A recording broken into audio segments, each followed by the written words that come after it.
All right, what's up, gamers? Welcome to the Flash Party Spring Open. This is a super fun game. One of the best platform fighters out there. I personally had a lot of fun with this game.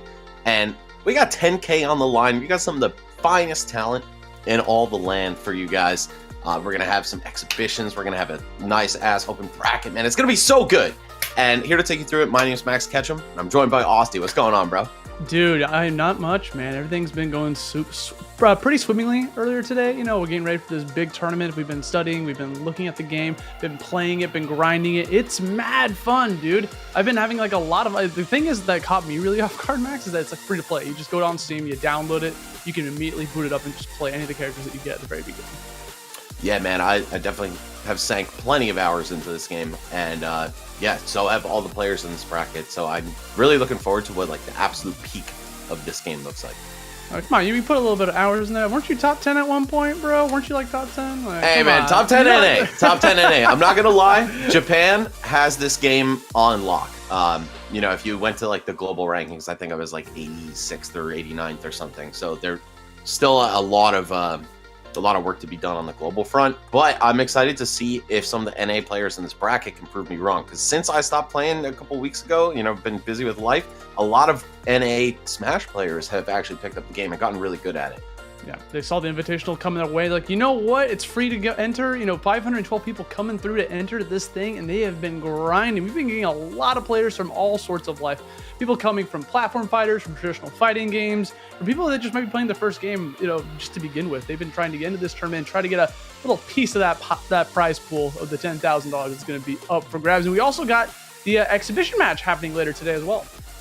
Yeah, definitely looking forward to it, man. And just scrolling through the notes that production prepared for us, I see top players from all walks of life, like you mentioned. I see Nasby players, I see Multiversus players, I see Soul Calibur players, obviously a ton of Smashers.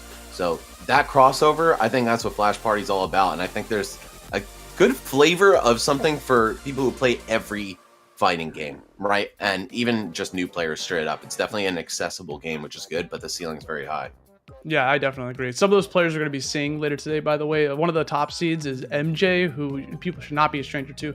This guy has been winning so many Flash Party tournaments in the past and has been really grinding. Was a regular at Xanadu whenever they had like the Smash Ultimate tournaments coming through, but definitely coming in to do a lot of work playing as Sia as the character. Other players obviously coming up. We got J Mafia. No stranger to that if you've played Multiversus and the slightest. He was rocking a lot with that Jake the Dog, but now he's coming in here playing a lot of characters, not just like doesn't really stick with a single one. I think lately he's been playing S17 though. Okay, cool. And then, you know, third seed in the bracket, LilyBun, best Nasby player in 2021.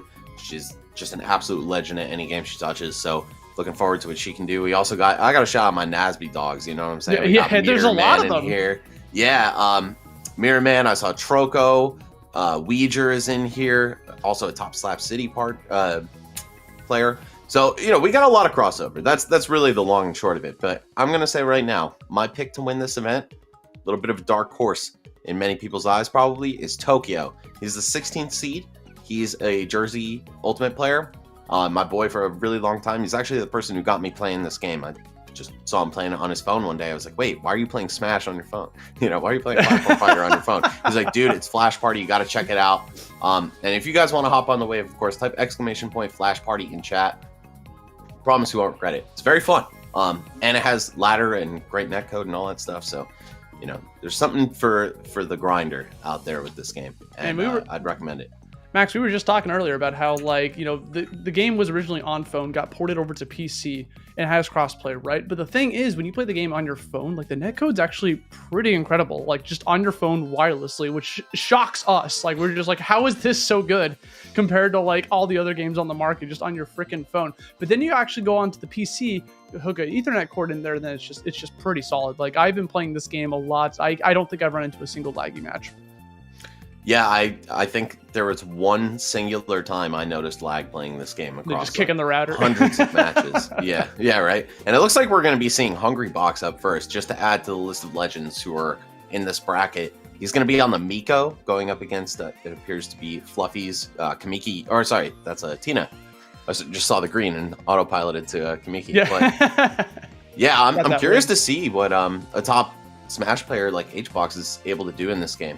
Very interesting pick for him, by the way. Not expecting the Miko from Hungrybox. I know he's been messing around with other characters, but it seems to be kind of guiding towards Macalone at one point when he was trying to train. He was playing against some of the people on staff, and he tried playing that character, but he felt like he couldn't catch up to people. So the fact that he's switching over to Miko, which is also kind of an equally slow character on the ground, is kind of surprising. I never expected Hungrybox to play a heavyweight, Yeah, right. It's a far cry from Puff, who's one of the lightest characters in Melee. So, I feel like, Heracles would have been my number one guess for him, but that's definitely more of a Kirby than a Jigglypuff. You know what I'm saying? Yeah. There's not exactly a one-to-one transfer for the multi-jump floaty characters in this game. If you're in the chat, you're thinking, who should I main in this game?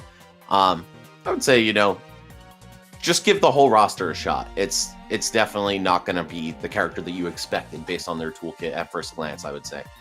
Yes, I certainly said so. There's some characters in this game I picked up and threw in the training mode, and I'm like, whoa, this character can do this? What? And it was catching me off guard. And when you start playing the game for the first time, you get 3 or 4 characters unlocked immediately, and then you get pretty fast. You get tokens to unlock a character if you're choosing, but you can use any of the characters in training mode to experiment to see who you want to play with, who you want to unlock, because a lot of people, me myself included, I like to unlock characters based on cosmetics, but I also want to see how they play, so I'm glad that's available.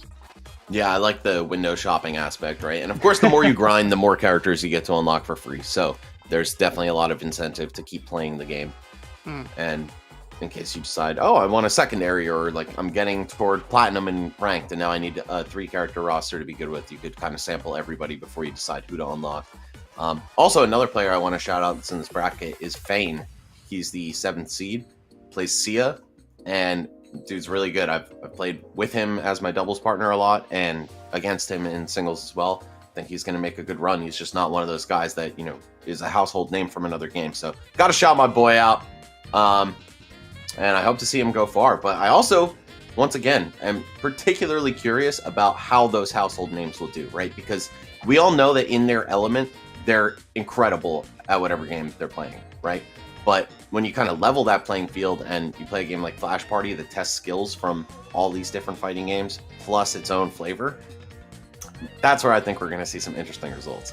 I agree. On top of that, I know a lot of people were looking at that trailer and seeing who was the invitees, right? And there's a player on that list that a lot of people are like, oh, I guess they're winning the tournament because they win everything they ever enter when it's really good at picking up a game fast, and that name is Void. You see Void entering the tournament, and that is a player that enters multiverses wins Evo. Plays Valorant, gets to a pretty high rank.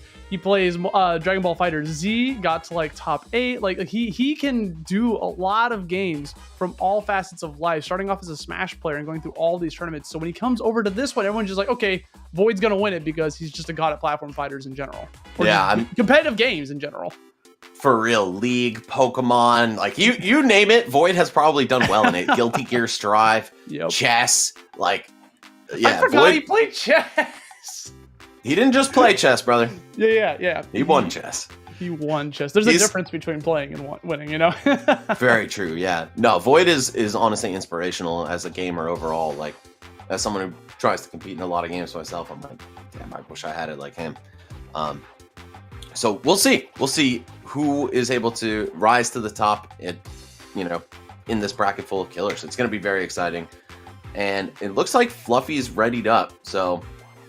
HBox, I guess, setting his stickers perhaps, or I'm not really sure, but he should be ready to go soon. I do want to talk about his character selection too. So Miko, definitely a slow character, but I think he's faster than Makalon in a lot of important ways. You were mentioning that was who he was kind of starting out with. I think just the additional mobility that Miko has, especially like the faster frame data, having a fair that's quick and pretty strong, faster spike, right? I think all those things are going to really work out for him. So I think this is the better choice on the character select screen for sure. Miko's also got the long lasting nair that you can do to really catch like ledge jumps and stuff. So if you ever want to throw it out, you can kind of like fade away to catch, see if they're cover multiple options, whether it's a ledge jump, ledge roll, etc., or even just like a double jump back onto the stage. And you're going to need that mobility against a character like Tina, who is just zip zap zooming all across the stage. It looks like we're going to jump right here into game number 1, Hungrybox versus Fluffy. We'll see immediately right out the gate, Hungrybox just charges in and tries to get that ledge dominance. Yeah, going with the side special right off the bat. That is something you could expect to see from Miko players for sure. And so far though, Fluffy getting these hits in. Tina, very strong combo game. Nimble character. I think it's going to be something HBox might struggle to catch. Like you said, with Makalon, he felt like he couldn't get in on his opponents. Tina against Miko might be some very similar vibes here. Yeah, if you're noticing right at the gate that Fluffy's doing a fantastic job of, first off, nailing that first stock and just forcing Hungrybox to go for that. But second off, just kind of like spacing out these back airs from the shields and playing it very safe, which is something you can do really well against Miko, because once you hit Miko's shield, if you space it correctly, there's not much he can do out of that situation besides just respect it. All right. Still a very healthy Tina on Fluffy's side right here. HBox, oh, getting hit by the up B. Yeah, just going to explode off the top right there. Okay. A lot of work to do here.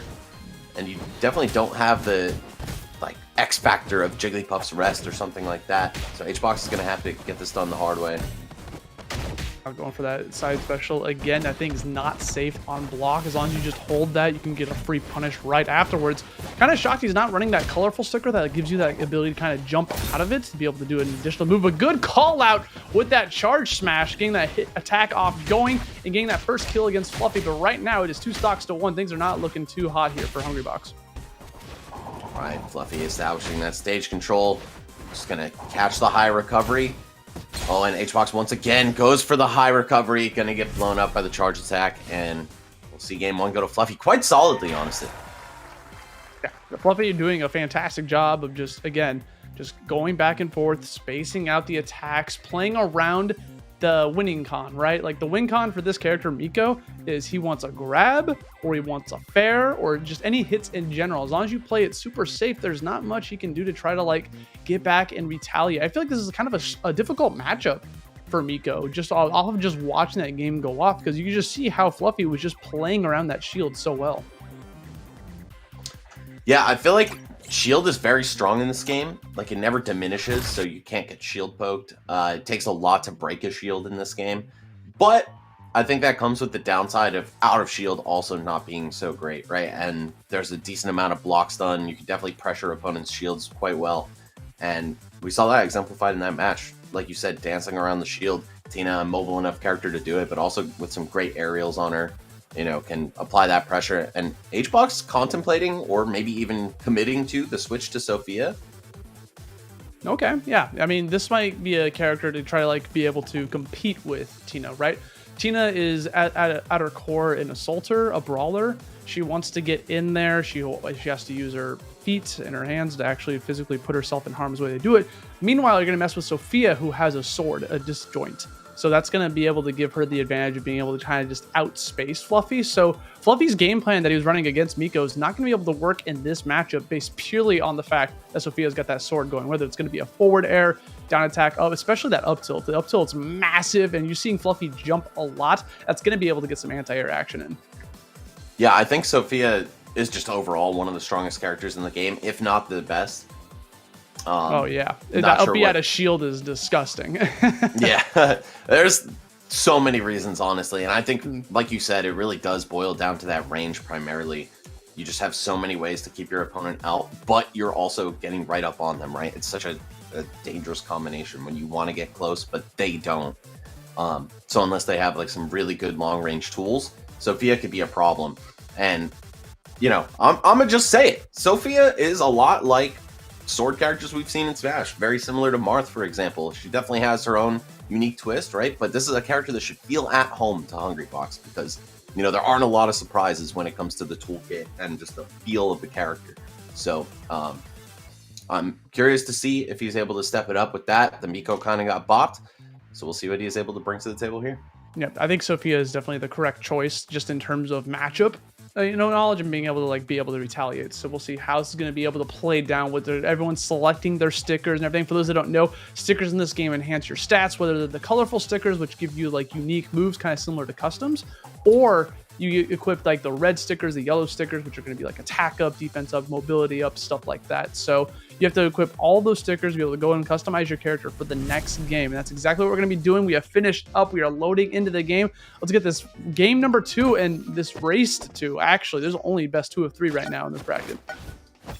Yeah, this could be the end of the road for Hungrybox, depending on the way things shake out here. We'll see if the Sophia is able to add a little extra flavor for him here, because Miko wasn't getting the job done. And so far, it's been going well for him. Untouched at this point. Oh, until Fluffy gets in. But yeah, okay, not too meaningful of an opening. Oh, look at this man spamming wave dash. It's like, yeah, I play melee. I play melee, bro. Wave dashing with Jigs, like... And now we're coming back in. Oh, could not get that up special on Hungrybox. Going to be able to fall out of that attack. You're going to notice a lot of these forward air swings coming out from Hungrybox, just trying to call out these airs. But the Fluffy we've got going. What Tina can do extremely well in this game is combo you for days. Look at that. Off of the forward air, the first hit of forward air converted it into a shadow strike into the finisher. Good stuff coming out from Fluffy. Yeah, Tina's 3-4 hit combos can be extremely devastating, especially at high percents as you're able to get that neutral B into up B. And yeah, you can just take some really early stocks, as we saw Fluffy do right there. Oh, once again, opening up off the Shadow Strike. Oh, and again, just the reset. Bro, man, every time.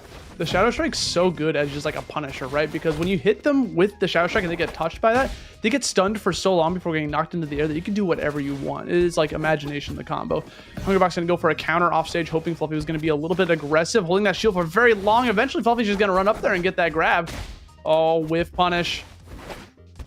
Okay, trying to hunt down the second stock. Yup, drop through back air from the platform. Fluffy, 1 stock away from sending Hungrybox to losers bracket in the first round of the tournament. Yeah, I mean, it is very possible. You see Hungrybox out here just throwing out the charge attack, trying to get this edge guard, going off pretty deep for it. You know, like, I get Sophia can actually go for stuff like that because of her fantastic and fast recovery with the up B, but sometimes it's almost better to just go for, like, the ledge trap. Yeah, I feel that. Sometimes, you know, the opponent's able to just challenge your down air or whatever aerial hitbox with their recovery specials, and they can get back from that. But even still, Sophia is amazing at ledge trapping and edge guarding, but not amazing enough to stop Fluffy. Man, pretty dominant 2-0 right there. A 2 stock into a 3 stock, and HBox is in the losers bracket already. I see. This is what you got to expect when you step into the ring in a newer platform fighter, right? You might see all these legends, these household names, right? And be tempted to say, all right, like there's no way they fall short of like a top 8 or a top 16 and just to have these high expectations for them. But don't be fooled. There are people out there grinding these games specifically, they know their combos. They know the matchup against your character, and you're not just going to get one over on them like that. Yeah, and I think when you come over to another platform fighter like this, there's a lot of skill that clearly translates over, right? Like being able to play neutral, being able to, you know, find out how to, you know, play patient. You know, there's a lot of mind games involved, you know, conditioning opponents. But like when it comes down to like, you know, matchup knowledge, when it comes down to combo game, like you said, like that's when you actually have to like sit down and grind the game. These people have been grinding for months and months to get ready for this tournament. This has been like their home. We definitely see Fluffy, who wasn't really even on our list up pretty high on the seating, was coming in pretty dominantly, has been grinding this game. So congratulations to him. Taking out Hungrybox and actually put that up on his, you know, little wall. They're like, hey, I beat HBox, you know, I got that win. Yeah. So I just looked. Fluffy is our 502nd seed out of 512 players. Wow. So, I'm just saying, you can never sleep on anybody. That's one hard lesson you're gonna have to learn, especially if you're like a top level player in another game. You can't just exactly sit down and expect it to go your way every time. Not that I'm saying HBox did that at all. I'm sure he, you know, was very reasonable in like his expectations for this game. But you know, as a spectator, right? Don't be shocked when some guy that you've never heard of beats one of your favorites in this game, because it's gonna happen, and that's just the start. I'm sure we're gonna see even more of that as this bracket progresses. Oh yeah, no, 100%. I know we got some other matches lined up here for the exhibition, like going on later today, guys. It's gonna be Hungrybox will be making a return for that exhibition, but we also have Coney, Zain, as well as Void. So those 4 names you're probably gonna be seeing throughout the bracket later on today. Well, maybe not HBox, but everyone else still has an ability to get seen in that bracket. But the exhibition going on later today, you'll be able to see them play off against each other. All these players picking up the game Flash Party to see how well they can do against each other. I'm kind of excited for that bracket. Yeah, same, right? It's going to be fun just to see like who's put in the most time or who's been the most successful with the time that they've put in. I think we were saying it already, you know, Void definitely a favorite to win his exhibitions. So looking forward to seeing him play as well. But yeah, just looking at the list of seeding for this, I could tell you like pretty much any match that gets thrown on stream right now, you might know one of the players. And yeah, they're definitely very good at the game that they hail from originally, and we'll find out if they're good at Flash Party today. Yeah, and it looks like we're going to be jumping into our next set here momentarily. Oh, there he is. Yeah, I guess. Civi versus Lan. Now, Max, I got to know, what are your thoughts on Lan? Because this character is kind of a doozy to fight against. Yeah, so back when I was playing super heavily, Lan was not like very common at all.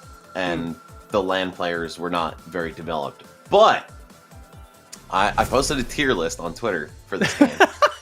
And like 100 Japanese players came and clowned on me for having LAN and B tier. So I quickly found out, because some of them posted clips, that this character's a menace. You know, definitely like Bayonetta vibes when it comes to the combo game, right? You could just explode on hit if they're good enough and accurate enough with their execution. So we got Cryo on the LAN right now versus Void on Civi. You know, LAN got all that wind, those cool specials. Again, kind of similar to Bayonetta. And then you have Civi, who's just like the down and dirty fighter, right? You know, feels like, I don't know, Fox and Smash a little bit, but definitely more like bruisery. He's such a mix of so many characters. Yeah. With like a hint of Falcon, but like just so much like. He's very fast on the air. He's a brawler. He wants to get in there. He has the ability to cancel his up tilts and down tilts on hit to be able to, like, you know, jump into stuff. He's just a really fun character to just get in there and scrap. He's got like nothing like too gimmicky about him, in my opinion. I feel like he's just like, I wouldn't call him honest, but like he's definitely like one of those characters that just has like a lot of like neutral tools in his disposal. That just, you know how to play Smash, or you know how to play platform fighters, you know how to play Civi.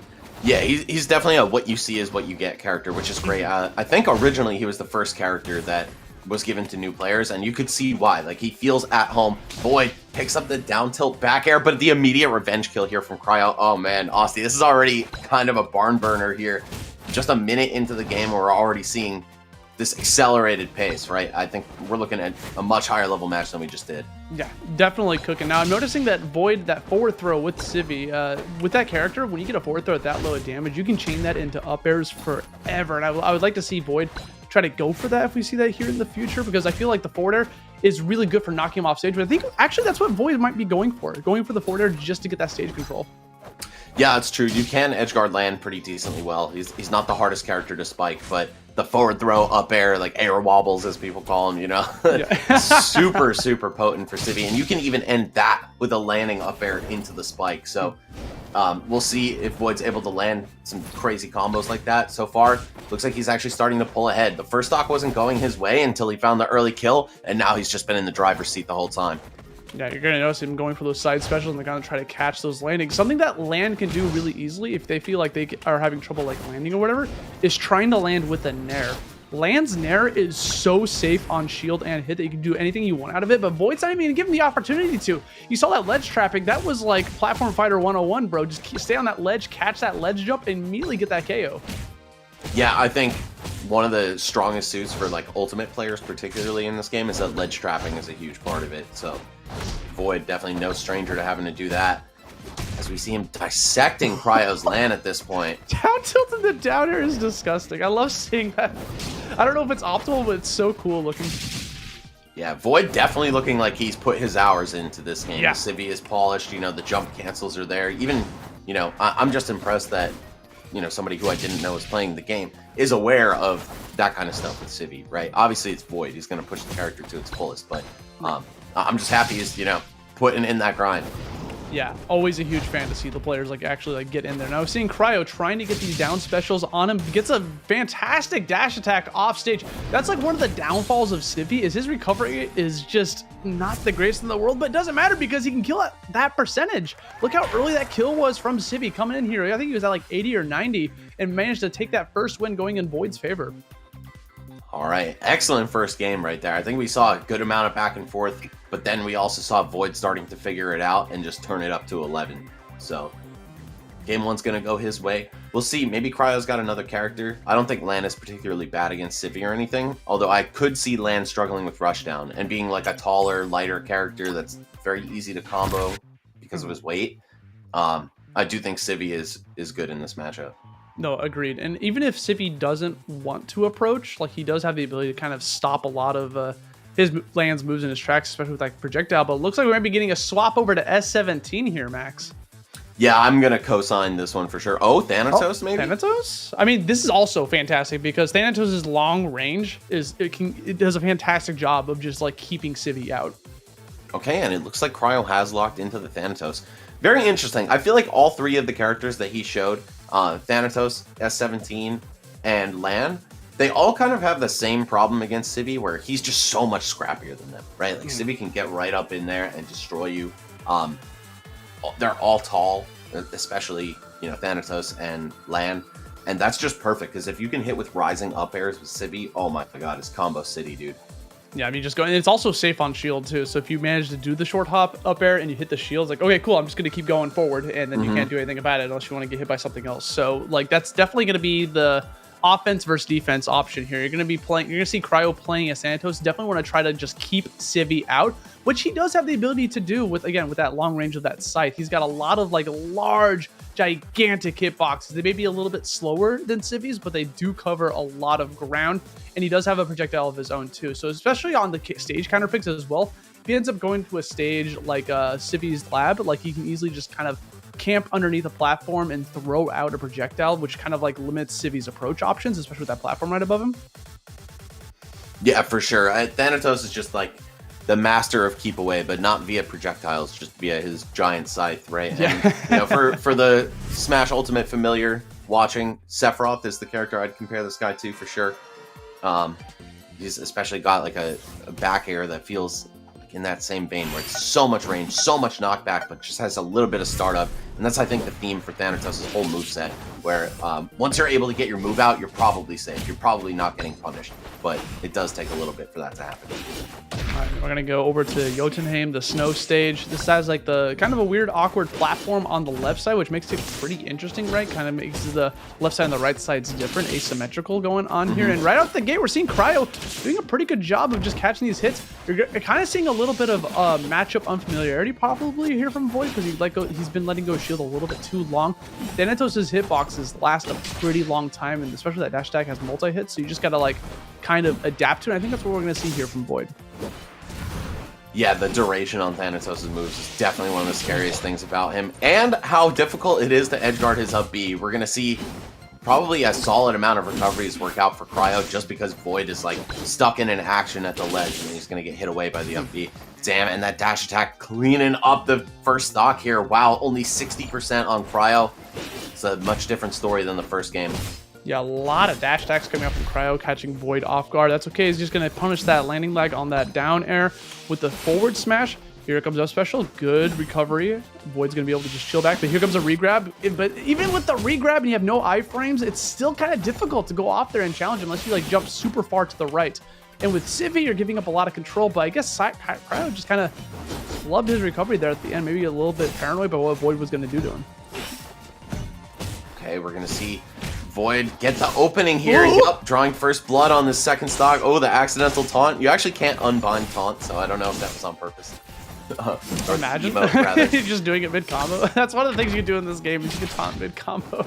Yeah, it's super funny. And you like have to put it on one of your buttons. So I always squeeze like the LB by accident when I'm playing, and it looks like I'm trying to swag on them, but I swear I'm not. Trying to swag, but instead you just go exploding. And right now, Cryo has that heavy hitter trait, right? So basically, these heavy hitter characters like Thanatos, above 50%, they get rage, which basically increases their damage and knockback output, which we're going to see from that back air. Good God, send him flying. Man, Thanatos hits like a truck. Rage or no rage, honestly. Yeah. But especially, yeah, once you pass that 50 threshold, this guy's just a menace. And so is Civi at pretty much every percent. Oh, we're going to see the full meter from Void. Whether or not he gets to spend it, we'll find out on this stock right here. It's do or die, 0% each.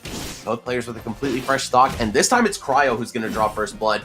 But only about half the damage that back of the Void hit. Yo, I love the vision. Try to hit him in the back of the head because he's more open there. That could have been a spike for the game.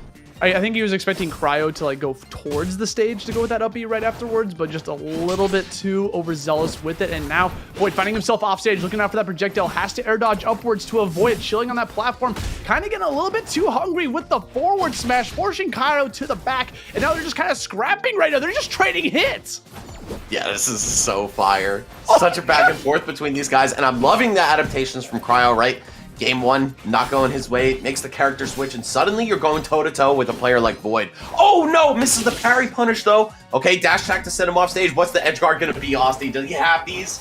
You gotta just let him back on stage. The thing is with Civi, he's completely vulnerable when he goes to up B. You can go off stage and actually challenge this guy, especially if he doesn't have meter. And he's gonna go back to that full charge, use that colorful sticker to get that really fast charge. And unfortunately, Cryo, just a hair away from that ledge grab, messed up his recovery and just forfeited that game to Void. It was such a nail biter of a set.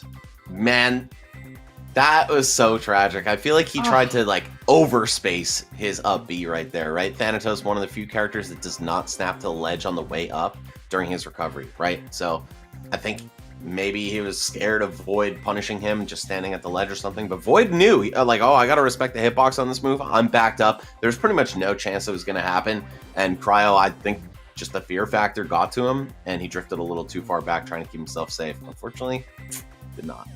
Yeah, but Void's going to take that 2-0 in his first round, going to move on through that bracket. Looking pretty strong with that Civi, not going to lie.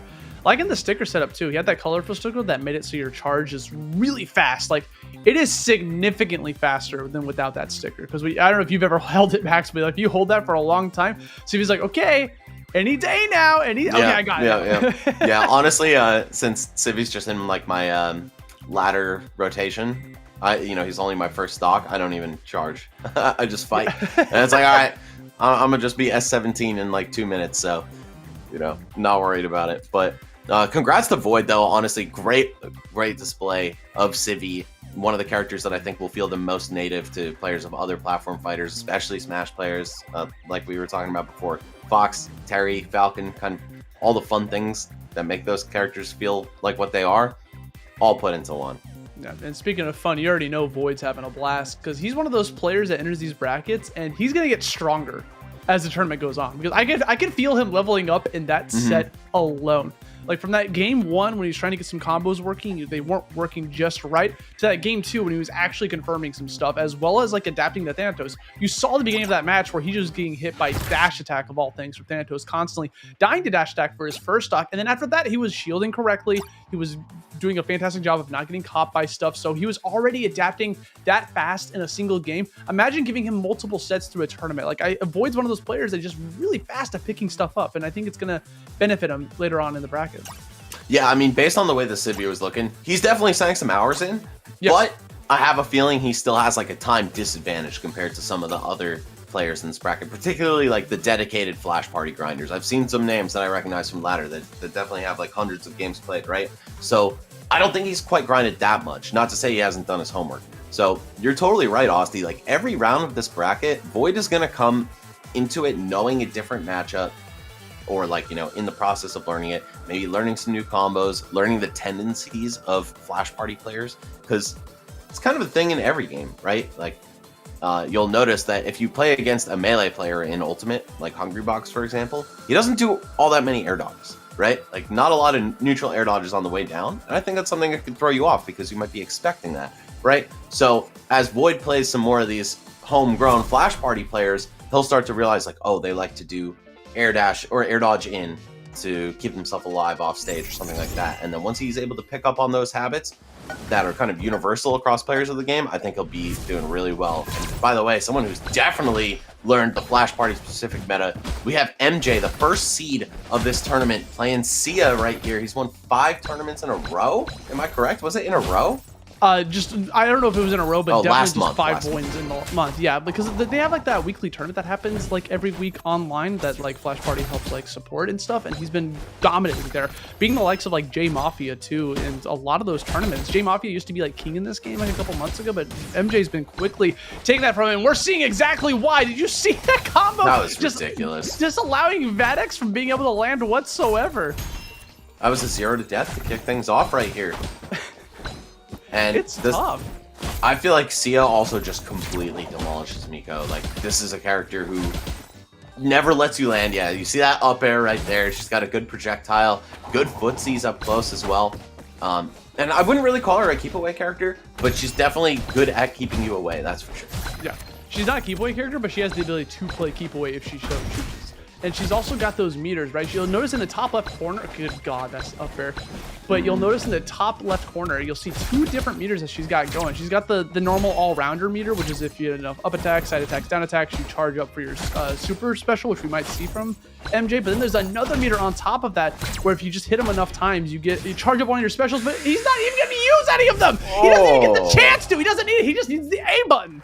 MJ is looking different, bro. Not just how hard he won that match, but the movement. You saw him slipping and sliding off of those platforms, some beautiful wave lands, and just playing fast, playing smart. MJ is tapped in, bro. And I think this is a player that, you know, isn't necessarily a household name in the world of Smash, but he really should be. He's one of MDVA's hidden killers. Whenever he shows up, he puts in a ton of work.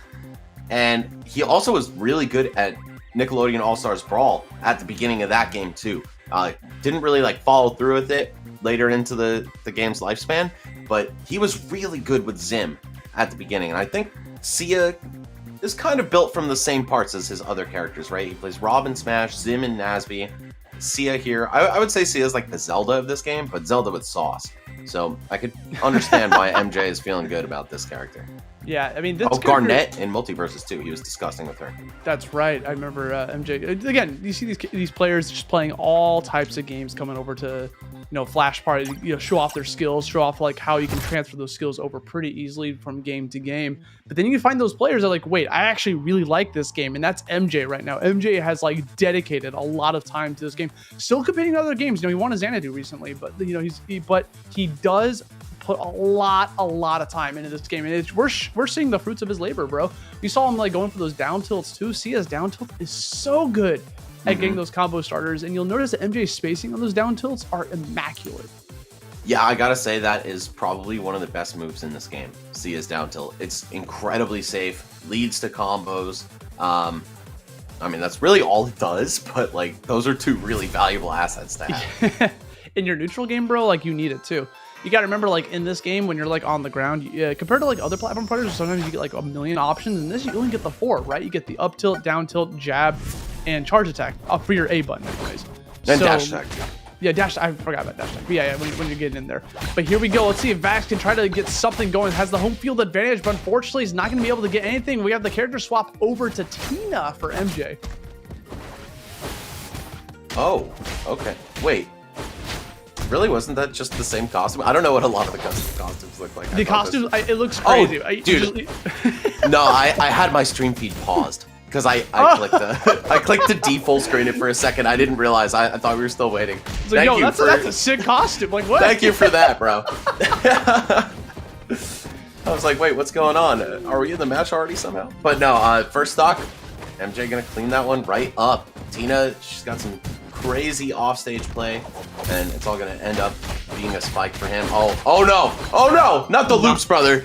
Okay, Vaddix is able to escape that. He's also equipping that colorful sticker that allows him to jab you into the grounded spot. Going for a jab right afterwards, I think you probably go for something a little bit stronger than that, but it's what's guaranteed. And finally gets a charged attack, calling out MJ's movement, be like, yeah, I am sick of you going all over the place. I'm gonna just catch you with the snowboard real quick. Hold this.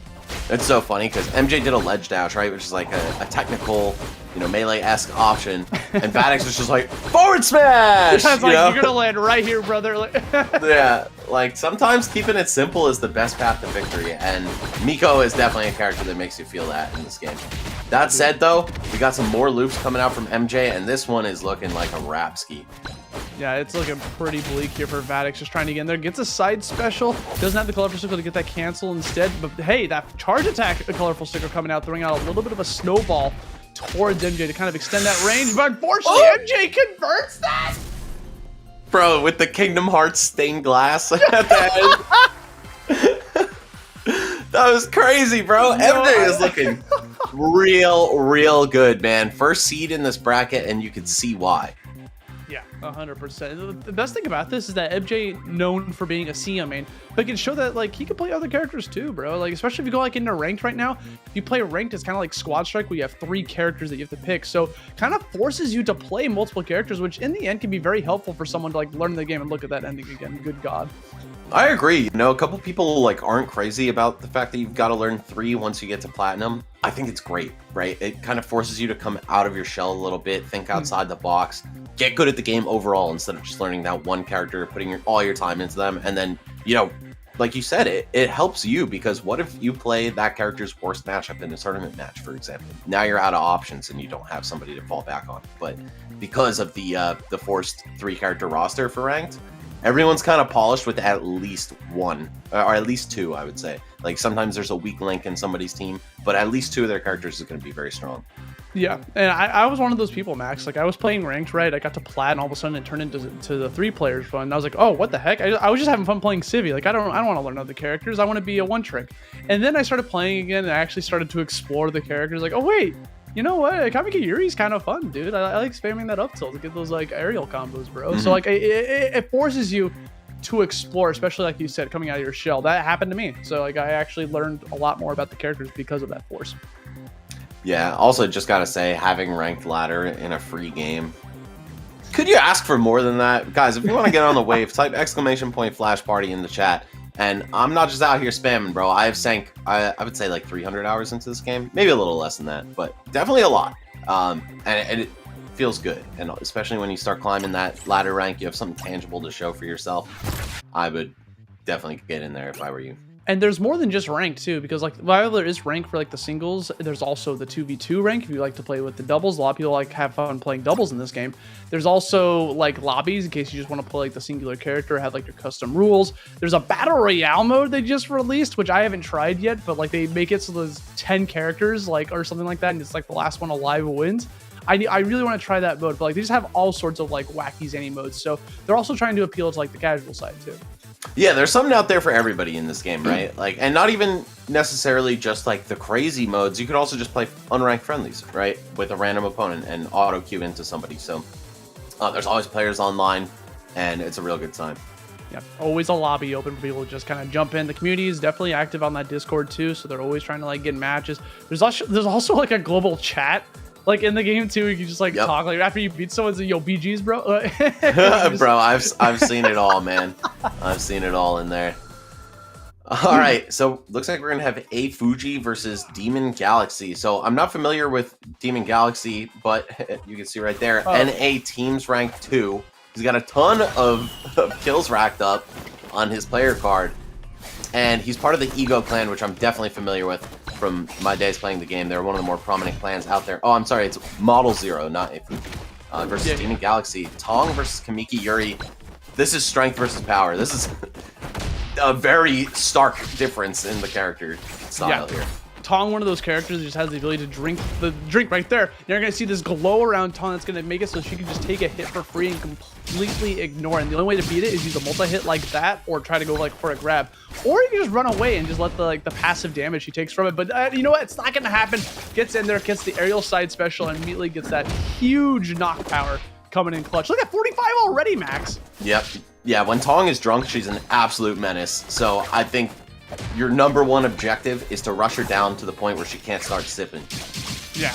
Or like just play like a very long keep away game, which is probably not ideal. Oh no, the jab gonna be facing the wrong way there. Okay. Looks like Model Zero tried to get a combo started off the down tilt. Unable to land it. And yeah, we're gonna see because Tong's drunk. The armor. She feels no pain, man. Yeah, it's like, hey, if you can't feel it, you got that blood rushing through. It's just like right, bro. Yeah, exactly. Cold, that's no longer a factor. Yeah. You take a swig, I feel stronger too, bro. I get it. Oh, and wow, gonna go for the sipping tin on the way down right there. Okay, this is looking real good for DemonGalaxy. Bro, it's such a struggle. Like, to land against Tong with the armor is like, what do you do? Like, you can't swing because of the armor. Unless you have a multi-hit, which Kamiki Yuri does have. So this could be the moment for AFuji to try to get something going here. Unfortunately, you're going to see the high recovery coming out from DemonGalaxy. Gets that side special one more time before trying to get that back air, expecting a fall down instead of, like, chilling up in the air. Oh, once again, going to tank a hit with the armor there. Oh, letting it rip again. Oh and it's just going to be the charge attack for the finish. Devastating 3-stock there, man. Tong, if you don't know, this is one of those characters, or if you don't know the matchup, you're just cooked, bro. I'm not gonna lie to you. Yeah, you just gotta, like, there's a lot of intricacies to this character where she can catch you completely off guard. And you're like, why am I taking so much damage? You gotta play very careful against the likes of Tong, because if she hits you once, it's not that difficult to rack it up to like 50 damage combo if you practice just a little bit with this character. So you gotta be able to respect that stuff. DemonGalaxy, a very known player from like the tournament scene, has been placing like in the top 8s every now and then over at the weekly tournaments they got going. But DemonGalaxy normally mains Tina, but does have a Tong in her pocket. So if we see DemonGalaxy pull out the Tina later on in case they end up losing, maybe it's like a matchup thing. Maybe doesn't feel comfortable against Kamiki with Tina, which I can understand. Tina could kind of suffer against swords. So Tong might be the play. Yeah, I think this is a good call, right? Because you're not going to outpace Kamiki, even with Tina. And then she also outranges you. So might as well just like play the complete opposite side of the spectrum and just hit her really hard, and also shut down a lot of offensive opportunities with the armor. So see if Model Zero is able to make some adjustments here, but DemonGalaxy with that game 1 3-stock, I'm liking his odds right now. Yeah, Model Zero starting off a little bit slower this time, right? Like, the thing is, at the end of the day, a Kamiki Yuri could play passive, right? Because like that, the anima will just keep dropping. Animus will keep dropping from the air, and then she can pick those up for power up. So it kind of forces the opponent to eventually, okay, I'm sick of you powering up. I'm gonna go for it. How the character works is when those little green wind balls drop on the ground, the animus. If you pick those up, it charges, gives you a meter. Right now, she's running a colorful sticker that gives her 3 charges instead of 2, in which each one of those charges, it enhances her special moves, but it doesn't even matter. I'm explaining this character that's getting destroyed right now by Demon. Yep, all you need to know is that when you start pouring up with Tong, good things happen. Good things happen. I'm like just explaining like these like intricacies to Kamiki, and the Tong's like, me drunk, me hit you hard. And we're not making that up. Like, that's not like a commentator in joke or anything. Like, she literally is getting turned and also turning it up on the battlefield. She's got that drunk food going. Yeah, yo, facts. Yeah, the drunken fist. Yeah, drunken fist, bro. That's what she's based Rock Lee. off of. Like, literally. Like in the character select, that's what she's like. You see her stance, like she's doing a lot of those like little drunk punches and stuff. Very funny. The nerve of her to also hit you with her flask. Yeah, how dare you? I mean, it's heavy because she's got a lot in there, bro. How many sips can you take? I don't know, man. And I also, she got fireball on deck or something, bro. Because you see the flames coming out. Oh, well, stuck in the stage after the game ended. That was a little tweak right there. But man, back-to-back 3 stocks on the part of DemonGalaxy. I feel like that match just ended as fast as it started. Yeah, that was like such a roller coaster of just like, I'm going in, I'm turning it up. You even saw like a kind of a little bit of an adaptation at the beginning of that game for Model Zero. At the very beginning, you didn't see Model Zero like hold forward immediately, was trying to like bait out stuff, playing a little bit more safe. But the second Model Zero got caught once, it was just GG's. DemonGalaxy had Model in his grasp. So like, okay, well, I'm gonna get this kill. I'm gonna send you into the air, and you're not gonna be able to land. And GG, shake my hand. Yeah, I just had a look in the seating. Yeah, for what DemonGalaxy was. He is 15th seed, so projected to go quite far in this bracket, and showing you exactly why, right? And again, the Ego clan, they are all over the Flash Party ladder and community, right? Definitely, if you see somebody with that in their tag, they're not to be trifled with. It's like, be careful, dude. Could anyone just put that tag in their name? Like, can I put that in my name? People fear me. You could. You could, man, if you want to impersonate them. You just like the fake egos come out like. Oh, I'm sorry. He's actually 14th seed, by the way. I don't know if that just quick updated or if top I misread 16, you know. But yeah, top 16 seed, right? Projected to finish 13th. But I don't know. We might see him go a little further. I think, you know, it's very hard to seed a bracket for a game that encompasses so many threats from so many different games, and nobody could get it right on their first try with this. So we'll see how far he ends up making it. But again, that Ego clan, as well as PK, if you see people with those in their names, run. Just, you know, at least try really hard. Cord. Just rip it out of the computer, bro. You don't say. Maybe you won't lose Elo if you just disconnect before the game loads in. I'm pretty sure you do. I hope you do. I'm also quite sure you do as well. But still, yeah, props to DemonGalaxy. That was a hacking. Yeah. And again, so many other great players are going to be coming in. This is the first big major of the year for this game besides Evo Japan. So like different player base too. Evo Japan was a bunch of people from Japan playing. And this is an NA lock tournament. So there's different players. So like you said, with the seeding kind of difficult, it is difficult to seed a game that's like still new and people are joining the game. It was the same thing with Multiverses when it first came out. It was the same thing with the NASB when it first came out.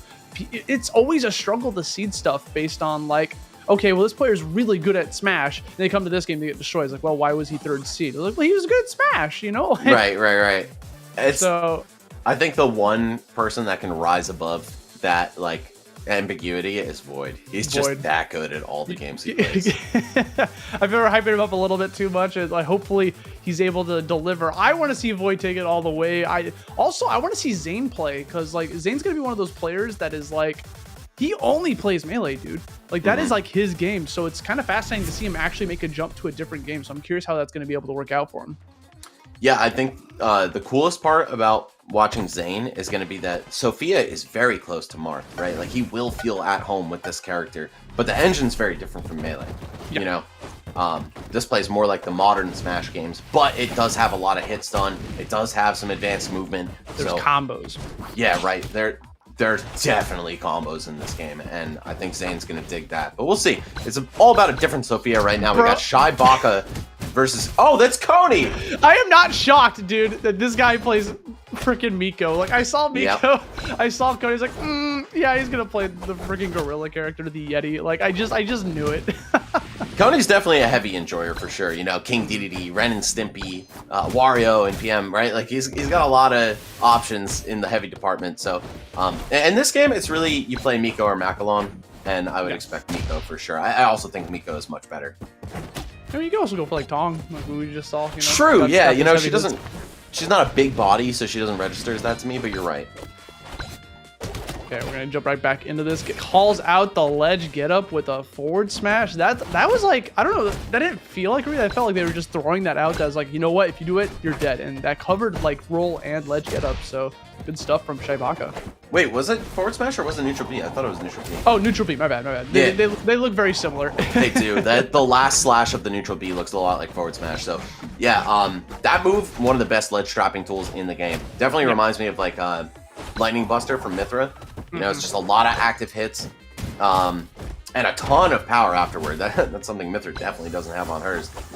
Also has the ability to upgrade it if you get all 3 of those hits on that little bar up there. Oh, okay, it had a little bit of a whiff recovery to get back on there. But as I was saying, ShyBaka can charge up those 3 little hits. If ShyBaka gets 2 more down tilts on, or down airs on Coney, that gives him access to a super neutral special, which just does an even more strong one. Yeah, and has armor as well with multiple hits, right? So once that's in play, Sophia becomes even scarier. She's already one of the best characters in the game for sure. And when that meter's charged, you really have to respect her. Coney starting to figure it out, though. Kind of got a freebie on that recovery. But, oh, we see some platform movement. I like that. The ledge slip wave lands there. Oh, and he runs into Sophia's side B. Yeah, a lot of hits on that, much like Dancing Blade and just other Rekka moves. I mean, she can't individually input each of them, but you do have to wait out the duration of it. Otherwise, you're going to get popped. Yeah, like you can't influence it whatsoever, but once it goes out, you could see a little bit of matchup inexperience here coming out from Coney, right? Chilling on that platform, recognizing that if you have that colorful sticker equipped, gives Sophia an actual projectile on her sword. There's that neutral special we were just talking about. Honestly, a good use of it, using it as a way to get like your opponent off of you off stage instead of using it offensively. Very smart choice and good awareness from Coney to back off from it. Yeah, 100%. Great use of the super right there from ShyBaka, keeping himself in the game right here. That said, Coney's still in striking distance. Oh, wow. Looking for the grab super hard. You're going to see that American air dodge onto stage. That carries over between games for sure. High recovery, but he gets caught for it. Okay. And it looks like... down? No way that kill. It looks like Shy also has the sticker for the throws, right? Am I mistaken? Yes. Yeah, I believe that's... We just haven't really seen throws to come out from Sophia too much. But yeah, the throws with the ShyBaka that lets you kind of change how the throws interact based on like a timing thing. They could turn it to the back throw into like a combo throw, for instance.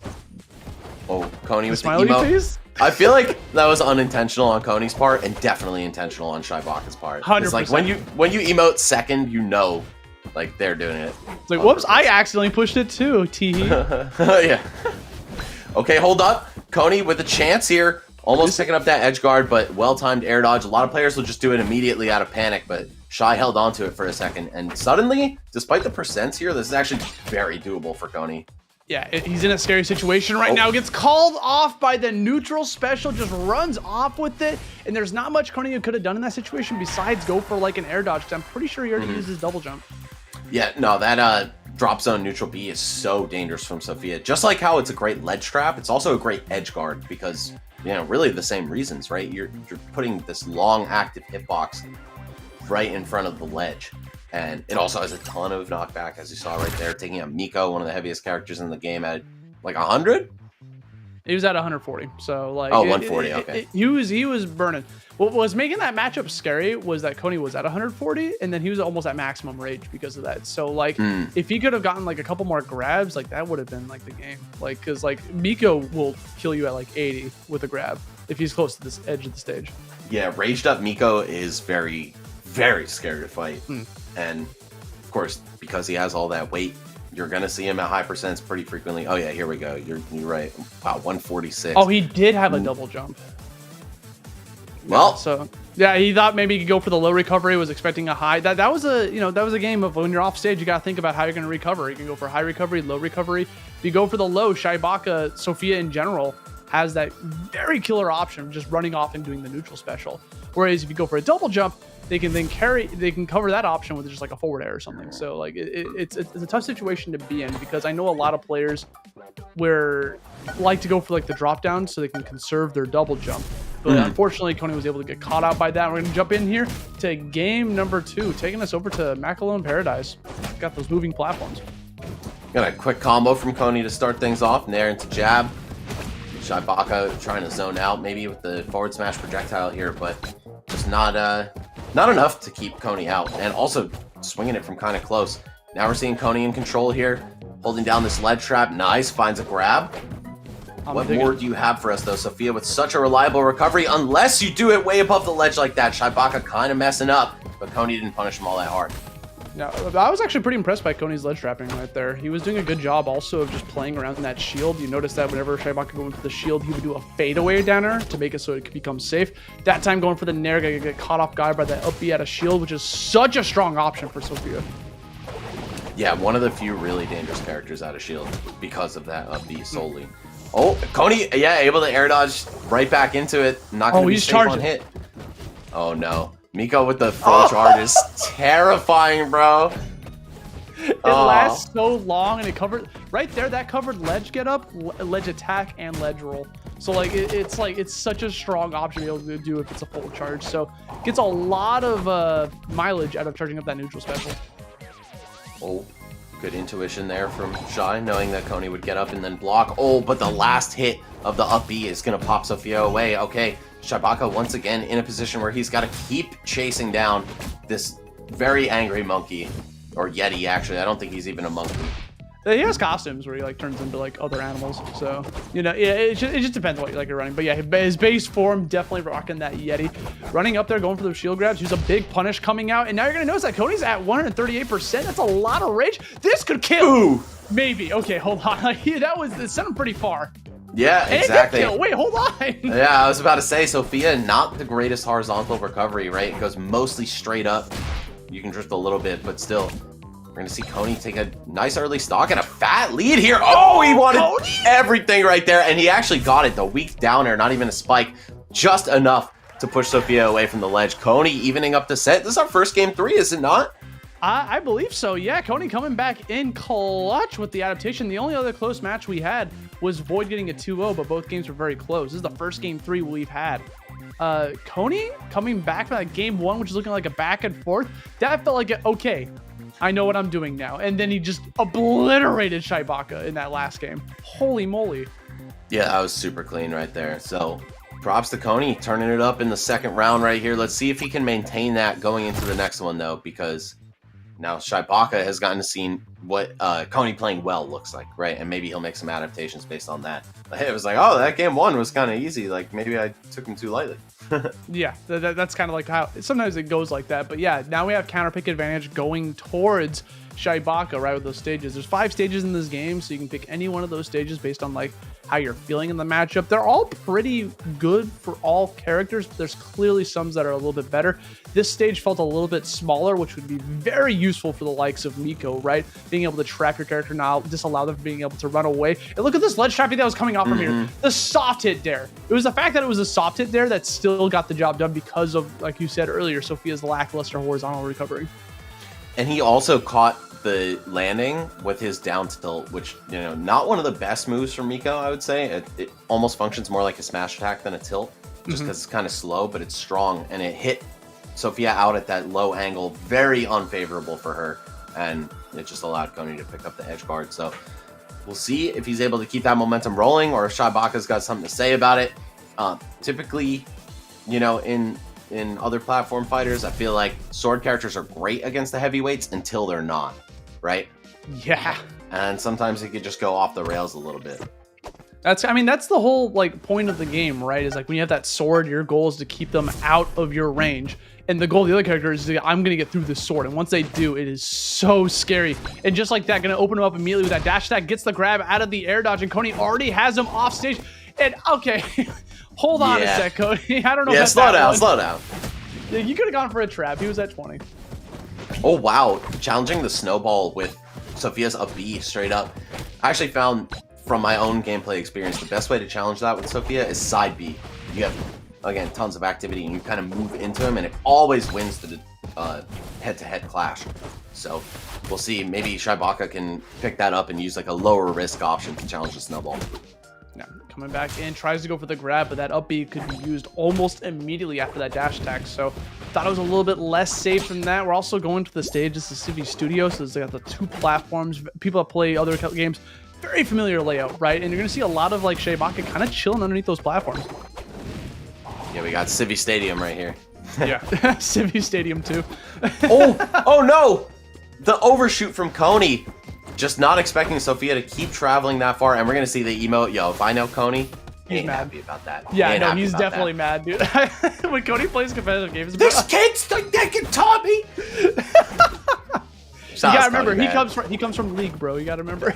Yeah, dude, I was gonna say, like, Coney is kind of one of those Void-esque players that's good at a lot of games, right? He was one of the best in PM and in Brawl with his characters especially. So I would not be surprised to see him start turning this up, make a deep run into the bracket. Hold up. Okay, forward throw at the ledge. Just going to take the opportunity to charge. Yeah, Sophia can be very difficult to edge guard when she has her jump intact. Yeah, but you're going to see that ledge jump coming out from ShyBaka, the one option that works against that on the ground, so good stuff. And then kind of like delaying it too, but gets caught by the crossed over back air. As far as I'm concerned, this is an even game. Yeah, 63 on Miko really isn't all that much, especially because he has Rage in play, right? So we're going to see each of those consecutive hits start to hurt more and more as Coney continues to survive. Yeah, hanging in there for dear life here. This is the final game of the set, so there's a lot at stake here. ShyBaka, one down air or down tilt away from charging up their super special, so you got to be on the lookout for that. Little bit of an overzealous approach coming out from Coney. That side special, not the safest option for Miko to go for. And ShyBaka's doing a fantastic job of just playing keep away with that sword, disallowing Coney from being able to do anything. That down air spike was nasty. Yeah, great spacing there. Only the tipper spikes on Sophia's down air. Oh no, Coney going out to challenge the super just a little too early. The armor is still going to be in play. Still plenty of active frames on it. Oh, and I was going to say, Austin, one thing we haven't seen from ShyBaka really is counters, which could also have activated the super as the last down hit. But wow. Wow. Coney back in this, shrinking the margins a lot. He was at 60 something when he took the first stock in response, now only at 30, so he's very much still in this. We have entered final stock territory again. Very even game. Rage has been activated here for Coney. Gets the down smash on that. Out of jumps, go for the up B, goes for the charge. Very greedy forward smash, but not gonna be able to get too much off of it. Back throws ShyBaka back off stage, and now is gonna go for the charge. Yeah, I like this priority for Coney to go for the charge rather than an edge guard that wouldn't really be there. Oh no, is he gonna miss the punish? Yeah. Oh, super spaghetti. Unfortunate. Yeah, it's definitely that game 3 spaghetti. Well, I like the waveland from Shy, but no bait off of it, or rather no punish off of the bait. Oh, okay, gonna block the entirety of side B this time. Catches the air dodge. Oh, reaches, but not far enough. Clipping the up B with his up B. And somehow both players are still alive, Asti. I thought for sure we were gonna see a tragedy. How are they both alive? I don't get it. Like, Coney going super far off stage. That snowball, very unsafe to do at this percentage. What is going on? They're just throwing out everything. Very high recovery. Oh, no. Getting called out by the forward smash. Unfortunate recovery for Coney, but ShyBaka's gonna capitalize on that. Get that ending, get that final stock, and it's gonna take the set 2-1 against Coney. Congratulations to ShyBaka for clutching that out at the very end. That was a great set, man, all the way through. I mean, just going to game 3, going to last stock, it's always a treat to see that happen. But, man, I feel like, Coney busted out that high recovery as a mix-up, right? Because, first of all, he didn't have a jump. And second of all, the last stock, he got spiked for going low. So he probably was a little cautious about that. Like, oh, I don't know, last time I waited, I took my time. He just went out there and dared me. So let's do something different. But no, Shy, not overcommitting to the edge guard. He just stayed on stage, waited for Coney's option, reacted and punished accordingly. Great job, man. Great set. Both players really putting on a show. Yeah, at the very end, to be honest, ShyBaka pretty much had Coney like in that checkmate situation. You have Miko off stage, no double jump. Like, what are you gonna do? Like at that point, ShyBaka could just react to what Coney's gonna do. Like, there's no winning, so Coney just went for the Hail Mary, So yeah. It can get very shiesty when you're off stage against Sophia, but I think the most important thing is just keep your head on straight, trust the process, drift out a little bit before you drift all the way in, etc. But in the heat of the moment, in a game 3 tournament set, I mean, how can you even just tell someone what they should have done, right? Like, you're not the one in that chair, like, feeling all the adrenaline, feeling all the nerves. So props to Coney, though. He definitely was doing very well, and it looks like he's put some hours into this game for sure. Yeah, and very fun to watch. Sorry, I didn't mean to cut you off. No, you're all good. Coney doing a fantastic job of just playing the game so much. Same thing with Void. It's cool to see these players like play the game and like get that grinded, John. And you guys can too at home. If you type in that !Flash Party to get that download ready to go. The game is absolutely free to play over at Steam or on your phone if you want to play it on the go. Because we already know one of these players does. It's who's coming up next here, Max Tokyo. This is a real Flash Party player. I personally, if I didn't know that J Mafia and MJ were putting in a ton of work in the past couple months, I would have said to see Tokyo first for this. He's been, I think, 6th in NA and like top 30 or 40 worldwide. But really strong player. One of the best that NA has to offer. And we're going to see him display that right now against #1 Bochi the Rock fan. But the tag says Leviathan. But it says Leviathan? Wait, is this the Leviathan? I literally was about to check. Like, because like that name is a meme name down there, so I'm wondering if that's actually Leviathan. For those that don't know, if it is actually him, he plays like the most obscure platform fighters in existence, fighting games in general. Like he plays like Roblox fighting games, he's and all over the multiverses. place. Yeah, and multiverses. Yeah. Wait, Austin, is the Leviathan you're thinking of from Chicago? I think he's I'll look it up. We'll look it up later. But let's dive into this match real quick here. This is #1 Bochi the Rock facing off against Tokyo. Yeah, on the Macalon too, definitely a slightly underplayed character, I'd say. You know, big bodies typically not that popular in platform fighters. They're also usually not top tier characters. But I think Macalon is pretty spicy. So we'll see how he's able to fare against Tokyo's Thanatos. I know Tokyo's main is S17, but Thanatos is in his squad rotation, as well as Sophia. So I think any of those three could certainly make an appearance here based on the matchup. And so far, the Thanatos is getting it done, but this is far from over, right? Macalon, you know, he has the rage, just like we were talking about with Nico, the heavy hitter characters. I mean, so does Thanatos. But yeah, there's definitely a ton of comeback potential from this guy. He could survive forever, too. Bro, so I got the dish, Max. I just went on Twitter and I looked up Leviathan. His tag on Twitter is biggest Bochi the Rock fan. All right, there it is. All right, we're just gonna call him Leviathan then. Sorry, brother. Yeah. I know you got your Smash GG name all set up and all that, but you are Leviathan, a known player in other games, so you're not fooling us. Yeah. But anyways, Tokyo doing a fantastic job of just nailing those first two stocks immediately, going for the up tilt on the ground, up airs right afterwards, has that maximum rage. This is a character that also benefits from rage too. And look at this combo, already at 48. Yeah, the hit grab, the side B from Thanatos leads to some real cool stuff, including another side B hit grab if you catch the proper DI there. So, hold on though. There are just some characters. There's some characters in this game, Max, that just can't land. Like you're just stuck down there. Oh.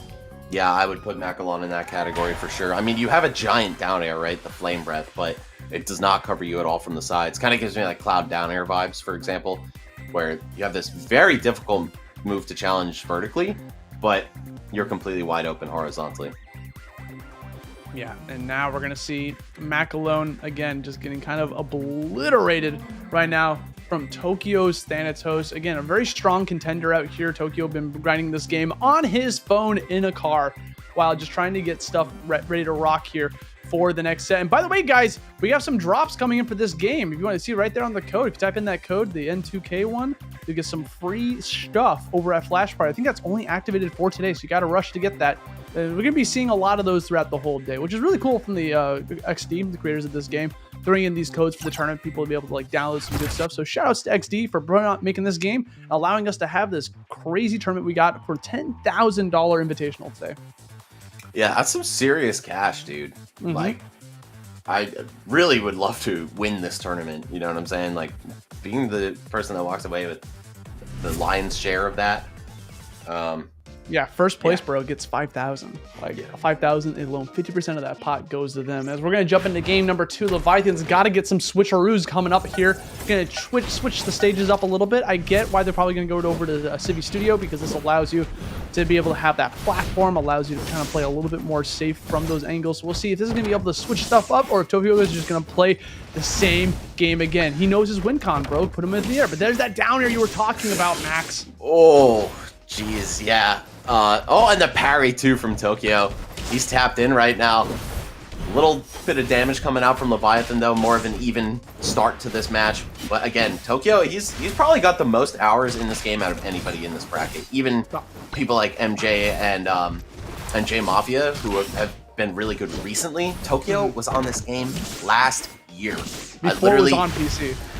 Before it was on PC, I literally saw him at a Jersey local playing it on his phone. And I was like, oh, what is this? It looks really cool. And then, that's what started my Flash Party arc. So, yeah, again, my personal favorite to win the tournament, and I would say, like, top 6 minimum. Yeah, and he's looking very dominant right now. You're seeing Leviathan kind of struggling to get anything going. I know he's very reliant upon landing that down air, which we're seeing a lot from this character. What makes Macalon's down air so strong in his back throw, good God, what makes it strong is it gives you a lot of damage. And if you're wearing the correct colorful sticker, it adds on burn damage. So one downer could do upwards of like 40 damage, which is disgusting. Yeah, it's pretty absurd, man. I got to shout out Big Paul, who was the #1 ranked NA player with Macalon. And Tokyo and I actually ran into him a whole bunch in doubles ladder. So I'm aware of the war crimes this character can commit, for sure. Oh, Leviathan, yo, going for it all instead. Oh, okay, never mind. I thought he was about to get spiked for that. When Macalon goes for that up B, like, he's like pretty vulnerable, so I'm shocked that downer didn't get caught. Yeah, no hitbox on the way up is quite the struggle for him. Dang, you saw like Leviathan trying to challenge up B from this character on the edge. Like, that is kind of greedy. But also, if he manages to land, if he times it right, that's a kill. Yeah, there's, I would say, like 5 moves in all of Flash Party that can challenge Thanatos' up B, but one of them does happen to be Macalon's there. Oh, here we go. Calls out the double jump out of resources. Has to go for the up B. Goes up for the high recovery. That was so smart. The up air stall, too. That's what kept him away from that up B, was the fact that he went for up air, which kind of floats Macalon. Oh, man. Hold on. Let Leviathan go. He went so deep for that. He's wow, and he actually gets the kill off of it. Okay, hold up. 88%, but all that is for Macalon is a little bit of rage. We're going to see the up tilt, no up air afterward. Needs to get a combo started here. Thanatos, I don't think he's particularly heavy. I'm not sure on his exact weight value, but he's definitely large, which is going to make him easy to combo just because, you know, you're swinging at a bigger target. But speaking of big targets, the biggest one out there, getting caught by the sweet spot back air. Tokyo moves on against Leviathan 2-0. So, hey, man, we got some great crossover. Like you said, a multi-versus player, right? Versus an ultimate player. Yeah, just so cool to see like these mashups coming out because, you know, Leviathan, like I said, like we may even call him a multi-versus player in the past, but right now, like, he be playing them Roblox fighting games, bro. Like, that's what he's been like fishing out. He plays the most obscure stuff ever. Also a fan of Rushdown Revolt that's been coming out. So like he's been playing a lot of platform fighters, so it doesn't shock me at all that he comes to Flash Party as well because it's just another platform fighter. The guy just lives and breathes platform fighters and wants to get in there. Fortunately, gonna get knocked over to lose a little bit earlier on. I'm gonna give Tokyo that dub. Tokyo, I believe, is going on into the top 32, so no surprises here from you, Max, right? No, absolutely not. I said it before the block even started that he's my favorite to take it. He's the dark horse. And just a really good ultimate player overall. He plays Byleth and Lucas, you know, like Byleth, you could see that influence in the Thanatos, long-range distance demon, as Sakurai calls him. So yeah, I think there's a lot going on for Tokyo in this bracket, but there have been, you know, a few new heads popping up, doing some real damage. Again, I really want to point to MJ and J Mafia. Also, when you have a player like LilyBun in this bracket, it's impossible to count her out. She's, you know, you want to talk about players of obscure platform fighters and just obscure games in general that typically do really well at anything they pick up. I think she's definitely in the conversation for that. So, point being, we're seeing the East Coast tear it up, and that's what I love to see. Dude, I feel like, okay, I no bias, but actually bias. I feel like East Coast just does so well, like in fighting games, in platform fighters, like just in general. And I feel like a lot of the online tournaments, you see like the East Coast players grinding way more just in these games. And I think we're seeing it come to fruition here in Flash Party. No shade to West Coast. I love Cali. But like, I'm just saying, I think East Coast has been putting in a lot of work, especially in this game. East Coast and Void. Yeah, and Void. The pride and joy. Okay. Void's from Hawaii, okay? Like, I don't care what you say. That man is a Hawaii grinder. They're built different over there. Like, he just moved to Cali. He's a transplant. Maybe he lived on the East Coast of Hawaii. Yeah, he is on the East Coast. That would explain it. Over there in that island, bro. Like, he's so far west that he might as well be east of us. So yeah, he's East Coast. But coming up next, we're gonna have Bread versus Shijou. So this will be kind of an interesting match, right? Because I haven't seen too much about either of these players, so this might be like a little fun little exposure for some players to be able to get out there and get some work in, you know? Yep. Oh, also, I just looked it up. The city of Honolulu is indeed on the east coast of Oahu Let's Island. go, boys! East Coast! East Coast, baby. That's so stupid. East Coast. East Coast. No, I get it, bro. All right. Yeah, Bread versus Shijou, though. Two names I haven't seen, but it's a top 64 qualifier, which means that, you know, their gameplay is speaking for themselves, or speaking for itself. Yo, is that Sandy? Ooh, I need to see a good Sandy. Oh, okay, Bread is in the PK clan. This is definitely a player to look out for, I would say. Yeah. 430 wins in season 8. Man, I don't even think I played Season 430 8, bro. games in season 8. Yeah, just alone, bro. Like, he is That's out right. here grinding. I'm saying we're also in season 9 now, by the way, guys. We just entered season 9 like a week ago, right before this thing started. So let's go in here. Game number 1, going over to Jotunheim with the Iceland, that platform over at the left side. What makes Sandy so interesting is he has access to that very pesky projectile, Bandy, that little dog thing. Gonna be charging after you. You just have to respect it, but you can treat it like it's an actual player. You can grab it, you can attack it, you can do anything to it. But it's just really annoying to have to deal with because you're just constantly having. Look at that! It's a good anti-air too. Yeah, it's a dog. I thought it was a chicken, but like I don't know. I'm the last person to like actually take stock of stuff like that. I just like we call look at it chicken. Yeah, his name is Bandy, so I don't know. Oh my god! Dude! Okay. This character. This is why I said I need to see a good Sandy, because this is one of the characters I was sleeping on too until everyone told me he could do this. Jesus. The camera flipped out from that because it was just, oh, it's happening again, dude. Oh no. Oh no.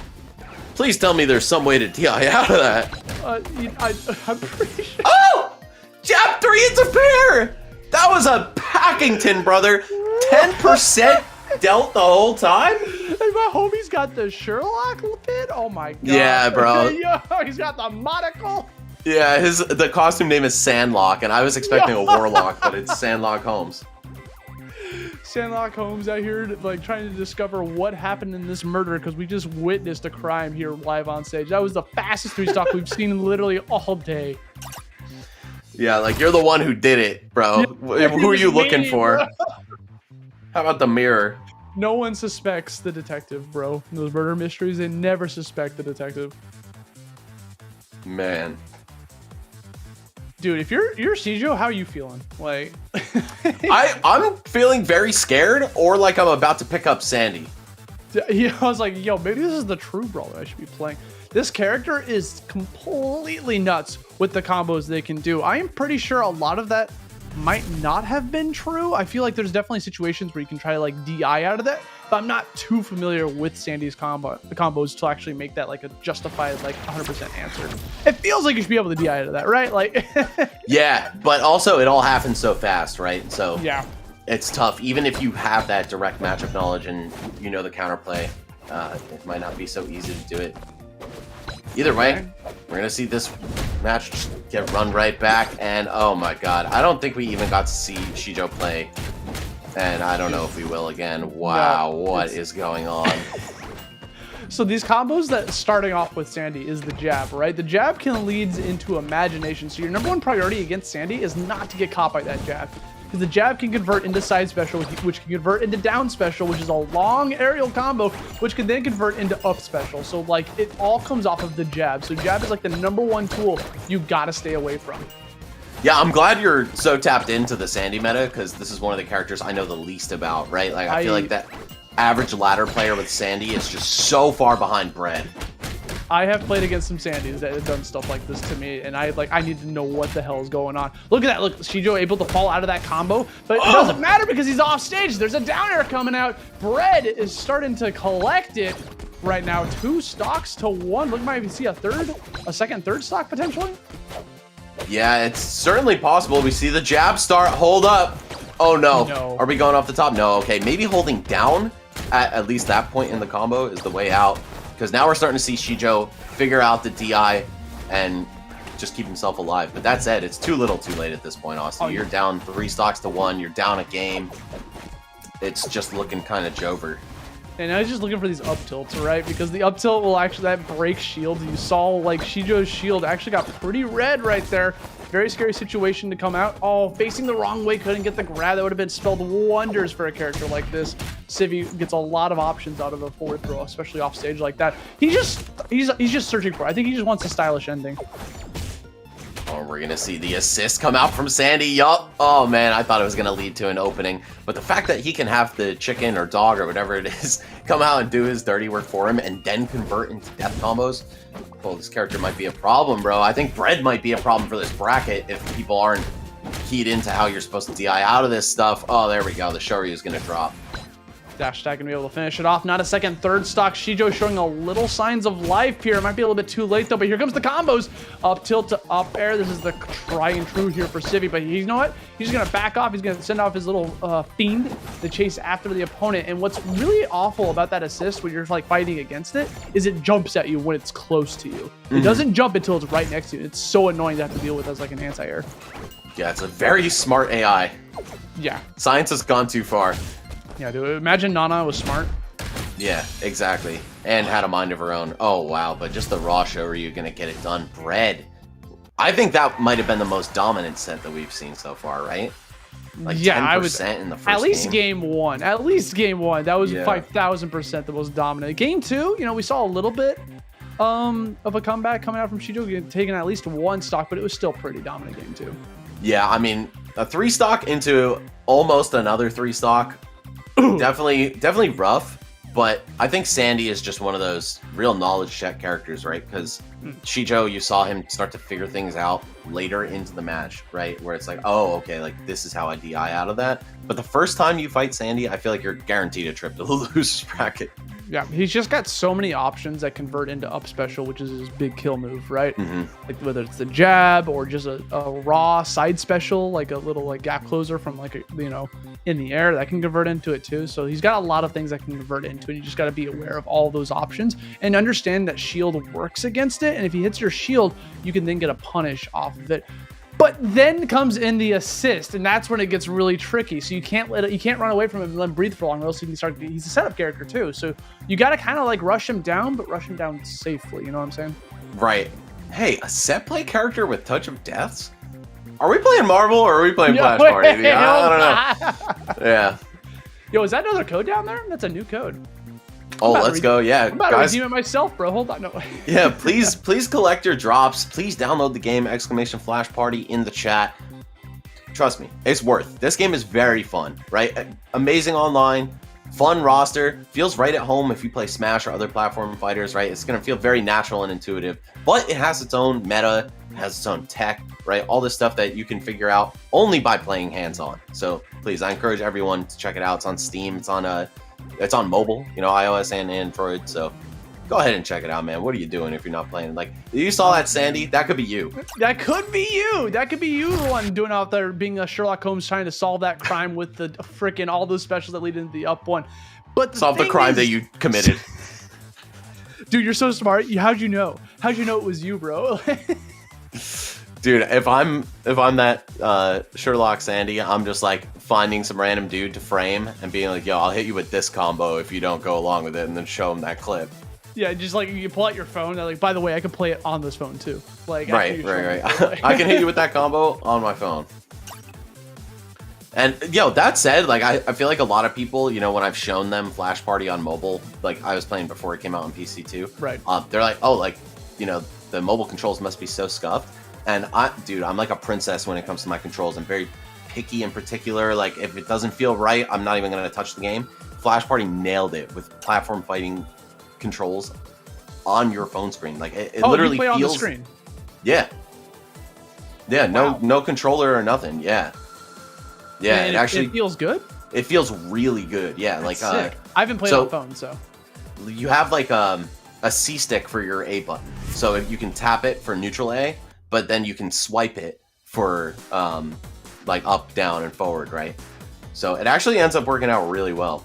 Oh, actually, I recognize this guy. We got Water out here, one of the biggest advocates for the game, who was definitely all over Twitter and Twitch chat for guys like me and TK when we were playing this, and like really, you know, encouraging us to get into the game and like talk to people and stuff. So shout out to Water, cool dude, and he's playing Heracles, who we have yet to see, going up against RinHatsuyuki on Nico. So a little small guy versus a very large guy, and I feel like Heracles is probably favored just based on those attributes alone. yeah, this is definitely not the classic Goliath thing you're going to be seeing here. What Heracles can bring to the table is just very fast movement, being able to kind of close that distance, but also has that pesky meteor that you can kind of shoot off there. It's kind of reminiscent of Tom and Jerry a little bit with those tennis balls, because you can interact with the meteor. You can hit it with a tennis racket. You can go in there and do a down tilt to kind of make it go in a vertical action. And then on top of all of that, he's got meter up at the top left, that top meter, if that goes all the way to the max, he enters a Fury state where he can't use shield, but it's really hard for melees to hit him. Yeah, he's got like that constant active hitbox around him, which makes him really difficult to fight. It's like the best defense is a good offense for Heracles when he's in Fury, yeah. You better hope you have disjoints or a projectile when he's in that state, or just you gotta run.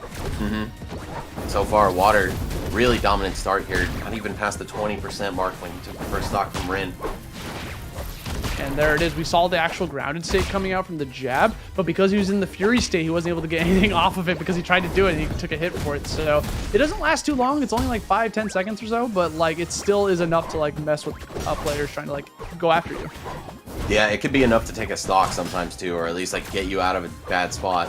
So we'll see how Rin is able to adapt here. You know, I feel like a lot of Miko's hits just naturally go over Heracles' head, right? So it's really difficult to get your offense going against him, and we're seeing that right now. I feel like Water is just content to kind of run away, set up his orb, smack it around as necessary, or just straight into Miko, set play or no set play. That move is really difficult to deal with. Yeah, dude, just trying to like counteract it, get back on the ground. But here comes the setup. Got the meteors coming out. Water playing a pretty dominant game. I mean, this looks kind of tough for Miko. I'm not gonna lie. I'm not gonna like sugarcoat it. This looks pretty abysmal for Miko. Yeah, honestly, I think Heracles is probably a lot of the cast's worst matchup just because he's small. And, you know, if you've played other platform fighters, you definitely know the struggles of other characters naturally low profiling your moves, right? They don't even have to endure shield stun, right? They don't even have to commit to a dash back or anything. Hell, half of them don't even have to crouch half the time, right? Yeah. They could just naturally get under your aerial or even some grounded moves, and that's just very annoying. You have to completely rewrite the way that you play, and we'll see. Maybe Rin is able to rewrite that play style going into game 2, but after the complete dominance of game 1, I don't know.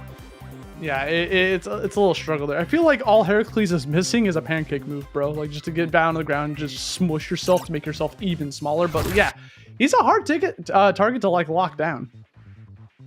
Yeah, for sure. I don't know. I feel like Miko, you know, once you hit him, it could just be a wrap for him. But he does have all the weight and an okay recovery. Like he's got some endurance, right? He could stick around for a while, get that rage going, and then start clobbering you. Yeah. So it looks like we're ready to rock here. Both players are at the ready. Water versus Rin. Gonna see if Rin's gonna be able to bring anything to the table. Gonna stick with the try and true Miko. I mean, the guy clearly is a Miko fan, rocking with the costume for the character, right? We've been seeing a couple default costumes from players, seeing a couple of other costumes from the game. People bringing it out, and they got some really crazy fire costumes. I'm not gonna lie, there's a lot of skins out here that you can just kind of like, you know, bring to the table. Yeah, I actually love the skins, especially this Miko one. Yeah, like, it doesn't even look like him. It's sick. Yeah, he looks like some kind of like Chinese mythical deity or something, you know? It's super cool. And the Heracles and like the gladiator gear, they really nailed it with the skins in this game, yeah, bro. I'm a huge fan of the skins. Like, they're all just so fun and full of life. We're going to jump into here for game number 2, man. Going over to Central Arena. This is basically FD, bro. Yeah, exactly. A stage that is not familiar or not unfamiliar to anyone who's played Smash or really any game, right? I feel like every platform fighter, they end up having their FD equivalent, and just no platforms, no nonsense, a straight up fight, and potentially a juggle fest, depending on how well these guys are able to play that ground to air game. Yeah, and now we're seeing Water almost has that full meter, literally just a couple more hits away from being able to do it, but he's doing a fantastic job just keeping him off stage. And now with the Fury state activated, it's going to be even more difficult for Rin to try to just like get away from him. Really, all you can do is just hold forward in that state because you're going to get caught by it.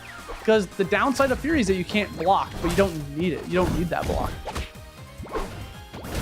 All right, Water once again off to a pretty hot start, but wow, you saw that up tilt almost killed? Miko's sweet spot up tilt is crazy strong.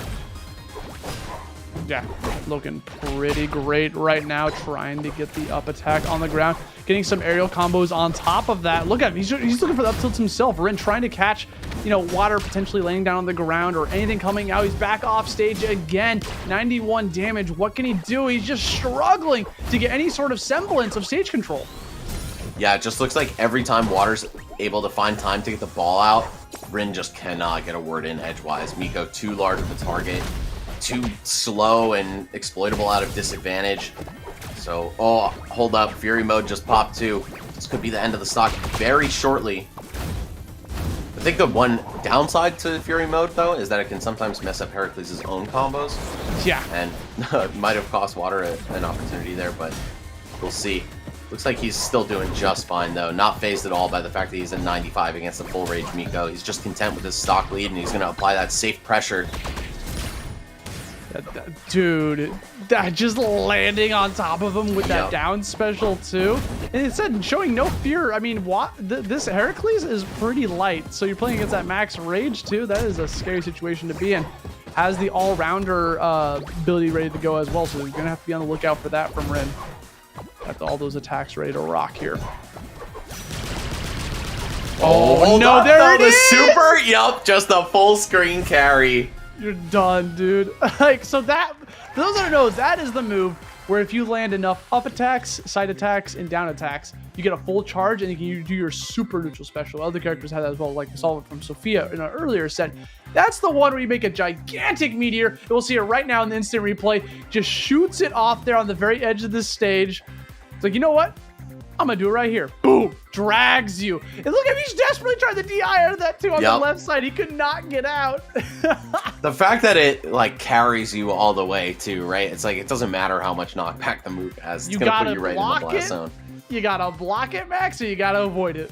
Yep, and one of the downsides to playing those big bodies is that they don't have a super, right? Their trait is that they get rage as they, go above 50%, I believe, is when it starts. So, yeah, kind of an unfortunate trade-off, as you saw right there. Like a lighter character with a super, it's basically like having rage, but it's all in one shot, right? So you better make sure that you hit the super, otherwise it's all for nothing. Okay, looks like we're gonna jump over to the loser side of thing for this next set, giving Coney that one more shot. Losers top 64 qualifiers. It's gonna be Coney versus Saz. Again, we are still in that best 2 of 3 territories, so we got a lot more action coming up, and there's a lot here on the line. If you end up losing 2 more games, you are out of the tournament. You're going down with a 96th place finish, and that's, you don't want to go get 96. It's a pretty okay placement for 512 people. You want to push it a little bit further, try to get in a little bit of that money. So you think Coney's gonna be able to have the cojones to bring this forward, Max? I think so, man. Honestly, Coney is just overall very solid, right? And we saw him put up a good fight in his last match. I guess it was ShyBaka, right? Yes. That he fought? Yeah. So, I don't know. I think he's got it. Again, I'm kind of just naturally biased toward people who I know have 15 years of fighting game experience, right? Of which Coney is one of them. And it's not like he's just been a pot filler for 15 years, right? Like, he has certainly excelled at a lot of games that he's played. So, I think he's got this one, but maybe Saz has the sauce, bro.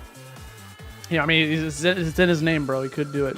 We'll have to see how he's going to be able to bring to the table. I'm curious who he's going to be picking. Coney was playing a lot of Miko in the previous set. I don't know if he has other character experience, but if you had like that limited amount of time to the game, you're probably going to put it all into one character, try to learn it as much as you possibly can. So I will not be shocked if we see even more Miko, which, by the way, a very popular character today. I feel like we've been seeing a lot of Mikos.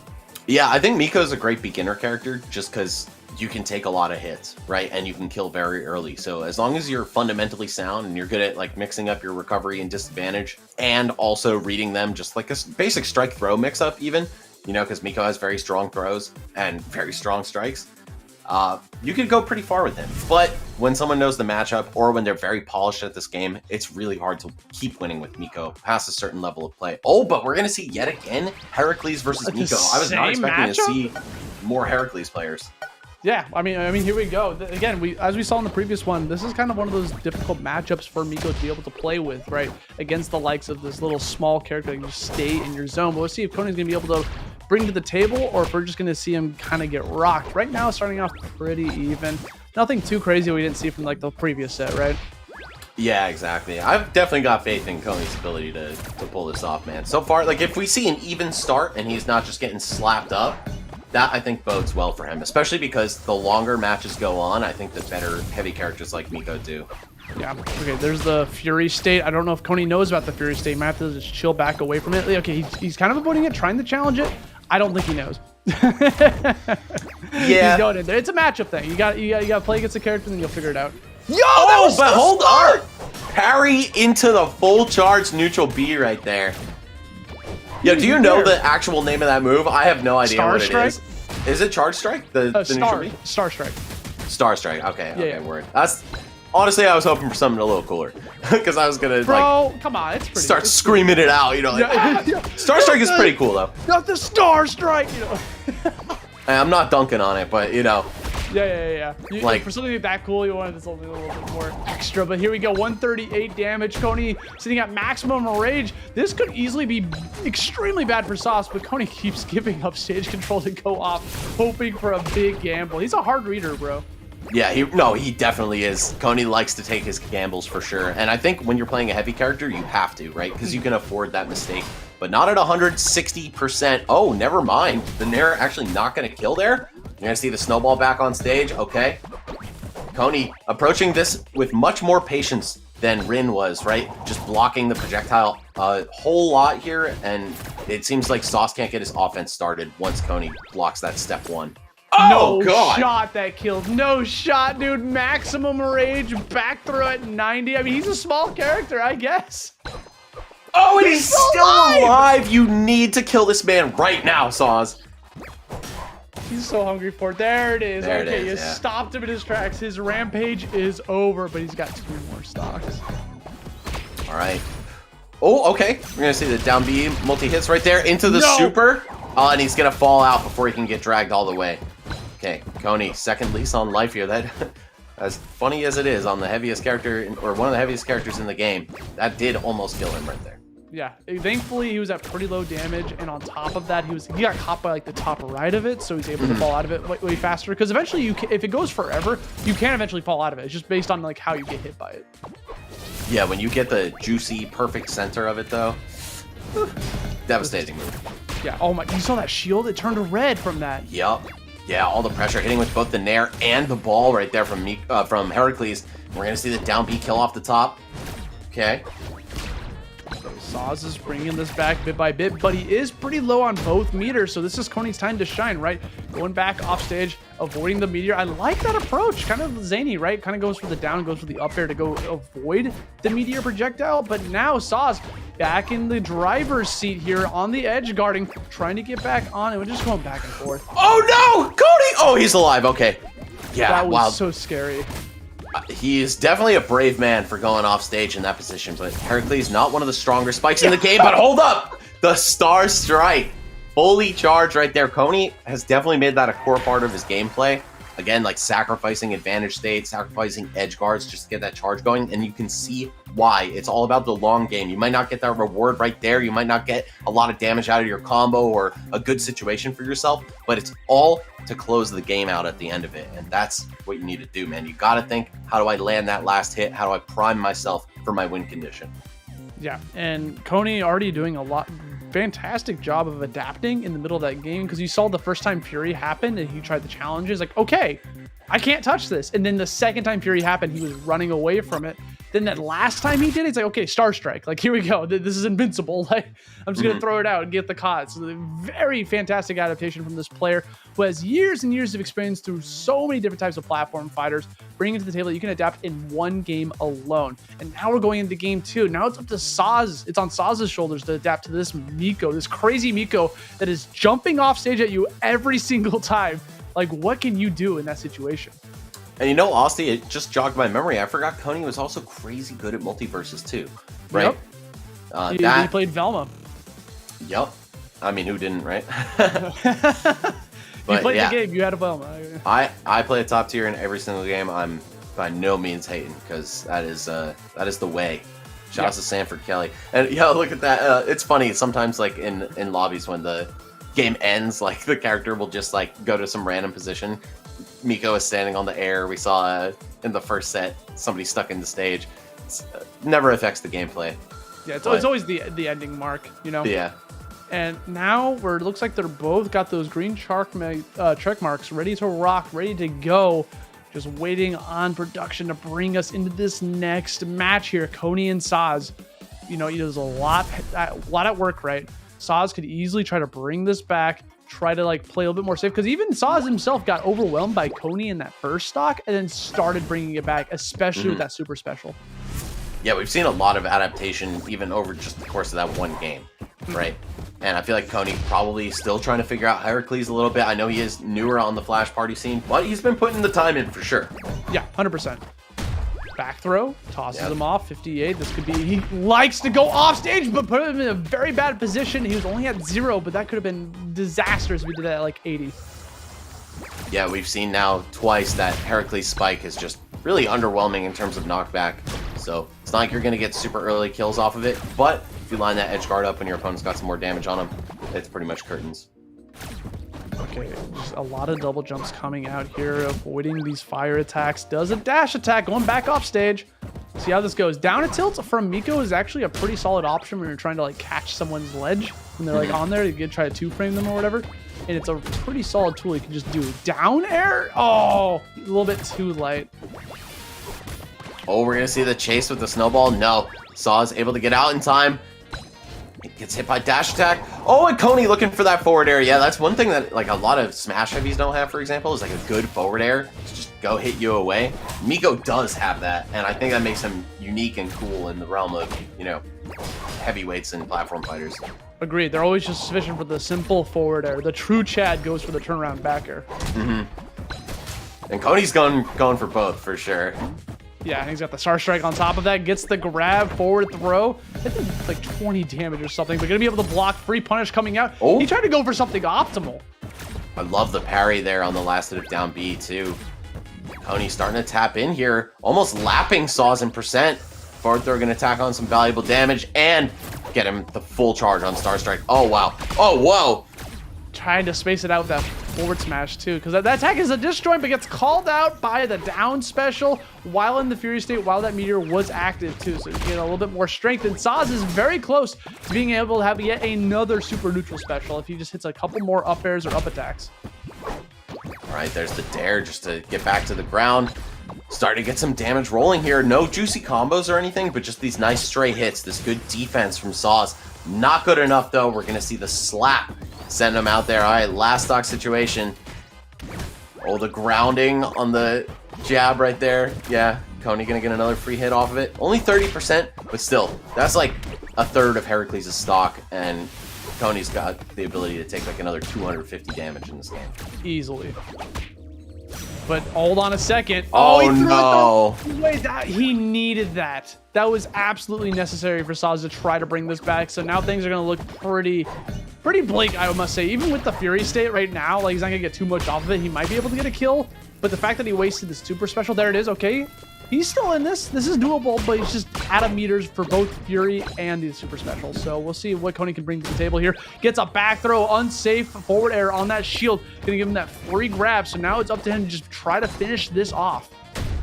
Oh, and yet another grab. You could see the fear coming through for Sauce. No! Yep, there it is. Another slap. Miko, those forward airs, man. You might not expect it. If you got a lot of experience against, say, like DK in Smash Brothers, his forward air, it's not a move half the time. It's only a move out of like combos or like severe advantage state, right? He's got to fall back on Nair or like up air to defend himself. No, Miko is reaching, bro.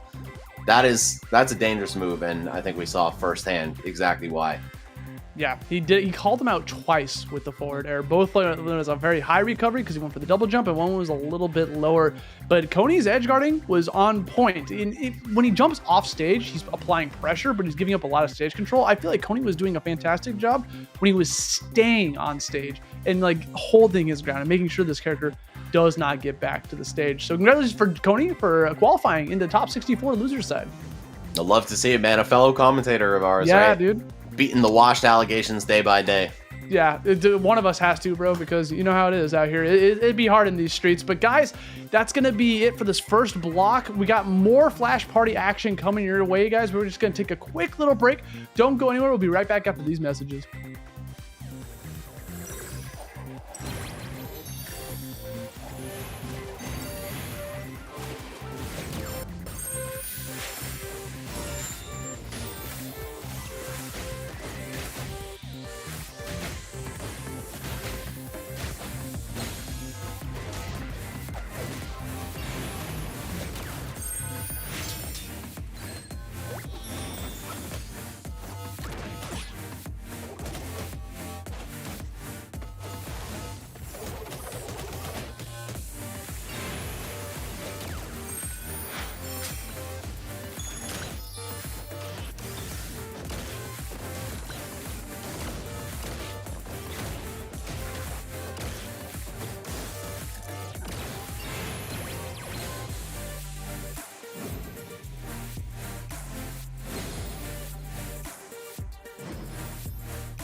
Yo, what's good, guys? Welcome back to the Flash Party Spring Invitational. $10,000 on the line, 512 competitors coming in, and we're going to see who's getting down to the nitty-gritty. My name's Aussie. I'm joined here by Max, and we've got the top 64 bracket coming your way right now. And Max, we got some crazy players coming in.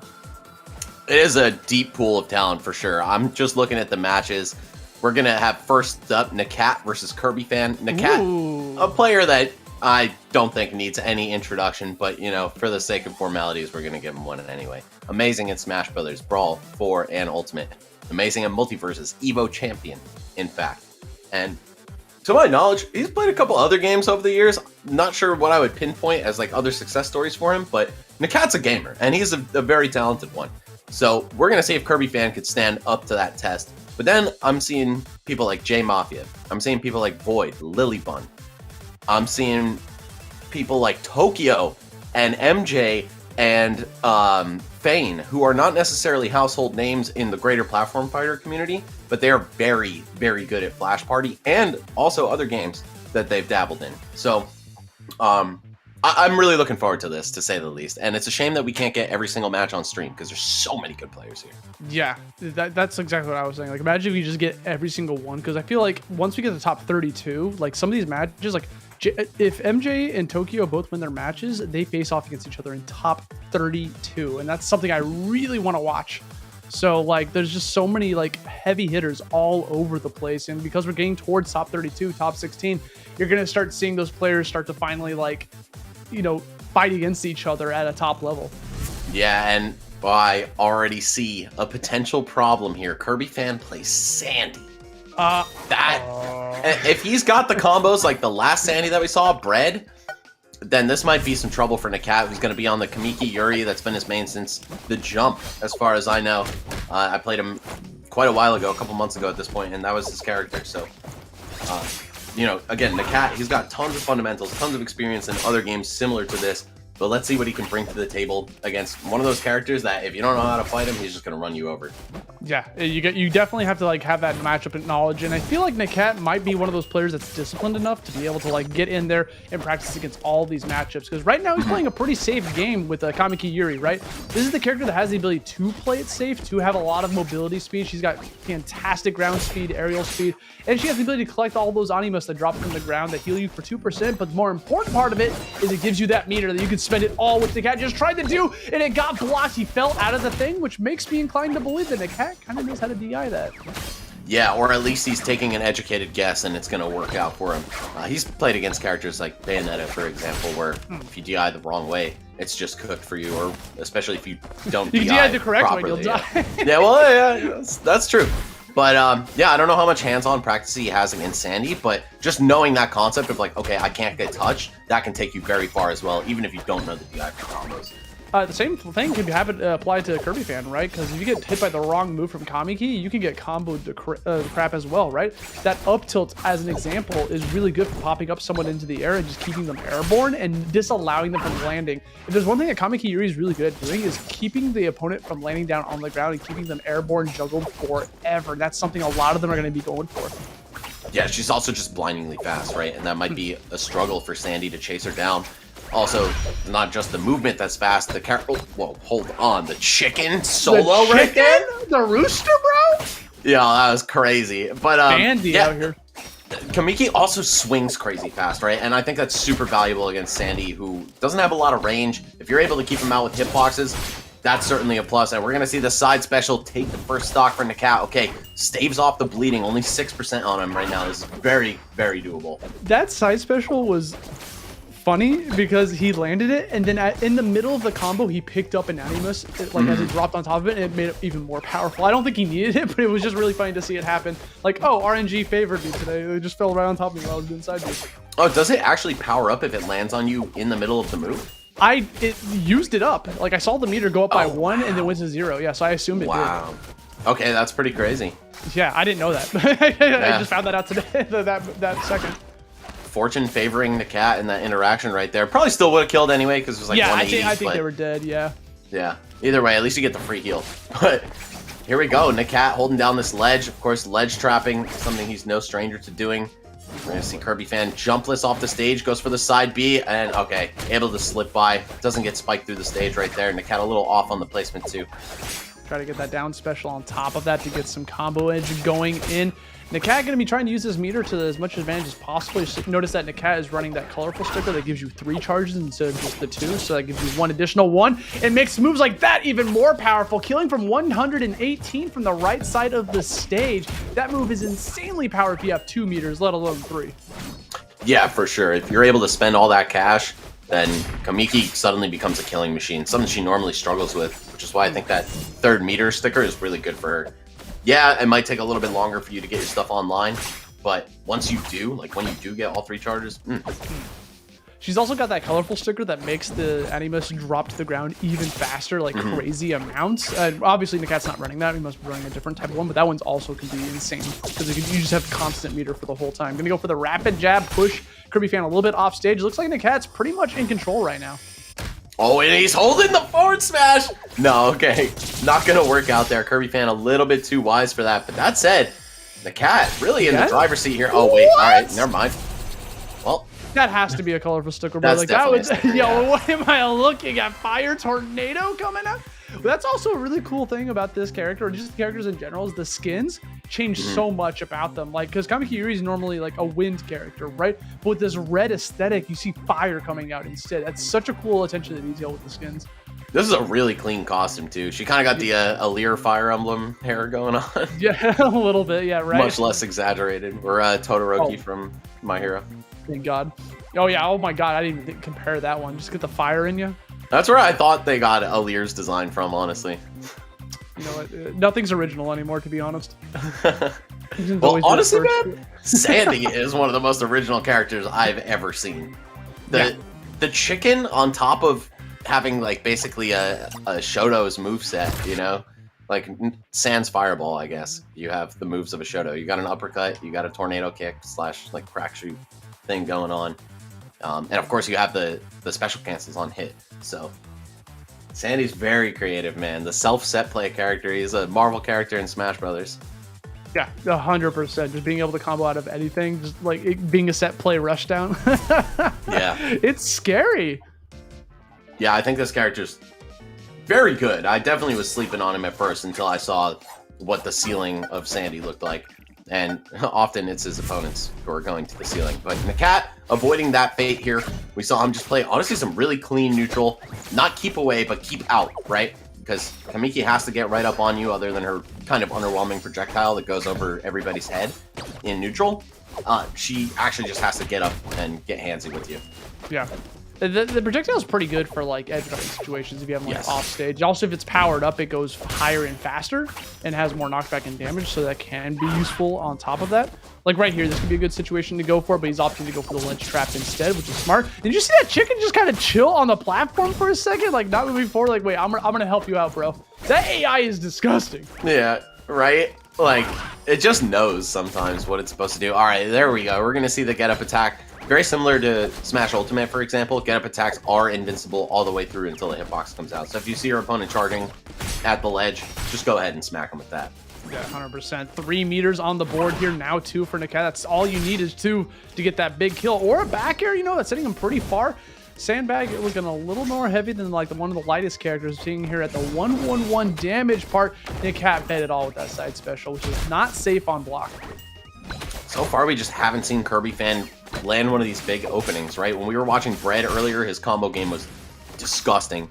But I feel like it's less that KirbyFan doesn't know the combos and more that Nakat is not allowing him to get hit, himself to get hit by one of those juicy starters like the jab. Yeah, I mean, look at him. He's playing incredibly safe. He's jumping around. He's not staying on the ground because he recognizes that jab is such a scary threat, so he's jumping around there. And even though he's no stranger to that, he used to play Ice Climbers and Brawl, bro. He knows what it's like to be camped against like that, you know? So he's just employing that strategy in this one. All right, a little bit of a scramble here. Both of them kind of swinging at the air. Uh-oh. But KirbyFan finally getting a big opening. Nakat's going to fall out, but he still picks the back air up. Okay, what's this edge guard going to be? Kamiki, not one of the best recoveries, but it can get the job done. Definitely. But now we're seeing him try to get the combos yet again. Down air into up tilt, puts him in the air, and this is exactly what Nakat wants. This is the win con, right? Don't let him land. He's out of jumps, he's out of resources, and he catches him with the projectile on top of that. What a snipe, bro, coming out from Nakat. Yeah, that metered projectile, so dangerous off the stage. Just does enough knockback to kill you, but even when it doesn't, it can just send them too far to reach. So here we go, some more up air juggles from Nakat's Kamiki right here. Yep, one of the scariest tools when it comes to trying to land on the ground. This character just does not let that happen for free. Let all that meter rip, spacing out from that side special, disallowing KirbyFan from being able to play this game practically. Nakat's looking like he has been grinding, dog. Yeah, Nakat was... just the drop zone there, finishing it off. Yeah, Sandy, also the pretty predictable recovery pattern, right? You know he's going to have to go for that side B to get the distance, and then he's going to have to go for the up B after. If you just run off and challenge at the right time, it's curtains. But yeah, I mean, Nakat was clean at this game months ago, and he certainly looks like he's been grinding in anticipation of this tournament. Again, there's a lot of money on the line, right? I love seeing that developer support, giving you a reason to take this game seriously and really put in the hours. Yeah, I feel like in competitive games, like in general, people always try to be the best at your game no matter what's going on in the situation. But when you put money towards it and like financial like incentive to get good at the game, I think that pushes players to go even further beyond. Like, you know what? I could go, like play like a one-player game where I could go hang out with friends, or I could grind this game for 4 hours straight because I want a chance at that money. Because I almost like treat it like a job, And I feel like that really helps, empowers players to push their game to the limit. That's the thing that comes at it. The more money you throw into the prize pool, the more serious your players will try to take this game to the absolute limit. And that's at the end of the day, isn't that like a developer's dream? So shout out to XD for being able to like push this out and put that tournament out there to give these players a reason to get really, really good at this game. We're starting to see some top level talent right now. Yeah, no doubt, man. You love to see it. And also, it makes a statement to the masses. Like, hey, we're here and we're like reinvesting into the community, right? So whether it's just someone who downloads the game, by the way, it's like !flashparty in chat if you want to hop on the wave. Whether it's someone just playing the game or even spectating and then broadening that audience because you see, oh, like VG Bootcamp is streaming this with a ton of viewers. Like, let me check this game out. I can definitely assure you, you won't regret playing Flash Party. This game is fun as hell. I'm not a paid shill. Trust me. Like, I was on this long before this commentary gig, bro. Like, this game is really, really fun. I would strongly encourage anyone who's even the slightest bit curious to just hop on and play. You play 40 games, you get access to ranked, and that's, for a player like me, I'm a big time sweaty. That's what I like the most about this game, is that there's ranked ladder. And even without, like a cash tournament in the picture, there still feels like an incentive to keep grinding, keep improving, keep getting wins, So it just gives you that little reward. Yeah, not only with this tournament, but also like they help support small local onlines as well. Like there's a weekly that happens that so I forget the player's name, but like he hosts the tournament. And XD like supports him and it's like, yo, here you go. They shout him out, they retweet, and they let people know that there's a tournament that you can go to get that tournament practice and a little bit of prize pooling. So they're definitely trying to like push the tournament scene with the PC port coming out, which I'm a huge fan of. And like you said earlier, Max, I think the biggest thing I'm a fan of for XD is that they actually hit up the grassroots community.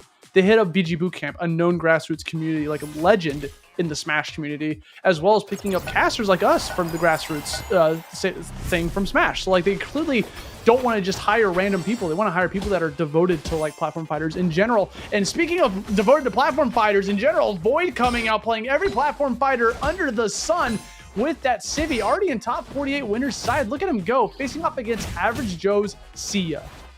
Yeah, two very familiar faces for any regular Xanadu watchers. Not that Void really goes to Xanadu, but you'll, if you watch Xanadu, I'm assuming you know who Void is, right?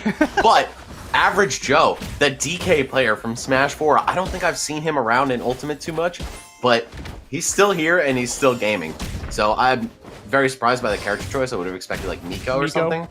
But yeah, Sia versus Civi. This is two of like the OGs of Flash Party going at it. Yeah, 100%. Sia's got a lot of like intricacies that she can bring to the table. We haven't seen too much of this character besides MJ's set earlier on, but she's a pretty good character for what rightful reasons, right? She's got the 2 meters, very similar to what Heracles had earlier on. Has that meter at the top that right now is active. She's gonna make one of her specials way more powerful, just like that one. That down special is normally like a projectile reflector, but when you have the full meter, it pulls opponents in and they take a massive amount of damage. Yeah, Sia's so scary when she's fully charged up, and I think she's also one of those characters where you've got to have some hands-on experience to know what's going on. Exactly. Void taking the brunt of the damage at the earlier part of this match, but he started to bring it back. Still, though, first stock going to go AverageJoe's way. Actually intercepting the recovery with down tilt right there. Civi not yet obtaining Legend Invincibility. Down tilt's like the Swiss Army knife for this character, right? It does it all. It's a combo starter. It's a ledge trapper. You can 2-frame on the ledge. Like it has so much action that you can just be able to convert it into whatever you want. And now we have another meter coming out. That's the side special. Actually gains invincibility with that fully charged. And now the all-rounder meter is charged, and that's going to give her access to the super neutral special. Oh, is it showtime? It might be right here. Oh, yes, yeah, there we go. He saw he escaped. Oh, he went back in. Unfortunately, Sia with one of the least reliable supers. If you get caught on the edge of it, there's a good chance you'll pop out. But Void actually managing to punish it on hit, which is crazy. Yeah, I can't believe he went for that, but it worked. And a lot of Sia players like to do it from the air too. You know, they like to try to like land with it because then it's like, okay, you can't touch me. I'm gonna land for free. And then you can act out of it once it's over. And now Void coming back in with the full charge. What that's going to do for Civi is allows him to cancel his specials into attacks on hit. So just going to go for the basic dash attack, a very strong dash attack to be able to get an easy kill. But right now, Void's sitting at 138 off stage, looking kind of struggling. Yeah, I feel like if AverageJoe secured that stock before Void did, we might have been looking at game 1 going his way for sure. But now, leaving Void alive, that's very scary, man. There's a player who could do a lot with a little bit of room. Yeah, all he needs is that one go-to. Here comes the up air chains. Off stage, tries to go with a forward air that could have been dangerous. Gets another reset with the up tilt. Continues the combo, but unfortunately, AverageJoe escapes out of it. It is now back to neutral.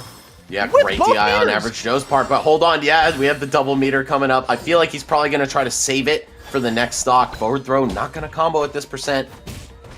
Oh, AverageJoe, can you close the door on Void right now so you can move in with all that meter to his last stock? Man, that down tilt, at this point, it's not going to be able to do it. Void's just going to hold shield, unfortunately. Not for long enough, though. Yeah, I feel like he let go a little bit too soon. Void could have potentially run out of that, but I think he was trying to go for a big punish, so I respect it.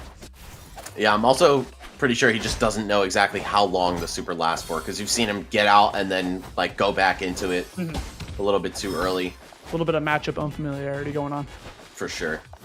Sia, I would say, is not really that common, even though we have 3 really good Sias in the top 64. Yeah, she has a lot of great tools. I'm kind of shocked by the kind of absence of this character. By the way, that's a really good recovery for Civi, going for the horizontal recovery with the side special, but good edge guard coming up from AverageJoe, just spending the meter on the down special off stage. There's not much Civi can do in that situation. Yeah, even if he didn't secure the stock, he at least put himself in a position to win once he gets knocked to his last one. So we'll see. Maybe he's able to get it done right now, but maybe Void ties it up. Fishing for these down tilts, these up tilts all over the place. Gets the side special, converts it into an up air. Void's still hanging in there, but gets caught by a second one because he went for the charge. And that's going to be a 2 stock coming out from AverageJoe to Void. 1-0 in this race to 2. All right, starting to get a little spicy here. Void, of course, if you watch him play pretty much any game, you know that he's at least one of the favorites for top 8, right? But you stepped into the ring with some people who have been on the wave of this game for a long time, right? I'm not sure exactly how long Void has been playing in terms of, like, you know, days and weeks and months. I'm sure he put his hours in, but even then, you can't beat the experience of someone who's been plugged in to Flash Party for a long time. And it looks like AverageJoe is just that. Dude, on the other side of that coin, bro, I feel like Void was adapting in the middle of that game. You saw him. One of my favorite things about Void as a player is he is really good at testing stuff. He's not afraid to get in there on this really big attack and die for it if he learns something from it. Because I think that's what Void's doing. He's learning in that game 1. He's going to try to apply that knowledge into game number 2. And we'll see if that actually comes true. So keep an eye out for that next super neutral special coming out from AverageJoe and see if Void actually gets an appropriate punish on it or not. Yeah, 100% agree with you, Aussie. Once you're down a certain amount in game one, you just start playing for data, right? Yeah. Make it as close as you can, but don't like overexert yourself just trying to win. Try to figure out what your opponent does, what their character does, right? Again, it looks like Sia isn't exactly too familiar for Void, but that said, going into the second game, even with some adaptation in play, Void is really falling behind, and AverageJoe off to a great start here.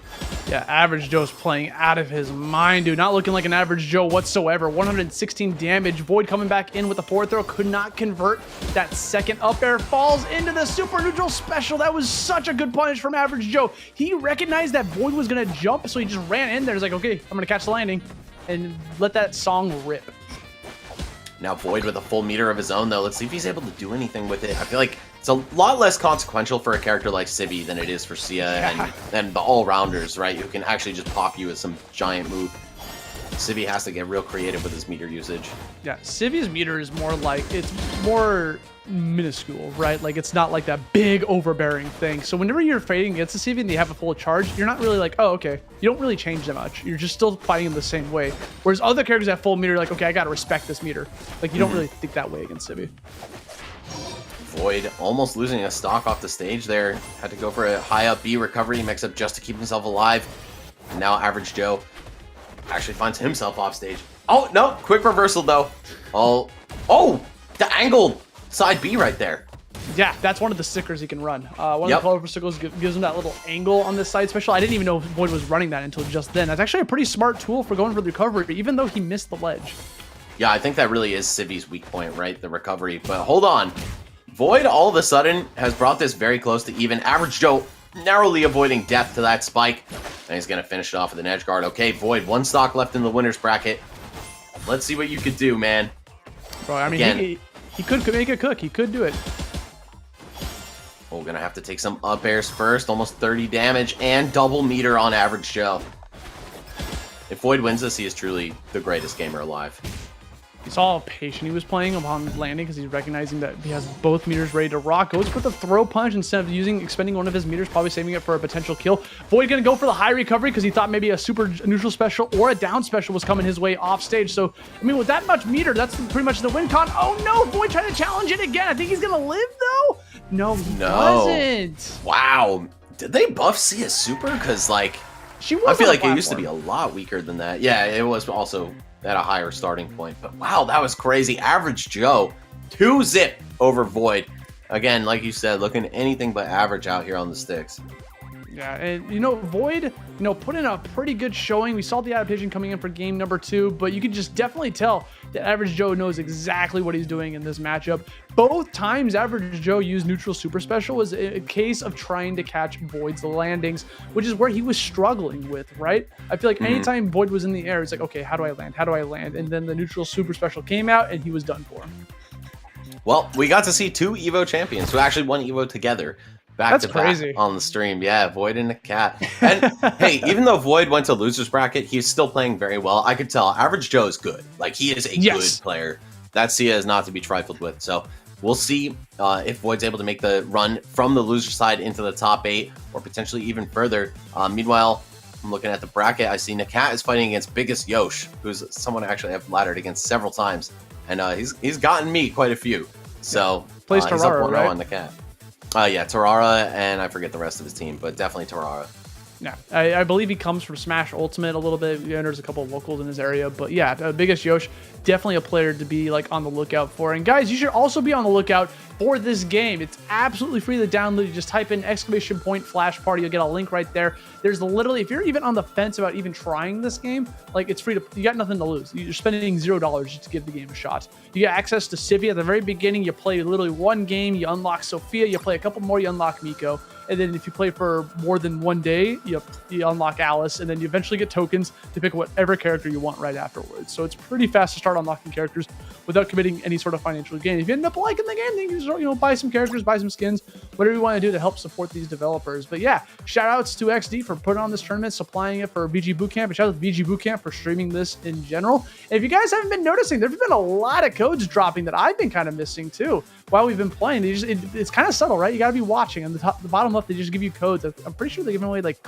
tokens or something, but definitely rewards on the way. No, I've actually got all my boys watching the stream logged into my Flash Party account. Dude! Rewards. Sorry, guys. You gotta be faster.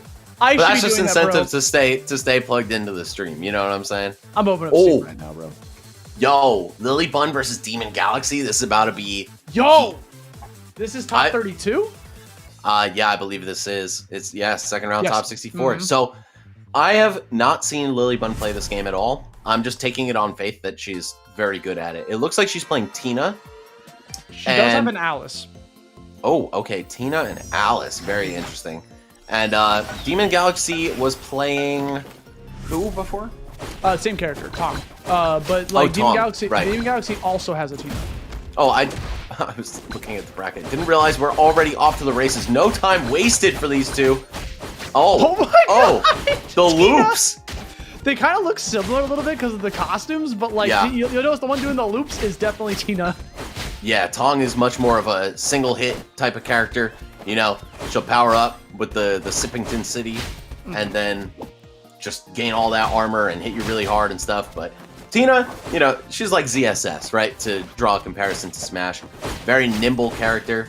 She's got those quick aerials and she just gets right in there. So I think that's a character that makes a lot of sense for LilyBun, who comes from Nasby, one of the fastest games out there. And look at her APM. She is just dancing all over DemonGalaxy right now. And we saw DemonGalaxy in a previous set just completely demolish the competition. And now all of a sudden you're seeing the giant skill gap right now from that, at least getting overwhelmed by Tina, which granted, Tina is a character you can easily get overwhelmed from in the very beginning because she's such a fast character. It's like it's always like that game one chip, you know, like it's gonna happen. You're gonna get caught by it, and then you start to adapt. I think it's actually what we're seeing from DemonGalaxy right now, because now he's got a little bit of advantage. He's got the drunk state ready to rock here. Gonna be able to take that free hit, get a grab out of it, and she's a powerhouse. She can get the kill. Oh, clean parry from Lily. Doesn't get a direct punish off it, but still finds an opening. Oh, and a very unfortunate trade. All right, DemonGalaxy keeping himself alive here. Stops the bleeding at about 65%. You're gonna see, you know, alcohol's bad for you kids. She takes damage once she enters that state.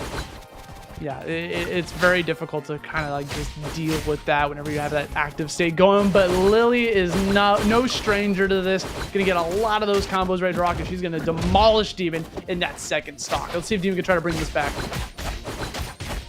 Oh no! Some more chains right there with the up tilts.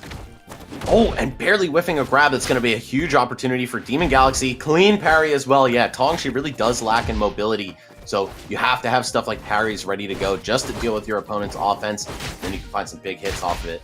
Exactly. And you're seeing a lot of these assaulter traits come into play, right? One of Tina's easiest bread and butters at the very low damage is going for the up tilt, and you use the assaulter passive to cancel that to move forward to get you another up tilt, and you just loop until they die. But you don't even need loops when you're the powerhouse as Tong. You get one clean hit and they go sent flying. Lily has advantage now.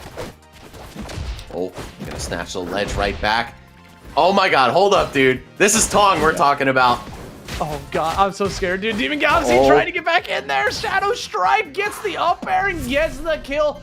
That was almost insanely close. It really was. Tong is one of those characters you can never count out. Of course, she has the ability to turn super armor on at will. She has absurd knockback values on so many different moves. She's kind of heavy, but there's a good amount of ways to exploit her, namely off stage. Her recovery is not great. So we'll see. Maybe Lily will land some crazy edge guard in the rest of the set. That wasn't really a factor at the off stage, but yeah, wow. Great showing from both players, though. It looks like Demon is going to stay on the Tong, and Lily's going to try Alice out. I mean, she won with Tina. Maybe it was too close for comfort, or maybe she's just trying to warm the Alice up. Oh, wait. No, is that Chili? That's Chili. Yeah, that's Chili. Yeah. I see the little babies, and I'm like, oh, they are the same. Yeah, they're all the same. You know, Alice is the one that falls asleep. Yeah. But okay, so Chili, very set play heavy character. And LilyBun's like a massive brain player, so I'm not surprised that she likes this character. Kind of taking me back to her Oblina days. Oh my gosh, just like all those days back then, just playing these set play characters, which by the way, I think this is one of the first Impeder type characters we're going to be seeing all day. Impeder is one of those characters that, like you said, are set play heavy. but what gives them that special trait is if they hit their shield enough times, it powers up their next throw. But with Chili specifically, she's like, I get some Duck Hunt vibes from her, right? Because she can like set down the bush from that knife, which is right there. Now with that bush, she can either call out the grandma or Rust to be able to do anything out of it. If the grandma gets called out, that's a counter, which is we're seeing a lot of right now. If Rust gets called out, it's a giant gun that gets shot. It does massive damage. It all comes from that bush. So yeah, definitely agree with the Diddy. I'm sorry, the Duck Hunt comparison. I also see a little bit of Diddy when it comes to the up close game. But yeah, Chili, I would say a fairly underplayed character, right? Yeah. Not that much representation. You're like a tiny, weird, stubby character that really needs to be labbed to be truly effective. And if anyone's going to do stuff like that, I would say it's Lily. And on top of that, she's got an insanely strong back air. Like, that back air could probably kill at this point.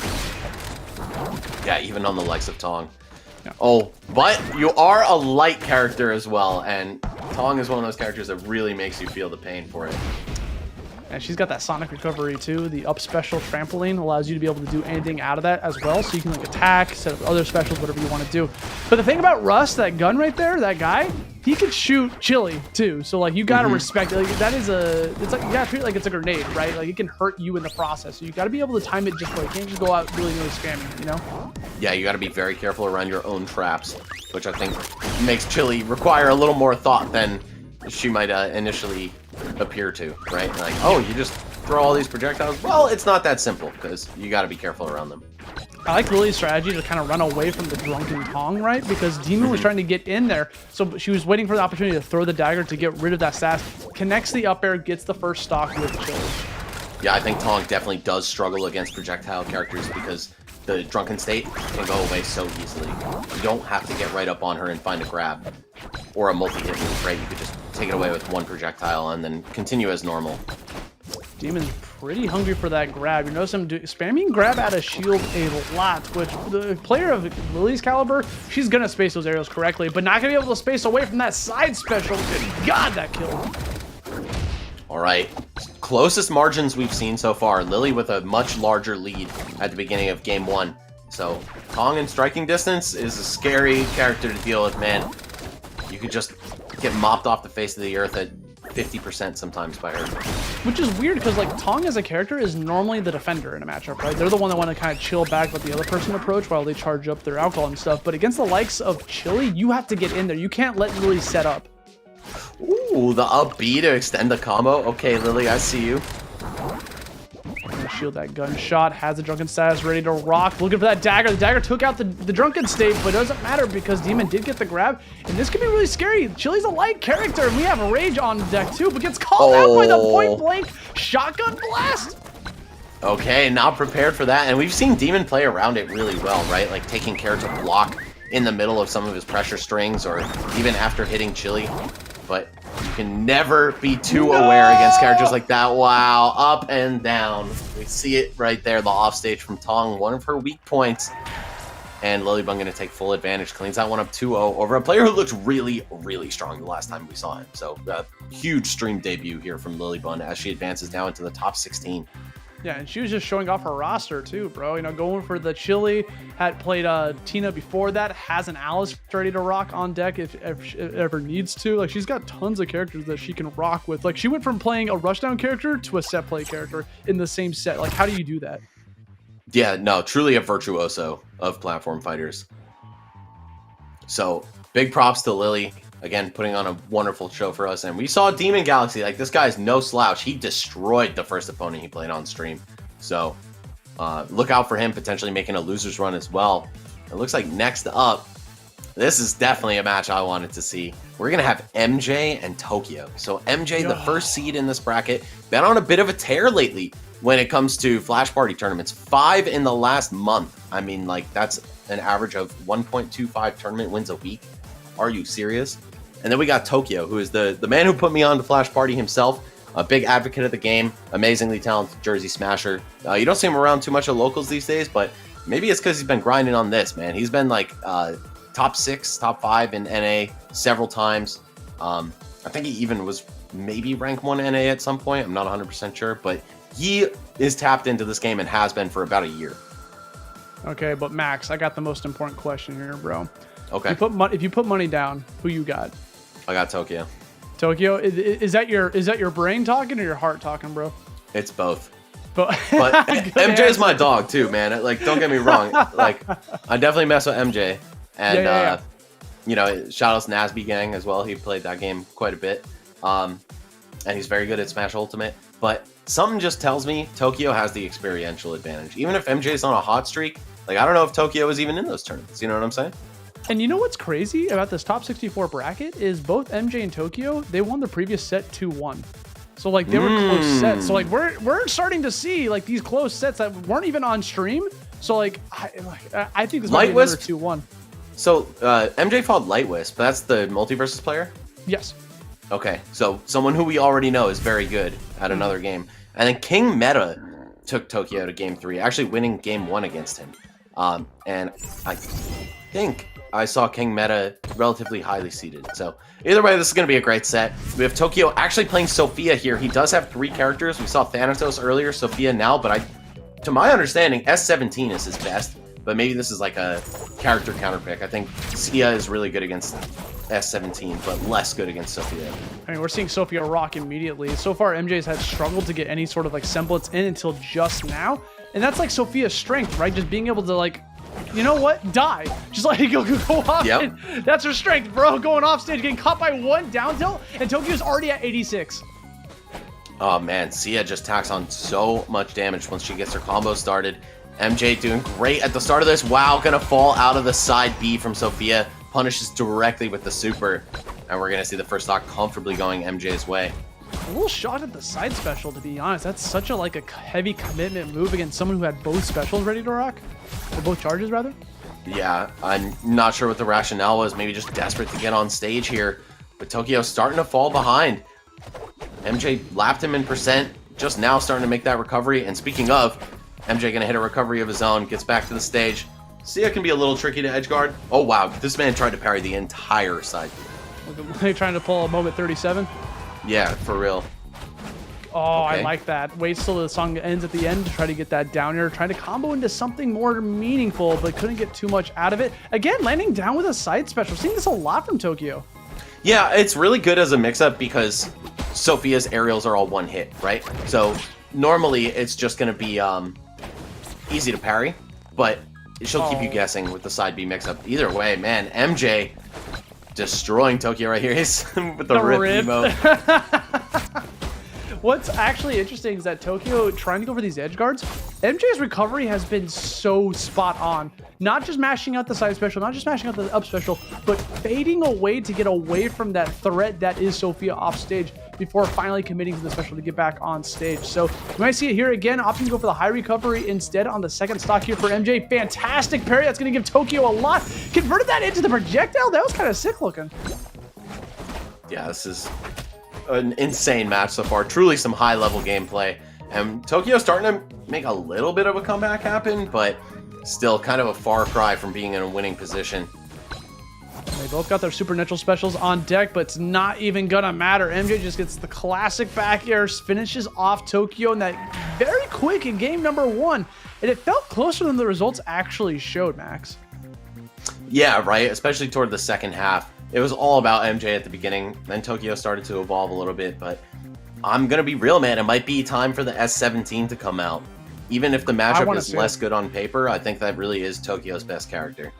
I feel like the Sophia was like, you know what, I'll give this a shot for this matchup and see how it rocks, but it looks like it didn't end up working for him. I feel like there's a couple of things where like, especially with that mix-up with the side B, like I think he was going for like the mix-up. The best mix-up is no mix-up because he was landing that every single time, and it was working eventually. But I want to see some other characters come out from him. Like you said, I want to see the S17 come out. But we have a counter pick coming out from MJ, rocking the new costume for Sophia, playing that game to unlock the character. And then we have S17. Maybe this is in like a retaliation against an S17 counter pick potentially. Yeah, I don't know. Well, since MJ won the first game, right, he would have had to declare his character first, meaning that he wanted to switch after winning with Sia. And now Tokyo is switching after MJ confirmed that he'd be on Sophia himself. Yeah. So I don't know, kind of just a weird flow right there. But look at the numbers that you see here, right? Tokyo has been playing this game for a long time. But I just saw, I think MJ is world ranked 25th. That might be the highest NA player of all time. Japan does have this game on lock. I believe China is also very strong. So like, there's a huge like Asian focus in the top of this game. NA has always been behind. So props to MJ for getting 25th, man. Dude, yeah, that is definitely impressive, especially with like that Evo Japan that happened. Like they're clearly trying to market over there because the players over there are devoted. And now we're trying to get NA involved, especially this start with this tournament, with this NA centered tournament, seeing all these players come out. Now we see Sophia with the brand new skin that just came out, looking pretty fire. I'm a fan of like the Paladin-esque look, so like I definitely want that skin. Yeah, it's actually so sick. That's my main, so you know I need that. Yeah. She's part of my roster too, bro. I get it. But now we see S17 coming out here with the 78 damage. Now this is a character we haven't seen at all today, Max. Yeah, right. And it's crazy because she's typically considered one of the best in the game. These two really are at least back when I was playing a ton. These were easily like either the two best or two of the best. Yeah, S17's been reworked ever so slightly. Still a fantastic character, but not as impressive as she used to be. But she's still got those colorful stickers on deck, right? One of those stickers that actually came out into play right there. You see that big aura that came out? Whenever S17's in that aura, it increases her attack power while she's in it, and the aura also reflects all projectiles. This stays out for a pretty long time, but you have to activate it by landing your counter move. But hey, neutral special, that's all you need. Yeah, it's such a good move for Sophia. Again, those multi-hits, really, really useful when you normally just have single-hit attacks, right? You can throw off parry timings and just movement timings and everything and catch your opponent off guard. But, man, Tokyo really falling behind here. We're going to see the down air, no link into the up B. That could have maybe been a kill. I'm wondering if Tokyo is expecting the tech. True. You don't want to go for the up B if you know they're good enough to tech, and certainly MJ has proven to be more than just good enough to tech. Right. MJ might have purposely not tech to avoid that follow-up, you know, or to avoid whatever was going to happen. So here we go. MJ comes back right into it, connects the up special, sends Tokyo flying off stage in this top 24 match that we're in right now. Dude, this competition is starting to get fired up. MJ, 2 stocks right now. Very close to being able to charge the super neutral special on top of that. Yeah, really backing up the first seed right here. The amount of tournament wins recently, and again, doing it against a player like Tokyo, who I would have said was the guy to take this tournament. I'm very impressed here. Yeah, MJ's playing out of his mind, dude. Just like disallowing Tokyo from being able to get any sort of like meaningful combo damage against him too. Here's a potential edge guard opportunity, but against Sophia, that's so tough. Yeah, you gotta be pixel perfect when it comes to edge guarding that move. Just such a huge hitbox. Comes out really fast. It's the really fast part, dude. Look at that. Look how fast it comes out and gets the kill. MJ with a 2-0 over Tokyo. Top 24. Wow. Back throw up air taking 2 of the stocks right there as well. Courtesy of that sticker that improves Sophia's throws, right? Makes the forward throw a kill throw, makes the back throw a combo throw. And you can see him reaping the rewards right there. So it's going to be MJ moving on into winner's quarters. He'll be playing BiggestYosh. That's, again, 2 very strong Flash Party specific players who will be taking each other on. And actually, it looks like all of our winners' quarters are set, Austie. So we're going to be seeing some real barn burners right now. Dude, the one thing I'm so sad about is that we can't watch all these matches, bro. Because like BiggestYosh versus Nakat was something I definitely wanted to catch. But, you know, we can't stream everything.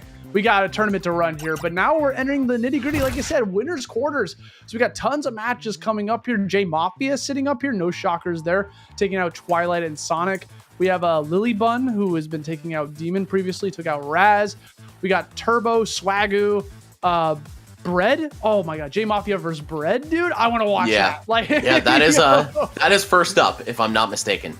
So, oh wait, no, never mind. I think I'm just misinterpreting. But either way, the winners' quarters are all fire. 8 great players, and only half of them are making it to the winner's side top 8. The rest, they're gonna have to do it the hard way.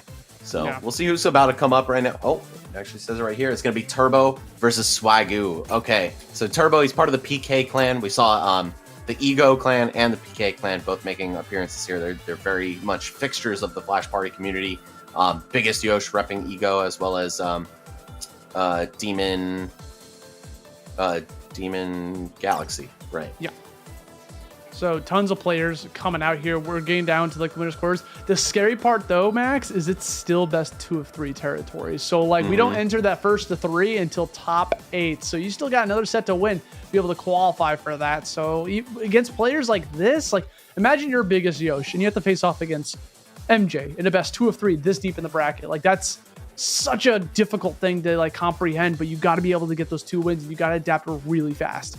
Yeah, Sia versus Tarara is definitely going to be an interesting set as well. I wonder if MJ will go with his Sophia for that, just to have like a little more offensive firepower. But I was poking around the bracket trying to figure out who everybody mains. It looks like Swagu is also a Sophia, and I'm not sure who Turbo plays. I may have run into him on ladder before, can't remember, but I definitely recognize his name from the leaderboards. This is going to be a great set.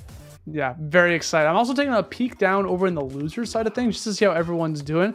Because, you know, there's some players we've been watching earlier and we've been seeing like how they're going to do, but we don't have any time for that because we're jumping right into this set. Turbo versus Swagu. We got Thanatos coming out again, a character we've seen a couple times earlier before, but not too much. So facing off against Sophia, this is going to be like sword user versus sword user effectively. Like a lot of like large pokes coming out from both characters. Yeah, and you kind of get both flavors of the sword spectrum here, right? You have Sophia, who's got like a, you know, mid-length sword, just a typical regular type of sword. And then you have the giant scythe of Thanatos, which has insane range, easily can keep somebody like Sophia out even, but it's just a little bit slower to the draw. Yeah, speaking of slower to the draw, bro, that slow recovery Turbo did to get back on stage, he had to do up B 3 times before finally getting hit, catching the tech to get back on stage. That's such a disaster for the likes of Thanatos in this specific matchup. You go off stage, your up B is so active, it's the easiest thing in the world to get a counter on. Yeah, exactly. Sophia's counter, one of the other few moves that can go toe-to-toe with Thanatos' up B.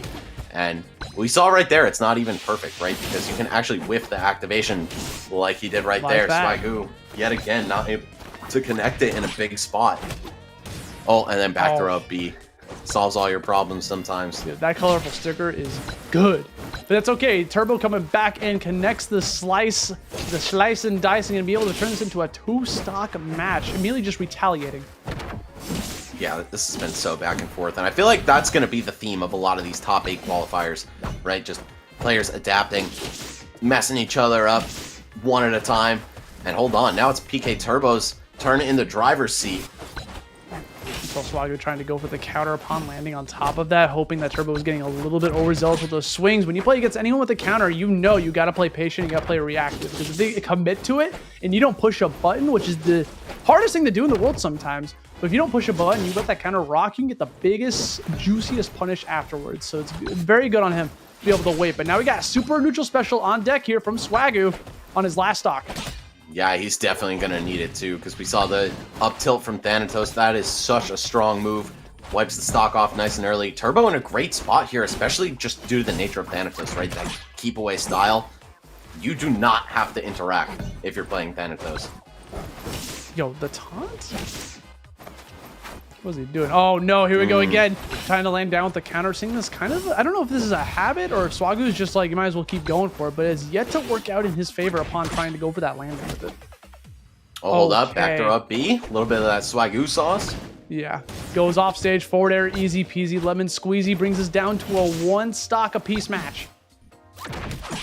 Okay, back throw into up tilt. Yeah, it's going to combo at low percents, but nothing off the up tilt. Parry going to break Turbo out of the pressure. And some big damage coming. Okay, there we go. Dash attack to punish the landing, and we are potentially 1 ledge trap away from Turbo taking game 1 here. This is going to be disastrous. Gets the up tilt off of the back throw. Continues. Turbo's going to struggle to like down to the landing. Manages to do so. 50 to 79. Look how large that swing is of that up tilt. Trying constantly to catch Swagu on that platform. Has advantage again. It's up to Swagu to get back on stage. Opts to go off of B. Instead, look at him trying hungry for that grab. Oh, the parry on the dash attack. Okay. Oh, no. He got the back throw, but just couldn't link the super out of it. I don't think it would have killed at 62. Sophia doesn't have one of the strongest supers, but it is pretty damn strong. So I am not sure how lucky Turbo is to be alive right now.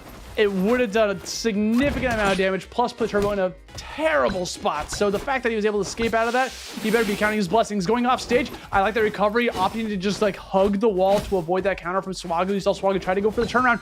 Off stage action, air dodge, catches the air dodge, gets the spike with the down air. That's gonna be Swagu taking, that's just game number 1, Max. Oh, dude, what a banger of a set we have on our hands, dude. There's no way this doesn't go to 3, right? Because I feel like Turbo is in control the whole time. Swagu started making that comeback at the end of it. Polished it off with the tipper down air. Again, not all that easy to land. Sophia's got some great range on her, but that move does require a tipper to actually spike you. So, yeah, the precision, man. Thanatos, not an easy character to edge guard unless you have tools like counter, but to hit the raw down air on this man, I'm giving it up to Swagu. That was fire. You just throw that out and get that spike. It's a sweet spot, too, to get the spike, because sometimes it can be the sour spot where it just kind of nicks them horizontally, which for certain characters can be really good. But if you get the spike, that's even way better. That's kind of what you want to be going for most of the time. All right. Sticking with the characters, bro. I like this like counteract of these skins, bro. You got like the heaven on the right and the hell on the left, you know? Like, so it's like light versus darkness kind of action going on. Yeah, right. A paladin versus a god of death. Yeah, Hades. Super cool. Zeus. Yeah. It's such a cool little thing. But here we go, coming into game number 1, opting to get rid of those platforms completely. I get why you'd go for this stage, why you go for Central Arena as Turbo, because this is a good stage to be able to get rid of those platforms and disallow Swagu from being able to land, because that's kind of where Turbo was playing significantly better in the previous game, is whenever Swagu was above him. Look at this. Yeah, Thanatos, some of the best juggle game in all of Flash Party. So, Sophia, you know, typical swordy struggle. Landing is not always that easy, right? You do have down air, but it's got a decent amount of lag afterward. Gets outranged by everything Thanatos has. And you're just really seeing the pain applied to Swagu right here. Turbo activated after that first match. He's not happy. There we go. That back throw again with that colorful sticker, going to give you that access to easy combos right afterwards. What was that air dodge into the tech onto the stage? He is alive. If you're playing the likes of Thanatos, you got to know how to be able to recover like that and how to go for those techs, because they are imperative to your survival. Oh, wow. You see the long reach on that up B too. Sophia getting popped from it on the stage. But either way, quick response, just going to take the stock right back. Now we've got a very even fight. This is kind of just a theme between these two. Yeah, they just back and forth, this tug of war that's going on currently. I feel like this would be like a different game altogether, but they're just continuing this onslaught. Here we go, Turbo trying to get that grab. Unfortunately, gets grabbed himself, gets meter in the process. This could be devastating. There it is! Oh, into the super! Is that enough? No, I was going to say, yeah. Sophia, again, not one of the strongest supers out there. But look at Turbo. Offstage gets nicked by the bit, not the star bit, dog. Facts. Even in this game. Bro, I saw the Wiimote, bro, pointing at the screen. You shoot Yep. it. Okay, 90 damage. Yeah, Swagu on the verge of closing this one out here if he's able to take the stock. But, of course, it doesn't look like Turbo's going to make that easy for him. Thanatos with a ton of kill power as well. Oh, but hold on, that back throw, huge opening. Of course, the sticker allowing you to turn back throw into a combo opener. So good for Sophia. She does get a lot of grabs just by nature of having a sword, right? You're inclined to shield against her. And you know what? Turbo's still not giving up without a fight, man. Bringing this to a final stock yet again. Off stage, 69 damage. Gonna get a nice recovery in the process. Rolls behind that neutral special. Couldn't get too much out of it. And now we're seeing kind of struggle to get it towards center stage. Proper DI on the throw as well from Swagu. Didn't get opened up by the hit grab afterward. That could have been some really good damage for Turbo. But instead, oh, he's off stage. Oh, barely gets back with that up B. So shocking, but he's still alive and gets the side special on top of that, trying to continue this onslaught, sitting at 64 damage. This could be devastating for PK Turbo if he manages to find one more hit off stage. Oh, breaks the zone with the back air though, and another back throw to up B. Swagu closing it out. We have seen that just be so reliable for all the Sophia players. MJ, Tokyo, and now Swagu as well. Getting some great mileage out of that. I would say that is an absolute must-have on your Sophia loadout. You really do need the throw change sticker. It's just a flat-out improvement. Like, just having the ability to get a kill off of grab at 110, like, that's like, look at that. It's a must-have. You have to get that colorful sticker for this character. Even at low damages, it's a huge combo starter on top of that. Without that sticker, Sophia's grab game is something to be desired. It's just like, okay, you got to grab. You get stage advantage. Like, you get nothing off of it. But with that sticker, it gives you way more ability to go on that. Which is cool about this game is if you go into a lobby, you have access to all of the stickers from the get-go. So that actually helps out a lot, especially in this tournament where everyone has access to all the stickers. Yeah, normally you got to grind up to gain access to that. I will flex for a sec. Top 10 NA, no stickers. My man's vanilla. My man is. I had like plus 2.4% special damage or something like that. You know what I'm saying? But how long ago was that, Max? That was like 3 years ago, bro. Like... It wasn't that long. It was like 6 weeks ago, maybe. Yeah, maybe yeah, like yeah, 8. yeah. I don't know. It's season 9, bro. Where are you at? Like, I gotta get back on the wave, man. I've definitely been a busy bee, so Flash Party Streets will be seeing me shortly. Hell yeah, but so who we're gonna be seeing coming up next though? Got LilyBun coming back up to the deck, facing off against SNESFresh, who we have yet to see today. This is a player that is actually a LAN main, so this might be the first time we'll be seeing we saw LAN earlier, but like this might be we see like a really top LAN come out into fruition. This is a character a lot of players have been sleeping on in the NA, where Japanese think they're really good. Yeah, it's funny. Like I posted a Flash Party tier list a couple weeks ago. And I had LAN in like B tier, and I think I told this story on stream. I'm not sure if it was before we went live, but I'll tell it again. So I posted my tier list, LAN in B tier, as well as several other like wrong placements, and the Japanese community found it, and they were cooking me, bro. They were cooking me in the QRTs, but some of them were, like a lot of them were actually very nice and friendly. And they're like, "Yo, do you want to get games against like our team and stuff?" And I was like, "Yeah." Unfortunately, it never ended up happening, but they also told me that LAN is considered the best character there. So hopefully we'll get a display of why, because LAN has insane 0 to death potential, just like can mop you off the face of the earth in one interaction if everything goes his way. So go ahead. I was just gonna say, I feel like he gets a lot off of Nair too. Like that Nair can convert into those 0 deaths, and the Nair is insanely safe, especially with the correct perk on. If you manage to equip that right sticker, it allows Nair to be super safe on shield, where you can't get a grab or a jump out of forward air. Like he can just jump immediately out of it. So with something that safe, being that good of a combo starter, I could see why he could be considered a really good character. Yeah, the touch of deaths are crazy. He's also a very mobile character, right? Like a lot of those mobility specials in the air just to help him zip around, make him hard to track.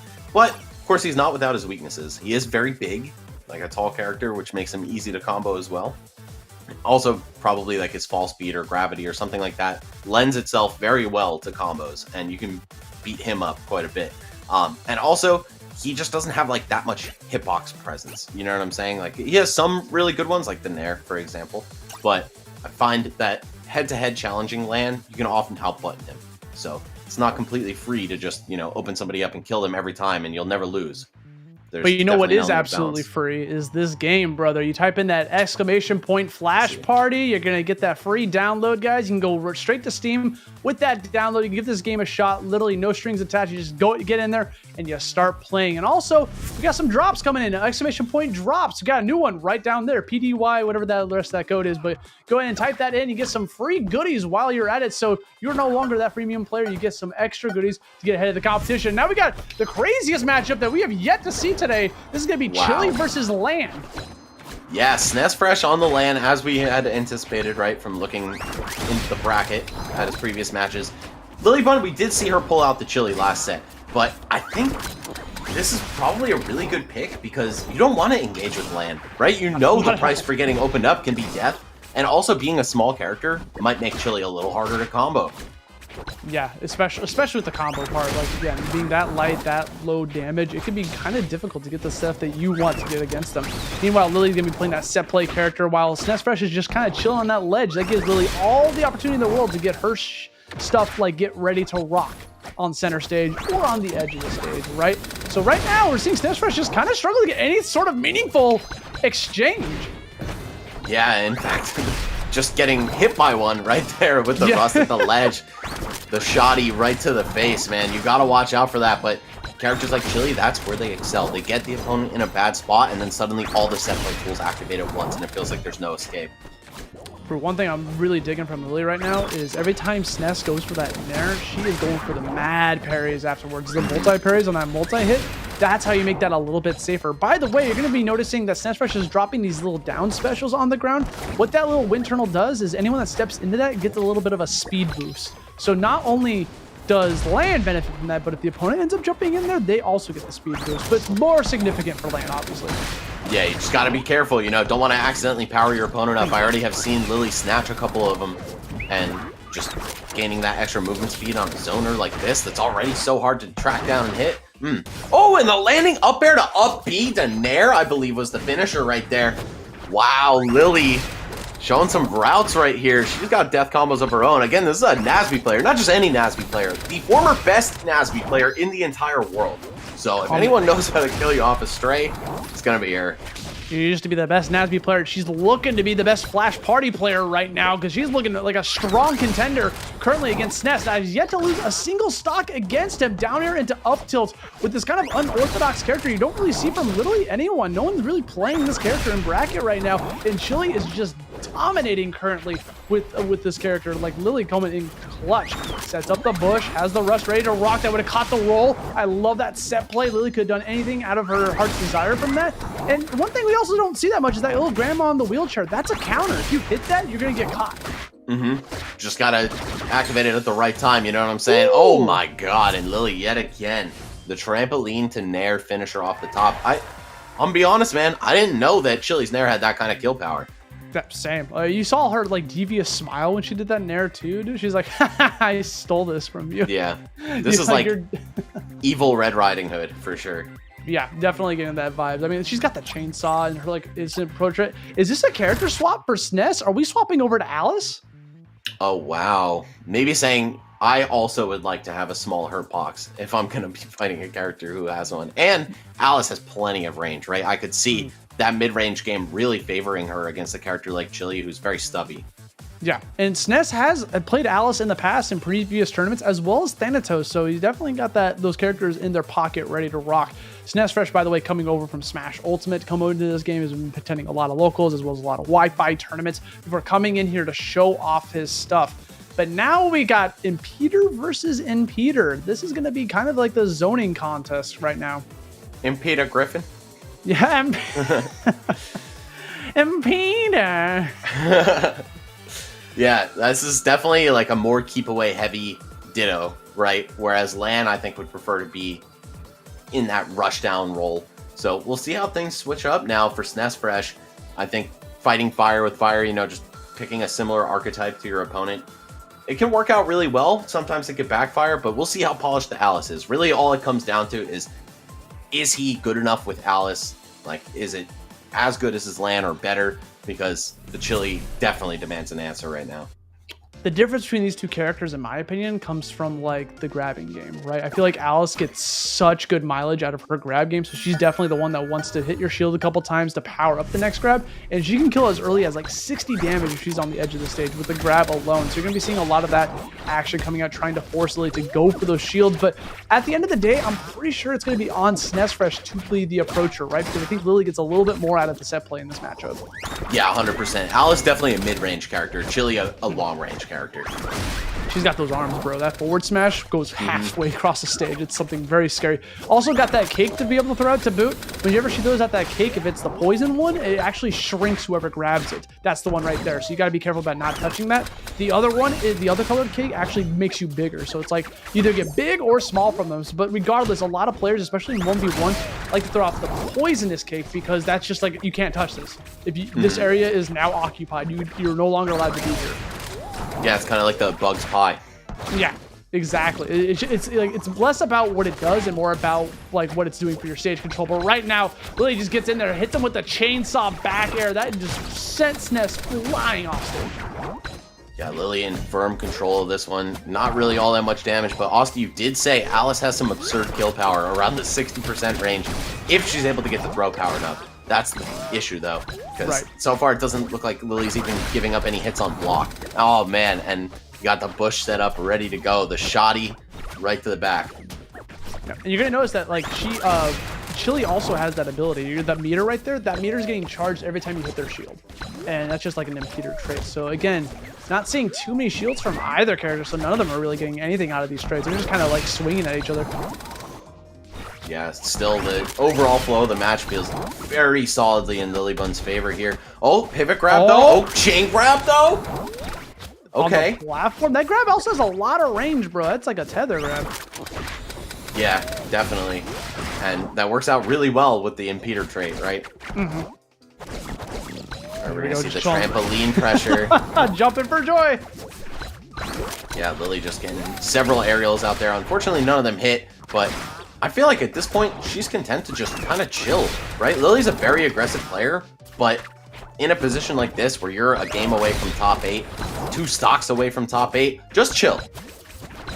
Bro, Lily's control of Rust is so on point. The fact that she plants him on the ground and is making herself airborne, so she's covering every single option. How do you get back to stage? I don't know, man. This chili bun is a problem.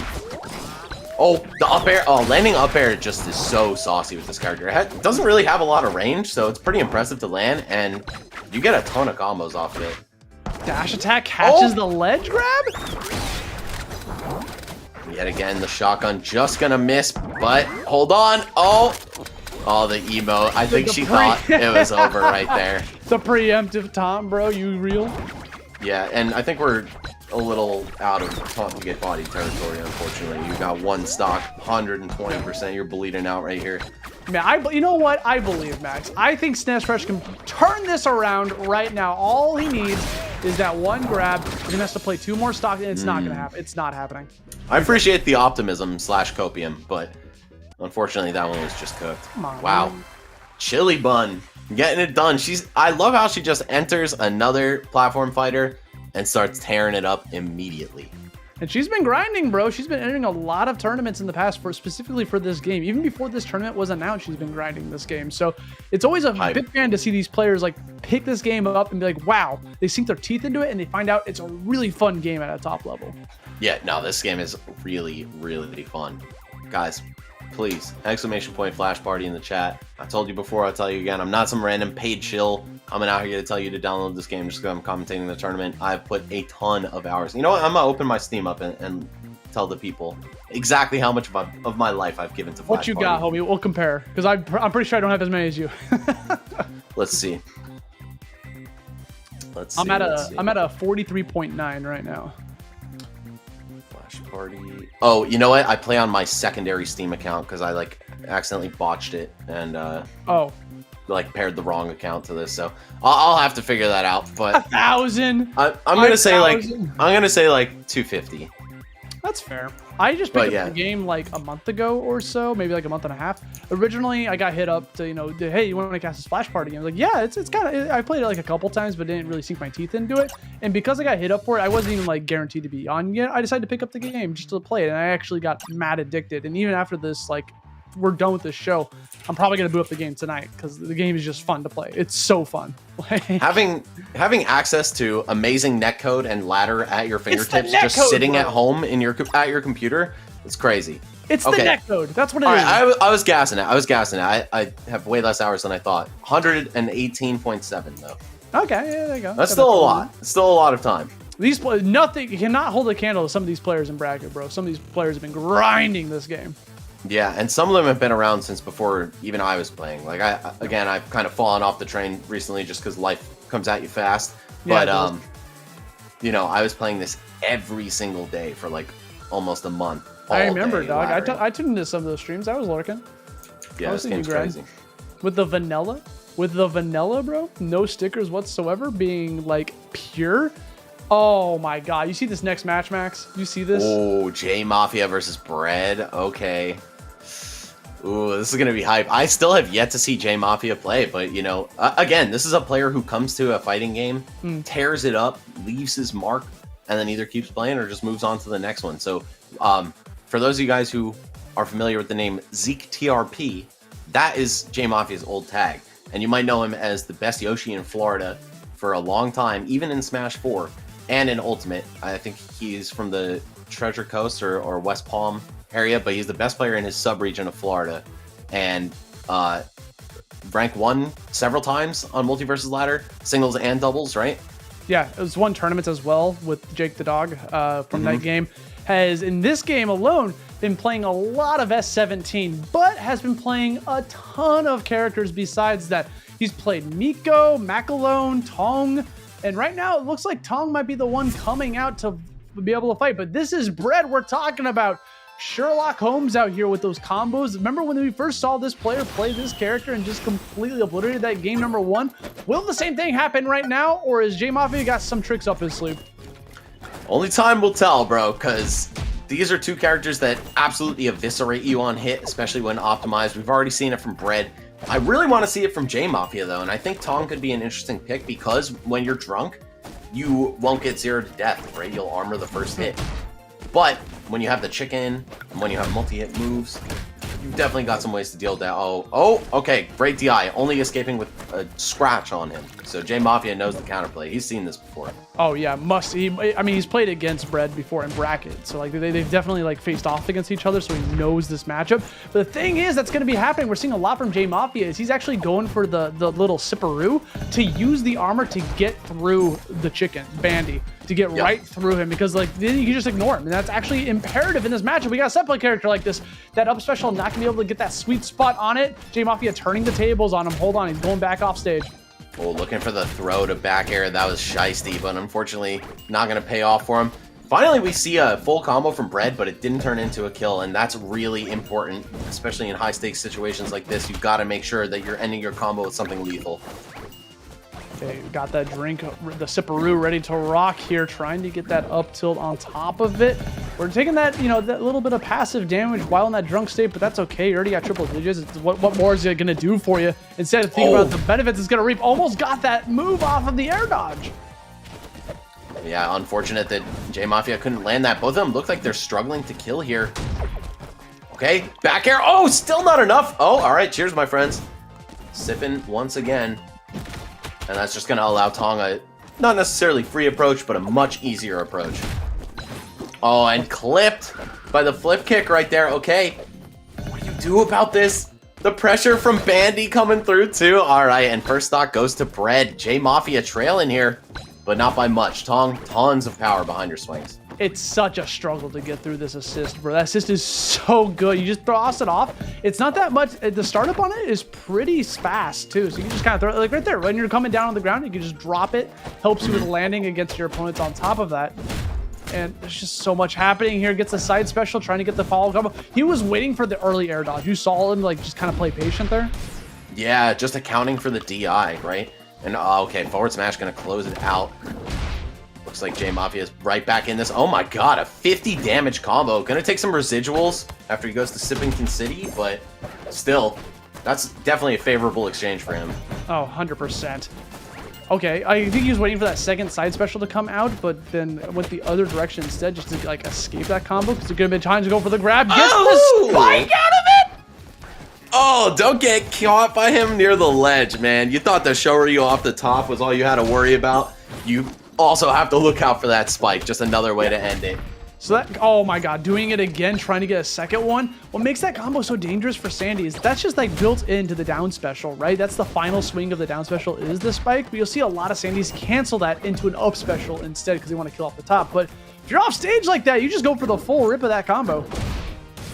Oh, okay, hold up. Up tilt. There. Come through, yeah. Really strong swing there. Oh, and you know what, man? The chicken is so good against the drunk armor. I agree. Because it does multiple hits. It's not even like you could just absorb it and keep it trucking. When it jumps at you, that's just... I think that's why J Mafia has been going for the drinks and then charging in before the jump even happens. Yeah, just jump over it. Oh, okay. Brett got an opening there. Didn't turn it into anything. We're going to see him go for the crack shoot and then back off. Oh my god, so much shield pressure there. But J Mafia ends up finding a grab. Oh, and there it is. Oh no! Still alive, Bread hanging in there. 105 catches him with the Shoryu, pushes him back. Both players at triple digits at this point. It's just whoever can get this next clean hit is going to be the winner here. J Mafia has to respect it. Oh no! Beautiful. Here comes the Phoenix Bird and burns him. J Mafia scraping by that game at the very end.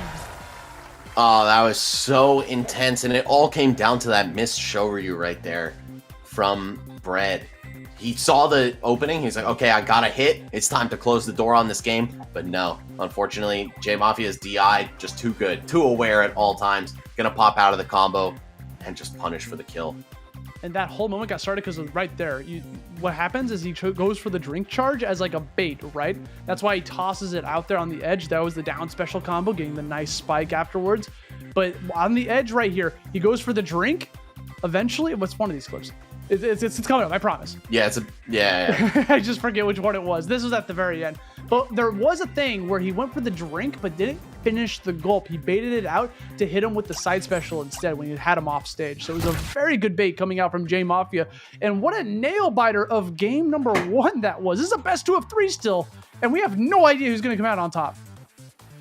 Yeah, for real. I feel like Bread was just doing work for a good bit here, and then J Mafia clutched up. And also the defense was on point. Oh, is this a switch to S17? Okay, I couldn't tell because I've never seen the skin before. I thought that was Terrara, but yeah, it's actually S17. All right, this character, great pick against Sandy. Oh, 100%, dude. This guy can do so much with this character. Off stage, especially. If you manage to get Bread off stage with S17, like, it is going to be kind of a struggle bus for Sandy to get back on. He's just got so many tools in his kit.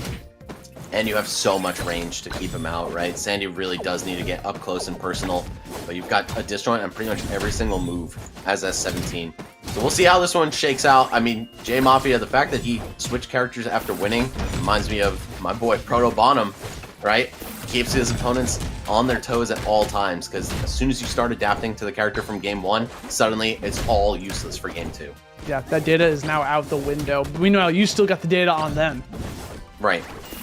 Certain habits and stuff, ledge get-ups particularly in this game, since you can't roll or spot dodge, right? I feel like the easiest place to look for people's habits is in disadvantage and on the ledge. And S17 also a pretty fantastic character for trying to deal with Bandy from a distance, right? Just being able to shoot the chicken away and getting like completely out of there. The onus is on Bread to play the approach game instead of what was happening previously. Goes off stage, out of jumps. This could be a potential recovery. Managed to connect it, but was already dead anyways. J Mafia was just trying to play it safe just in case. Yeah, just not enough reach. Recovery, definitely a weak point for Sandy. I mean, when he's got all his specials and a jump, he'll probably be making it back. But still, you take any piece of that away from him and it could be trouble. And that's exactly what was going on there. Bread now sitting at 9 damage on final stock. This could be a kill. Oh, could not convert it correctly. Good DI mix-up coming out from J Mafia. But again, he just can't finish it.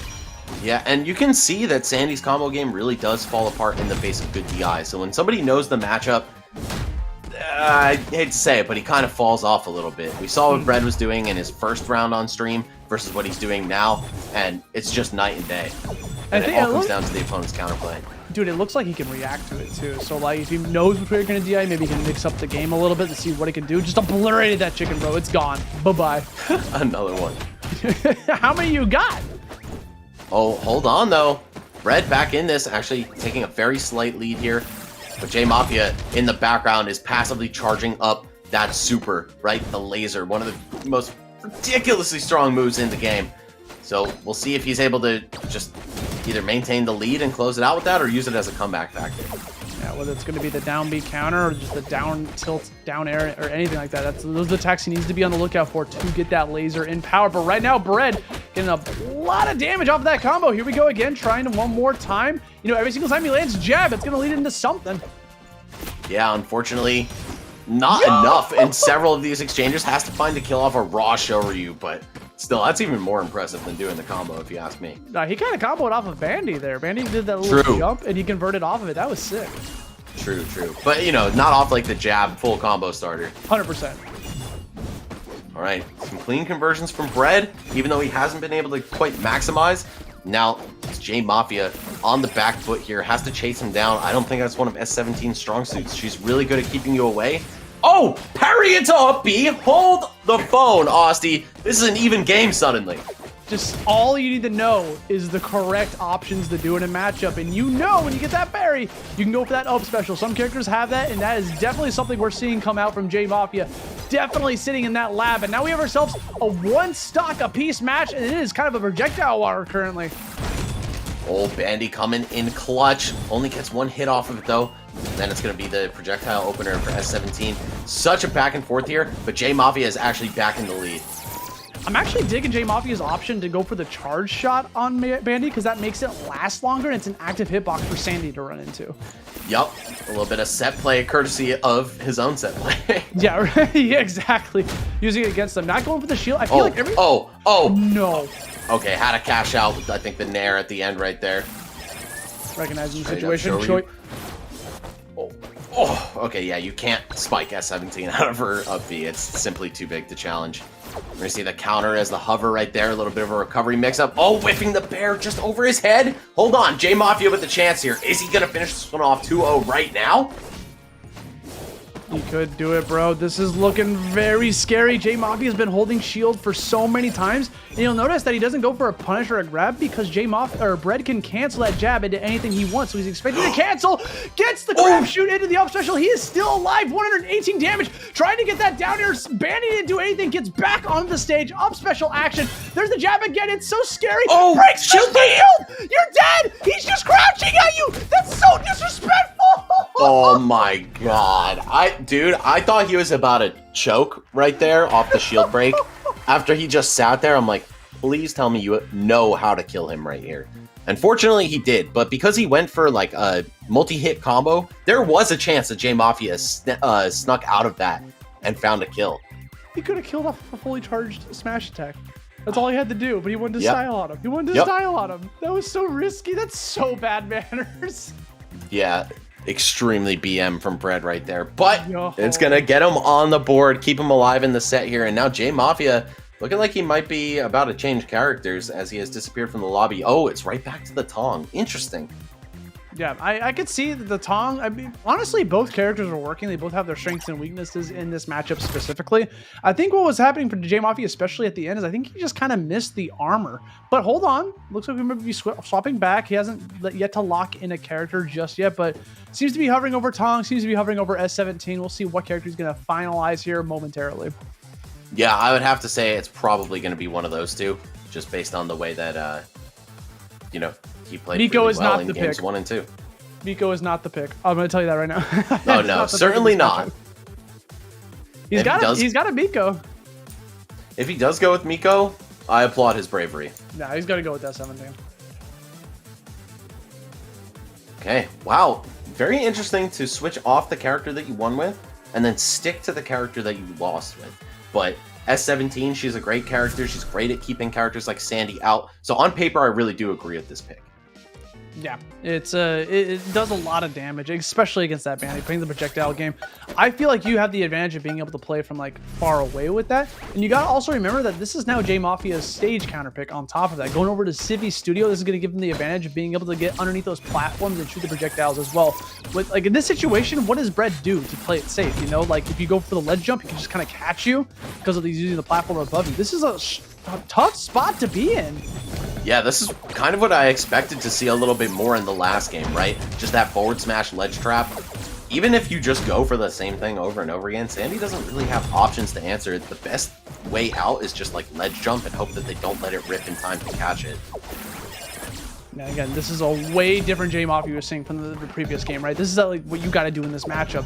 Get rid of that Bandy, make it not a threat. And I like that runaway. I like the adaptation. There's been so many times that Bread gets away with a free jab on shield, then runs away and does a side B. And this time J Mafia's like, you know what? I'm going to run away from it and then catch your side B afterwards. Yep, and by the way, worth pointing out, J Mafia the 2nd seed in this bracket, so he is the favorite to take it right here. But Bread pushing him to game 3, and just with a couple openings here, even this one up, I think it's still anybody's game. Yeah, absolutely. It's just that whoever can be able to get that next like clean hit. J Mafia does have a significant stage advantage as well as damage advantage, and all he needs is that one bagger going to be able to solidify that first stock and give him that lead, allow him to play any way he wants to now.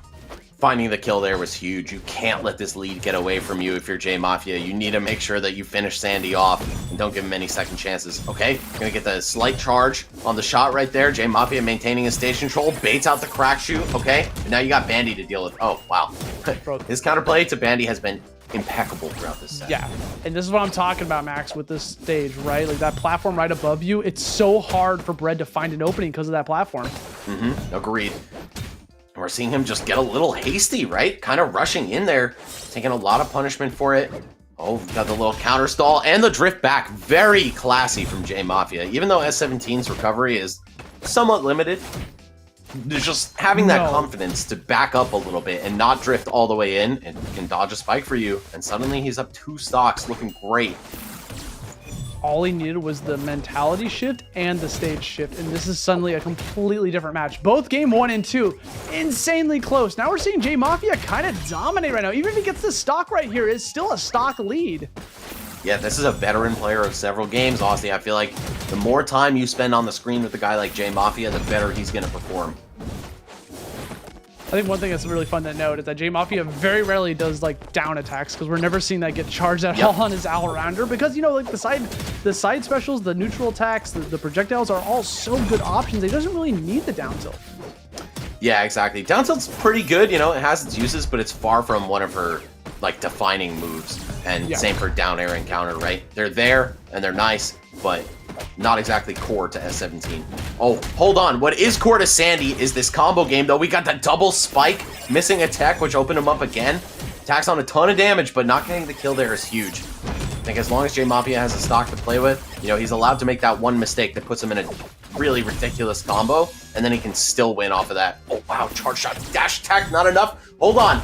Red's off the stage, makes it back with crack shoot into the Shoryu. Still can't close the door on this stock, and finally gets it done. Okay, this could be the difference of one insane Sandy combo.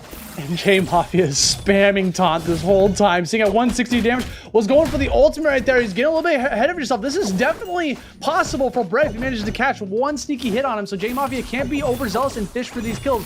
That is the last thing J Mafia needs to do, is start fishing for kills. Just keep playing the game you've been playing, and eventually the kill will find itself. Don't get over antsy and try to end this too fast, or else Brett is going to find that opening. He's going to be able to seal the deal. 2 minutes left on the clock, by the way. And we see some counterplay to the counterplay here, right? Knowing that J Mafia loves to shoot Bandy, that just gives Brett an opportunity to jump over the projectile and establish some aggression. Hold on, though. He's off stage now. Dodges the down tilt. Okay. Very clutch. Bandy deployed once again. Oh, and the stall with the up air underneath the stage is going to win the set for J Mafia. Playing dead there almost, right? Like, oh, I'm in a bad spot. Come get me. No, I have this up air that hovers me. It hits through the stage. It's got massive range and a ton of kill power. J Mafia going to close that one out. Game 3, last stock.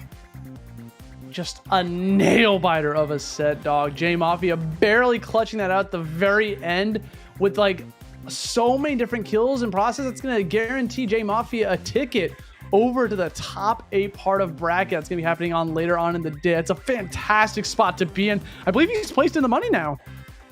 I believe it is top 8 payout. I'm not 100% sure. So, you know, if you're a player in top 8 and you're watching this, don't get mad at me. But there's enough to go around, that's for sure. 10K in the pot, ladies and gentlemen. That is absolutely fire. Again, love seeing the support from XD, and also linking up with people like VG Bootcamp, getting people like us on the mic. You know what I'm saying? Also the exhibitions, all like, you know, household name, pedigree, smashers. These guys are tapped into the community. They just want to grow their game, and they're putting their money where their mouth is. So please, guys, give back to them. Check out flashparty. It's the least you could do. You know what I'm saying? Head on over to Steam. You could download it. You could also just use !flashparty in the chat if you want to get involved. It's a very, very fun game, and it plays very smooth. The graphics are great. And again, I said it before, you're going to think I'm capping, but you can play it on your phone, and it feels amazing. I'm very picky about controls, and the mobile controls in flashparty were enough to keep me not only satisfied, but straight up hooked on the game for a long time. So please get in there. The netcode. It's the netcode. It feels so good to play at home. Like there's just so many. It's a dark time when we play some fighting games or some platform fighters, and you try to play from home, and it's just not fun. Where you have to physically go somewhere in order to just get any sort of practice. This is a game. If you have no one around at the time being, you can grind this game for hours at home by yourself, and it feels amazing with that fantastic netcode. The netcode on the phone, when you play on your phone, is really good. Like, what in the world are we talking about here? Bro, let me tell you a story. So when I initially started getting really into this game, it was on my phone when I was away at Port Priority 7, so last November. And I was in the venue with no Wi-Fi, and it's a casino, so it's very insulated, right? And you don't have great service. I was on LTE, not even 5G. LTE, and it had better online than Smash Ultimate. Straight up. disgusting. How is that even possible? But hey, we gotta jump into our next set immediately, dog. This is gonna be the last winners quarters match of the day. MJ versus BiggestYosh, and I didn't just look it up, Max. Top 8 is indeed in the money. So winner of this is gonna be guaranteed at least $200 to be able to take home here from that bracket. But you know they want definitely a lot more. MJ, no stranger. If you've been watching this stream at all today, you know who MJ is. This guy's been winning tournament after tournament of Flash Party, has been grinding this game constantly. Debatably one of the best players in NA, and is seeded #1 to take home this entire tournament. Facing off against BiggestYosh, who took out Nakat previously, rocking with the Kamiki Yuri. We'll see how he's going to be able to go toe-to-toe with one of the greats. Yeah, very strong player. Again, I've run into BiggestYosh on the ladder several times, and he has won the majority. So I can personally vouch for this dude's skill. But MJ, speaking for himself with the gameplay, wiping that first stock away quite quickly. Kamiki, I mean, she's like a little bit fragile. You can edge guard her, you can kill her, you know. There's a lot of stuff working against her in terms of survivability. But she also has crazy offense. So we'll see if Yosh is able to tap into that. Yeah, her back air is crazy strong. Her up tilts can combo into literally anything. Her edge guarding is out of this world, especially with the parry on top of that. They managed to go for an aggressive approach back on stage. She's got a lot of tools in her kit. But MJ, speaking of tools, has both meters ready to rock here. Whether she wants to go for a finisher with the down special or just save it up for the next stock and just try to get this off with the down tilt alone. But they're going to go for the super neutral special. Oh, that was a fantastic option for BiggestYosh. You saw that nonsense? He parried it, jumped out of it, and then went for a punish, because there could have been a situation where BiggestYosh lost his shield. Yeah, that's some real awareness right there. Just knowing, like, okay, that's super, I can interrupt it, or I can deal with it, even if it's already out there and present. Dealt with it with their own meter on top of that. Unfortunately, now sitting down with 1 stock to 2 here. BiggestYosh now kind of in the struggle bus, the hot seat, if you will, trying to find this next option you can do against MJ. And every single time, you gotta keep charging that meter bit by bit. Oh my god, disgusting conversion off stage. Abusing the lackluster recovery from Kamiki. Is gonna be able to take a game 1 pretty easily. Dude, MJ is looking different, bro. Yeah. This is absolutely nuts. I mean, I think every game that he's appeared in, he's dominated massively. And we didn't get to see him versus Light Wisp, but I believe that's the only player to have taken a game off of MJ throughout this entire bracket. I'm scrolling through right now. Yeah, yes. He has been undefeated in games other than the one to Light Wisp.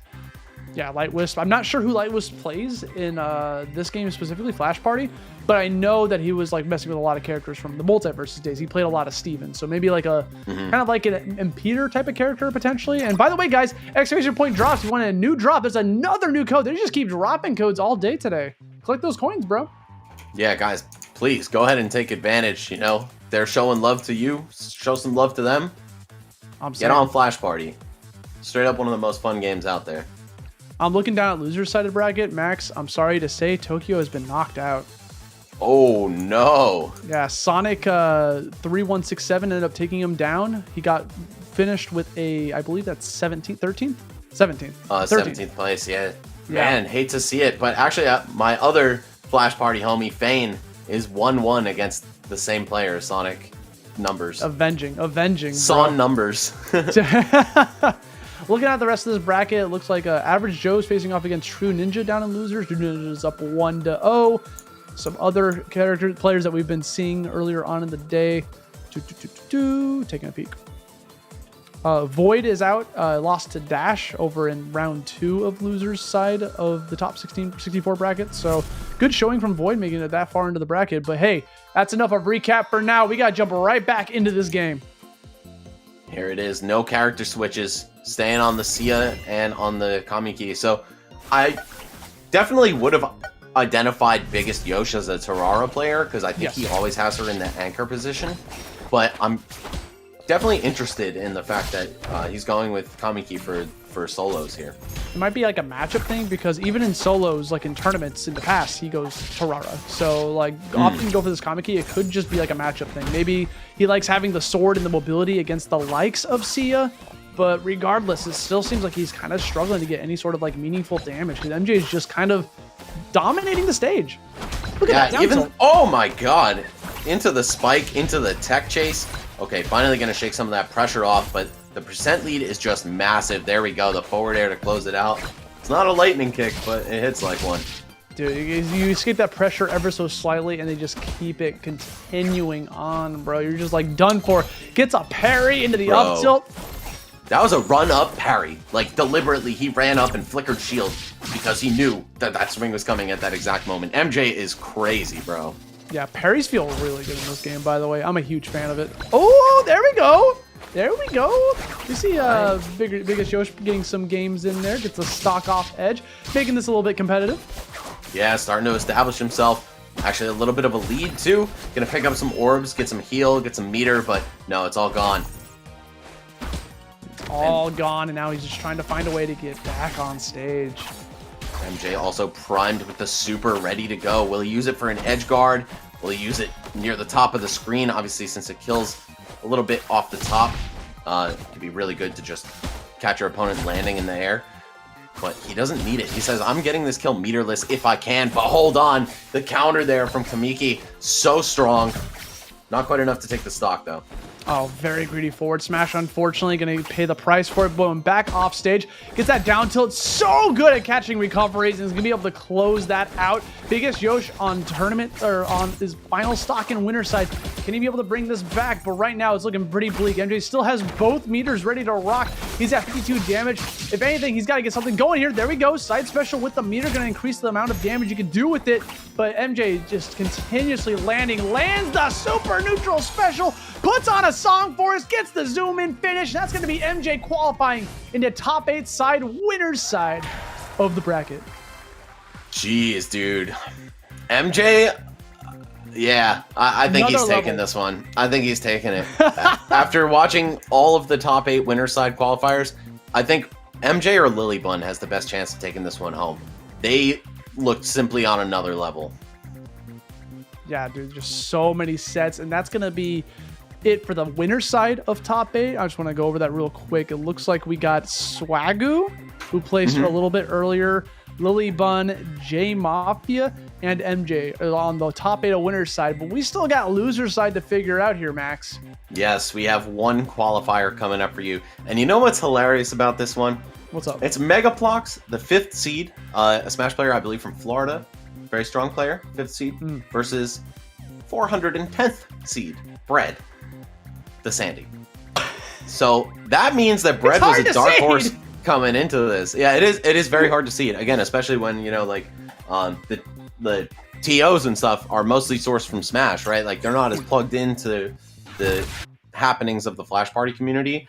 So there are definitely going to be some killers that fly under the radar. And it's impossible to keep track of 500 people and exactly how good all of them are, right? So let your gameplay speak for itself. And that's exactly what Bread is doing. For 410th seed to place 9th minimum at this tournament and have a very realistic shot at top 8, hey, that's what you got to do. You got to rise to the occasion. Don't let that seed phase you. Yeah, it's something you just got to keep on the lookout for. Okay, I'm looking at the bracket right now, by the way, on start.gg. It looked a little funky because it's top 12 for the top 8. Right. So I had to push it one more time to see what the bracket. I was like, where is this match? I found it. Okay, there we go. So we're seeing some other players. By the way, it looks like we have SNESFresh versus Sonic as well, trying to qualify into top 8 later on. And we're still trying to figure out who the rest of those players are on. But for the next one, again, got Bread versus MegaBlocks. MegaBlocks, a known melee player, I believe, coming in with the Sophia for this. He also played a little bit of Land in the past, but mostly a Sophia player. Okay, well, that's 2 very strong characters. Can't really go wrong with either of them for pretty much any matchup. But against the likes of Sandy, I think Sophia truly is the best pick. I mean, 100%. You have so much range. It's all about keeping yourself away from those jabs, those devastating combos that Sandy has.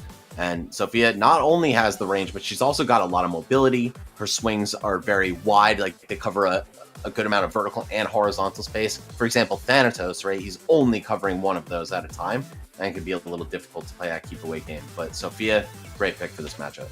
Yeah, agreed. Sophia, just having that sword, being able to, against any brawler in general, just having a sword is such a good tool because most brawlers in any platform fighter tend to struggle with disjoints because they don't have any of the disjoints of their own. So it becomes kind of difficult to kind of like break through that zoning that Sophia especially excels at. And we'll notice there's a couple times that we saw this player, specifically Bread, was jabbing against Mafia's shield and was just getting away with it for free. I feel like against Sophia, it's not going to be the same story. I feel like the second one jab hits the shield, here comes an up special, like immediately. Yeah, gotta have really quick reactions to do it, but MegaBlocks, he's made it pretty far. Oh, he's also repping the Ego clan. So we have Ego and PK fighting each other for this last top 8 qualifier that we're getting on stream. So Clan versus clan. yeah, you know, it definitely takes me back to like the old days, right? I played a lot of Maple Story. There, you know, the guilds and stuff. I'm sure any WoW players or RuneScape players can relate. But yeah, it's funny. We don't really have like clans in Smash. There's a couple Wi-Fi crews out there, but that, like, since the game is mostly played in person, I feel like that's not like a thing. Even like live crews really kind of died off after a certain point. But these guys, you know, they're keeping some of that grassroots old school vibes alive. I'm a fan of it, dude. And even on top of that, I feel like Smashboards was kind of that a little bit. You know, just had like character, you know, people, a lot of the same characters like stuck together. But now we're jumping into this set. Again, this is qualifier to top 8. Winner of this places in the money. Loser sent home with nothing. 9th place finish. So there's a lot at stake here. Best 2 of 3. Let's dive in. Yeah, crazy for such high stakes to be on a best of 3 too. But hey, them's the ropes. Got to make it to top 8 if you want that extra game to drop. Right now, Red in control here. A lot of damage coming out off that first exchange. You're going to see a little bit of space action coming in, trying to get those up tilts. Sophia's up tilt, pretty strong combo starter just because it pops you up into the air, and especially a character like Sandy who can kind of struggle to get down to the ground. That's such a great tool, not only on hit, but also on shield, because it's kind of safe on shield if you space it right. Tries to go for the counter, a little bit late on that Shoryuken, going to get back onto the stage for free. Good retaliation from Bread. Yeah, just waiting it out, not in a rush to recover, knowing that Sophia does have pretty much one of the easiest edge guards to land in the game, right? It's like, if my opponent's recovery has a hitbox, I don't have to think all that hard about this. But wow, comboing into the Shoryu, Bread, he's just so hard to stop if he's able to complete his combos. Oh, but this might be alive? No, almost. He almost like kind of like magneted into that ledge. You saw that? Yeah, I was closer than I thought for sure. And now we got ourselves an even Stevens game going on. Oh no, Bread's got the jab. Oh, but not enough. Yeah, ended up falling out of it. Oh, killing Bandy with the throw. That's super funny. Imagine. Sophia also with some of the best ledge trapping in the game, right? You just throw those nairs or forward airs out, and then your opponent might try to slip through with the neutral getup, but she's ready with the grab every time. Oh, and the empty hop into the grab. MegaBlocks showing those smash fundies, bro. We got that tomahawk on there. Yes, sir. Works in this game too. MegaBlocks doing a fantastic job of escaping those combos, by the way. Yeah, and finding the forward smash as well. Big punish, really making Bread second guess going for these full extensions. That up tilt's such a nice tool, especially on Olympus, because of those platform placements. He's able to actually swing through it. So even if Bread opts to go for the platform landing, he's still going to explode. He's still going to explode. Sophia's edge guarding game is one of the best in the game just because of that run off forward air, run off counter, whatever you want to do. She's so stressful when you're trying to get back on stage. Yeah, and that down tilt at the ledge too. Catching before the invincibility kicked in on the ledge grab. But hold on, it's suddenly back to even. Both of these characters are so crazy, right? Sophia, like, she doesn't have that combo game necessarily, but she's really good off stage. She's really good at just keeping you out and playing an honest neutral, quote unquote honest. Oh no shot! To another. Oh my god. The tech 2 to get back on stage. That was disgusting. And now we have a super special ready to rock from MegaBlocks. Can he pull it off? You know Bread's going to be aware of that. Has to be played pretty safe to not get caught by that because that could die on the edge. Oh, the ledge hop super to get back. Yeah, using the armor to his advantage. Still not enough though. That took a lot of damage in the process. 134, Bread in a very precarious situation. That recovers against the wall pretty fast, right? Getting back onto that ledge. Another back throw for the combo into the up special. That's the try and true. Once you're above 110, bro, you got to look out for that grab. That is a death grab at that point. That's going to be the freaking MegaBlocks with the Sophia taking game number 1 against Bread. Yeah, and man, that just looks like there's nothing you can do about it. If she gets the grab, like, it doesn't seem like any DI saves you from the up B. And even with platforms above you, I saw before that the opponent got stunned above the platform and still got comboed into up B. So, yeah, I don't know. This character, she's one of the best for a reason. She's got so many great tools, even just with her relatively simple moveset, right? She just has basically like the regular sortie kit plus some cool specials, but that's sometimes all you need. If a character has great frame data, great hitboxes, a good enough recovery, you don't need all that fancy stuff. Like, you don't need death combos off the top. Is this Cookie and Can? It is Cookie and Can, and I'm confused as to why MegaBlocks would switch after such a fire performance with the Sophia. Cookie and Can, I believe their newest character that they've added to the roster. This is a kind of an interesting character, right? Like, if they will they end up playing this character? I don't want to get too much into detail. Let's dive into it. Screw it. Yeah. This character is a really fun character to play as. Has like kind of like a heavyweight, and yeah, we're locking it in. Okay.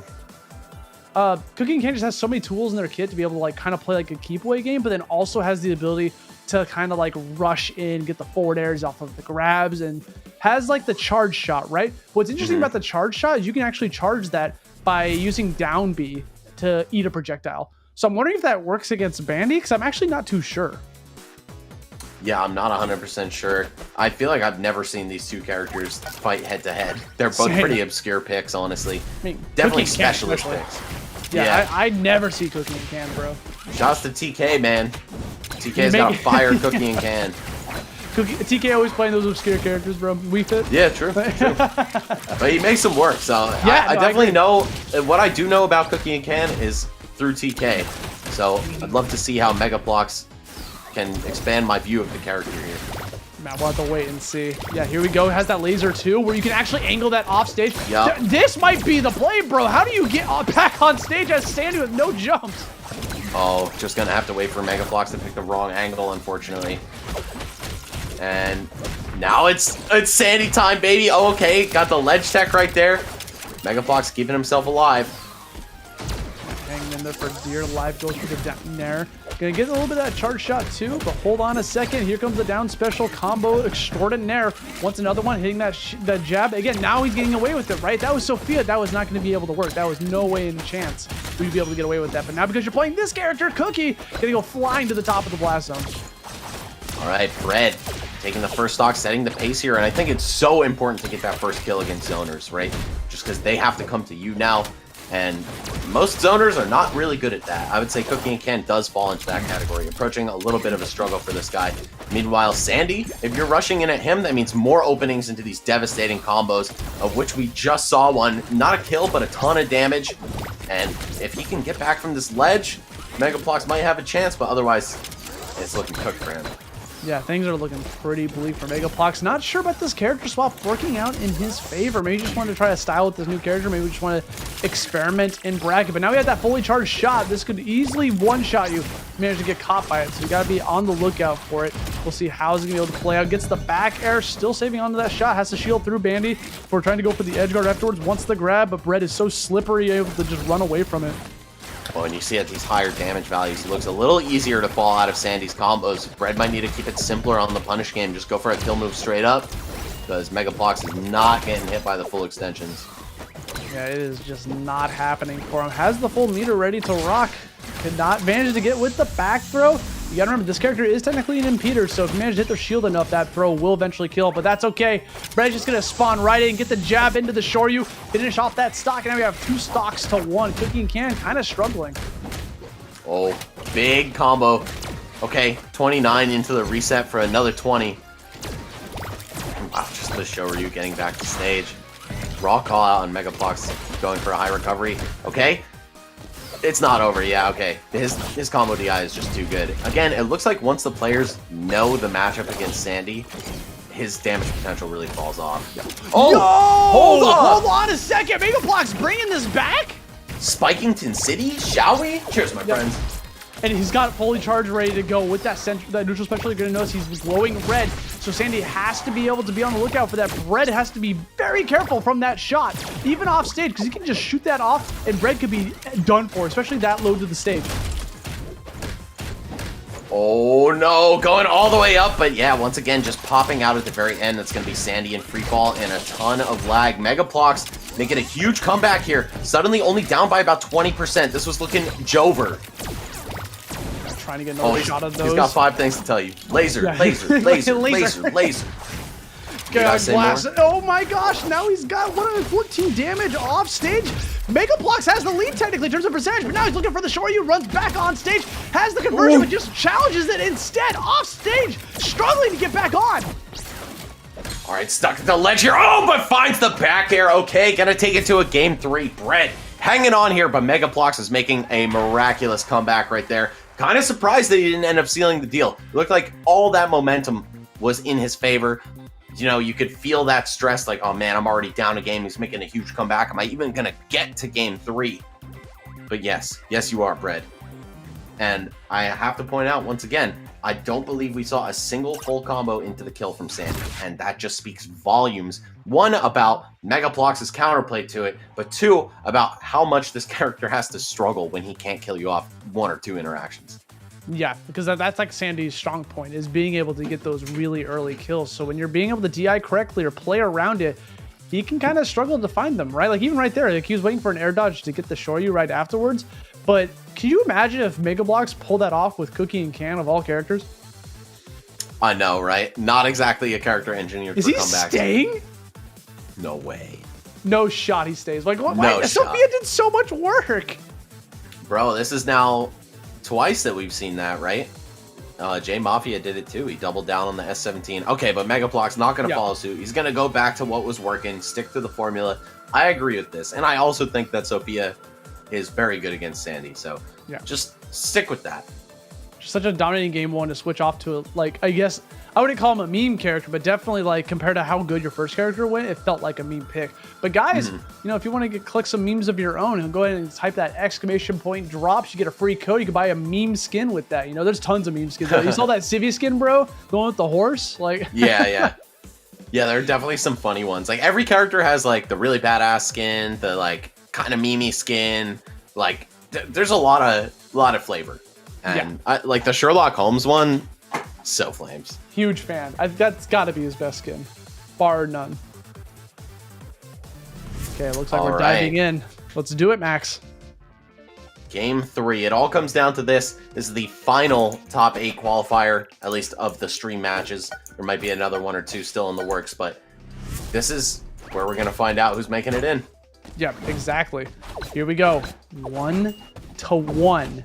Next game qualifies in the top 8. We're back on the Sophia. And also on top of that, we have MegaBlocks with the stage advantage going to Civvy Studio because of those platform placements are so strong for him. Oh, into the spike? Oh, yeah, not getting the tech either, just for the free relaunch. And Sophia's juggle game, absolutely disgusting. Oh no, Bread, once again, just going for a combo that wasn't there. MegaBlocks' DI, 2 on point. You gotta just cash out, look for a reset, because otherwise you're just putting yourself in free fall and making yourself a very easy target. Yeah, that's like the downside of committing to that short use. If you miss, like, okay, you're a sitting duck. Literally a sandbag. Yeah, living up to the name. But now we see at 120%, again, going for the up special to get back on stage. Triple digits here for Bread. MegaBlocks doing a fantastic job of playing this keep away. Literally 1 down tilt or downer away from charging up that meter too. He avoided the up tilt. I mean, I guess he didn't need it, but I'm shocked. He like low profile that up tilt. Yeah, the lag of dash attack put him super low to the floor. Okay, well, that said, it looks like it's back to business as usual for MegaBlocks. Taking that first stock while still very healthy here. And he's also almost got his super ready to go. Just any down hit will do it. And I think hitting Bandy counts as charging your meter too. Yeah, which is actually kind of disgusting. Like just being able to do that. You gotta have some downside to this chicken, bro. Right. Yeah, just get the charge of your choice on an easy target. But that said, Bread, not willing to be an easy target himself. Still trying to stay in this one, but I don't know. Just kind of getting beaten up a little bit. I like that back throw into the down air conversion specifically because it didn't look like it was the optimal thing, but allowed him to charge that. And how was that punish not there? Was he a little bit too late on that, or is that move just that safe? Honestly, I couldn't tell you, but what I can tell you is that MegaBlocks is in the driver's seat of this match, on the verge of taking a 2nd consecutive stock here. Of course, a lot of damage on himself as well, but yeah, back throw to up B, that'll do it. Such a devastating combo, and the fact that it's a vertical kill move means that no matter where you are on the stage, back throw will lead into a kill. Yeah, just being able, like, you could be on the edge, the center, on a platform, it does not matter. It's just going to kill you off of the top if you're at 110% at least. Like, you are done skis. But now, Bread, final stock. Looking at their tournament life here, what can you bring to the table to try to, like, stop this onslaught that was Sophia? Oh, another back throw combo. Yeah, and at low percents, it just links into up tilt, which links into the rest of your moveset. Such a good sticker for this character. Like, fantastic one to have. It's like, again, must have for this character to be able to like get some of these really early kills. Now Bread struggling to get back down to the stage, manages to do so. Hey, have a parry. This could be some start of something big. Hold on a sec. Waits for the air dodge. Oh, the dash right out of range with punish here from Bread, trying to reestablish himself, but is it too little too late, Aussie? I'm starting to think it is. Yeah, baiting out the crack shoot. Okay. Shoots a projectile to cover high, and then the spike. MegaBlocks takes it 2-1. 2 with Sophia, dropped 1 with Cookie and Can, but honestly, I feel like if he just kept that in the back pocket and stuck with Sophia, we would have been looking at a 2-0 sweep to put MegaBlocks in the top 8. Very clean finish. It could have been like one of those things where MegaBlocks was like, maybe I'll test this character in tournament, see how it goes for later, because he felt so confident with the Sophia. And it was like, okay, this character struggles. I'm gonna stick with Sophia for the rest of the bracket, because now he is guaranteed a little bit of that $10,000 prize pool, securing himself a top 8 spot loser's side. And we still have other matches and more coming up, guys, but that's gonna be it for Max and I. Max, I had an absolute blast casting this game. It's our first time casting it, and it is just a dream. Like 4 hours went by like that. Super fun. Yeah, far from our first time casting together, but first time in the Flash Party ring, bro. And I had a great time. Thank you, Austin, for being here with me. Thank you to VG and to XD for bringing us on. Honestly, such a cool opportunity. Would love to come back, man. This game is very fire. If you're, I'd say especially if you play Ultimate, this is like a very natural crossover. But if you play any Smash game, any platform fighter, it will feel very natural to you, and you'll quickly come to appreciate the unique things that make it different from the other games in the same genre. So yeah, Flash Party bangs. Please hit ! Flash Party in the chat. Look out for the drops for the rest of the stream. But this show is far from over. We got some awesome exhibitions with some very notable names. Hungrybox, Void, Coney, and Zain will be stepping up to the plate. And then after that, we're going to pick it back up with the top 8. Every match is basically a multiple $100 or multiple $1,000 money match from this point forward in the tournament. So look forward to that, guys. It's going to be absolutely fire to watch. But that's going to be it for us, guys. Thank you so much for tuning in. But please, again, don't go anywhere. We got all that and more coming up shortly. We'll see you soon.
we do have some exhibitions to do, and I'm actually pretty excited for that because one, I got to play with one of the first people who are playing in this exhibition. It's gonna be Coney. I was practicing with him last night, and then on the other side of things, you got content creator extraordinaire HBox.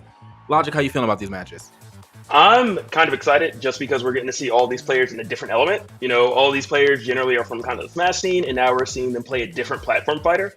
Of course, Void the favorite by default just because he's played so many platform fighters and just talented, picks things up quickly. But I mean, Coney is like the first person to win your local. I don't get it. New game comes out, he's like, hey, I'm good. Like actually though. Yeah. And then Zain, I'm like, you're the best melee player, but how are you in like a game that has someone that's like Marth but isn't Marth? So I'm kind of excited. And the bragging rights, can you imagine? Yeah, but when we only had the same amount of time, I'm better than you. Yeah, true. And I don't even know if HBox, like, I don't know how much time he actually had a chance to put into it. Coney, we've been talking about playing forever, and he finally got around to doing it for this specific event. And I think, you know, coming from a relatively familiar platform fighter background, it shouldn't be too hard to get to like understand the game, but there is some nuances in this game that can definitely kind of throw you off. So we'll see how this plays out as we get the things ready to go. I see they're both in the well, actually getting it started right now. They're both in the ring. We got Miko versus Mac alone. That's gonna be Coney on the Miko and HBox on the Mac alone. Heavy hitters coming out for our first game. Let's get it. Yep. Both of these characters definitely have that rage component. The more damage they take, the more damage they're gonna do, the more knockback. Should be a little interesting, but when it comes to kind of knowledge checks, I really think Malcolm, like the dragon kind of has it a bit more, you know, because there's certain moves, there's fire and stuff like that, and you really have to kind of mess around with it before you know how to deal with it. Yeah, good start right here for Coney. Expecting Macklin to go a little lower. You're not going to get that in HBox. That's just not... he's going to die for that. I know it. Like, the down special, like, it's a funny move. It's a good move. You can actually get it to rock, like, on the way down. Joe actually getting caught up on it. Just standing in the fire, not even caring. That's called more rage, more damage. All part of the plan, okay. Got it done. Hungrybox not knowing what to do right there. Yeah, that was okay. I mean, like, again, like the idea, if he was a little close to the edge, I think he maybe thinks it's kind of like somewhat like a Bowser bomb, but I don't know if that grabs Sledge. So either way, though, still keeping it close, gets that back air to go ahead and take that first stock. Yeah, I do think it's ironic how obviously Hungrybox is known for kind of the Jigglypuff, a very light character, very kind of small character, and then using this huge mammoth right here. Yeah, I couldn't figure out who he would play outside of this though. That's like I was thinking about it so hard, and I was like, yeah, just not. It's not hitting. It's not registering. There's wings, I guess. You know, there's that. You know, not multiple not enough jumps, but still. Oh, the spike from there.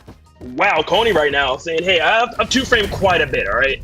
The spike, I mean, like that two turning around, so it looked like he was going to threaten a back air instead, but no, goes for the down air, finishes that stock. HBox, though, does have some pretty good damage. And HBox has not learned that does not grab the ledge, and that's okay, because Hungrybox, really intelligent player. He's gonna realize it later, you know? Next game. He's, Yeah, it looked like such a bait from Coney just sitting on the ledge, like, you should come over here, psych. Like, you should do it again. All right. That's so gonna be the first game to Coney for sure. I mean, easy dub. HBox gonna have to figure out another strategy outside of, you know, down being like two of his stocks lost to himself really from down being off the or down specialing off the stage. So yeah. So I wonder if it would play out any differently. It felt like Coney was still doing just a much better job anyway. Just like even little things, like, hey, I'm gonna turn around here, act like I'm gonna do it back here before I actually line up this spike. So Coney clearly putting that time in. You said he was playing with you. So Coach TK, when you're trying to get better at the game, you know who to hit up. Oh yeah, and I mean it was a pretty good play session shoot, because I mean we had messed around with a couple characters that said, like I was talking about earlier, he looked like originally he was going to play a little magician. I think honestly if he like decided to take the game a little serious or something, he'd probably play magician. It definitely seemed like someone he would play. I think the reason why he was not a fan of magician was because he was like, I don't want to do too much setup gameplay, and magician definitely is a setup type character. But outside of that, you know, he found some parallels in some of his older mains. So I was like, all right, well, you know, eventually. Yeah, I can see that. I mean, I feel D2D vibes from this, you know, even though he was definitely an inkling in the last iteration of Smash. Well, I was thinking more so like on the Wario from the Forbidden game, but yeah. That's fair. Well, we can say that here. No, I'm joking.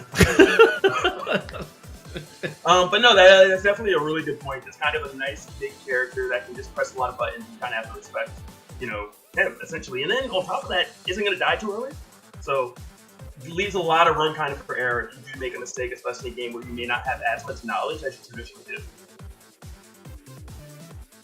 All right. We're going to get into the second game. I think HBox is going to go ahead and keep it going. So, I mean, I think, just has to revisit the game plan here. There are some, I do genuinely think that, like, the down special can be a good move. But in the way that he was using off stage, maybe not like that. But Coney has been doing a lot of chasing. So he could probably potentially find a lot of damage if he gets knocked into the air, catches Coney on his way up, and then, like, just, drags him all the way back down to earth. But, okay. I'm actually going to drop a couple down airs. That move is actually insane. I would like to see a little more of that.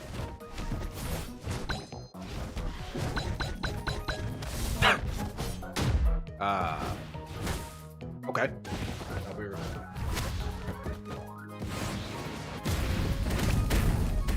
I don't know if it's just me, but you are muted to me, Logic. Is that? Am I tripping? Okay. Okay, you got to fix that. But we back. Okay. Quick little forward air action. And, okay, roll out. Big counter like that. You can actually time that to get a very good hit. Didn't see the timer right there from HBox, but it's all good. Another rollout coming in. Tony dropping mad size. The third? Okay. You're back. What? I didn't change. Okay.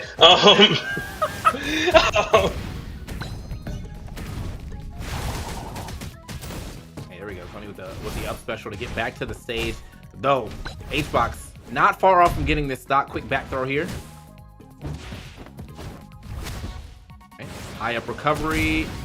I don't know what he was trying to do there. Like, I think Coney tried to up attack that, but doesn't matter. The down air is going to go ahead and take that second stock here from HBox, and HBox not realizing he's actually doing damage to himself too by standing in his fire. Yeah, that was something I actually didn't know for quite some time, was the fact that the fire did hurt him as well. Once I figured that out, it makes the character not actually as bad. Yeah. It does make it so, like, I guess if you do like a retreating down air, it's like you are now setting up a space to be like, all right, I'm gonna play a little. I'm gonna go ahead and reset neutral right here because you don't want to run through this, and I don't want to be in it either. But okay, HBox actually doing a good job fighting back right now. Coney actually going for the neutral. That was like the first neutral air he's thrown out. That's all he was throwing out earlier when I was watching him actually play in a bracket match. Oh, the charge, but not realizing that Hungrybox can actually attack out of that. A little surprised that Coney got caught off guard by that because Hungrybox has been throwing that out the entire game. Yeah, I don't know. Maybe he thought he was going to be able to get, like, out of that. Oh, man. Could almost combo that into. Oh, wait, hold on. HBox fighting back. He's looking okay. This is good. I mean, the fire there, a little toasty. And is that enough? No way. Wow. No way. Hungrybox. I mean, clutch box in every single game, okay? You can take him out of Smash, but you can't take the clutch out, all right? It's traveling with him. Yeah, he's there. He's definitely doing it up. So 1-1 right now in the set. The macaron is definitely eating. You see, he got the utensils on. Is that supposed to be like a knife or it's like a spatula? I call it a knife. It feels like a fork almost. I'm like one of the little skewers. Like that's the vibe I get. Yeah, I can see it. So one thing I did want to mention, I don't think Coney is aware that he is only using 2 stickers. I'm sorry, 1 sticker. He's using just normal attack damage and grab and throw, which is very surprising because of how well he's doing with Hungrybox currently. Oh, that was the other thing. He kept forgetting to set his stickers last night, so he would like hit me with like a back air at like 210 and be like, "Bro, why are you not?" I'm like, "You don't have no stickers on, bro. Like, what do you know?" He has access to all of them, and just sorry, but Hungrybox has them all. He clearly cares about speed. When it comes to the utility stickers, the other ones, he's 7.5% on the speed. No defense, but I guess movement was enough last game. And straight offense. I mean, for the offense, he's doing all the normal attack damage, skill damage. So Hungrybox, well aware of what he wants to do. All right. HBox, though, I'm probably not going to see any swaps here from either side. Don't really feel like. Oh, actually, now that you said that, let me go. This man really has one. You're gonna go tell him. Just one sticker on, bro. Yeah. I don't know if they can show that actually on the stream right now. Okay, no, he's good now. He's good now. I can see. If you click on, well, yeah. I guess he updated. Oh, somebody. Okay, all right. Someone told him. Yeah, last game he had 1 sticker.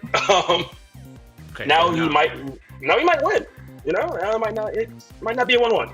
So if he's got the Miko pounding and Miko piling, or I think that means he has the side. Well, these are both side special things. So he has a side special he can jump out of now, and then the side special also leaves snow on the ground. So pretty cool, like little advancement right there for that character. But we'll see if Coney actually turns that into a W this time around. Because yeah, that first game, I mean, it wasn't bad. Definitely wasn't great either, though. Yeah. So we're kind of see what happens, but also now being able to kind of do the essentially trapping Hungrybox in the ground. That's kind of huge. Yeah. You know, you do that jab, you hit him, and then all of a sudden he's stuck in the ground. That's a pretty big deal, and I don't know if Hungrybox is going to be prepared to adjust to that, like after only seeing it once. Oh yeah, that's fair. Because like, I mean, how much does Hungrybox really know about like this character's stickers now? Yeah. So yeah, here on the other side of the thing, I'm like, let me look at Hungrybox's stickers. So, he's that side special is definitely gonna mess him up. He's gonna be like, wait, you're jumping now? I don't know what's going on. for Hungrybox, the way that he's playing. Oh wait, no, he's got it. Okay, I was like, for the way that Hungrybox is playing, I would definitely expect him to have, but he does have it. Skill damage to up 20%. Like, yeah, all right, bro. The amount of down specials, yeah. He has a better fan base than Coney. He said, can you guys help me out? What do I need? And they're like, stay less, we got you. But going to pretty much, you know, straight flat stage, no platforms here. Gonna be a lot more difficult for Hungrybox, I think, to land because of doing a lot of that kind of just straight dive kicking to the ground. Right. Coney, okay. About to take that one sky high right there. Oh, okay. H-Box starting to catch on right there. Found the counter to the snowball. It's still working. I mean, I guess it makes sense. You know, it's gonna melt. Yeah. Yeah. He's definitely playing elements, right? Oh my. Yeah. Oh, now he's hungry. Now he's dashes, and Hungrybox starting to wake up all of a sudden. Looking a lot better. Coney put on stickers just to do worse, apparently. Yeah. What is the? Yeah. The pressure is off, so now he's like, I don't have to try as hard. But like, no, you still got to try a little bit. H-Box with a really good. I didn't even think about trying to recover like that. That stalled him out quite a bit. So. Okay, all right. Good punish. Yeah. I think Coney's finally realizing, like, hey, I can just leave and then punish you afterwards when you're asleep on the ground. Yeah, Coney definitely has to keep up with the fact that he's got to play to his sticker strengths because he does have grab and throw up. So if you're gonna have grab and throw up, you might as well get some of these grabs going on. Great parry right there from H-Box. Good little back air. Oh, that was so smart. Oh, Coney. What an option coverage right there. Oh, you're gonna do it again? Hold this. All right, we might be going down to the wire on this one. H-Box, bro, he's so smooth with it. It's one more. Do it for the fans. Oh, I thought that was actually gonna be a clean setup right there from Hungrybox. I thought he was possibly gonna punish the air dodge. It did look like he baited that out for sure. All right, that shield is so small. Yeah, we can't stay in that for too much longer. You already know H-Box is gonna look for that down special yet again. So that was probably gonna be a broken shield if he was able to find it. Up tilt. All right, and it's looking rough for H-Box. I don't know how you're gonna get back on stage right now. Yeah, Coney. Coney's been doing this for a while. Hook, line, and sinker. The amount of coverage that move has in itself, just because of how big it is. Like, if he did a standard get up, he would have got hit. He couldn't roll past him, so I think the only thing he was able to do was either wait or jump off the ledge. Yeah. Even then, I mean, I wouldn't even be surprised if jumping off the ledge got him hit too. So that does mean that Coney is going to take it in the Pro Exhibition semis, which means that's gonna. What are we? Oh, we're in semis, so we're getting the finals too. So Coney's moving on. Yeah, it's Coney moving on. This is a very easy bracket for Coney. One of Melee's greats. Already done. One and done. But great showing. You know, I am wondering. I was like, was it possible maybe to just to get up attack? I don't know if there was enough range there, but the world may never know. At that, genuinely, just waiting it out would have been the best because like it's not gonna hit the ledge from where he was standing. That was definitely like I can hit you if you stand up, and I can hit you if you roll on. So both of those options covered. H-Box picking one of them and getting absolutely destroyed for it. We're Coney moving on. Yeah, and I think now Coney might try to go pursue a career in Melee. You know, I mean, if you're Hungrybox in this, you know, just go for it. Put the same amount of time and you'll be fine. Yeah, absolutely. But we're gonna see Void versus Zain next, and that's going to definitely be a fun one. I feel as if just both these players' natural play style is probably going to lend itself a bit more to more action. Oh, actually, never mind. We got one more. 5. Apologies. Well, you know what? That was the VG Bootcamp audible. He was like, HBox got sauced so quick that we do need to play one more game. Let's fill a time quota here. HBox actually sent him a text. Yeah, we need a best of 5 real quick. And Coney going the Magician. Oh, let's go. Bringing out the Magician. Okay. Wait, hold on. Stickers. Yeah, tell him about the stickers real quick. Messes up.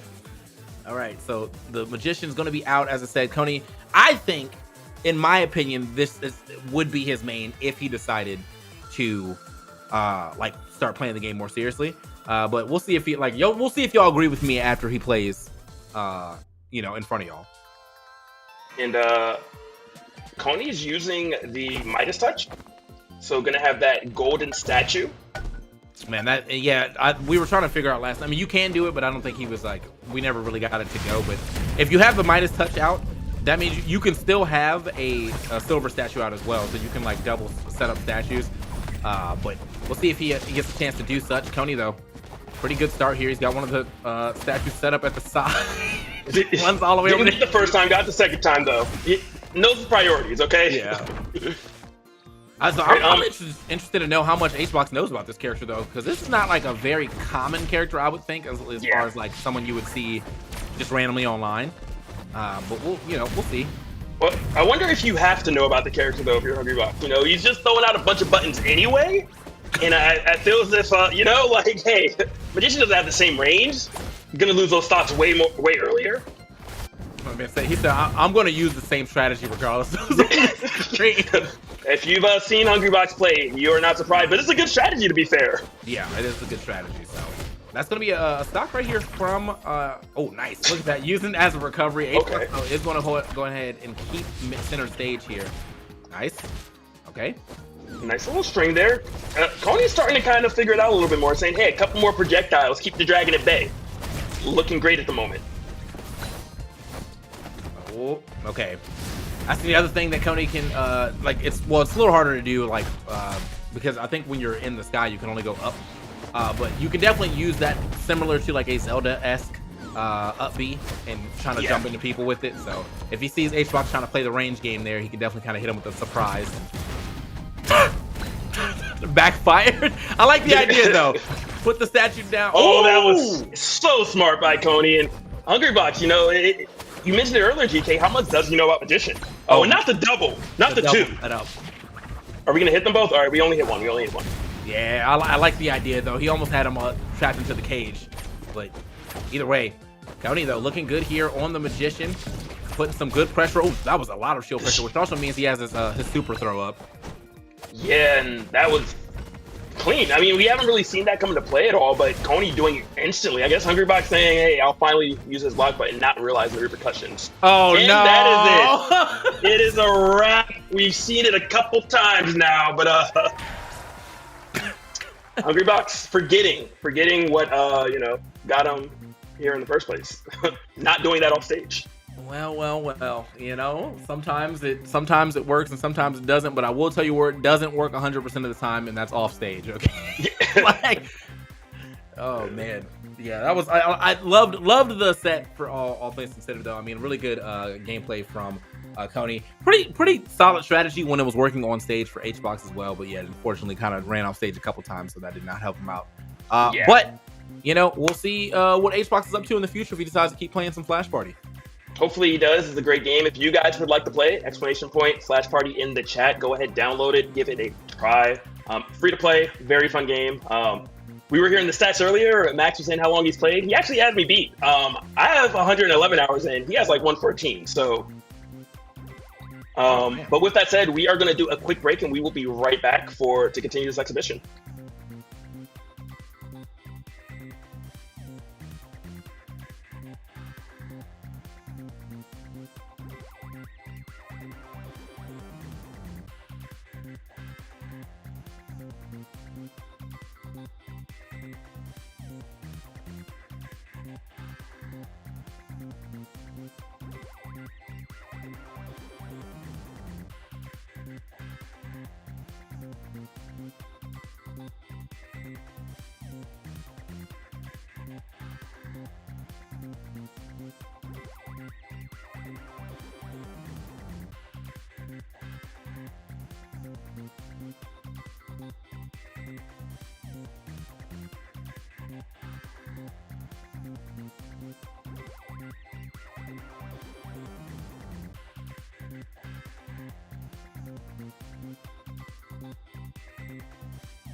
All right, man. Welcome back to Flash Party.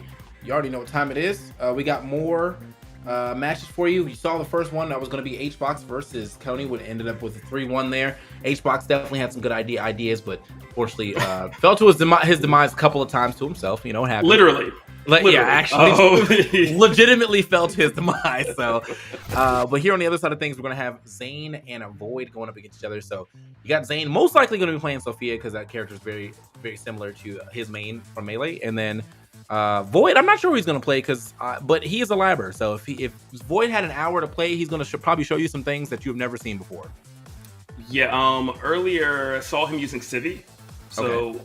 Expecting still to see that, and that's kind of a Void character, you know, very quick, very nimble, has combos, can cancel attacks, so it makes a lot of sense. But I don't know how well Civi's going to do versus Sophia, so we will find out, that's for sure.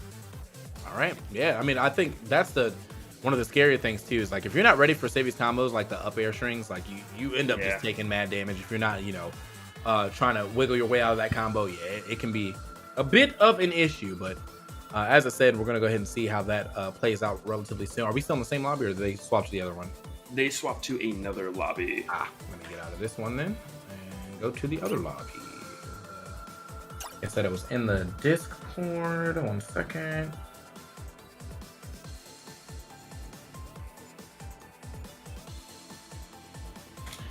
What did they say they put the lobby codes at? Production? Oh, I see it. That's never mind. So I'm assuming they both are aware of how to use stickers. We are still waiting for Zain to kind of put some of his on. But Void definitely does have his. He's like, I know what I'm doing here. Ironically enough, also doing the same route as Hungrybox in terms of just pure attack, skill damage, and then ground speed. Yeah. Personally, I like to do a little bit of a mix, but I think it's still up for debate in terms of what's the best option. I think maybe like a 3% ground speed and then taking some defense is really good to kind of counteract some of that offense that a lot of players are going to choose. Yeah, I feel like with Civi specifically, like, I mean, Civi does have good special skills, but like a lot of his combos are definitely just normal attacks. So I think if anything, I'd probably, you know, I'd keep the normal attack, do something with ground and air speed for sure, so I can make it a little easier for me to keep my combos going. But I mean, you know, Void probably will lean into these specials a bit. I like the idea of the quick charge, you know, just in case. Here on the other side of things, we're just waiting for Zain stickers to see what Zain brings to the table on his side, if he decides to bring something funky and fresh. I feel as though whenever I use Sophia stickers, I usually do the secondary up B or up special with the one that comes down, and then the charge attack also throwing a projectile. Interesting. Okay. With the, I know at least the grab is really common with Civi. I mean, not Civi. I'm sorry, with Sophia. Yeah. Just where you get to do that kind of free, time the back throw correctly, and then you get a free back air.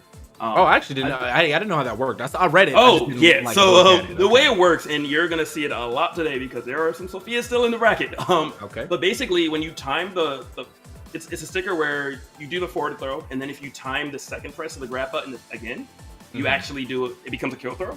And if you do that for your back throw instead, it actually becomes a combo throw where you get a free back air.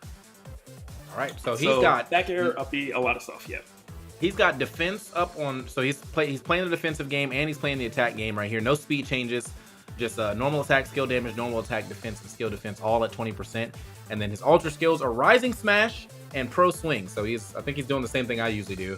I play Sophia with a little bit of speed, but she does have the like the crouch dash. Yeah, she has the crouch dash. Yeah. So there's that, and yeah, I mean, just overall cool character, but. Gonna be interesting to see how this one plays. When I first started playing, she was my main, and then Max started maining her, so I started playing. So you stopped. You're like, I can't do that anymore. Yeah, and then I settled on Cookie and Can. So yeah, Cookie and Can, very interesting character. We're gonna have to lab out one day because that character, that's a struggle fighting that character. Actually, but yes. Sophia's though, like they are everywhere. Just such a good character. Civi also is pretty popular. Not as popular as Sophia. I think right now Sophia, hands down, definitely top tier character. The fact that you have a kill grab / it's just a kill grab in general. Whether you want to combo into a back air or an up special after, or if you want to just do the forward throw. And she's fast, juggles well. Very, very solid pick. All right, well, we'll see how this one plays out as we get into our first game here between Void and Zain. See the type of movement we get coming out in from both sides. Big start right there, Void.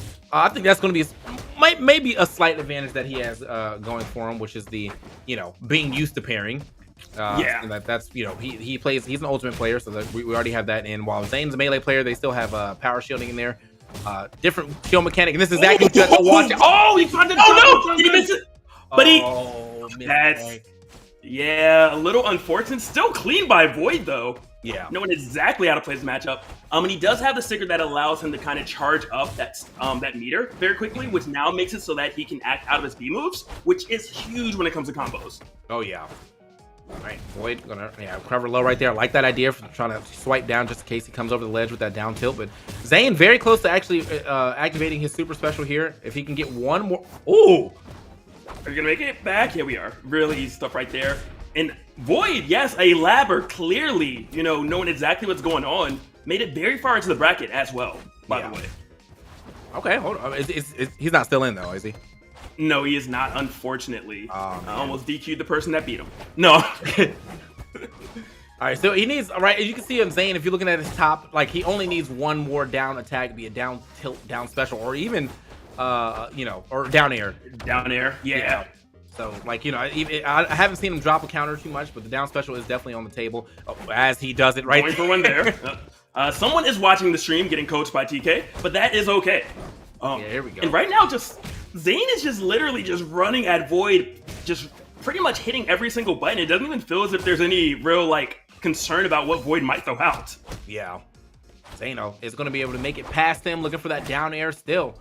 Just keeping him walled away. All right, now... There we go. That's what I was expecting to see a little earlier. This is where Sophia can really shine at, is her offstage gameplay, because you are swinging a disjointed hitbox, and once the air dodge is gone, if you miss a forward air, you can just jump back air right after. So, and Civi doesn't have the best recovery off stage either.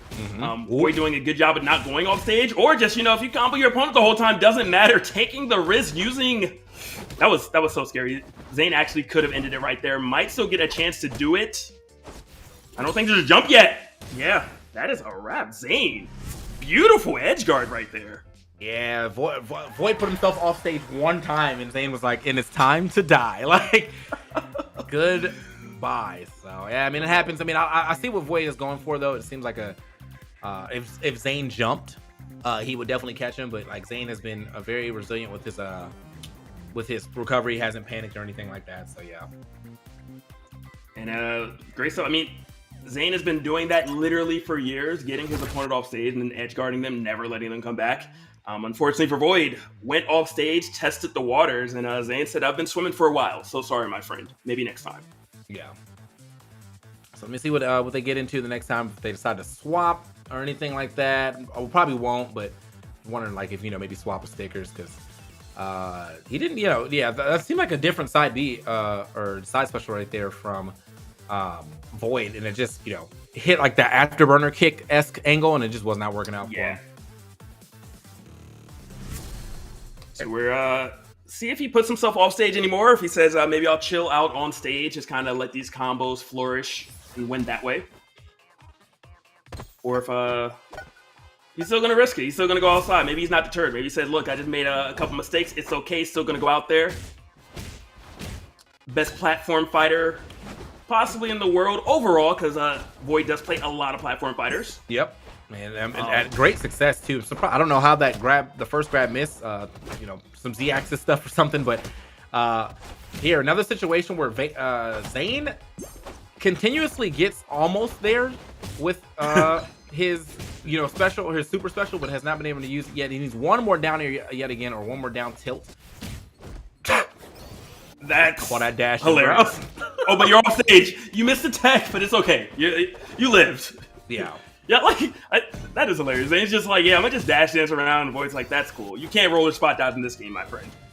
I mean, if your shielding is not up, your parrying is not up, you are definitely going to take some hits here. That's going to be the first stock going to Void, though. He is charged up. Now, okay. Not the sweet spot, but didn't matter.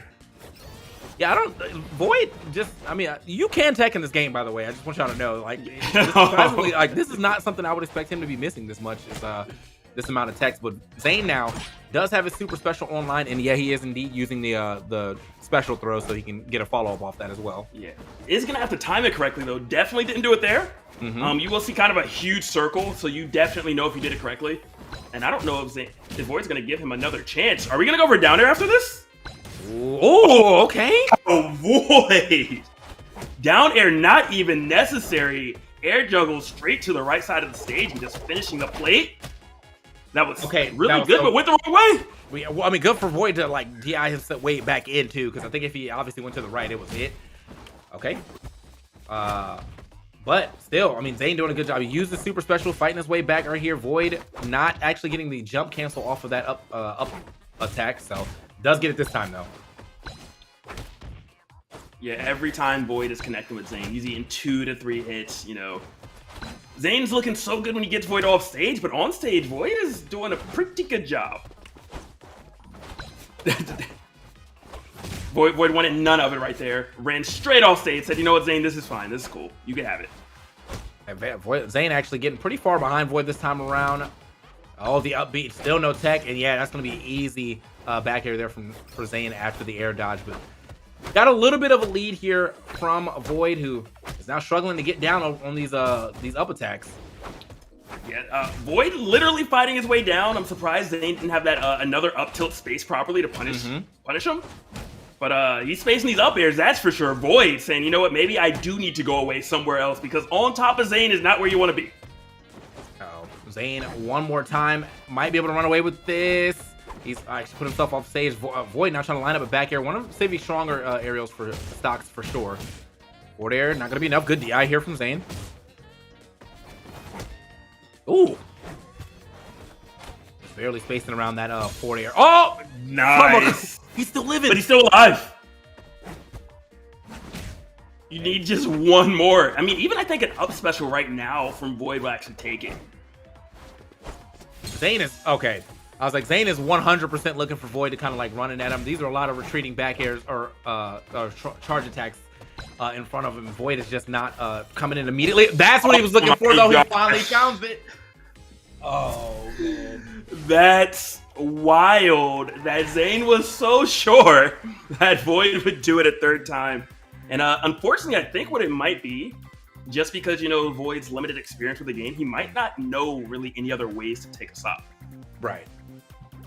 And I guess, Zain identified that and said, well, look, I've been dash dancing for quite some time. And whiff punishing is what I do. He definitely whiff punished that super, I wouldn't say super hard, but it was hard enough for you to be like, all right, brother, he knew that was coming. And he did show his hand quite a bit, but it didn't seem like Void it like full on caught on to the fact that he was showing his hand that much, ends up taking that that charge attack and well losing that stock. Yeah. And I mean, good luck Void, because it's looking really rough right now in terms of trying to take a game off of Zain. Zain just is using a character that just lets Zain play his exact playstyle in Melee, and it's definitely showing. You know, just Smash fundamentals at its core. Yeah, so just see if Void can definitely figure out what he like, because I think he's playing a character that is similar, at least to his playstyle. He wants to do combos. That's the Void thing. Like, let's get some combos out here. The combos are happening. He just hasn't been able to find the exact way to get that stock, and that's the real issue. So yeah. Maybe Void's gonna need to learn to tech. And needs to do it this game, because that has definitely been a glaring weakness in his play currently. Just, that the R button is not worth it. Something, let's use those triggers or bumpers or whatever controller you're playing on. Let's use one of those. Like, oh man. But aside from that, I'm wondering, are there any other blue stickers that might be better? Let me look. I'm like, maybe the down special being able to be charged twice, the super overload, might be a better option, since you're really not using that side special diagonally. You know, you're not getting anything from it. Okay. See what we can get here on this third game. This is Zain up right now, 2-0 over Void. Now just playing a very solid platform fighter game, and here we go Void trying to like that, try to sneak in that down tilt. Yeah, almost got it. I mean, got it. It was a trade, but good stuff. And Zain, that movement coming into play, really clutch right now. Beautiful down tilt. And if Zain manages to get enough down airs or down tilts to fill up that other little bar, I think all the other moves are easy, because all the other moves are just part of his play, and he did it. So it's only a matter of time until these forward airs and back airs come into play, and then you have that super on deck for Zain. You know, that's actually a fair assessment, because I was thinking, most of the time he's always just kind of slacking on like one. Oh, he tagged! Oh. Okay, we got those. I didn't want to cut you off. I was just so impressed that Void managed to do it, bro. Void actually standing right up in the face of danger too, right there from dash attack. Jeez. A new killing below has been unlocked for Void in his arsenal. That down air, but again, not hitting the sweet spot. I think that he's willing to go for it though. I haven't seen Zain really go for one of the other big Sophia finishers, which is honestly just up being or up specialing very close. I don't know if I think he has a secondary up special too, so if he doesn't get the first part, he can always try to come back down with it. But that first hitbox on up special is pretty nice. Yeah. Another option that Zain has at his disposal right now is just run off stage and do the super. You know, when good forward smash right there, but when Void, you know, is trying to recover, that special lasts so long, it's definitely going to cover the ledge, and it's going to eat any potential hitbox that would come out, even though it's going to be gone by the time Void gets near the ledge. That boy is dashing. He is looking for that entry in, but yeah, we not Void with the emote in the middle, getting combo. That was cute. My turn. All right, well, let's just see how Zain actually, like, is he going to try to keep this special until the last stock, kind of like a Wario waft, or is he going to actually try to drop it when he finds enough percentage? Because right now, genuinely, where you see this used is if you know people are having to recover under the ledge, you just kind of throw it at the ledge because it is invincible. So, and there it is. Wasn't doing it right on cue, but Void could have teched that actually. Actually, could have teched that. Which is hilarious, but did not happen. And I'm surprised Zain waited so long to use it. You know, you will get more, okay? And this it's not gonna run out. Specifically, like as long as Zain can continuously find like 2 down tilts or a down air, he's going to find the rest of those moves, as Logic said earlier. So like, yeah, he should be more willing to throw that out and just kind of gather it up a little later. I can only imagine. You go to Zain's house, he's like, you can't have that. I'm sorry, but I'm a cheapskate. You get 1 string beam. 1. That's it. Yeah. Forward air, and he's going to be living. Nice dodge. Oh, coverage by Void, though. Baited out the air dodge and then punished the landing flawlessly. Love to see it. That shield. Yep. Nice. Oh, okay. So I'm actually kind of surprised. I feel like genuinely, when I see that combo, it kind of just starts with the up airs. Void runs up and gets his first up tilt first, and then he goes to the up airs. But either way, okay, almost finding that back here. This is definitely down to the wire. Oh, whoa, he almost let it rip. Bro, Void is so bold though. Like Zain just be charging in front of him. He's like, yeah, you won't hit me though. Yeah. That up B that you mentioned earlier, TK, how strong that hit is techable for everyone but Void. And it's just how the cookie crumbled. Zain taking that 3-0, which, to be honest, that's not what I was going to expect prior to watching them play. Straight up, yeah. I mean, like, Void, as I said, you know, he's a Labber Supreme. Definitely expecting him to, like, kind of pop off. And like, clearly you could see that he had it, but it was like Fundies versus Labbing, and it seems like the Fundies won this time around. With Zain moving on, which means Zain will be going up to play Coney in the finals. Gonna see some Sophia, gonna see some Miko, maybe a little Magician. We'll have to see what Coney decides to bring to the table here. From talking to him, he thinks that Miko is for the bad players, and then Magician is for the good players. So we'll see how that goes. All right, we'll see how much respect he's putting on Zayn's name very quickly then, I guess. Yeah. But I am glad that it is not an all Melee finals for the exhibition. We get to see kind of both. I will say Zain was looking really good. I'm a little worried for Coney, to be honest.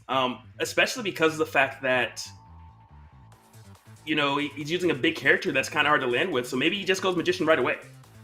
Yeah. With the way that Zain has been, like, I mean, that's definitely Sophia's and to an extent Kamika Yuri's real big like advantage over a lot of the cast is that it's hard to land against them. You know, you have a disjointed hitbox above you. If you air dodge, usually I'm fast enough to be able to do something. Like if you air dodge next to me and I miss the up tilt, I can reset it with either you know, my jab, or I can try to do a running up tilt and do it again. So it really just, the character has a lot going for her. Both the sword characters do in this game. But let me see what we get into as we get Coney back into this room, and then Zain and Coney to go at it. At least I think Coney's going to jump. We will find out which route is going.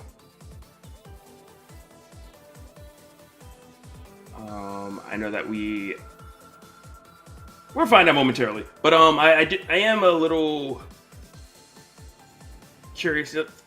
I want to see how Coney's going to deal with Zain, just because Zain's fundamentals they are ridiculously good.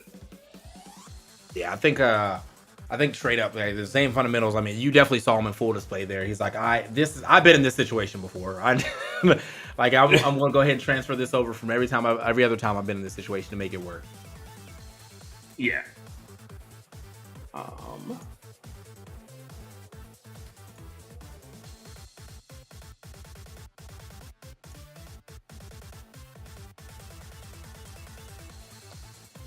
And give me 1 second. I'm trying to get into the room with everybody.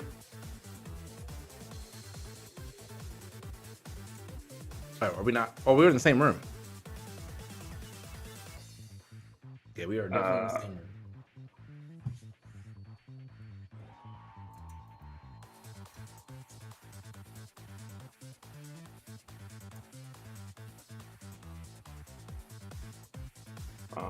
Let me try this. Some technical difficulties on my end.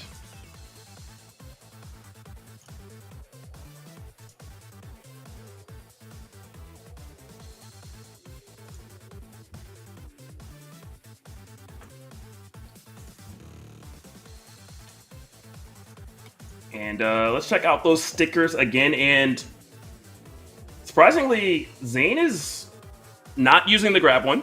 He's sticking to kind of the two that you use, TK. So I'm not sure if he just did recommended or what exactly. But just straight, all offense as much as you can get and all defense as much as you can get. Which should work well, especially because Sophia is already so quickly, you know, and Miko does hit really, really hard. So it makes a lot of sense. And the snowfield roaming is actually, I mean, the Miko piling was definitely the same one that Coney was using earlier. The snowfield one is a little bit different. I don't believe we watched him use that earlier. Yeah, So I think, hold on, what do we have here? Oh, snowfield. Okay, so I think that's the one that I was thinking of. Okay, so he's going to put some snow on the ground. And then use a charge attack to pretty much have a big snowball. Which maybe he's just like, look, I'm not going to fight Zain. Maybe that's the game plan. Just stay back. Kind of use a little bit of those projectiles, which it's not really a projectile, but it feels like it.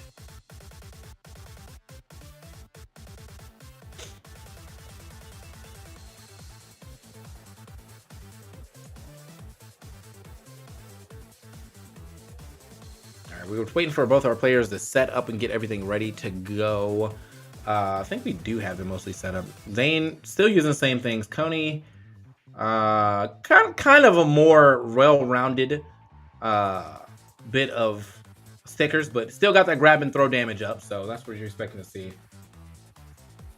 And I do want to see the people in the chat just let us know, who do you have taking it between Coney and Zain prior to game number 1? I'm curious. I don't want any of the, I'm seeing how they're playing. Just go in, drop the name, support whoever you are rooting for. And don't forget that there's drops throughout the entire stream. So hopefully you've already, downloaded the game, have the exclamation point flash party if you have not, and you need a link to do so that you can go get access to some free items. Immediately just starting off with kind of a little defensive posture, but as soon as Zain hits him once, just immediately chasing Coney down. But okay, Coney actually just coming out the gate swinging though. Oh my gosh, literally, yes, he is doing a great job, and Zain did keep his jump. Fortunately for him, or that stock was gone.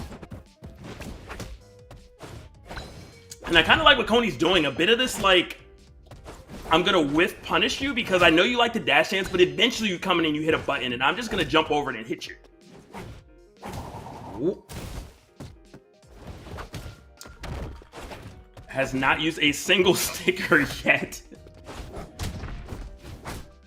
Nice little conversion. Down air to back air, and let's get that free charge while we're at it right afterwards. Zain, 2 up tilts or 2 up airs away from actually getting access to his super. That's that big damage. That's the one, bro. That is such a scary move to have to deal with the first time you see it, because you're like, wait, what? You can get out of that now? Yeah.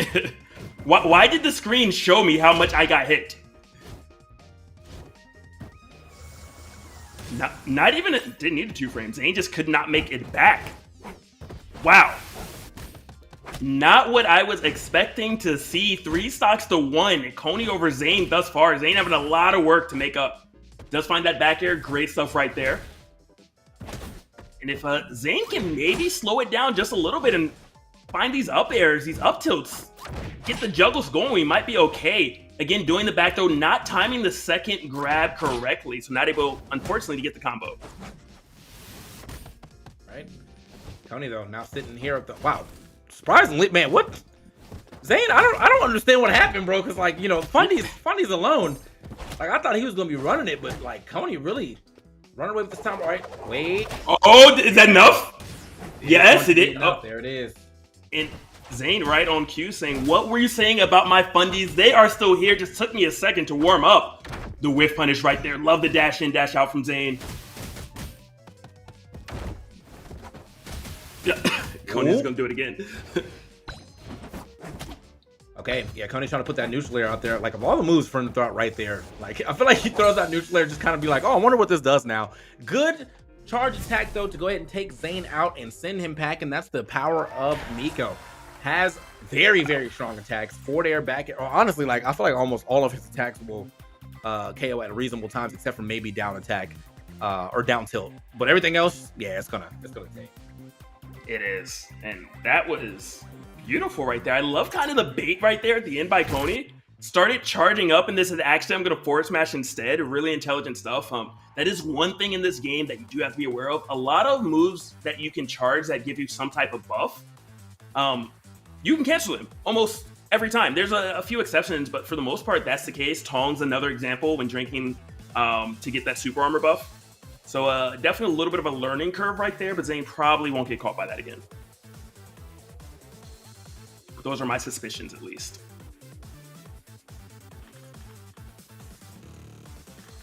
All right, let's see what we can get going here for Zain, though. Like, I mean, obviously a sticker swap could be in order for him. Maybe a little defense, maybe a little defensive buff.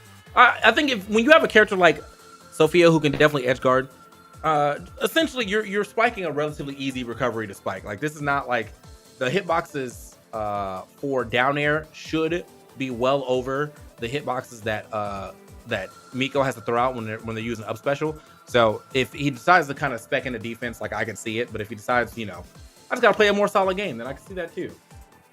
Yeah, I think the solid game is really all it should take. I think there were definitely a bunch of things that Zain was getting caught off guard by. I think Zain wanted to play a certain style and didn't realize how Coney plays.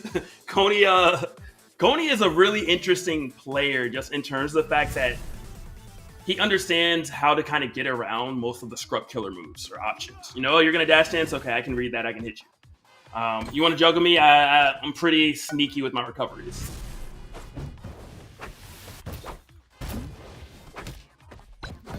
And I was going to say a better start, but it was pretty even at the moment. But one big thing, Zain's not able to get these juggles on Coney. And I think that's just because Coney is so used to playing big characters that he knows how to land. Yeah, and I mean, like, yeah, basically, he spent his whole, like, Brawl career playing a big character. So, like, obviously, you know, you got to be a little tricky with it. He doesn't have the multiple jumps as his character that he had in Brawl, but clearly, you know, he's not afraid of taking a little damage if it does get him back to the stage. Unfortunately, though, Zain now playing to the strengths of Sophia in this matchup. If Coney does have to go recover with an up special, it is going to be an easy pickup right there for Zain. Absolutely.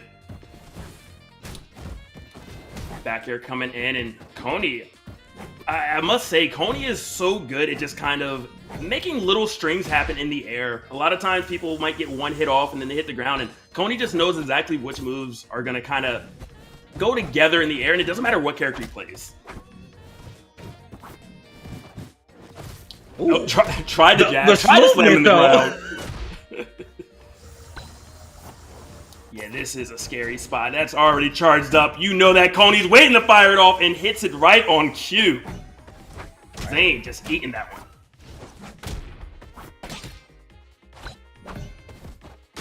Ooh, okay, send him out of there.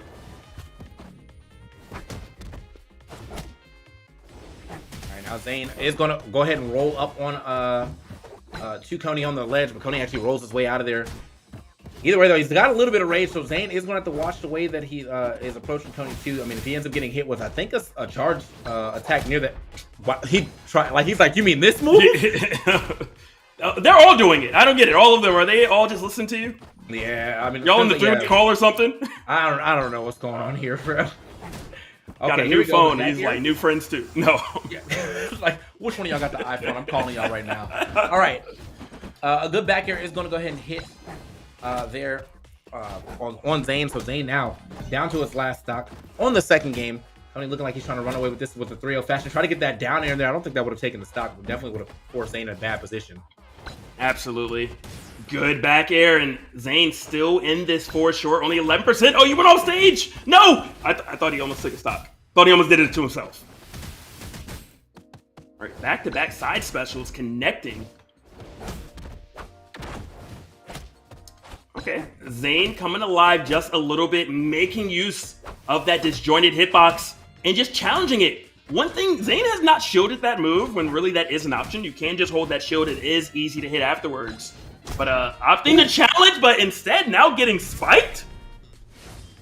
Coney! Bro, Coney putting his name on it. What did Zain do to you, man? Like, what? Hello? He's held too many titles in Melee. He's like, I don't play the game, but I'm still mad. Yeah, bro, this is going to be a video too, man. I hope you know, Zain, both you and HBox are getting called. I beat 2 Melee gods. Like, that video's coming out soon.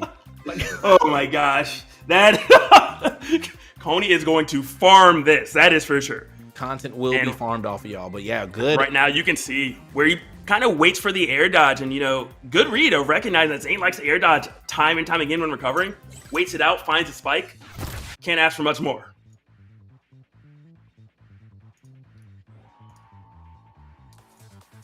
And they are about to get into it.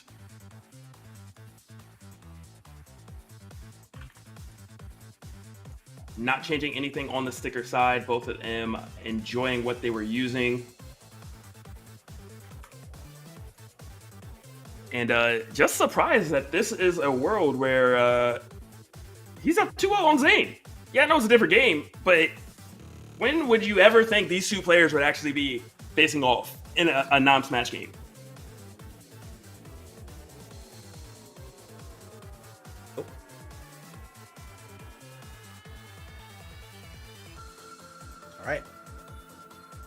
we go, man, into our next game, potentially our last, if Coney's able to seal this thing out. Which is looking pretty good. I mean, Zain can make those adjustments, and Sophia, a fantastic character to do it with. I mean, you only have the whole weight of every melee player, the whole scene on the line, It's just Coney. It's just Coney, Zain. No pressure.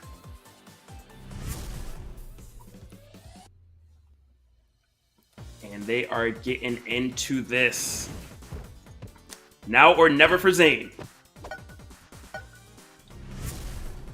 Nice flat stage. I do like this pick for Zain. I ideally gonna allow more juggles on Coney, but you do got to get that first hit, and Coney is just really running at Zain right now. He moved back, yeah. He's definitely running at him, and I mean it is work. Oh, I was like, Zain, don't jump into this, brother. All right, doesn't manage to get his back air out in time.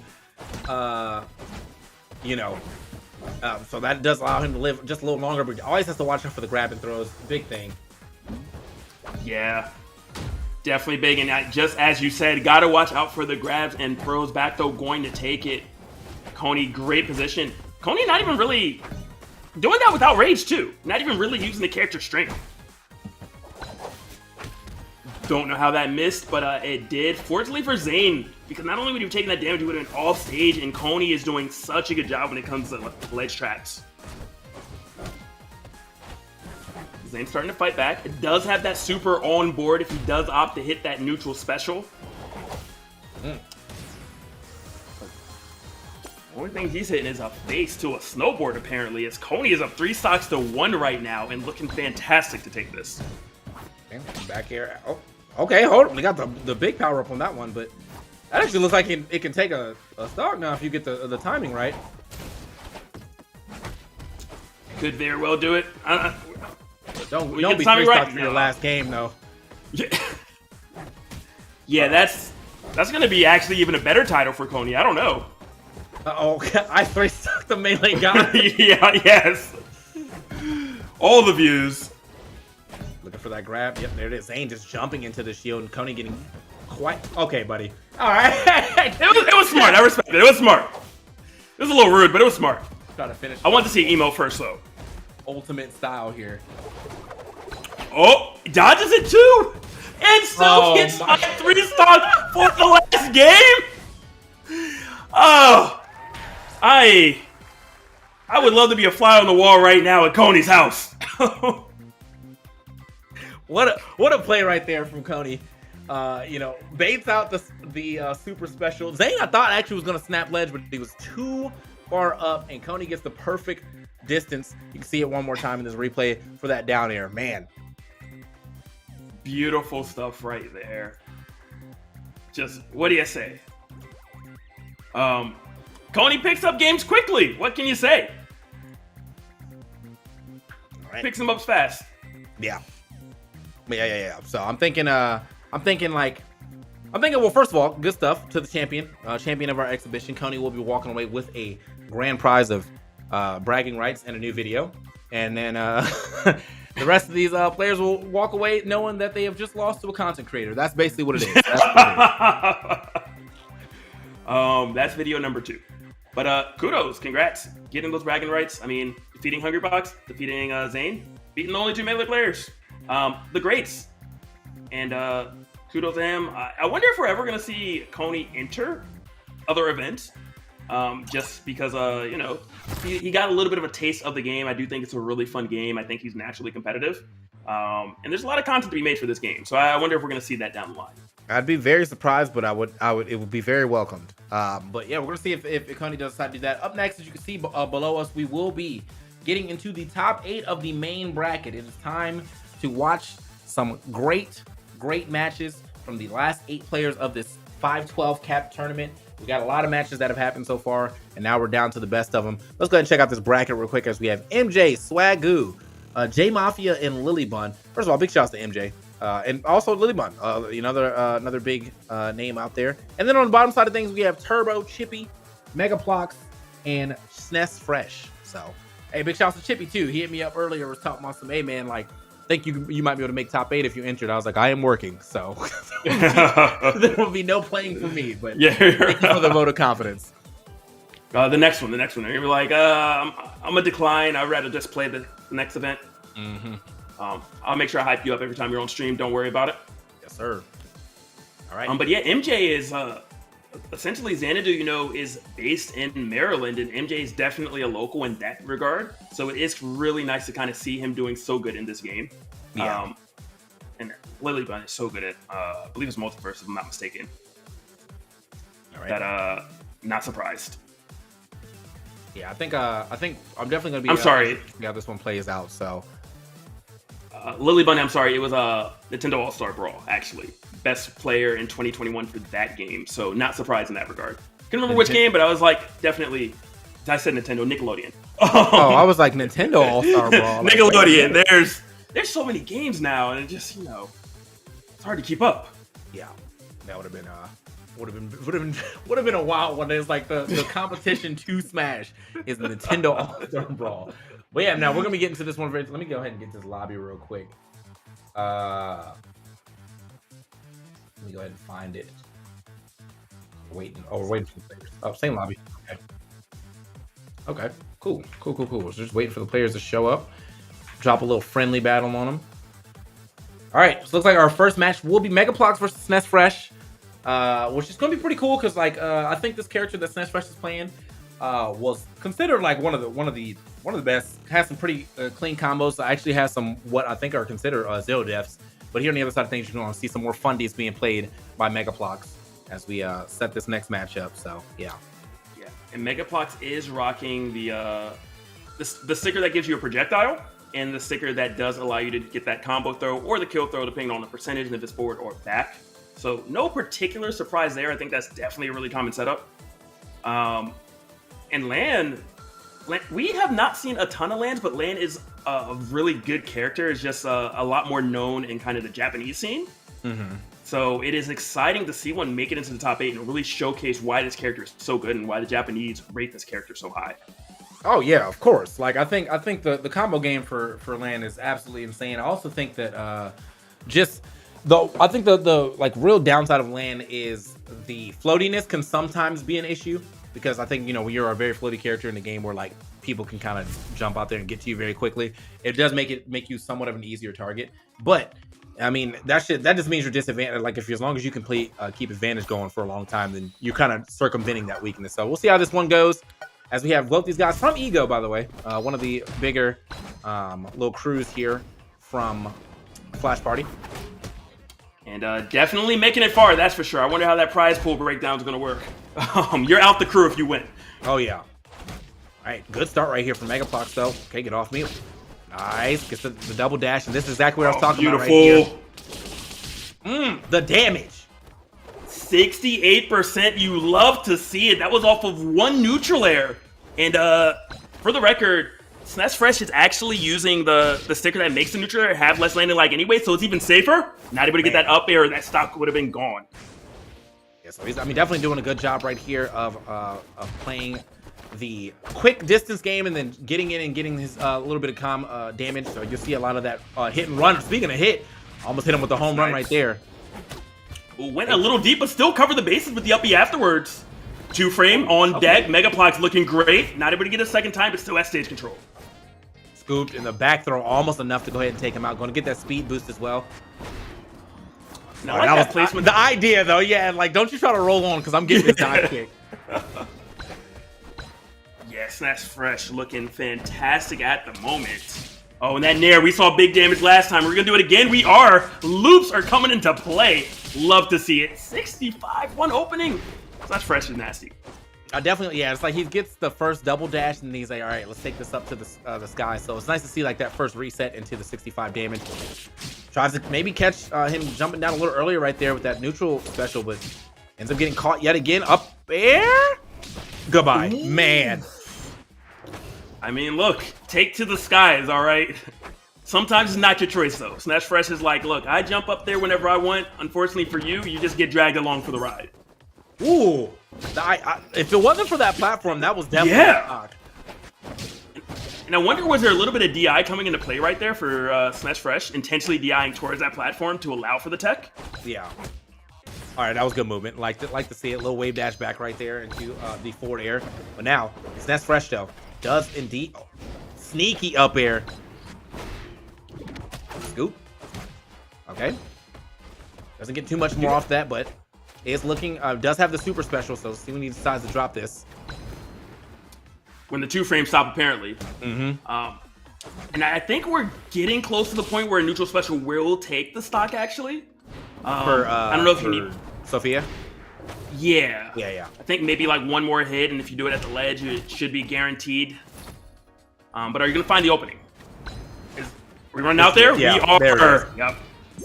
Oh, good tech, Yeah, though. but you got to imagine, you're in top 8 now. People are going to tech. I hate to say it, it's not like the exhibition we just watched. Yeah, you know, like, it's one of those things where now I feel like you do have to kind of hit that on the stage, but the super grab is almost enough to take, or the regular grab at the edge, almost enough. This one, though, yeah.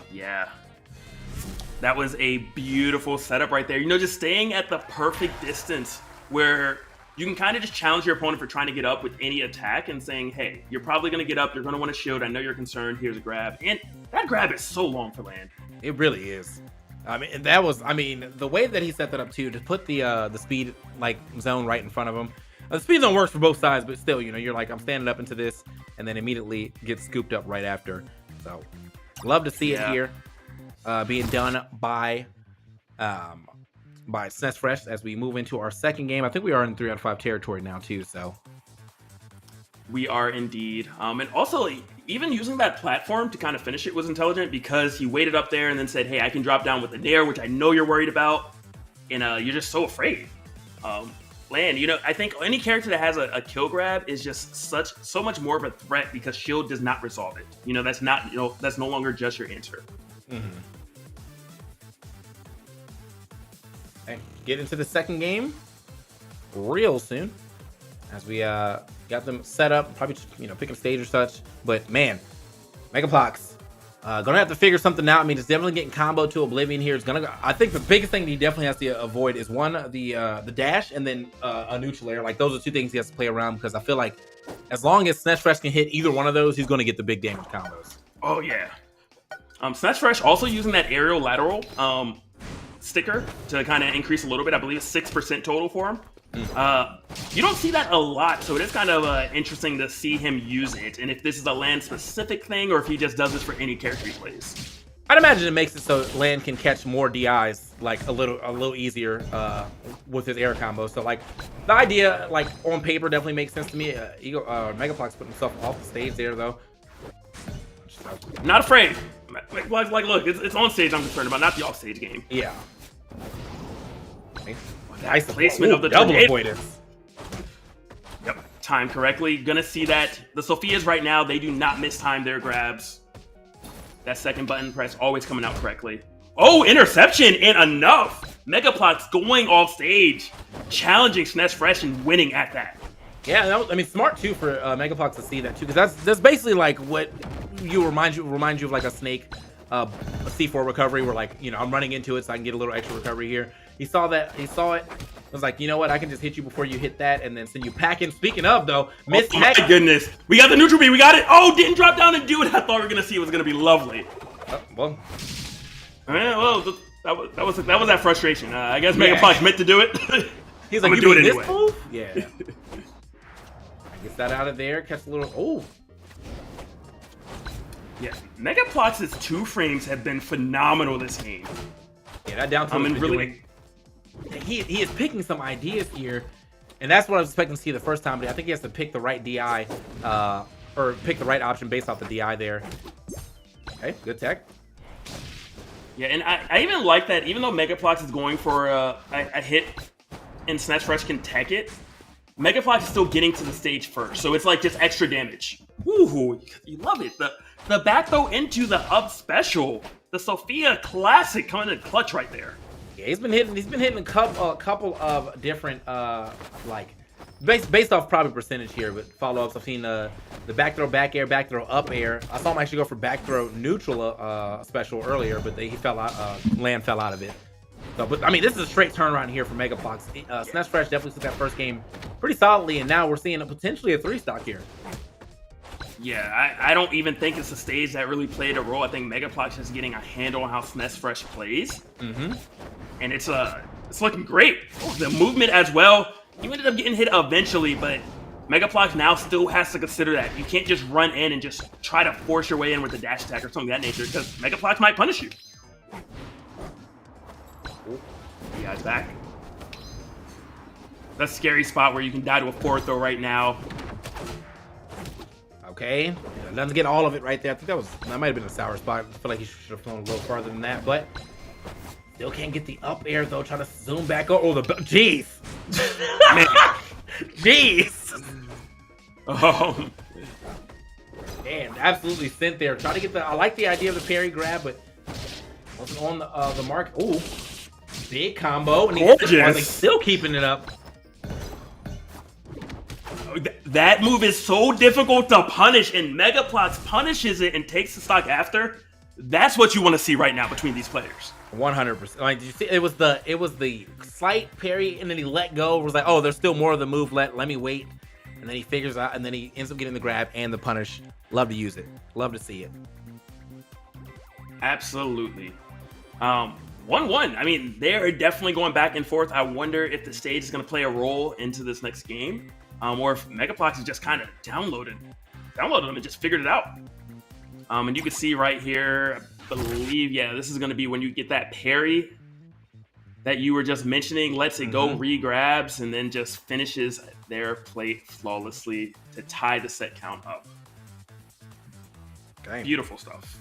Yeah, so we're going to see how, what we get into here on this third game now. What a turnaround here for MegaBlocks. Absolutely saying, like, yeah, I know you might have sauced me in that first one, but I'm gonna bring it back. And that's exactly what he did. He brought it back in a major way. I mean, turn this thing all the way upside down. And I mean, what do you do if you are SNES at this point? It didn't feel like there were a lot of openings actually that MegaBlocks left for you to actually abuse or take advantage of. Sitting back didn't really seem to work. MegaBlocks was definitely pushing the pace, not really just standing still. So I think it's going to be really difficult actually to make the adjustments because there wasn't a blatant hole in the play. Yeah, it feels like just if MegaBlocks is allowed to really like control the pace of the match, it doesn't really feel like Lan has a lot of things to like play defensively per se if he's getting rushed down like that, So with the way that like I think MegaBlocks is rushing down to, like he's staying close, he's kind of like somewhat baiting SNESFresh into dropping some dashes in through him and then punishing that accordingly. So he's gonna step back here. Again, look at that, boom. Like, yeah, come on through. Like, it looks like I'm vulnerable, but I'm actually not. It's gonna be a good start here for SNESFresh though, but doesn't get the full combo there. Yeah, surprising drop. SNESFresh normally is kind of hitting that all day, every day, and this is the biggest issue. These 2 frames, MegaBlocks has it down packed. Just every time you try to come up, you're just eating this. It feels like a little bit of damage, but it adds up so quickly. And it's good too, because we were talking about that earlier, how and like when we were watching Zain play, it seems like his thing was like trying to get his super special. It was always the down attacks that he needed to like get more of. Well, here MegaBlocks is getting it for free every time he puts you off the stage because the 2 frames are so good. So now he just needs to use the rest of his kit that he's normally using. So a quick forward air, back air here will be enough. And he's got his super special back on the first stock with not even a crazy amount of damage on him. Oh, almost picked that up into something crazy. I like that. Oh, I like that tornado over the edge though. Yeah, good stuff. Still got the grab off of that. A little surprised. Are we gonna go for down air? We're not. Went for it the first time, but good use of resources right there from SNESFresh. Just keeping that jump and really kind of catching MegaBlocks off guard right there. Oh, okay.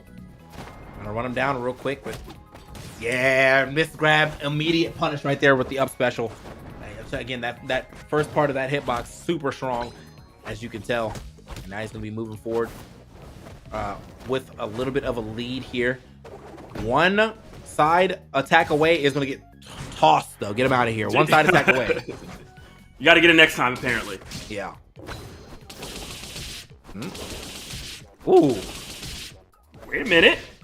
Into the up air after juggles are indeed beginning.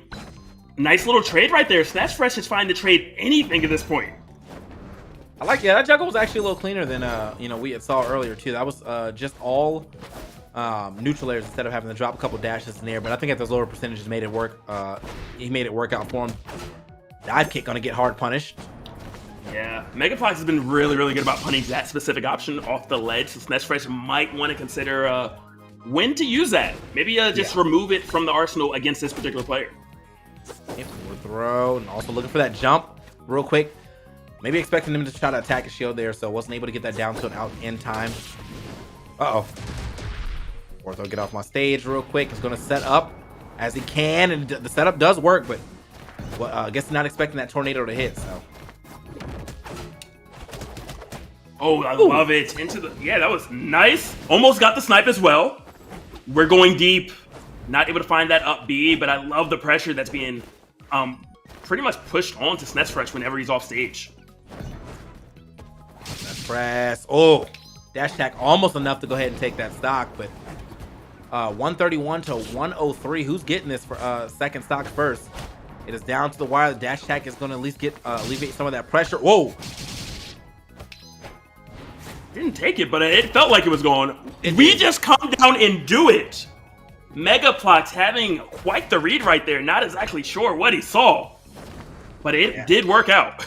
Yeah, I mean, again, neutral special is going to go ahead and do. Oh, wait. Scooped up. Yeah, there ain't no way you live in that one. So finds the second dash. And now an even game. MegaBlocks currently, has a super special. Nice recovery here from SNESFresh. Going above and around there. They're going to try to immediately snap ledge, but it doesn't seem to matter, though. MegaBlocks still just keeping the pressure up. He is. And still, those 2 frames just does not miss. Oh, that is so unfortunate. SNESFresh right there. Trying to avoid the 2 frame. Trying to do a different timing, a special sweet spot. And unfortunately, just a hair too short. And going to fall 2-1 now in the series. Yeah, that sent him mad far away. Like the down tilt. But then I think because the air dodge took a little bit, it actually sent him too far down for him to be able to re-grab ledge. So yeah, MegaBlocks does take that here on game 3. Moving over to game 4. Game 4 here to see if he is able to just go ahead and finish this thing up real quick, or are we going to get into a game 5 because the ego, or because the SNESFresh is able to even it back up. MegaBlocks, SNESFresh, though. Good set being developed between us. We're definitely seeing some good gameplay from both sides. Some good character know-how and character prowess here. Yeah, you can definitely tell these are proficient players. They have grinded the game. They've studied the game. They know exactly what is going on. And I think it's to be expected, but especially because this game is kind of newer to Steam. Mm-hmm. It's really nice to see. Of course, it was a mobile game only for quite some time. So now that, you can kind of use your controller, you can play it on Steam, you can play it on your computer. It's nice to see how quickly players have adjusted and just really honed their skills and figured the game out. Which, if you guys at home would like to do it, !flashparty, there is a download link that will appear in the chat. And maybe you can enter the next event. You can grind out. You can play with these players. You can be like, hey, you guys inspired me to get here, and now I'm gonna take your money when I win. It'd be a little difficult, but one can wish. One can wish. All right, here we go into game 4, and already a wildly bold start right there from Steph. to go for that dash attack, but doesn't take the hardest punish, and actually it turns into almost a stock. Woo! Might be still keeping that pressure up. 85%. Damage has been done either way, and it's scary when you hit that like 120, 130 mark. Oh my goodness! Not the down tilt game again. Good up air right there to alleviate that pressure. Get MegaBlocks away from the ledge. Oop, okay, step back. Oh my, the down air option. Haven't seen it yet, but that would have been nice. Yeah, I wonder if SNES actually reacted to that or has seen that setup before. Yeah, so he wasn't like holding in on the back throw. Yeah. All right, let's get that back throw himself though, and just barely evading that. I thought that was gonna be another back throw. That definitely would have taken the stock. That is what I was thinking as well. SNES had other plans, and it's called a forward throw on the left side of the stage. Looking fantastic right now as he opens up this game number 4. Ooh. Oh, and this is the struggle. Does manage to get back. Really fortunate right there. No, don't go back off stage, SNES. It's dangerous there. Oh, Caught him again. And that's actually the second time he's been able to do that. Where like you're probably expecting the back air, and then he throws out a multi-hit move, so you drop shield a little too early, and then getting caught up. Which is just really intelligent about MegaBlocks. That's kind of how you take advantage of someone who is good at doing parries. Someone that quote unquote plays correctly. You do things like that. Oh, it's just swinging for the fences right now. It's interesting to watch how confident MegaBlocks is once they get into their groove, because just holds forward and just hits the button. Doesn't care where you go. I am swinging, and when MegaBlocks is confident, can do no wrong, as you see right there. Beautiful parry, got the grab afterwards, put SNES back off stage. The 2-frame game begins, and we don't know when it ends. Okay, that time a little lower recovery, so he was able to snap, but scooped and up B. Oh, but doesn't get the sweet spot there, or up special with doesn't get the sweet spot on that. Gets scooped up by that up attack though. Yeah, that's kind of SNESFresh's saving grace, if you will, when recovering. Is being able to hit that, and man. I see why the Sophias are using that now. Yeah. Now, she gets a combo on the back throw or a oh my goodness. Bro, like, speaking of combos, man, that's how you do it. SNESFresh get himself right back in the game. But yeah, as you're saying, TK, that is they definitely love to use it. Yeah. And I guess whenever I play you, I got to worry about it now. Well, yeah. Because I mean, I got to swap one of these things out now. It's probably going to be I might just end up using this. Seems like best in slot, to be honest. Yeah. All right. Ooh, scooped up. Just managed to step back real quick. And again, I really want to know what that dive kick does, because he's done that same setup quite a few times, just hasn't hit yet. Yeah. And I love the patience right there from SNES. A lot of players are so eager to get off that ledge, but SNES knowing the repercussions if you're wrong, if you get up too early, what's going to happen to you. Right now, back off stage again. Dangerous Game tries to go high, and MegaBlocks ready for it. Are we going to go off for the down air? Nope, tries to play it safe and go for the down tilt instead for that 2-frame. Chasing him down. Can't actually get the hit there. Neutral. Oh, yeah, you're going. And... almost. Oh, okay. Just in case you didn't know. You're done. You're done. Sniper indeed, man. So that is going to be this guy moving forward. That's going to be MegaBlocks, man. What a way to do that too, man. Just the quick snipe. I know it felt like at first it looked like the 4th was going to take it, but he was like, you're definitely in position for this though. Yeah. Nice. Man, love to see it, and I do still have to give kudos to SNES. I mean, of course, SNES is not out. Because that was winners, if I am not mistaken.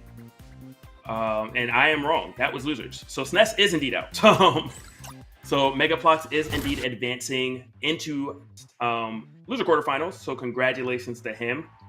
Guaranteed 5th place now. I mean, and he should definitely feel real good about that too. You know, that was a hell of a win right there. As we keep it moving, though, we're going to be moving forward into even more great actions. But yeah, I mean, like just from watching that, I feel like I definitely can see where Land could pop, but it just happened. I feel like he just wasn't able to pop that hard this time around. So yeah, MegaBlocks played it so well.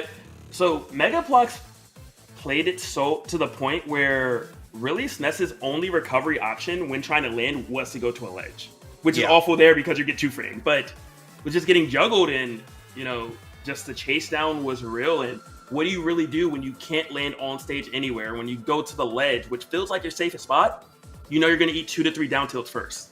Yeah, and it's a really difficult match. All right, so we'll see what we get here in this next match, though, as we move over to the other side of losers. It's going to be Turbo and Chippy. Chippy bringing his own flavor of Sophia, but here on the other side of things, we'll see Turbo pulling out the Thanatos. So gonna be a little more range here, and that's usually like normally when you're playing a disjointed character, when someone has a better disjoint than you, that ends up making that a bad matchup. But we'll see how this goes, seeing that Sophia is relatively quick on the ground. So yeah, definitely going to be able to kind of run around, or run around pretty much all the massive hitbox that Thanatos has. So it shouldn't be too difficult. Not gonna be able to do the traditional thing, as you were saying, like, hey, let me just go at you with my disjointed bat. Probably not going to work as well. This scythe is huge, but I mean, the speed for Sophia definitely makes up for it. Yeah, I'm curious about the recovery. I want to know how Thanatos is going to recover because the counter. Yeah.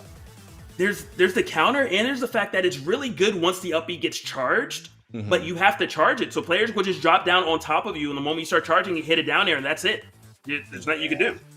Yeah, so that's definitely going to be an issue that he's going to have to look out for. But we'll see if he's if he's wary of that, if he's going to have to see through that and see if he can actually get around said recovery. Because I think I forgot all about that. Is the fact that that move does not snap ledge. So even if it's either Chippy goes out there early and hits it before it fully charges, or he goes out there late and just stands in the way and counters it. So it's going to be interesting. And in terms of the stickers, the Sophia are the traditional stickers that I think we just saw last match. But Divine Piercing and Fearless Glaive on the Thanatos. So you're going to have that faster projectile that is also going to pierce. And anytime you hit someone with a skill, you get to do extra damage to them. So a damage amplifier on one hand, and then a faster projectile, which maybe is going to deal with the speed that Sophia has. Yeah. All right, let's see how this one plays out, though. Let's go ahead and get into it. Our first game between Turbo and Chippy will be happening right now. On this here as we here. Oh, see how this one works out? Okay, nice. Little start right there from Turbo. Now pushing Chippy right in the sky. That's going to be one of the things Chippy definitely has to watch out for, though. When you get put in the sky by this character, that up air and that up tilt is dangerous. That's rough. That's dangerous. And then you got the dash attack when you're trying to land as well. Lots of tools. And Turbo right now is moving so well. Chippy can't land. Chippy cannot land. Does have to opt to go for the ledge. But, I mean, not a single hit, I think, has been put onto Turbo yet. Okay, finally. Ooh. Finally. Yeah, we got one. By the way, this skin on Thanatos, I don't even play Thanatos. I might buy this skin. Both these skins are nice, but yeah, Thanatos skin going a little foolish. Right. Love the save buttons in and out. I mean, ironically enough, the name is Chippy, but it was definitely getting chipped away at by Turbo just now.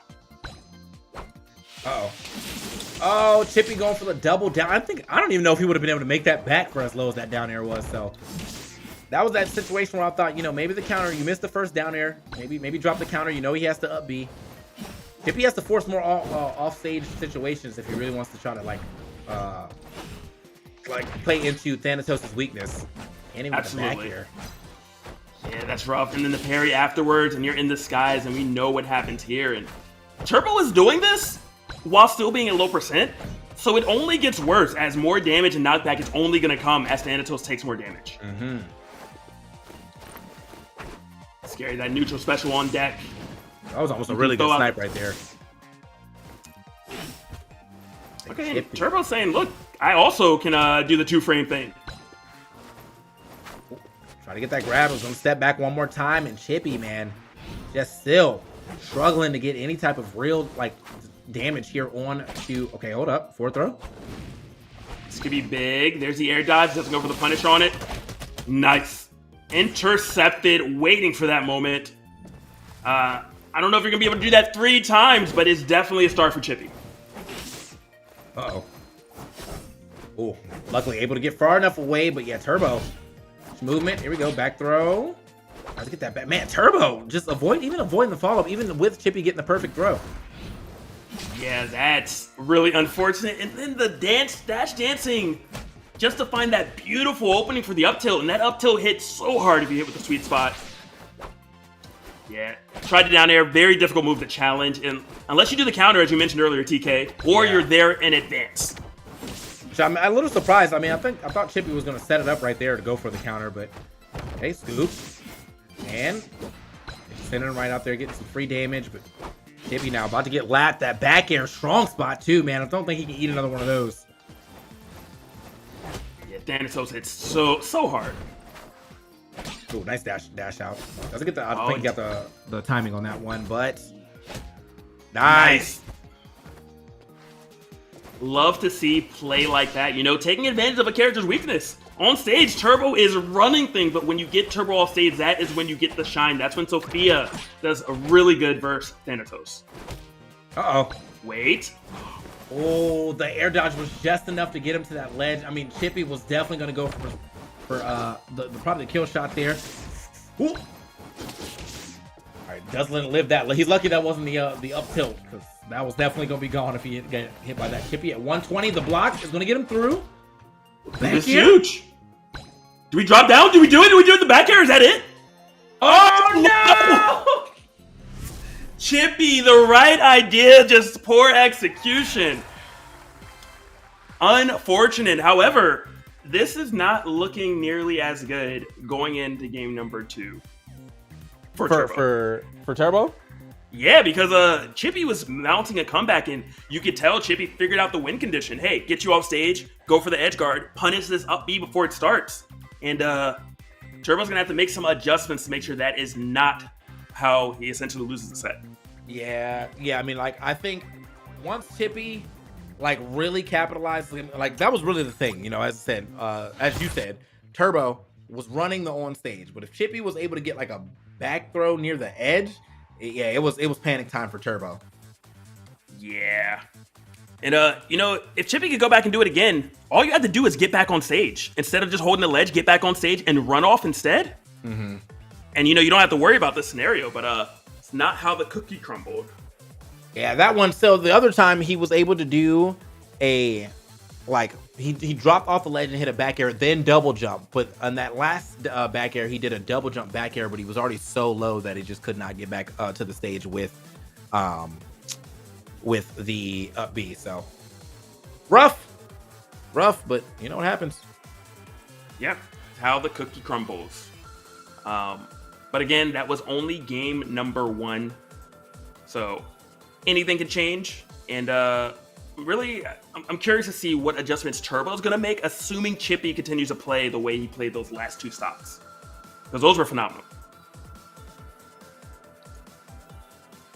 All right, and yeah, as you said, I see what Chippy can do, what he brings to the table this time around. Because, I mean, I genuinely, I feel like he was doing such a good job after that first stock, but yeah, just one mistake at the end, and that it ends up being a game going to Turbo. But Turbo, man, yeah, he's gonna have to make some real adjustments on how to stay away from the edge and maybe not pull the trigger so much on the dash attack, because I think that Chippy was getting away with a lot of just holding shield and then immediately getting back throw, because maybe he'll jump out of shield or something, and I'll be able to catch him landing with his dash attack. But no, Chippy held fast and got the punish.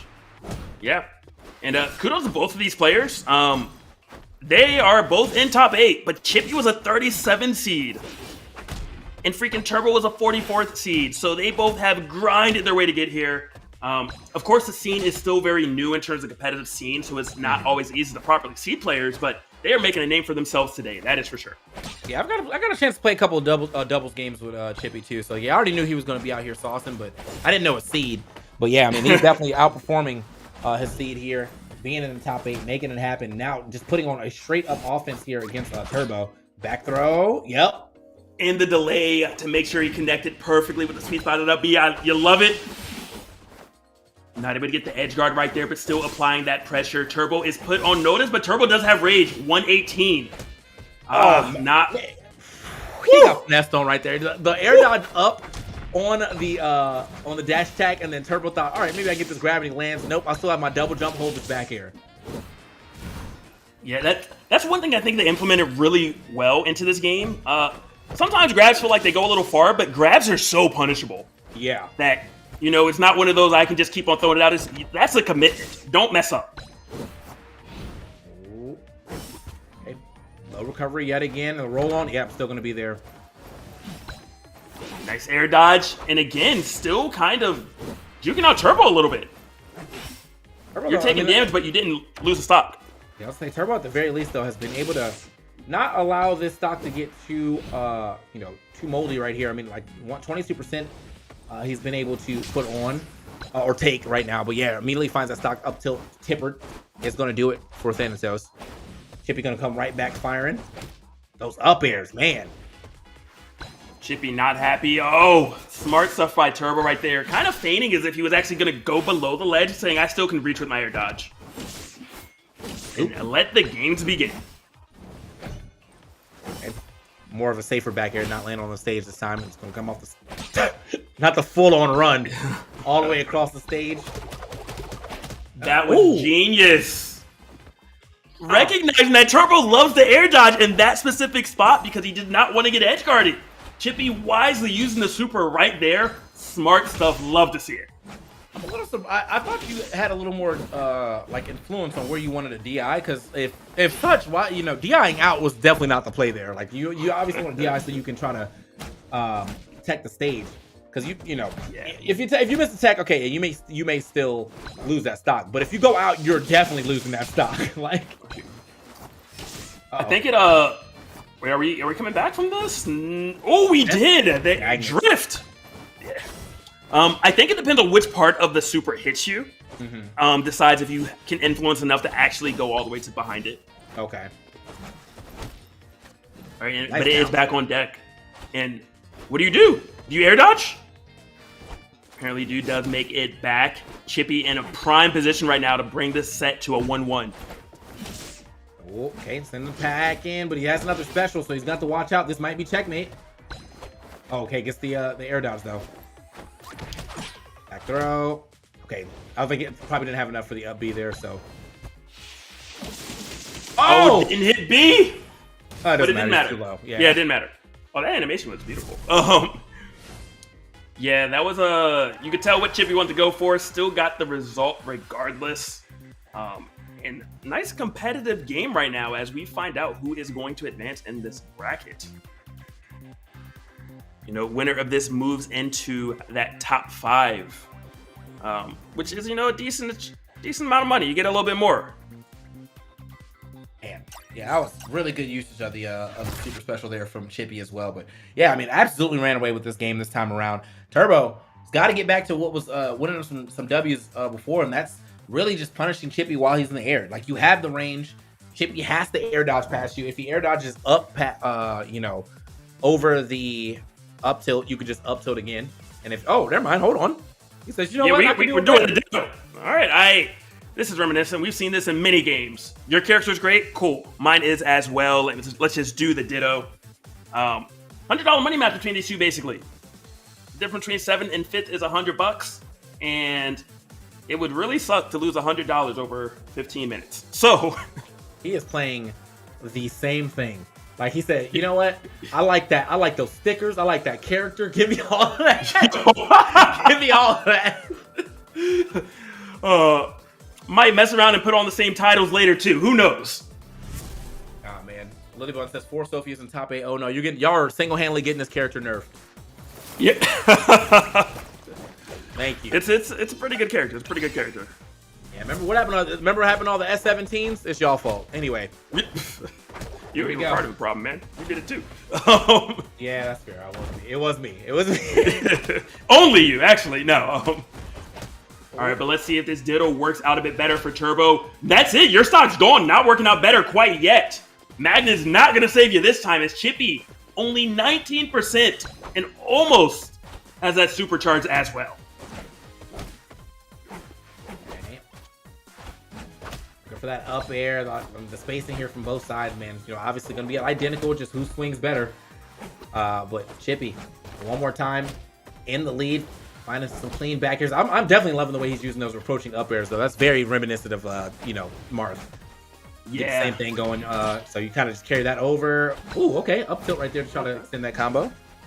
Which is smart because it allows for the juggle, which lets you do things like that. Punish the landing. Great air dodge right there. Turbo not getting hit, but did give up stage control. Oh, this could be rough. Not able to connect with the back air. Good DI right there from Turbo. I feel like everyone's holding their breath to see what Chippy tries to do for an edge guard. Okay, back throw this time, and that was a DI check. You know it. Like, oh, are you holding in? I'm here. But luckily, doesn't lose that stock just yet. Chippy gonna roll. Oh, the stunner step F smash though. I seen it. Oh man, just a slight space to get past and hold that, bro. Yeah, Chippy says, hey, you can switch characters, but it's just gonna be a quicker L. Looking phenomenal right now. Clearly has played this matchup a ton. Turbo struggling to just take off a single stock in game number 3. Yeah, this is Chippy definitely sending a message. Hey, go back to that Thanatos player. Yeah. Got the tech as well. Good job, Turbo. Did take a stock, though. It's not over quite yet. Maybe you can find an edge guard of your own and really turn the tides. That might be it. Wait a minute. Oh, you have to go out one more time after that other air dodge. Still keeping the pressure up, though. Hey, Tippy. Still going aggressive on the way back. Looking for his way to get this next hit. Nice, good juke, the back throw. Oh, he misses. That's so big. That's unfortunate. Good delay. Got the tech. Love to see it. Yeah, he still got hit by a little bit of it, but at least he didn't take a crazy amount of damage. He only got hit by the last 2 hits and got the tech, so he lives to see another day. Hey, Turbo really turned up the Jets a little bit here. I mean, it was looking like a potential 3-stock, and now he's brought this down to a 1-stock game. Oh, man, that back there. Oh. Okay, that was great. Scary. That was great. That was beautiful to watch. I really thought that Turbo had the best jukes known to man on that recovery, and then just no. Just no. Like, you gotta go. That's what he told him. Damn. Dang, that was great. But I wonder. Well, yeah, Turbo is gonna switch back. I was wondering, was Turbo going to opt to just run the Ditto back again because of the great changes, you know, that were occurring on that last stock? But opting to go back to Thanatos, but going to use a different skin. Apparently, that's switch up. Yeah, I mean, like, honestly, I feel as though, like, the Thanatos is really doing it for him. And I won't say that Sophia wasn't. It just, like, I think it took a little time to adjust. But it's like, do you want to bet on your last game on your adjustment, how quickly you can adjust again? Or are you going to be like, all right, let me go with my tried and true? Definitely true. Definitely valid. And we'll find out. I mean, the Thanatos was doing great. It is going to be a question of, is Chippy still able to edgeguard or not? Because it did take a bit before Chippy was properly doing it. So let's see if maybe Chippy forgot, or if Turbo has some new adjustments, or is Chippy just going to run away with this? And it's going to be a 3-1 as he advances in this bracket. Yeah, I mean, that would be a crazy W here because honestly, outside of the first part of this game, that it could have potentially been a 3-0. It just the first part of the first game, Chippy took a little time to adjust, and then he just wasn't able to get, or he ended up throwing that last stop and being a little too out there. So after that, it's been the Chippy show. Let's get it. Love this skin as well. Took me a bit to figure out everything that was going on. It's just so polished. I was getting distracted every time I fought. Thanatos rocking this skin. It is a very nice skin. Hey, Chippy manages to get down to the ground, but get a little aggressive with his option. Ends up getting that blocked. Tries that down tilt, missed. All right, and Thanatos, I mean, Turbo looking better right now. Carries are still on deck, never messes that up. And whenever you get grabbed, you got to worry about what happens after with that command grab, because generally it's almost a 2-hit grab at that point. Man, Chippy throwing out two different counters, and yeah, I mean, like the patience here from Turbo. Scooped.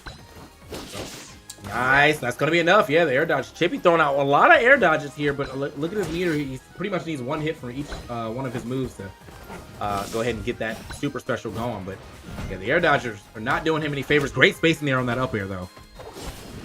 Yeah. Oh, we don't care about projectiles.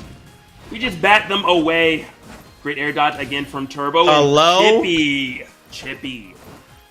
So anyway, game 5. Like that's what I'm seeing right now.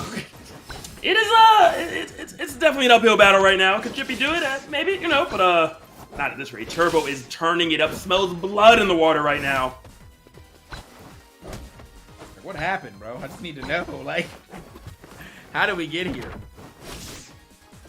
Yeah, it's if you are Chippy, you're already thinking about that counter pick. What stage are we going to? Because this is looking like a doozy. Wow, that actually took the stock. A little surprise right there. I thought Turbo was going to live, maybe questionable DI, but does not matter. As soon as he lands, hits Chippy with a little bit of a hezzy, and then finds that up tilt to take game number 4. Yeah, that was very quick victory. Genuinely, just kind of like what really happened there, though. You know what I mean?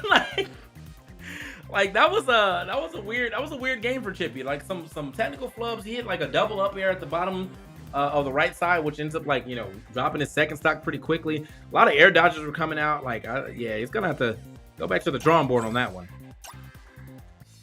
Definitely. It was very uncharacteristic of Chippy, actually. Like that second stock, that air dodge was so early. Yeah.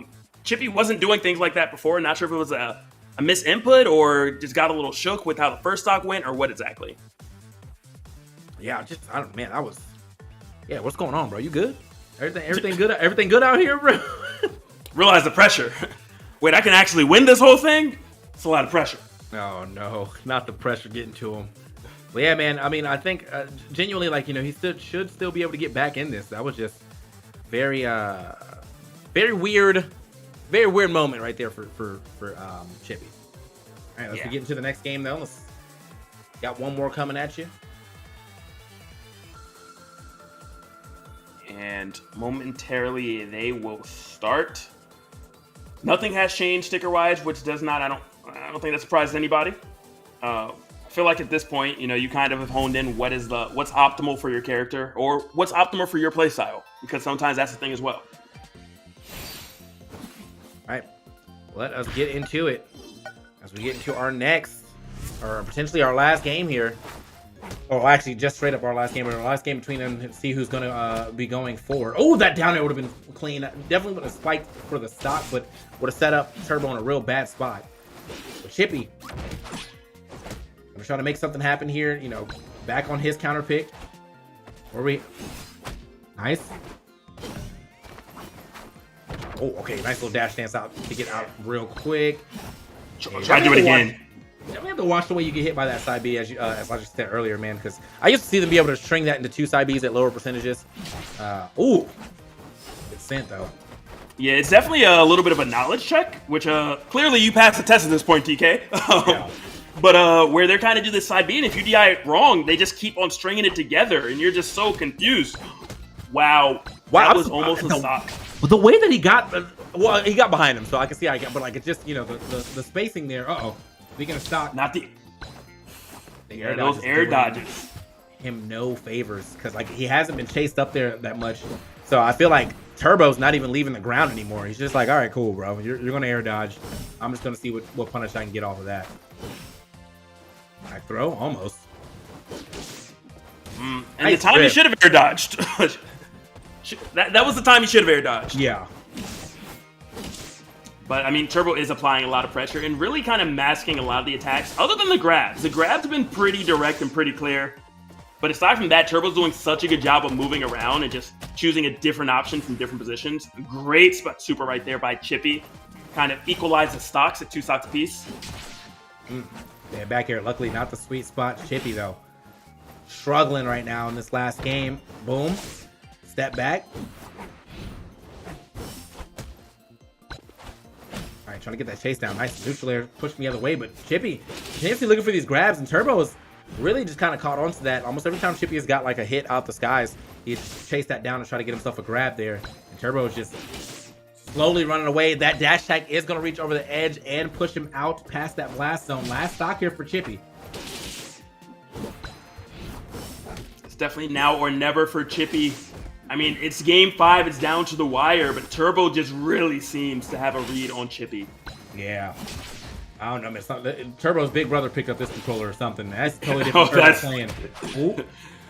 Turbo's like, only with the skin, though. He's like, all right, I got it, big bro. I got you. Oh, this is it? Yeah, that's how it's going. You went way too low right there, and Chippy has shown that they're willing to go for that spike. Chippy makes it back. Turbo might be in trouble, but apparently Turbo is saying, look, you don't get to hit the ground. You don't get to come back. There's no chance for you to edge guard me because you're never going to hit me again. Man, and Chippy has, again, given up every single air dodge. There's another one. Yeah, if Chippy gets 2-framed again and Turbo waits for the air dodge, that's a free sweet spot up air for the victory. Uh-oh, wait a minute. Keep him in the skies. This might be the turnaround here. Chippy got him off stage. Oh, went for the down air, though. Now he's... Scoop. Okay, gets 4 thrown. Oh, man. The amount of... this. No, Chippy, no, not again. Chippy. The most anticlimactic. Oh, man. What a way to lose the game. I mean, like, not the way that you want to go out, but again, I mean, like, if you really had to put it like on paper, I really feel like there was one more situation where he grabbed that ledge, got 2-framed, and got finished anyway. So just kind of got scared away from the ledge, really. Yeah, that's man. It's unfortunate. Like, I mean, I do think that Turbo's still going to win it either way, but it is what it is. It's how the cookie crumbles. But kudos to Turbo for advancing using Thanatos. Not the most popular character. Could become more popular if we get more Thanatos players, so maybe some of the people watching back home would like to go download the game. Exclamation point Flash Party. Click that link. Download, become a fantastic Thanatos, give this character some more representation. And make sure you are paying attention to the background on the stream because we indeed have drops that are coming through. Free currency, free items in the game. You don't have to do anything. You don't have to pay anything. Just for watching, you get access to it. So definitely make sure you are paying attention to the lower portion of the stream so that you can get some of these free goodies. Yeah, man, that was a really good set though, all things considered, man. We got to see 2 cool skins for Thanatos. And then, and well, I also got to see 2 cool skins from Sophia too. So it's weird because the game's free to play, but when they show me skins like that, I'm like, is it really? Like, you know, I'm gonna buy that skin. So like, is it really free to play? But a lot of their the costumes and aesthetics, they do a stellar job there. They really kind of knock it out of the park in that area, with just having those nice animations and nice color schemes and all that good stuff. All right, man. I had to ask the question. I was like, Chippy, why you counter that recovery? Chat said it do hit. So I just, hey, man, Yeah, I just you think about that next time. But it's that is a really valid point though, TK. Like the counter was an option. I will say to start the counter game, Chippy needed to start punishing the air dodge to the ledge. Because Turbo was well aware that, hey, I will get edge guard if I go too low. And traditionally, it's just air dodge to the ledge. And occasionally, Chippy punished it. But a lot of times, Chippy kind of let Turbo get away with it. And I think that really we could be talking about a different Victor if Chippy, instead of trying to force the low recovery punish, just waited for the air dodge and then punished it a bit more. All right. So, with that being said, man, we're going to move on to our next match. MJ stepping up. I think, is he the only of this character playing right now?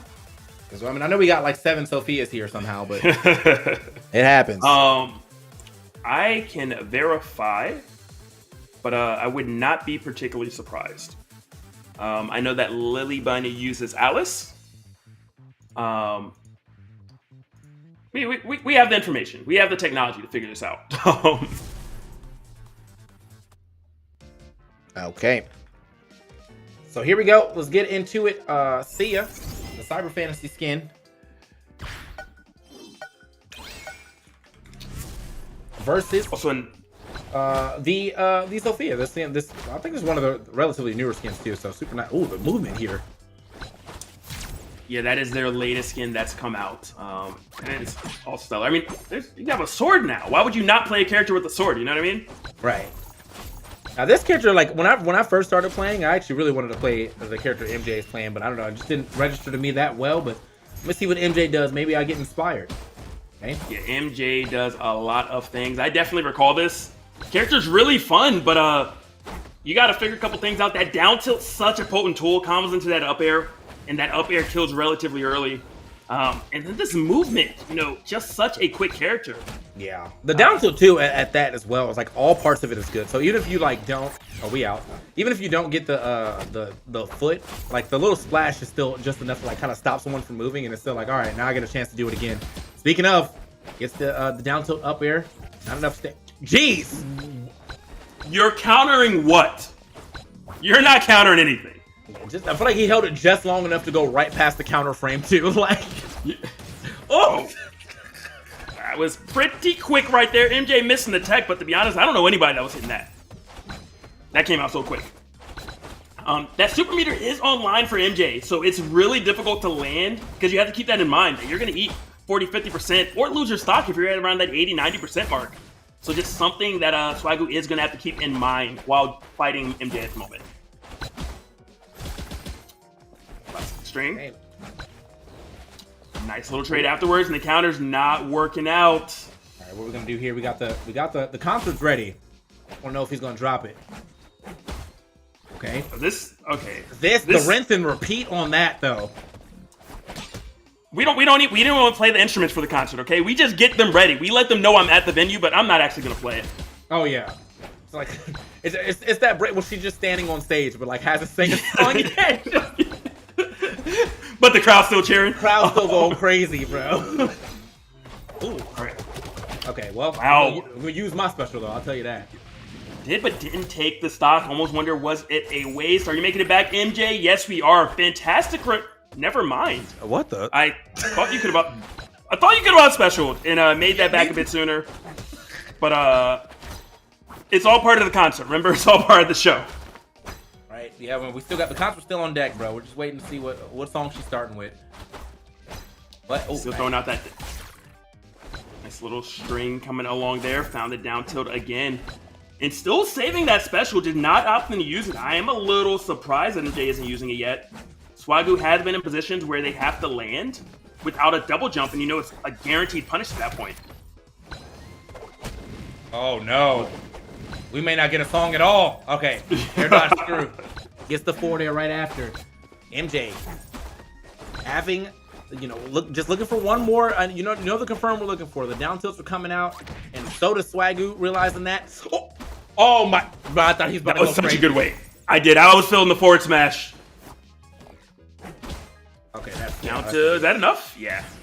And never using the special. I think this MJ is one of the few players that I've seen go an entire match without using it. I wonder if there's a bit of knowledge that just a lot of people aren't aware of until you're at a really high level of play, or just he never saw a proper opening. I think genuinely a lot of Seiya players think that special sucks. So, like, people fall out of it pretty easily. And honestly, Sophia players feel the same way. But like, at least, like, I feel like with Seiya's in particular, I feel like I see more people fall out of hers than Sophia's. Yeah, definitely true. MJ looking fantastic in that game, though. Definitely, you're seeing why MJ is scene number 1, to be honest. Stellar performance. But Swagu can come back. Swagu can make some adjustments.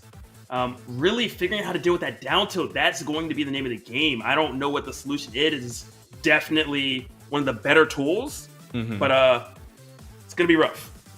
Indeed, but it's gonna doable. be rough. But yeah, man, I'm very excited to see how the rest of this here set goes, as we got that first one out the way pretty quickly, or the first game out the way pretty quickly. MJ swapping over, okay, to the Sophia himself. Disrespect, maybe? Are we all using the same thing? Damn, everybody. All right, Sophia. The Sophia best in slot has been discovered. It's normal attack, defense up. It's normal attack or special attack and defense up. And then the same 2 stickers, so got it. Yeah, that is indeed the meta. They're like, yeah, that's what's working for everybody. I feel you guys. I am here. I have arrived. I'm understanding. All right. See how this one works out. As we have MJ now swapping off of the Seiya into the Sophia. And well, it is a great swap. It's a good character. It's a good character, and especially in the hands of a player like MJ. MJ just has really good fundamentals anyway. Clearly demonstrating a proficiency of this game. Won 5 tournaments in a row, for the record. Last 5 tournaments MJ has entered has indeed won, and we're seeing why. Because of things like this, the neutral game is there, the combo game is there, the movement. MJ is looking phenomenal. Ooh. Okay. Like, where you going? I like that little wait right there too from MJ's. Like, yeah, I'm gonna wait for you to come back down and get an even better up tilt. One from the ground, give me a little extra distance so I can try to give me a combo here. The movement, ooh, step back though.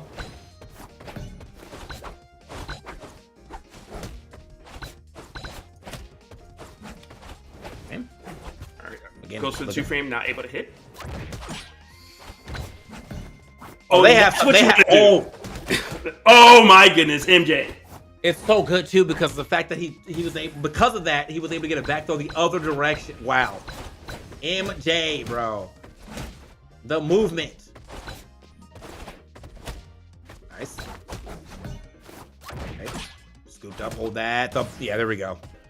MJ holding a little too far in right there. Ends up getting hit with immediate up special. Yeah, I mean, Swagu is indeed on the board. Not sure if it's going to be quite enough. MJ also has more characters, if I'm not mistaken, after this, if MJ opts to do it. But right now it is looking like the Sophia, great switch. Going really deep, got the tech. I'm not sure if MJ was actually going to make it back. But as soon as MJ does, takes that victory, forward smash right on cue. Beautiful stuff right there. Yeah, this is looking like an MJ sweep right now, man. Woo! MJ.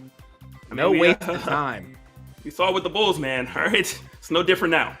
Yeah, absolutely, bro. He was like, you know, like that's where his name really came from, you know. But this is, yeah, I mean, just kind of ran through him on that one. With his character too. Yeah, it happens. It happens, you know. It's a rough place in these streets. Either way, though, I mean, it's not the end of the tournament run for anyone. Even if MJ loses, there is indeed a loser's bracket. If Swagu loses, loser's bracket. But I mean, you're already guaranteed top 5, which is a phenomenal position to be in. But of course, obviously, they both want to win it all. So you know that MJ wants to win this 3-0 fashion so he can advance in the winter finals. Yeah.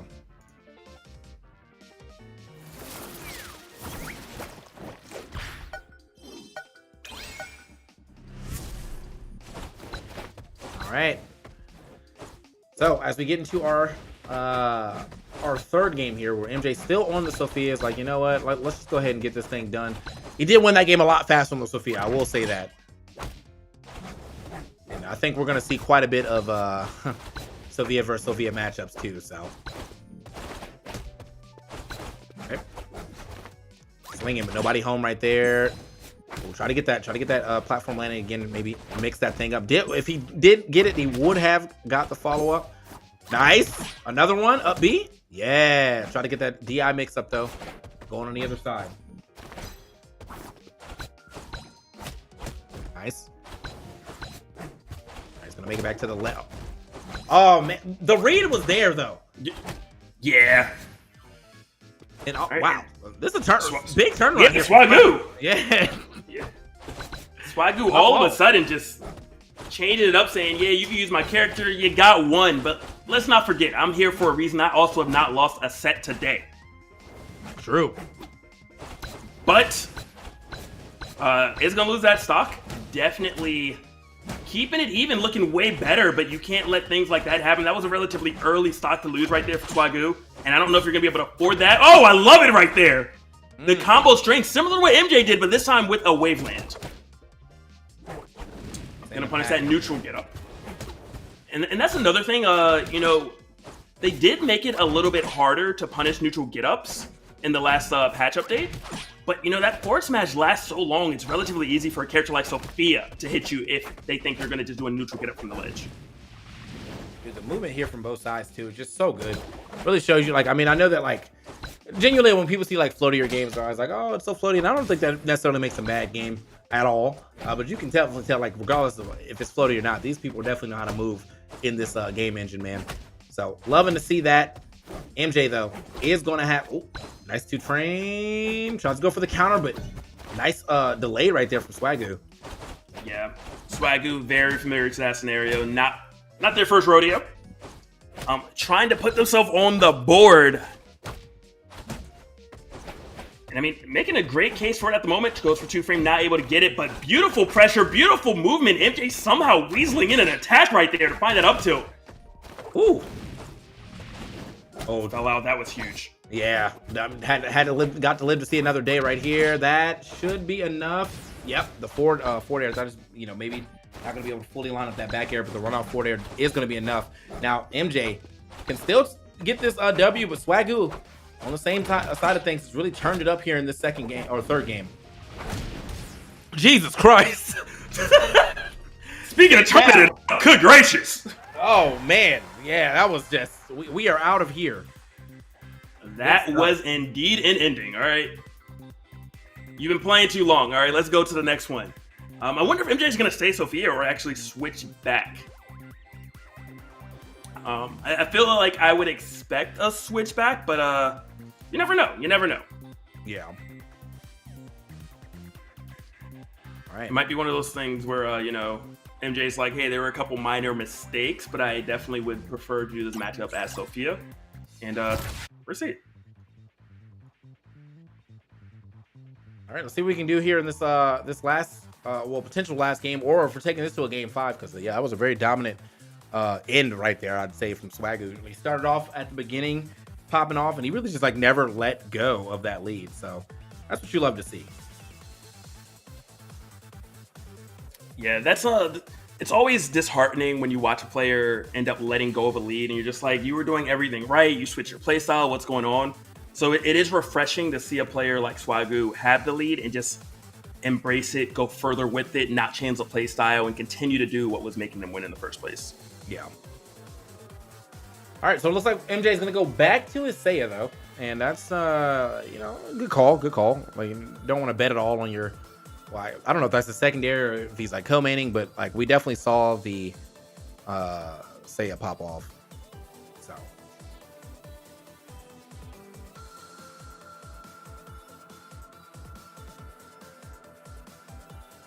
we did see it, but I mean, Swagu was just starting to play better anyway, so I wonder how much of that's going to play a role. I mean, the most important question still is, will Swagu be able to deal with the down tilt? Because that was the biggest issue that pretty much Swagu was running into. Seiya's down tilt sets up so much. It covers a lot of space. It's a relatively safe move. So you're really going to have to find a way to deal with it, which maybe you just have to run up and do a down tilt of your own. But you are going to have to deal with that move. okay. Oop. Nice. Okay, but this is like this is the thing though. Now you got to kind of adjust back into the mindset of this character. That's the downfall of playing multiple characters, like especially in one set. It's like you definitely have to adjust your headspace again back to the other character you were playing before. But it doesn't seem that hard for MJ. I mean, like he had a pretty solid game plan, and it was to find down tilts and then punish accordingly. Well, sticking to that game plan for sure. Not working out as well as it did the first game though. I mean, momentum is a thing, and right now Swagu definitely has that momentum. It only took one game and getting up at the fourth match, but MJ fell out. That could have been it. But somehow Swagu, though, even when MJ tried to retaliate, still found a counter. I mean, still found a parry and a punish afterwards. Okay. Nice. See, that's what I'm telling you. See that distance, that even when you hit just the splash, it's like, who's punishing that? That distance is so far away.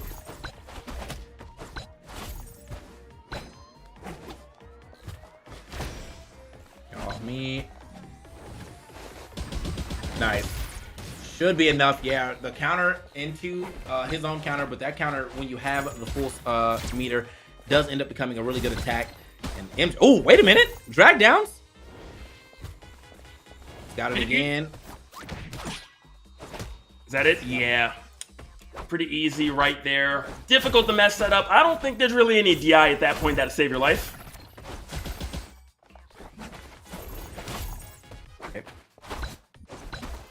Liking the movement.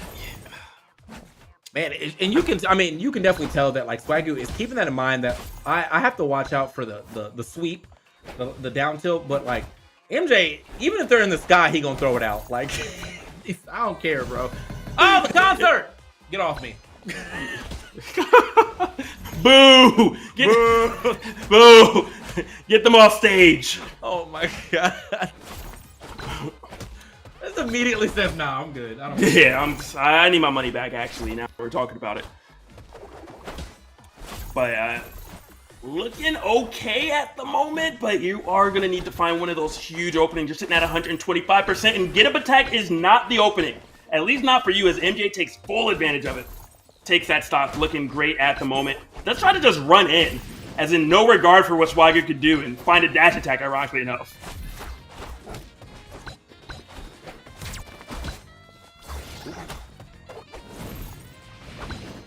A nice recovery.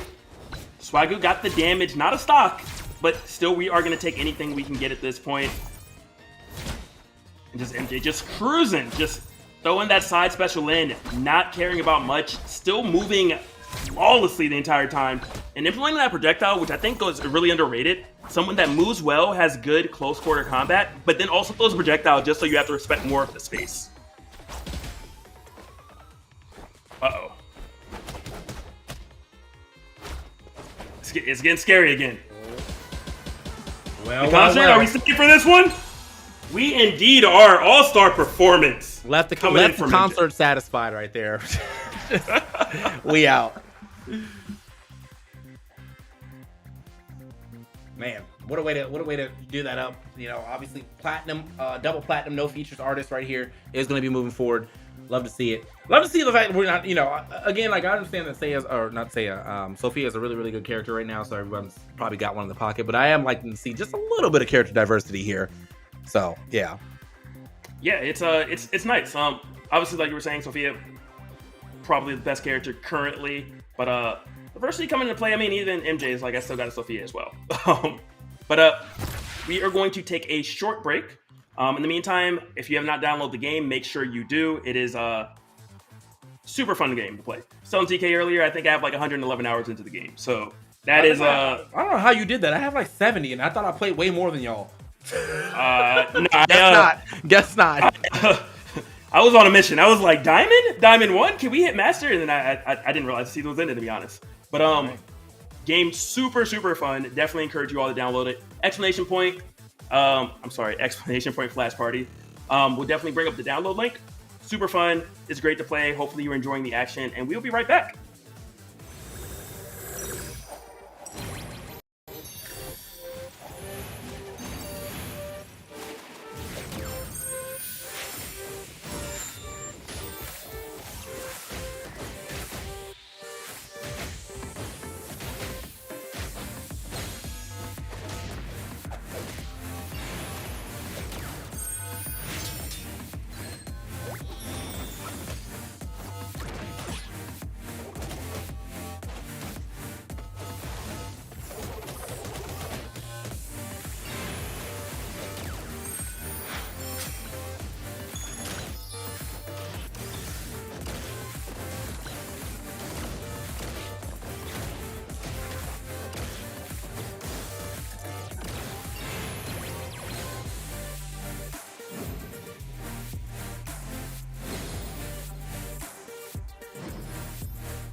Welcome back, everybody. We had a quick little break, but we have indeed returned to continue this top 8 action, which we're going to find out who is going to face MJ in Winter Finals.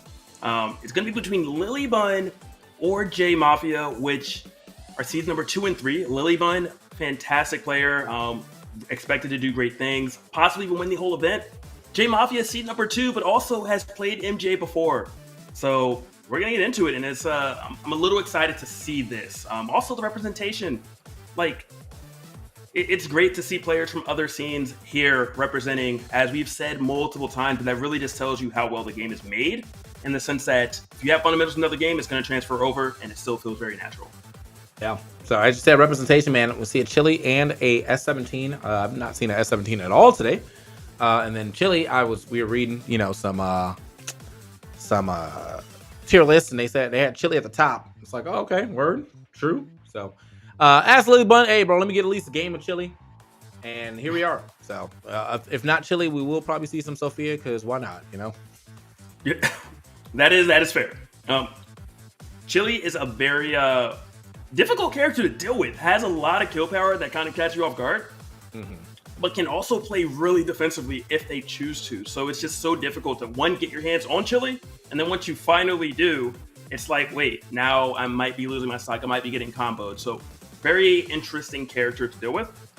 And then the S17, that's definitely more straightforward, but just a solid character all around. Definitely having a lot of range, having those disjoints.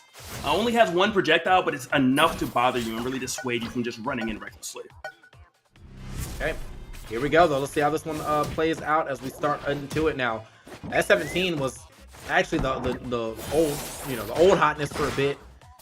She was, a very, very strong character. Now I'm not sure what has changed too much that has made it, like, I don't know where she is on the kill list now, but I know that she's caught quite a few nerfs to power and some of her safety.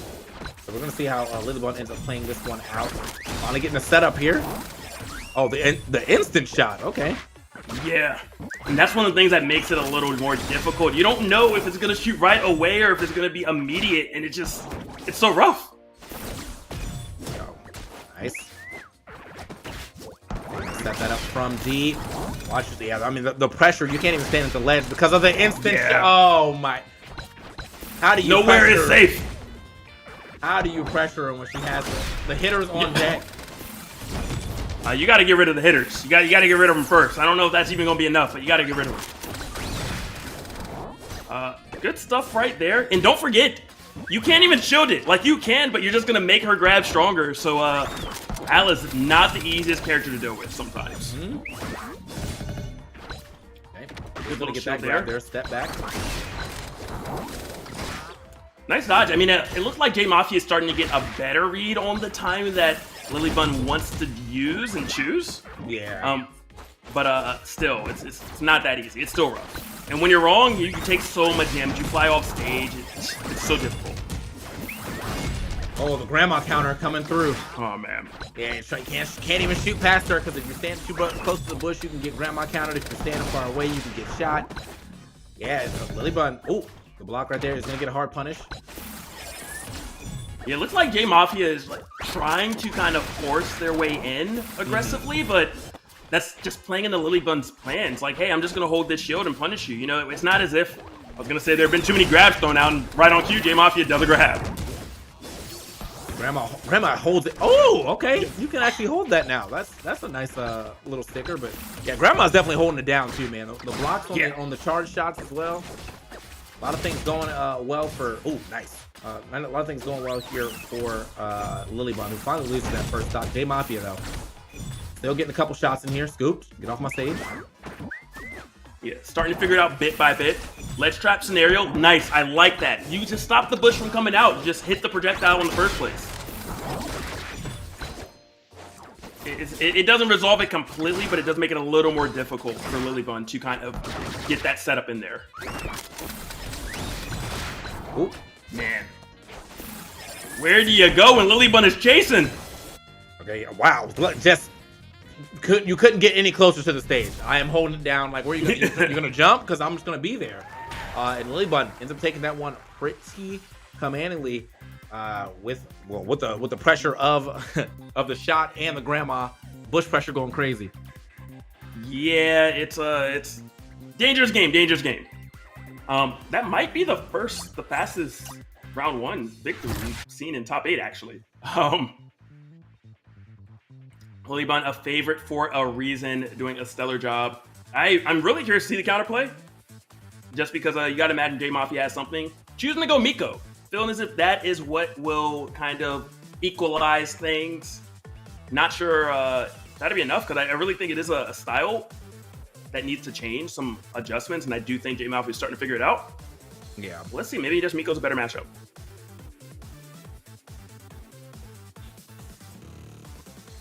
Right. Waiting to see the stickers that J Mafia chooses as well. Yeah, I think that was just. That was. The idea of swapping over to a bigger character after like one of the biggest issues to me was you being able to close the distance doesn't really sound like it's gonna work. But hey, maybe he knows something I don't. Yeah, it is very plausible. We're all gonna learn today collectively. Me, you, the stream, and LilyBun apparently. All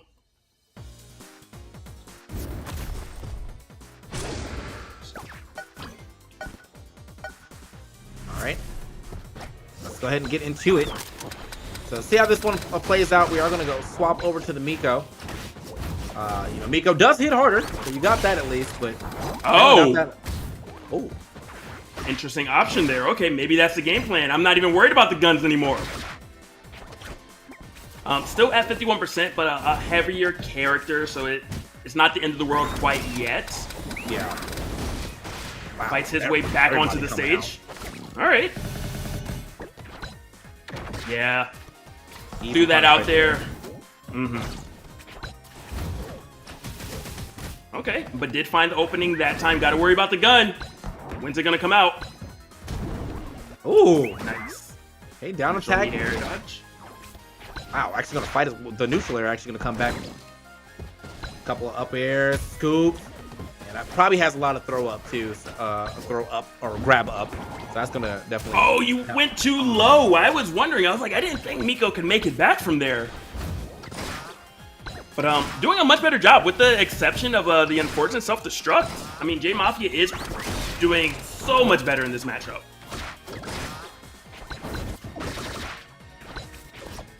Still gonna moving. Yeah, having a field day right now. LilyBun playing no games, as we can see.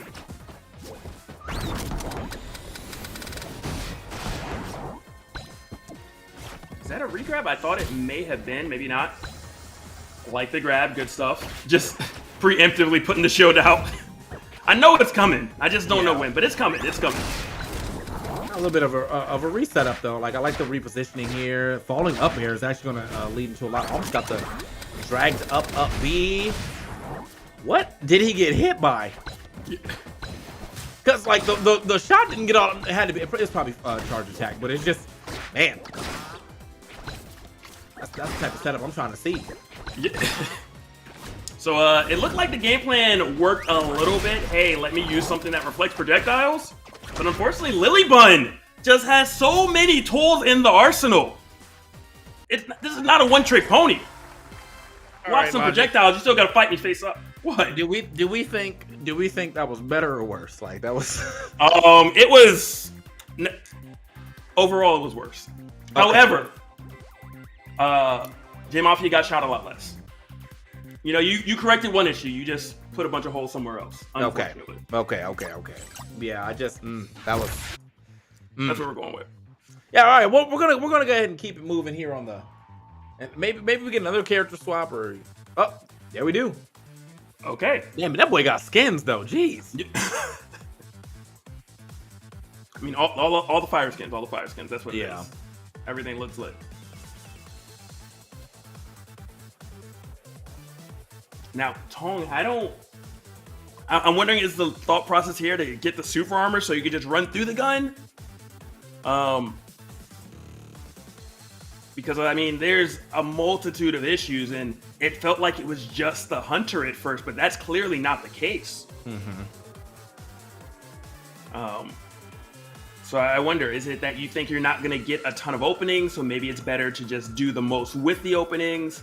Do you want to get more off a grab? I'm wondering why J Mafia is choosing this, but I guess we're going to find out again, essentially. Now, I like Tong. I like this guy. This is like a character I just definitely mess around with every now and then, but Tong is slow, and the benefit that you get from... So Tong, obviously gets the super armor drink. The benefit that you get from that, I feel like it's kind of harder to use against people with like projectile-esque characters or anybody with a good multi-hit. So LilyBun could, essentially just land with neutral air every time he sees the drink out, or could just step back and throw more, shurikens until he knocks it out. So this is gonna be kind of rough. Yes, it is. So we're see. I know that there's not really a particular. It's not like there's a reflector or anything in that nature. So, and wait a minute, did I just see that correctly? Was the super armor on and the gun still went through it? I did not catch it. Oh, no, he didn't get it that time. Uh-oh. At the side, yep, side B to the ledge. Okay. I'm hoping that is not what I saw, because that is going to be very, very difficult. J Mafia looking kind of lost right here in this matchup. I saw someone in the chat say J Mafia said chili bad too. This is, huh? Oh, well. I hope that was a joke, because it ain't looking so great for you right now, brother. The rest of them, I guess, are. Yeah.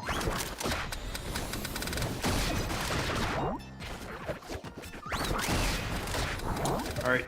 Did get the shield out, wasn't hit, but again, you're powering up the grab. Yeah, but like, there's so much you have to worry. Like that, this character's like archetype works so well with this type of like zoning. If you block this, like even if you block it, I still get an advantage out of that. That's insane. Yeah. I do like the fact that J Mafia is almost starting to kind of drink to bait out LilyBun to actually use the Hunter, because you can cancel that at any point. But it's not mattering. The combo game is still here. LilyBun not missing a beat by any means. Yes, you have Rage on Tong right now, but how much does it really matter? Yeah, I mean, like one good up attack. Well, actually, probably needs like another extra hit. Well, you might be able to get the combo though. There's you still have down throw or forward throw up air, or forward air up air. Well, never mind. Yeah, LilyBun is just in a league of their own at the moment. That is for damn sure. She is running circles around J Mafia at the moment. And J Mafia is not a slouch. J Mafia is a phenomenal player. That's what's making this just so much more impressive. Bro, this is winter semis. Like this. Yeah. Well, it's like, yeah, whatever. Winter semis doesn't matter. It's the same as quarters, same as pools. Potentially 3-stocking 3-0 J Mafia. Fortunately, does get themselves on the board. Took one stock, but you're at 113. Oh. Tech into. Okay, well, I thought we were going to get like tech into immediate forward air smash. Alright, did hit the gunman fast that time. That was good. Oh! Yeah. LilyBun had a plan. And got rid of the super armor by doing a 2-frame. That's so unfortunate for J Mafia. Not even able to really get to use it to the fullest.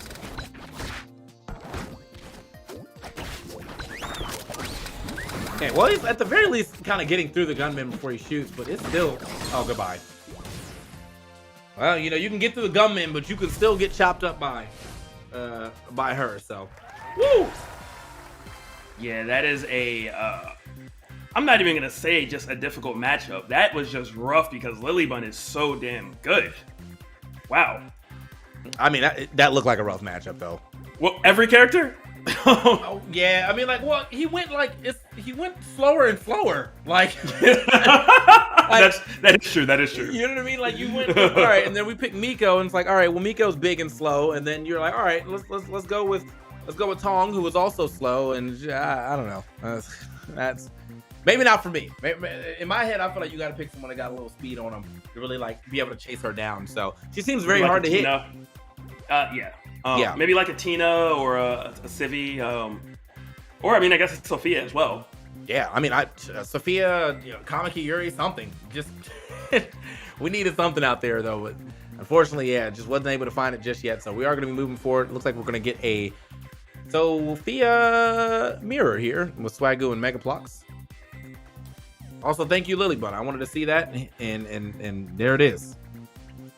Were you not entertained? But no, that was a stellar performance. Yeah, that was. You were entertained. Great. You were entertained. I was definitely entertained. That LilyBun was schmoving. So schmoving to say the least. That was a big. I mean, like that. Again, like that was a character too that like I played, and I was like, look, I can't figure it out because I'm not a setup person. But some of these moves seem really good. And yeah, we got to witness it. Yep. Don't just for everybody that's watching, don't forget to look out for the codes that are coming through because we are wrapping up top 8 momentarily. So of course, we want you guys to get this free stuff while you can. You stayed here, you watched the stream, you're showing support. It's kind of the way that the creators, the developers are paying you guys back. Definitely take advantage of it.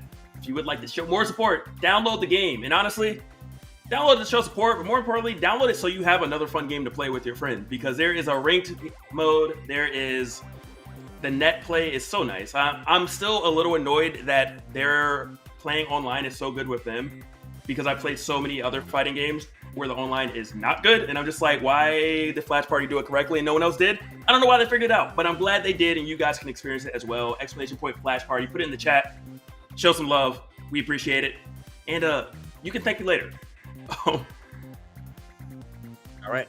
Now, looks like we're doing winners finals instead here. So that means MJ and LilyBun will be stepping back up. So LilyBun could potentially be bringing back the Chili out, or we could see the Sophia on both sides too. They have the Seiya Sophia or the Chili Sophia. So definitely can. And I want to see this. I'm really excited to see this because MJ has been on such a tear and such a streak that I want to see how is MJ going to deal with Chili because that looked rough. It's very difficult. Good chilies, they are rare, but when you find one, you are just so lost. And I'm sure if someone has answers, MJ does. Yeah, I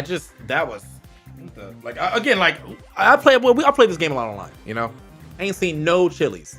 ain't seen no chilies, bro. So there's definitely a couple of characters that I'm like, they're still unfleshed. I thought the same thing about the little sleepy girl, but I started running some more of those lately. So I was like, all right, man, I guess some people are starting to figure it out. But yeah, Chili is still not.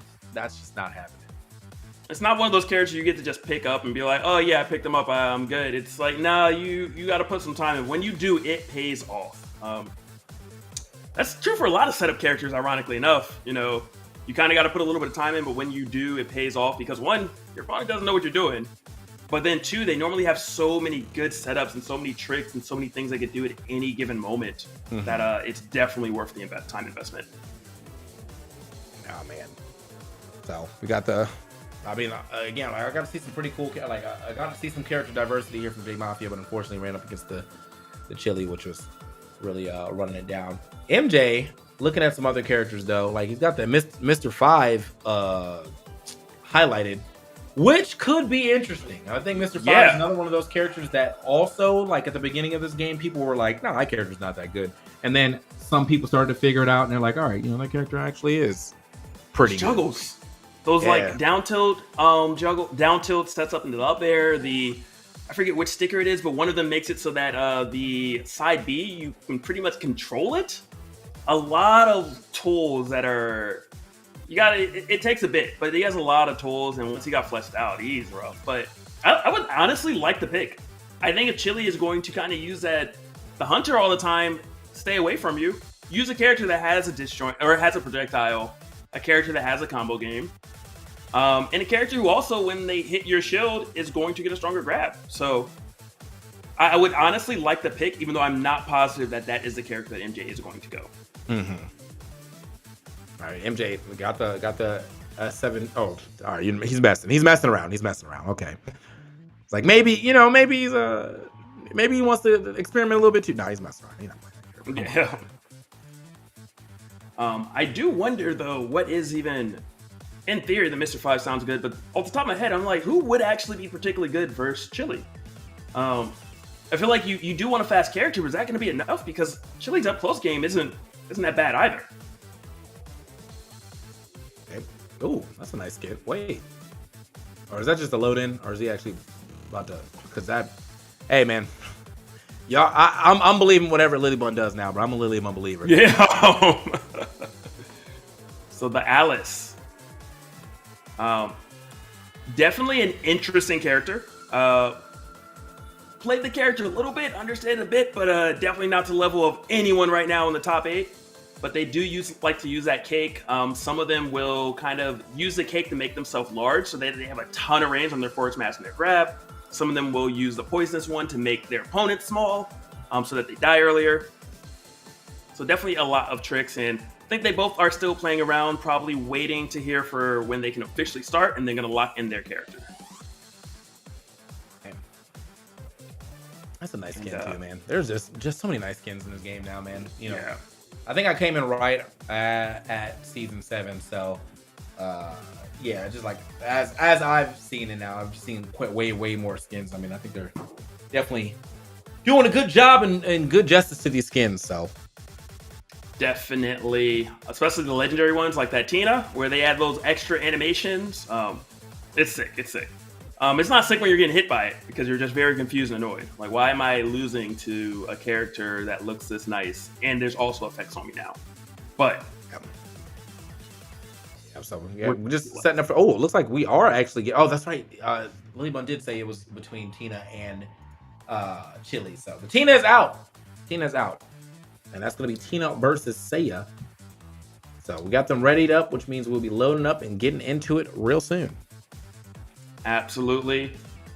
Gotta imagine, if I'm not mistaken, flash kicks is pretty much a staple on Tina. Gonna get that kind of stun block that carry you across stage if I hit you with one up tilt. So definitely something that MJ is gonna have to be wary of. But MJ has some combos of his own, so I gotta imagine it won't be a big issue by any means. Yeah. What the? All right. Every day I learn something new. That was, I never even thought about that. Like, you know, get the jump cancel, wave dash out of up. Yeah, those are the chains. They carry you across the stage, and then they get to finish with maybe not an up B. But if I'm not mistaken, they can do a neutral B occasionally, depending on how it goes. But it's beautiful. It's nice. The character's smooth. This skin is so nice.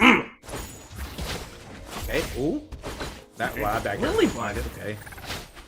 I was talking about what's the answer to Chili. What is the answer to Tina? Jeez. Cinch. Yeah, and that move actually has been nerfed this patch. So the up special doesn't even kill as early as it used to. There it goes, beginning. And now, if you're MJ, you also have to worry about, are you now going to get down aired next time instead of forward aired after the up tilt? Bro, this character looks so scary in the hands of LilyBun. I mean, I bet you that's said almost every tournament, but like, geez. Yeah. All right, MJ now trying to fight back a little bit. Finding a couple down tilts in here, but hey, jab combo's gonna hit.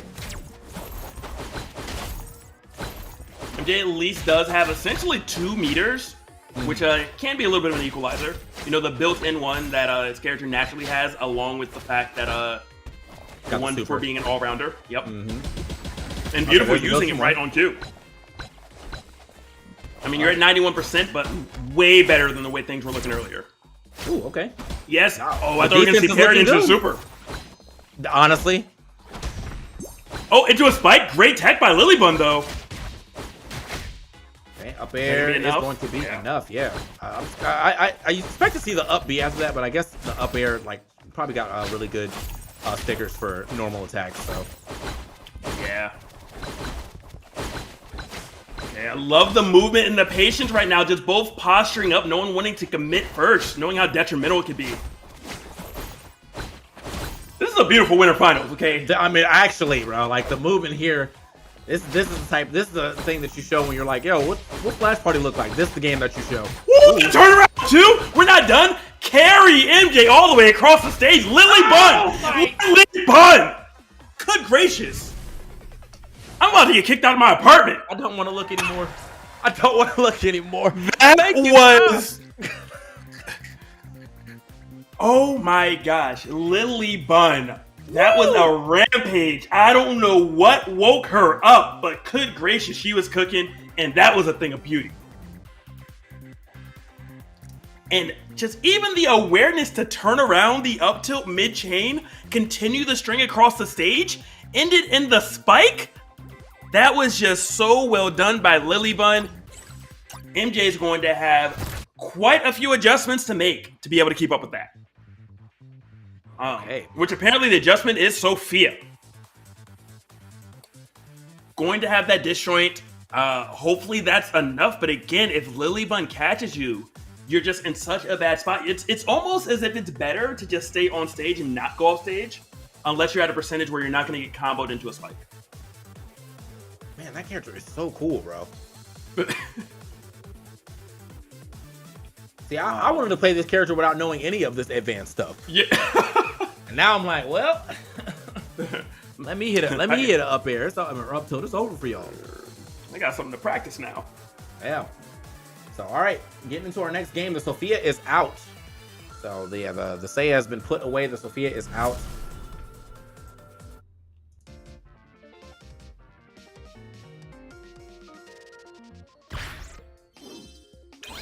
Here we go.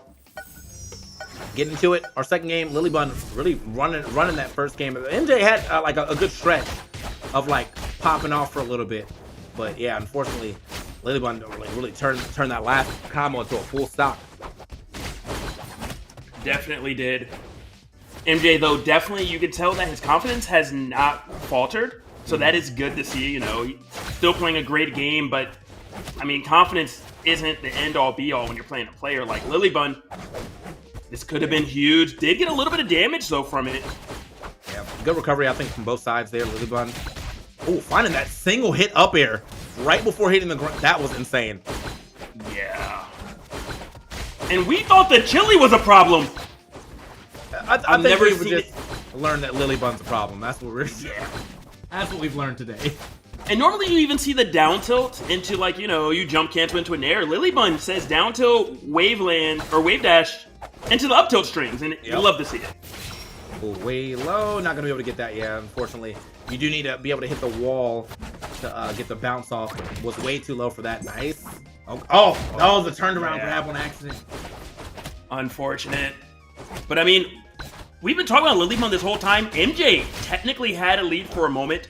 Definitely has brought this back, and this is good. This is great. This is still competitive. LilyBun's looking flashy, but MJ is getting the job done.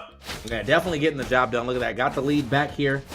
LilyBun, if LilyBun can't get the pressure started, it really just becomes a game of neutral here with MJ. MJ has been playing that quite well. Good back air though. Find it. Tries to land. Oh, that found the nair. Yo. The delayed nair last second. MJ thought he was safe, but no, you're not.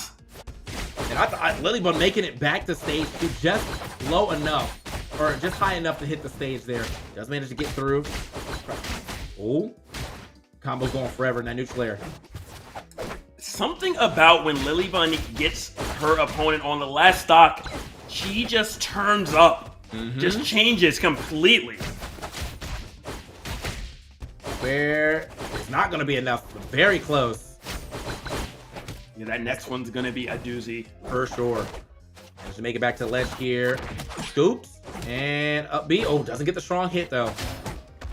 Okay, good counter. That was so bold. Can't believe MJ was willing to throw it out, but fortunately did, and it worked out.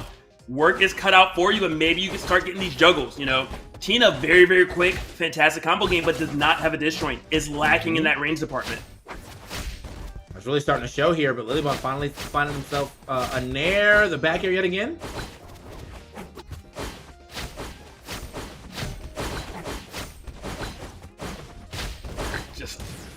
And managed to find it. I mean, you can know it is coming, but you still might not be able to stop it. MJ looking significantly better, but again, you know, LilyBun just one step ahead. That character is hitting some buttons. For sure. I do think it's interesting how, you know, everyone talks about Sophia being such a good character, but then you see Tina that can do things like this. And it makes you wonder, is it just that Sophia's overall is Sophia actually the best character, or is Sophia just the best with a certain amount of time? And then you could go to a character like Tina and just really, you know, do amazing things. A character that has what I would say is probably a higher skill cap, but harder to kind of play as proficiently as a lot of other Sophia players. Dude, that was like literally insane. I'm just like still thinking about it like, wow, body, bro. Just like crazy gameplay being played right now. But hey, you know, that's bound to happen. You got such a crazy match ahead of us, but looks like we got the Ditto coming up now. Okay. Oh my goodness. Okay, I did not know that MJ would try to do this. Is MJ about to do the same things as well? Is MJ like, actually, I can do this too? That was pretty cool. It's my turn, basically, is what he's saying. So I like to see that. If MJ messes around and has that type of control, that would throw me off so much. I mean, I'm like, I know he's really, really nice. But that level of control, when you already have all those other great characters, that would shock me. It's possible, bro. It is possible. I mean, like, both these guys really, like, showing up in a major way today. And, hey, man, I'm happy to see it. I'm always happy to see some great gameplay here. But, I mean, these guys are definitely popping off today.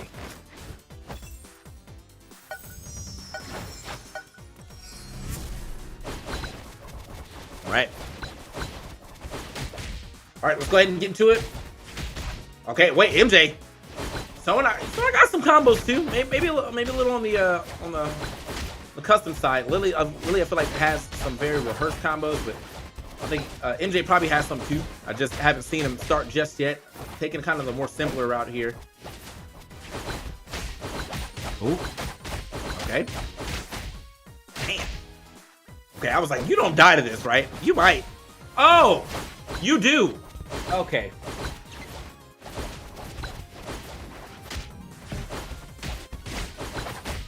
Okay, Lily. Once again, putting on some pressure. Logic, I think you might be muted one more time. I'm not completely sure, but yeah. Got another situation where Lily is in the lead, but can she keep that type of lead? Wait a minute. Okay, a little swan song right there. Oh, you're good now. You're good. Thank you. And MJ tying it back up. Apparently, the Tina Ditto is possibly what it took, but we did see this earlier. You know, the Sophia was looking good at first, and then things changed quickly, as we're seeing right now. Great DI right there from MJ to actually mix it up the last second. Getting out the top right there. You know, took a little bit of damage, but at least didn't get carried off the stage. So MJ lives to see another day on this stock. But the damage has been racked up. MJ's got to find his own opening here on LilyBun. Otherwise, LilyBun, she will be running away with this stock real soon. Yeah. Oh, and there it is. Gone. I mean, I am loving the play, but it is feeling like it might be a 3-0. Not what I want to see them play more. I'm almost like, can I pay LilyBun to bring it to a game 5? Can you just start throwing for me, dog? Yo, I want to watch more. This is hype.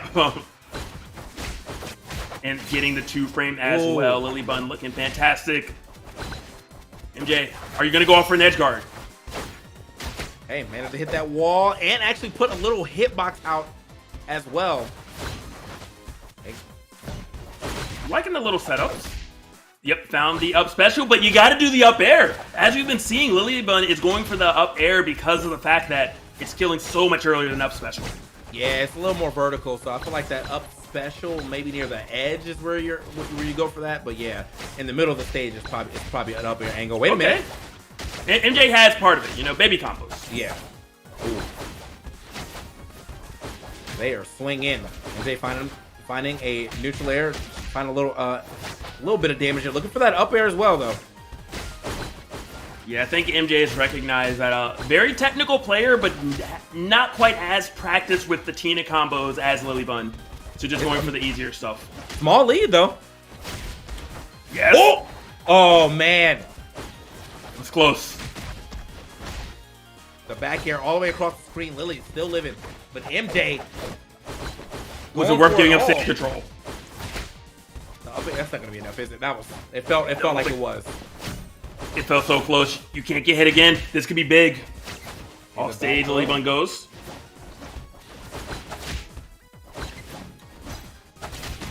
Oh, and after the parry, it is a wrap. MJ was starting to bring it back, but just not enough in the tank.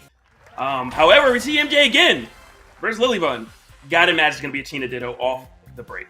But yeah, I mean, if you can play Tina like that, I mean, you might as well go ahead and get that thing going from jump, because that was the closest that we got to a W. Different like I guess ideals for Tina as far as like what combos they're going for, but the technical prowess was definitely there on the side of MJ as well. LilyBun seemed to have more like carry combos. It seems like MJ had a lot more like 2-3 hit combos, just kind of push people off stage though. But they were more aerial. So yeah, I mean, that was cool though. That was a really cool display of character. And that means LilyBun will be sitting now in grand finals as I think we move over to our losers finals or loser semis pretty soon. But yeah, I mean, just great winners finals right there. Woo! Definitely, yeah, that was phenomenal. That was such a treat to watch. And I mean, there's not much more to say. You know, it was just so entertaining. It was so fun. I'm only mad that it was a 3-0 because I don't get to watch more.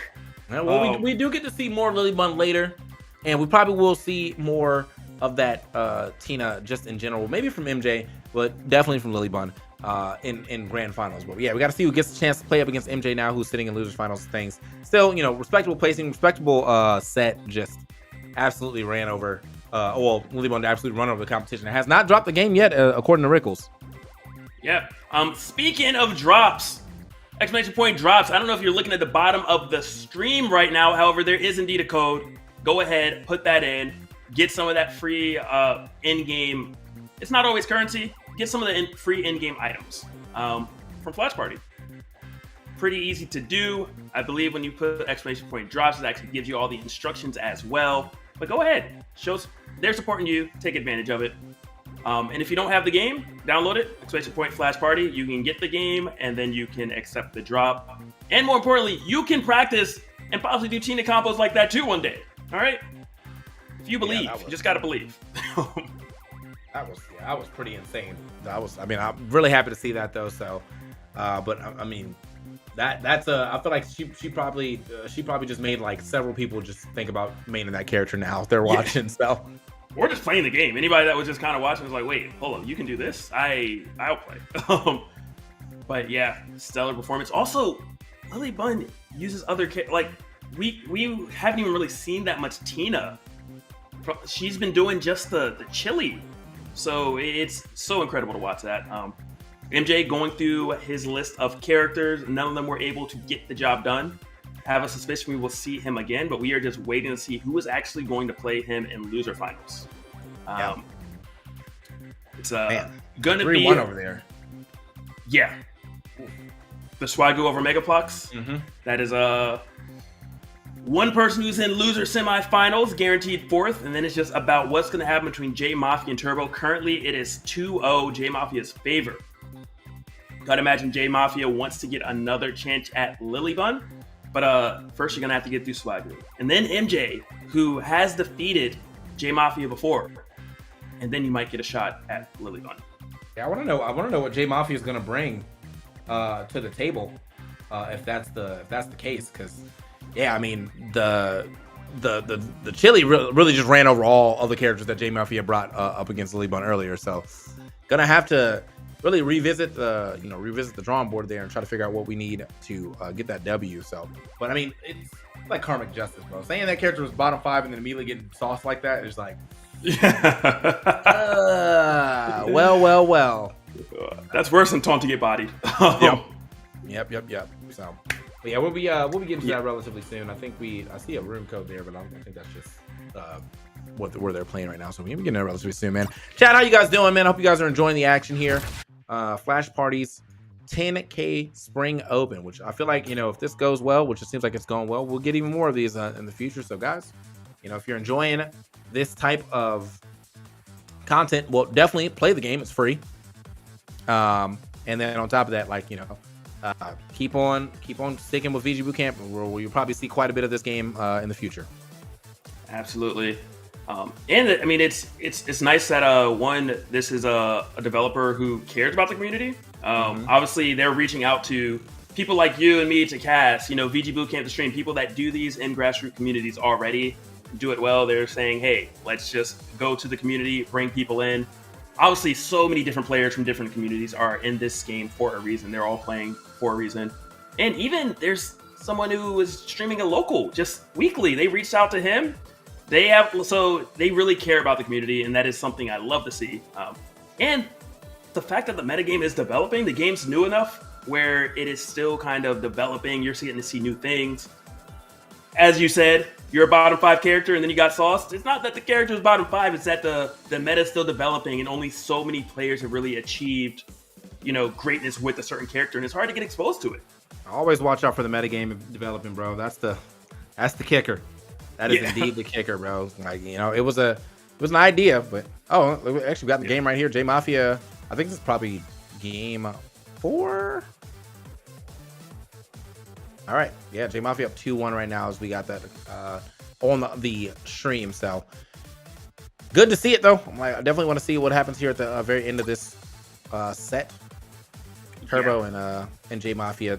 Also, J Mafia, still rocking the S17. As I said, this character was probably considered easy top 3 before the nerfs came through, and then I felt like a lot of people were like, that character's gutted, we don't play her no more. But it seems like J Mafia was like, nah, I'm still gonna mess around. It fortunately has been working out for J Mafia, that is for sure.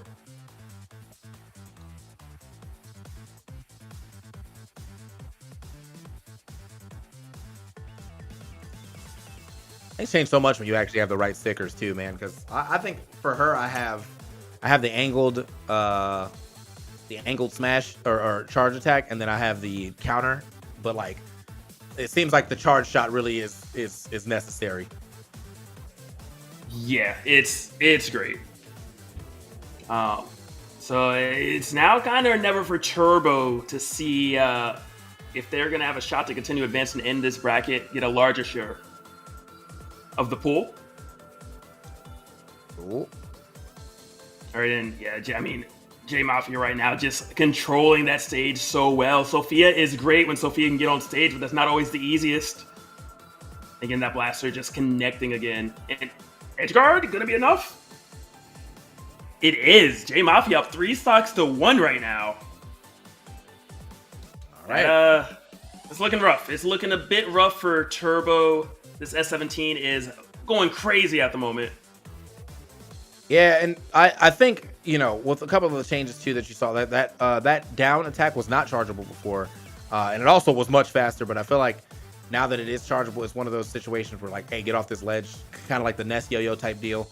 And it moves a little farther out too, so I like that little setup that we saw J Mafia try to go for, but even so, okay, get a little risky. Got a little risky there with the down air though.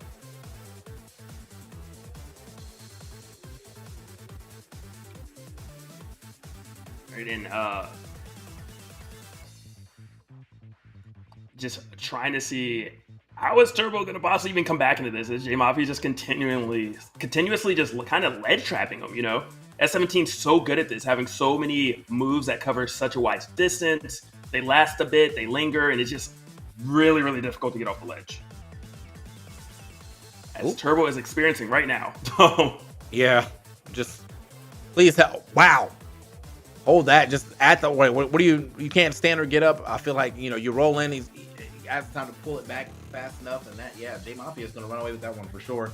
So that means we will be seeing J Mafia in the loser semis side of things.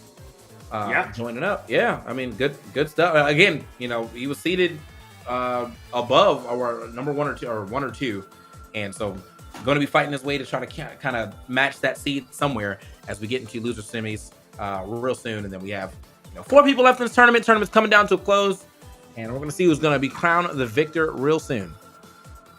We will.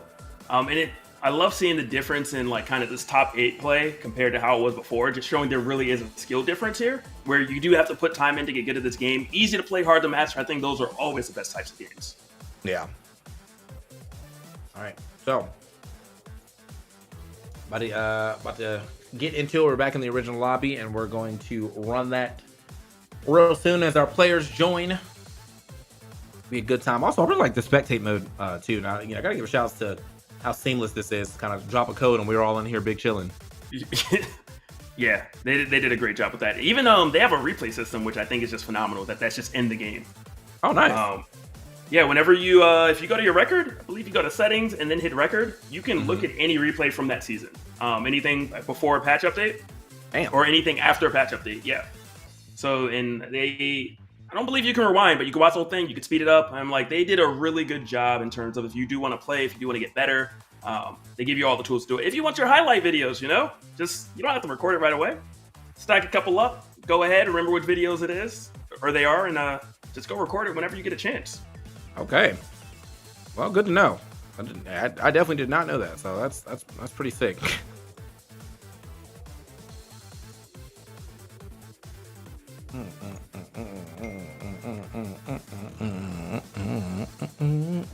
Song gets very catchy.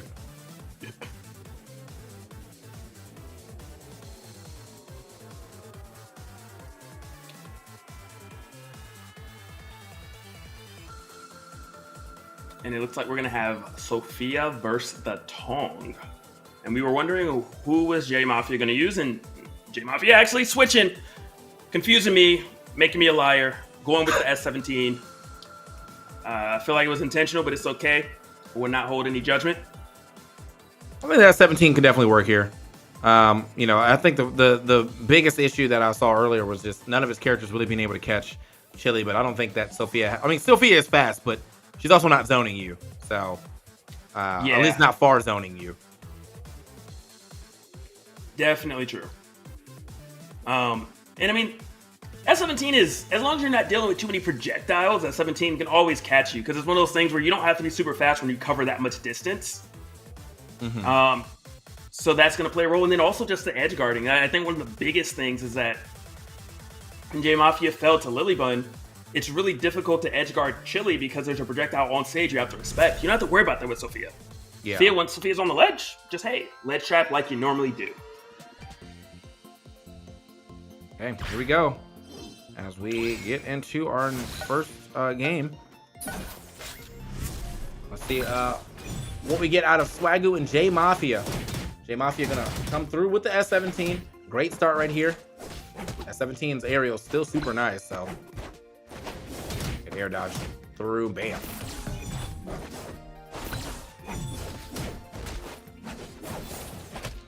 J Mafia off to a great start at the moment. Using that nair, stringing it into the up air, just big damage coming in all around. That was a really nice step back laser too. You know, missed with the grab and just took Justin. Oh, not walking into it though. Tries to hop off that ledge, but no, it's the disc is still spinning right there. Big hit from J Mafia. Charged for a while, but Swagu waiting the whole time. But actually, J Mafia could have avoided that punish. A little surprised we didn't see a disc just coming in from Swagu. But got a punish nonetheless.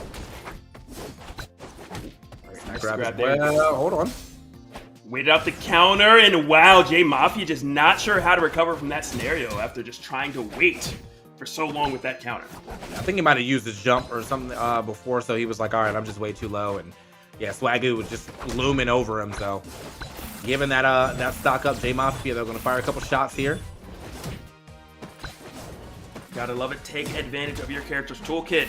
Yes, you have a disjoint, however, you don't have a blaster like me, so I'm definitely gonna use it. And it's also forcing Swagu in the air a bit, so you see J Mafia like after a couple of shots will just run in, and clearly, you know, one of the things you definitely want to. Oh, the counter! Swagu, if you mistimed that, you were dead. But just the awareness. Okay, up special is going to get back to stage. But I was going to say, yeah, you don't want to be over S17 for too long because, yeah, she does have really good upward hitting attacks. And I think that should be the stock. Gone. Yeah. Can only throw out that down air so many times before, you know, it's going to get punished. And J Mafia is throwing him out. Doesn't get punished this time around. Not a far enough run here from Swagu, but still, look at that down air. Back throw.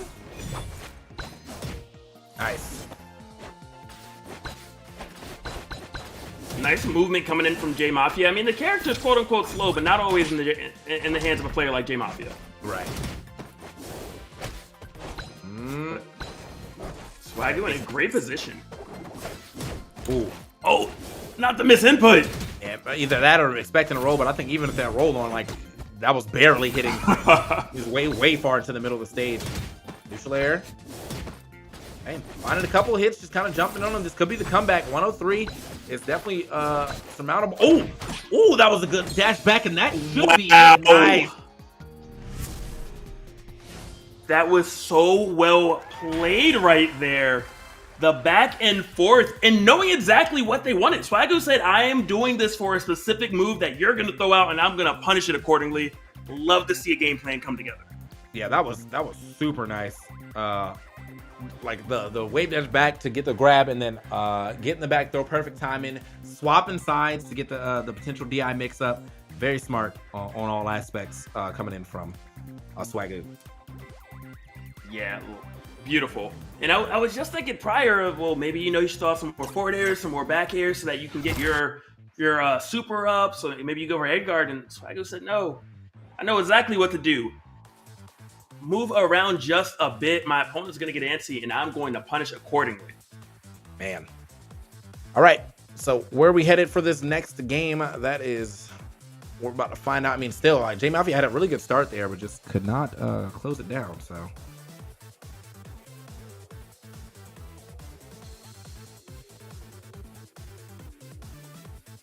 I wonder if we will see some stage changes.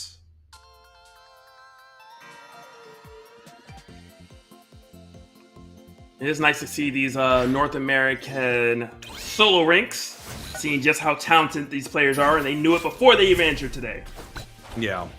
So here we are, man. Let's go ahead and get into it. Our next game. Very interesting to see what J Mafia does to, like, kind of close it out, because yeah, I mean, I feel like Swagu definitely, as the match went on, got more and more solid. J Mafia started to show a couple, like, I'd say some bad habits with the down airs, and well, Swagu was punishing them accordingly. Yeah, it is really punishable. It's one of those things where it's a knowledge check. If you don't know about it, you get hit, you get comboed, but once you realize there's a second hit and you can just shield that too, you can do a lot more. Oh yeah. Okay. Boy, it's definitely swinging real quick though, but want to get a shot in here.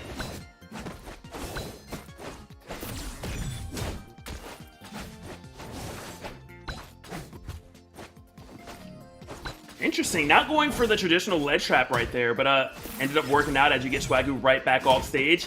Baits out the counter this time.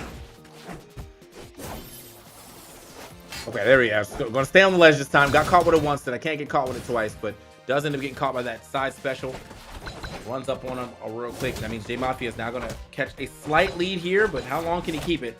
Ooh, nice down tilt. Big some recovery too, using the air dodge first instead of maybe just trying to rock the up B. I think that kind of threw off Swagu's timing. Yeah. Damn. Snuck under air, got that back air though.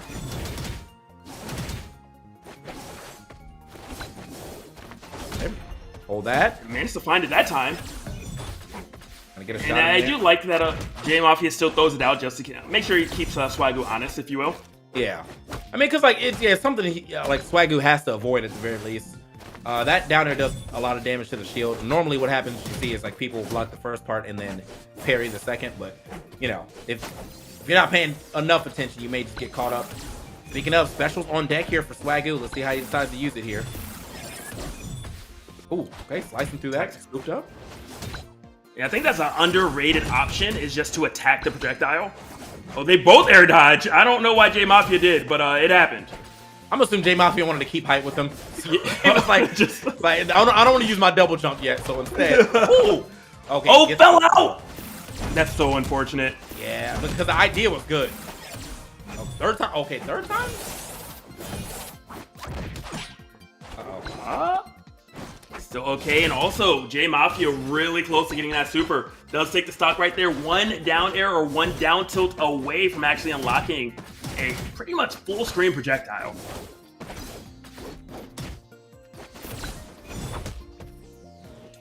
At 88, great air dodge, but there was a great wait by Swagu. Okay, still going for this. Misses the punish after the counter. So many good ideas, but the execution just not exactly what you wanted. Oh, nice. I don't know if you can make it back. And, oh, okay, doesn't even need the back air there, but, I mean, just in case, if it had to hit, it would have been enough. But that's going to be a game going over to J Mafia. Clean that thing up perfectly, a 2-stock. That's what you like to see. Some great adjustments here from J Mafia as we move forward. Definitely. Yeah. Those edge guards were beautiful to see. I think that was one of the biggest differences, is just J Mafia was doing so much better off stage when it came to actually edge guarding. When it just came to edge guarding Swagu. So we'll see if that kicks up, or Swagu makes some adjustments and starts either recovering in a better manner, or just putting himself in positions where he doesn't end up off stage. There's a lot of ways around it. Yeah. That was I mean, still though, just like what a game. So I always got to say, like, what a game, like what an adjustment, because like I feel like before that it was really there was really a bunch of like bad habits that you were seeing earlier, and then it seems like he's cleaned it up. I mean, and as you said, he was throwing them out to keep Swagu honest, but it was never overthrown out like it was the first game. Yeah, definitely. Which I mean, that's a great point. That's a great adjustment, TK, that was made, and may have been why it was such a big or such a difference maker, if you will, in the outcome. Yeah. All right. See what we got going on here as we get into our third game.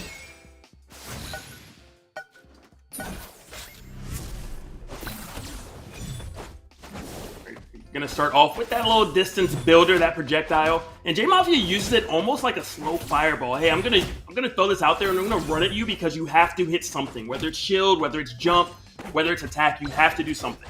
Yeah. Hey, is he gonna get that though?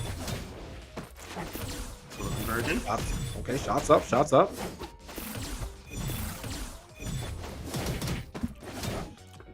There into the follow-up, and J Mafia is doing a great job right now. I was wondering if we were going to see a harder edge guard attempt from J Mafia right there, or if J Mafia is going to let him just kind of let Swagu recover. And not needed this time.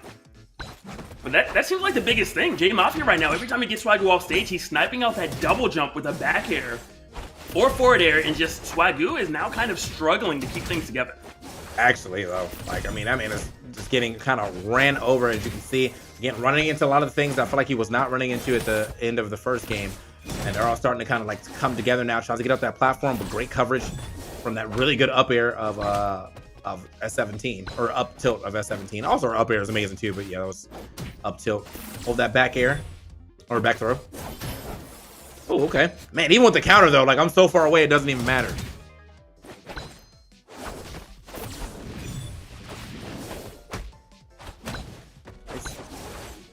Liking the juggles. Beautiful punish, but not enough to take the stock. Ooh. But that almost. Good. How is J Mafia still alive? The recovery is insane, yeah.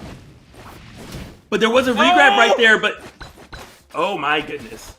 Swagu missing the punish on the regrab, and then J Mafia getting on stage just once and finishing the plate, getting rid of that stock. He lived so long and then still managed to be like, all right, yeah, but I'm walking away with the dub, so sorry, brother.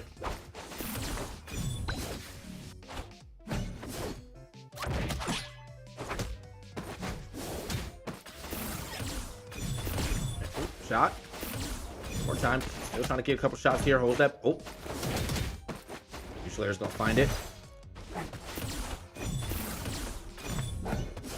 Looking for a couple shots here too. I mean, like, you can definitely, like, once the range game comes out, like, there's no reason for J Mafia really with the lead like this to approach first. So you can definitely get around and just kind of mess around with the range game. Good down air though to get into special. I think maybe that's why you see so many down airs coming out from Swagu. He's like, you know, this is a good time to go ahead and get my special off this throw. Shots up though. Watch out. We're shooting shots here this time around from J Mafia. Oh, and we're out of there. Yeah, that's gonna be another game for J Mafia. 2-0 or 2-1 right now over Swagu has one more game to go ahead and move it into losers finals. Yes, where MJ is awaiting the victor. And I mean, if you're Swagu, do you opt for another character at this point, or do you just really try to make a lot of adjustments, which don't know what the answer would be? J Mafia is just playing so well. Oh yeah, absolute body bags right there.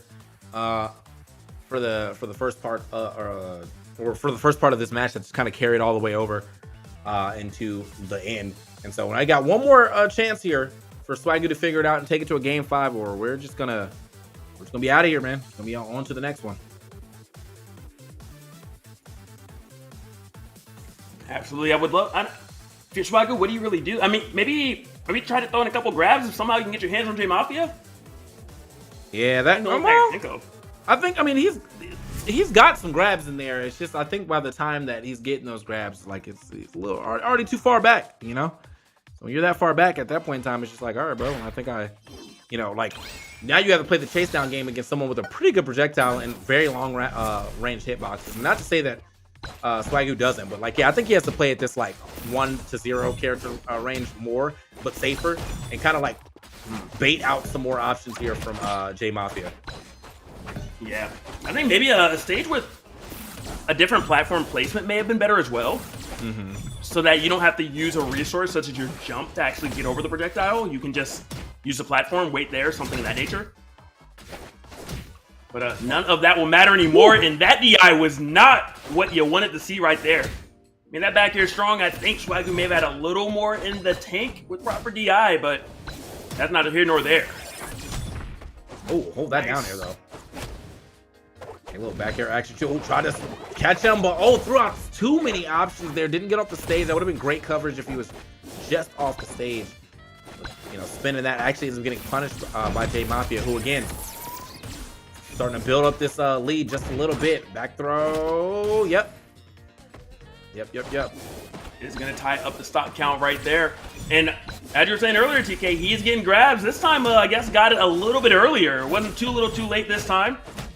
Hopefully going to be able to keep this up, keep his tournament bracket alive. Oh, that was so nice right there. The tomahawk into the grab. Are we going to get this edge guard? Not even needed. J Mafia actually trailing for once. It's been quite some time since we've seen him in this scenario, at least during this set.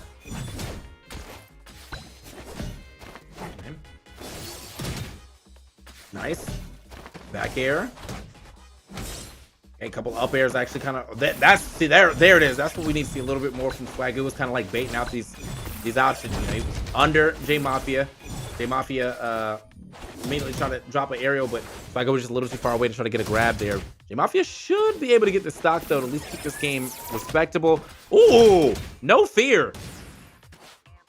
Still that's sometimes what you need. Yeah. But you look a little better before it happened. For sure.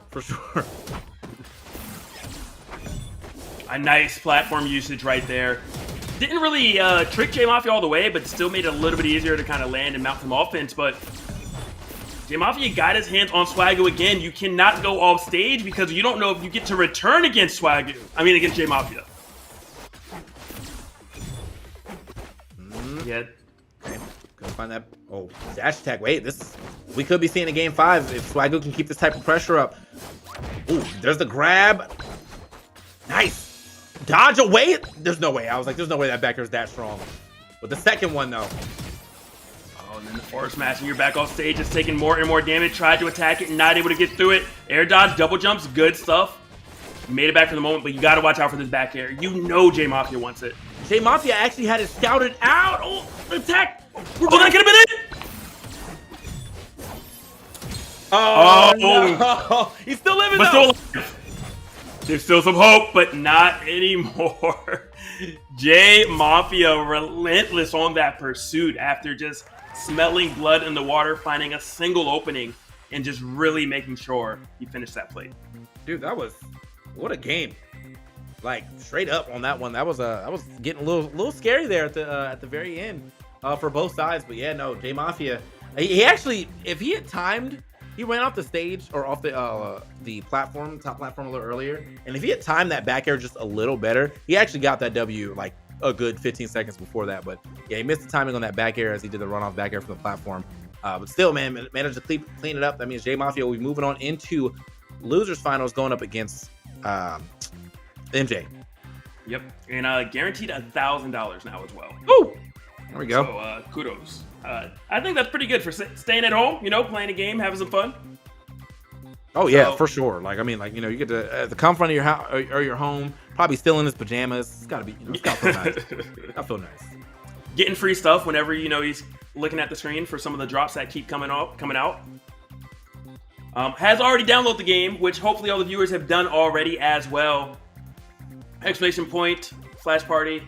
A link to download the game will come up. Free to play. It's fun. Obviously, you're watching the game because you enjoy it, so hopefully you have given the game a chance. And if you have not, go ahead and try it out. And then you can let me know your opinion of it. And I'll be like, I agree. It is great. It's a fun game, bro. It's a fun game. I should definitely, there it is. Look at that. Bam, there it is. Type in exclamation point Flash Party. Get it today. Don't waste your time. Get it today. But we are momentarily going to get into this. MJ is already in the lobby, already prepped, ready, and waiting. J Mafia might need a little bit of a breather because it did get hairy at the end. Every time you thought you won, you found out that might not have been the case. Yeah, that was. we want to get a couple more W's here, but he was like, not today, not on my watch. So, I mean, either way, we will be getting into. We got J Mafia actually swapping directly into the man, I forgot her name right now. Oh, Tong. The Tong is going to be starting off this here match, and then MJ going to play with the Seiya.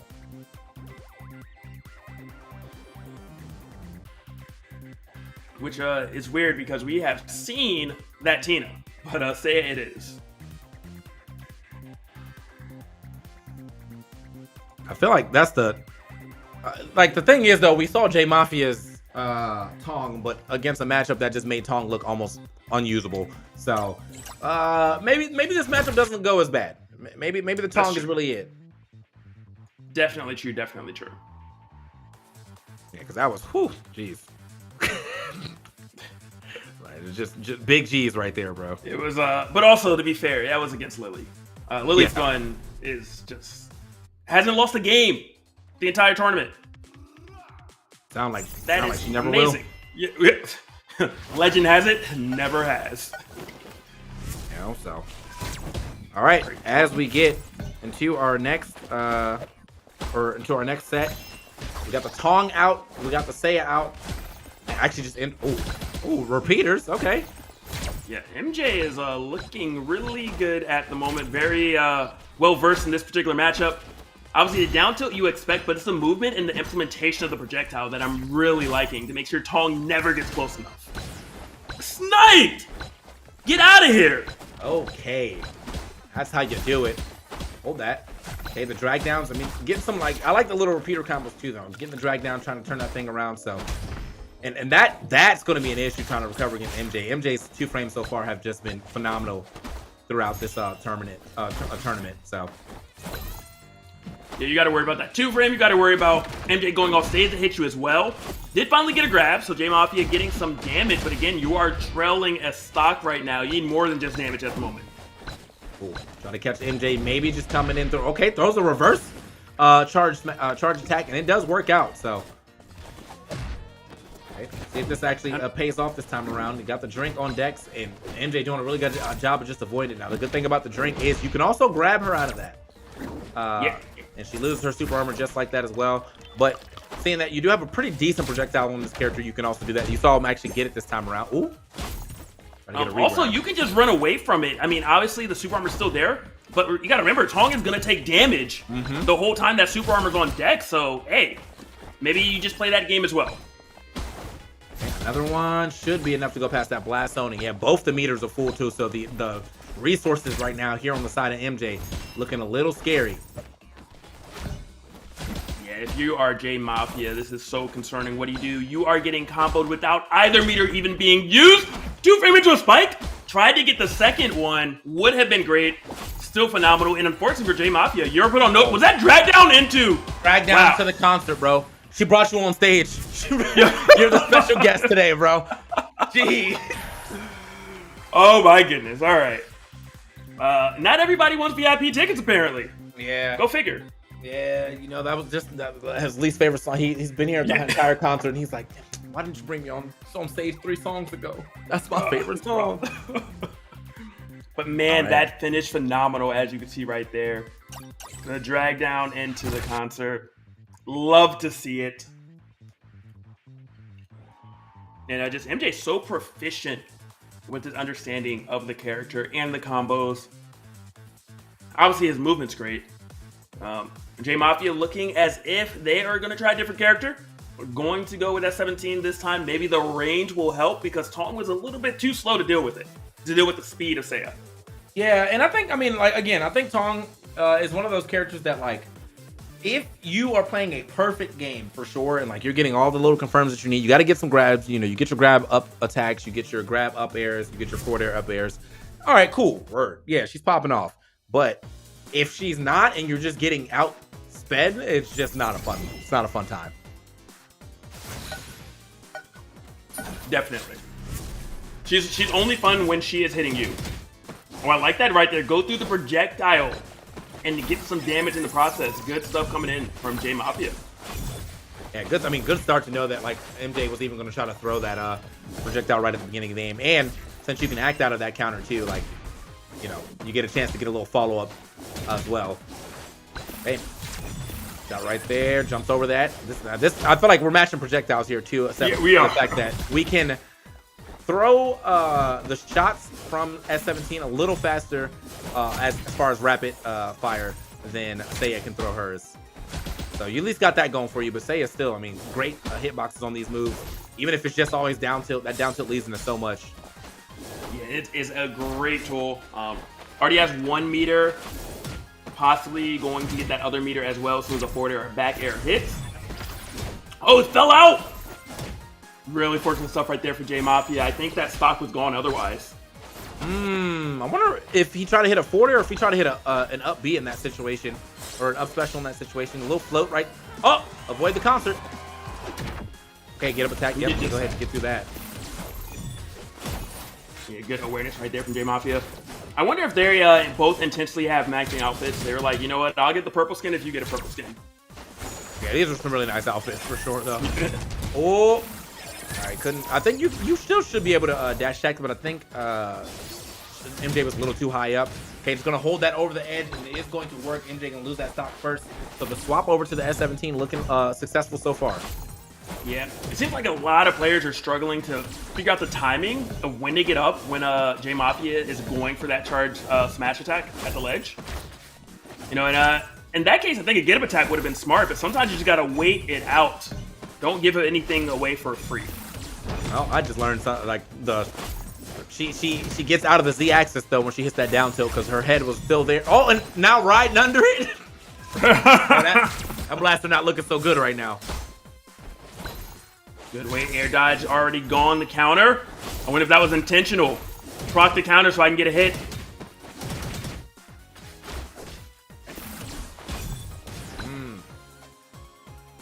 And MJ struggling just a little bit. Trailing in percent right now. Possibly trailing in a stock soon. The great spacing here coming in from J Mafia. Again, J Mafia has a slight lead. Nice. MJ trying to turn that to a big combo, trying to get that down here. But yeah, MJ, if J Mafia has a slight lead, he's definitely allowed to play more of that. Oh, okay.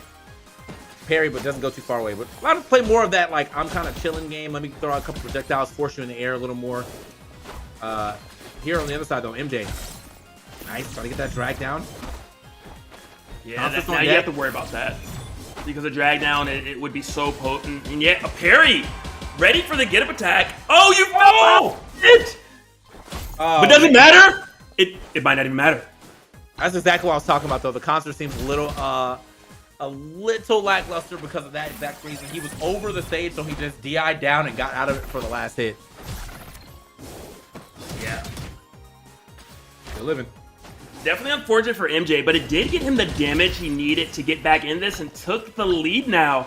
I was really wondering if we were going to see a 1-1 courtesy of this pick, and MJ is saying, you know what? 2-0 sound better than 1-1s, if you ask me. Not wasting no time. Gets the block. Should be getting a free confirm here. Doesn't get the full drag down. Nice tech, though. Nice tech.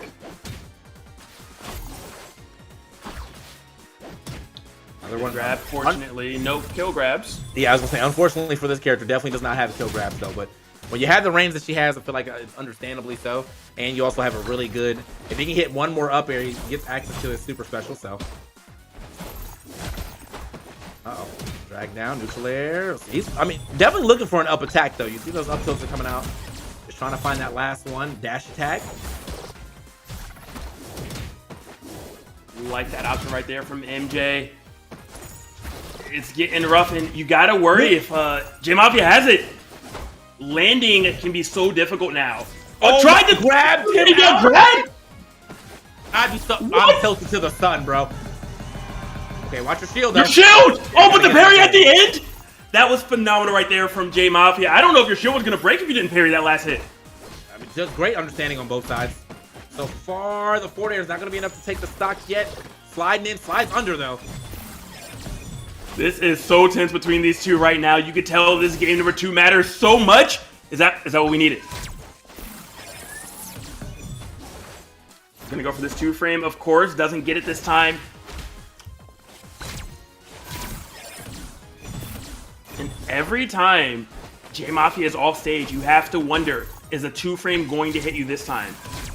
Because prior to these, maybe the last 3 attempts, MJ was generally hitting it very consistently. Not enough. Big blast zones, big stage here. Still allowing. Meteor's about to come into play. Oh, it got hit too. So the built-in man, they are just stealing each other's meters. Fourth row. By the way, this is the first match that might come to time. Oh, it's 10 seconds left. It's 10 left. Does MJ know? Does he know? Got the shield. No, oh my god. You're insane. Trying to wait it out. Trying to wait it out. Are we gonna do it? Oh my gosh. And MJ wins it. We take those. By a hair. Take those. Wow. Not what I think anyone expected, but you know what? Are you really a competitive fighting game if you don't have one of these happen? True. Like every game has one. Every game has one. Man, that was wow. Just wow, bro. That's all I can say about it. Yeah. Down to the wire last second. Wow. I mean, MJ got it done. I really don't think MJ recognized the timer until it said 5 seconds and pulled writing on the screen, and then MJ's like, "Wait a minute, I can stall this out. I can wait this out." Yeah, this is a problem. Okay, well. The matchup, it does make a little sense just because of you know, it's difficult to deal with both characters, but there's a lot of range and a lot of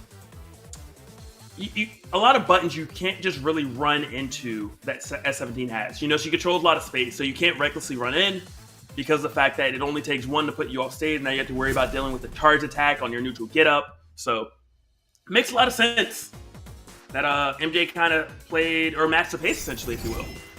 Yeah, and I mean, I think obviously matching the pace definitely paid off in a major way. So, but let's see if MJ can now pick up the pace here and just kind of get through this Losers Finals and back in the Grands. Both these players trying to get another shot at LilyBun. Indeed, are out. I do wonder, is J Mafia gonna stay composed after something like that? You know, barely losing to a timeout. Sometimes messes with some people's mental. Not really doing a good job so far. I mean, 81 to 40 right now as far as this first stock goes. A little step back. So yeah, you parry a piece, but it's a multi-hit, so you got to keep going or throw out a very fast move, fast enough to go ahead and get between those hits. But I don't really know if she has one like that because I don't think up tilt's fast enough. That up air is going to take that stock though. Good stuff to J Mafia. Definitely turning it up. playing a different style, by the way. Oh, and the counter, that was so intelligent. Counter to the back air. I thought we were going to see it again. But it does seem as if J Mafia is being a lot more aggressive, and that seems to be giving MJ a lot more difficulty, which is surprising.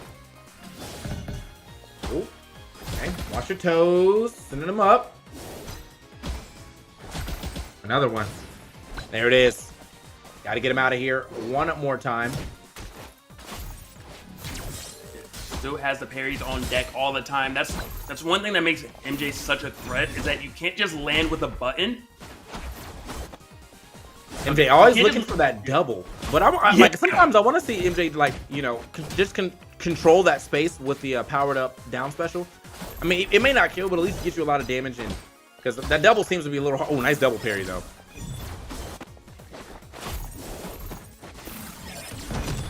I'm wondering, are we going to see the console? Are we going to see the super to possibly try to take the stock, or is MJ just so concerned about it connecting properly now? Yeah, I think if he's on stage, he should be able to do it. So if he gets to drag down into it like we did, and is close to the stage, then it should be fine. But yeah, because he dragged J Mafia off the stage that time, J Mafia was able to get out, hold that back throw. J Mafia just really laying into MJ this time around. Yeah, definitely a bit of a style switch, and I think MJ is just caught off guard. You know, J Mafia was just bringing the fight to MJ, and MJ was kind of like, I don't know what to do. MJ figured it out, and then J Mafia now said, I have a lead, and I'm just going to back up, and now MJ needs to adjust all over again. J Mafia really had all the reads. I thought we were going to get a back air a little earlier than that, trying to go for the special, but because of that, was able to get down and block it in time. Forward air. Oh! Yo! Oh, you trying to slide in? Not today. Access denied. Damn. All right. You got to talk to him sometimes. Sit down, indeed, bro. Yeah, and like that's the thing about that move too, is if you miss, you just die. Like it's over. Like, oh man, we call that confidence. I mean, there was a stock to give, but that's that confidence. But man, just talk about a change and just results. So many adjustments made. J Mafia really rising to the occasion right now. Needed to do that. It was do or die. But now we're finally 2-1. J Mafia mounting some momentum, clearly figuring out what needed to be done. And now it's just about, can you continue to implement it? All right. So yeah, we got one more chance for MJ to take this to finals, or J Mafia ends up taking it to a game 5.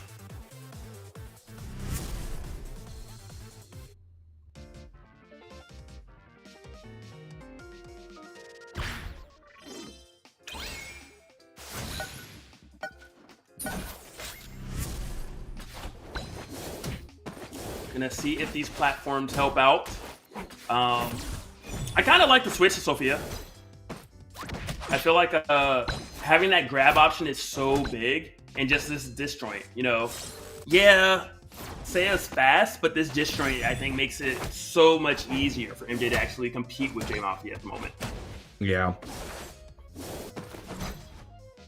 And you can already see it coming into play with these juggles. Not afraid to go up there. Oof. All right. Man. No wasted time for sure. He's like, you know what? I've had enough fun. Let me go ahead and show you what's really good. I'm getting to this grand finals whether you like it or not. And that is exactly how MJ is playing. Big start.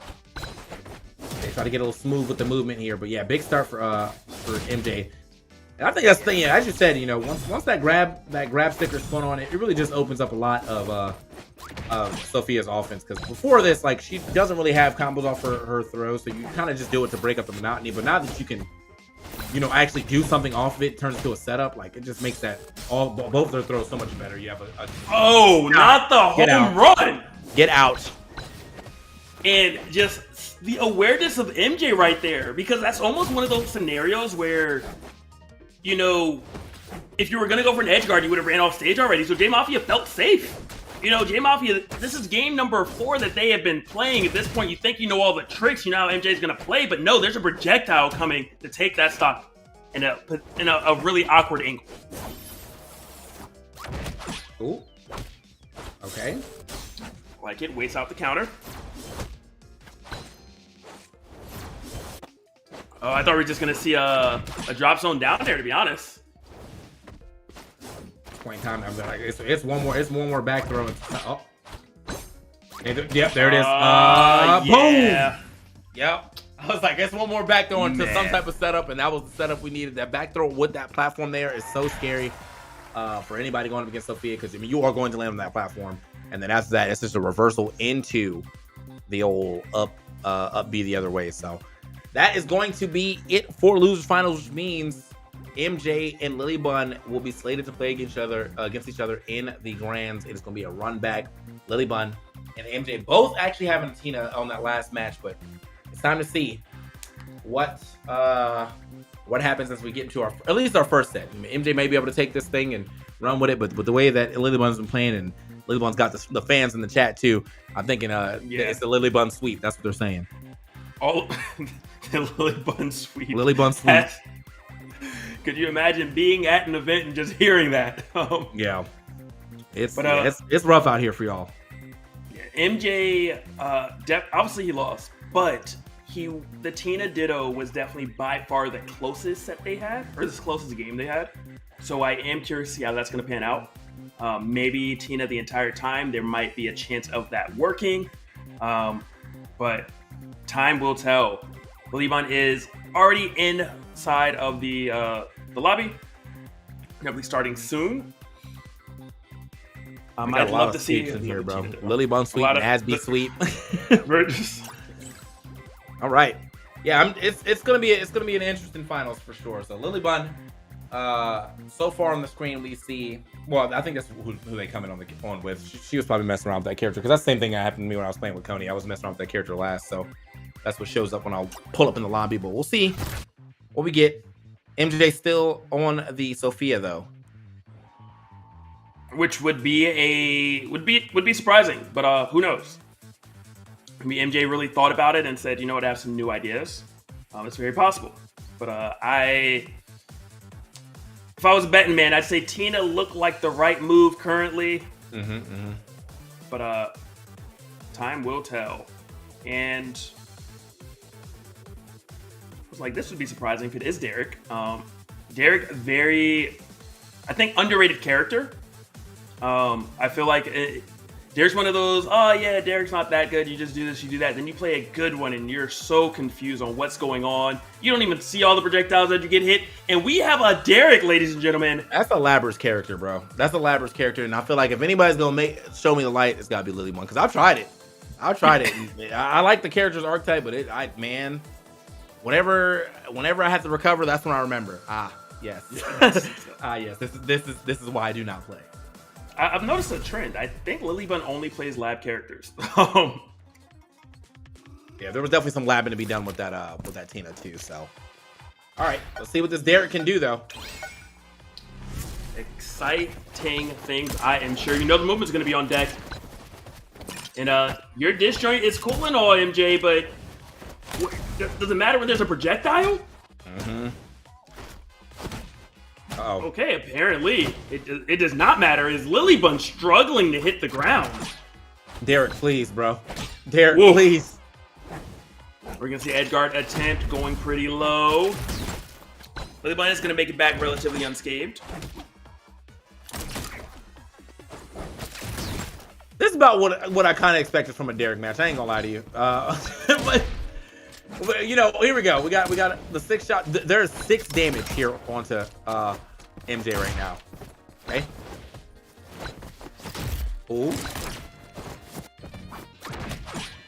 Okay, that. Oh, actually not getting the right follow up there. Okay. A reload action.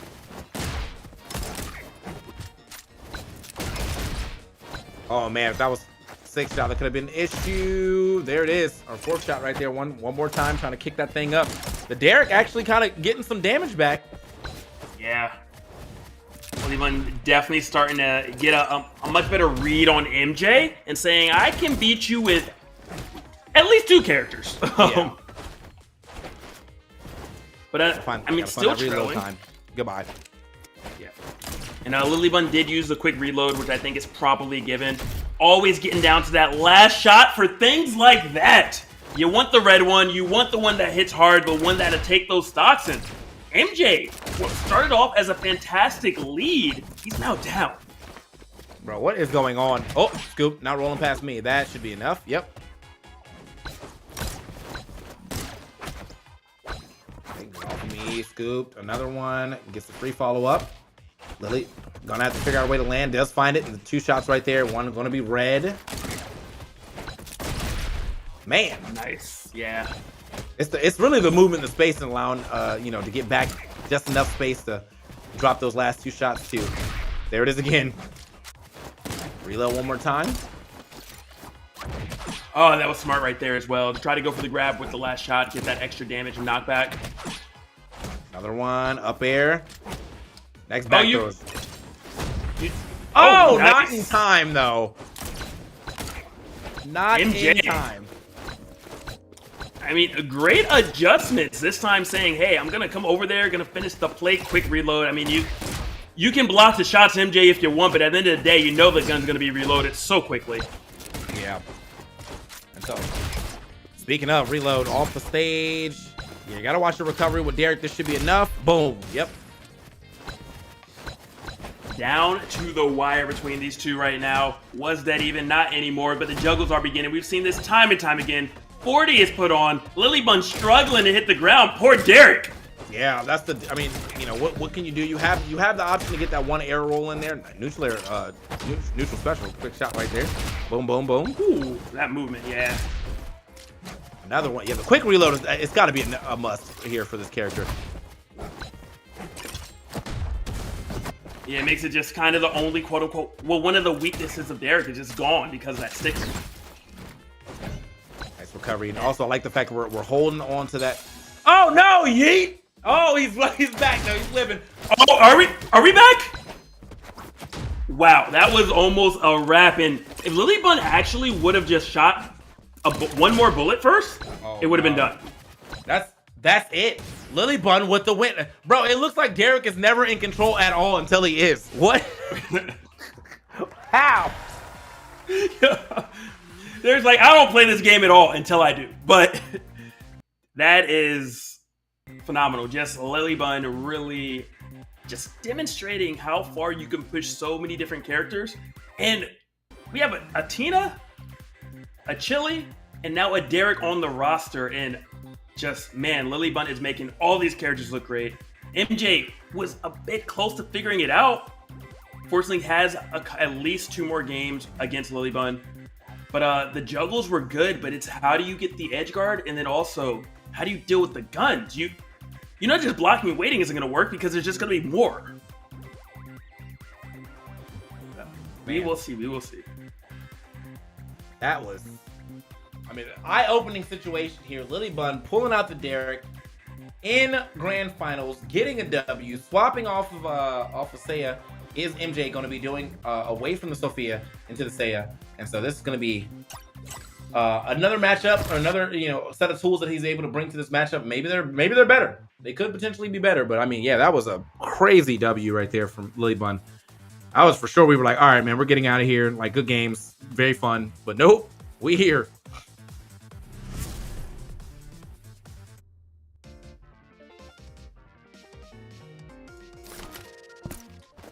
See if any of these adjustments work. I wonder if the platform placement will make a difference. Come and play as well, but I mean, Derek controls so much space that I don't know if the projectile is going to be enough that Seiya possesses, but I guess we will find out.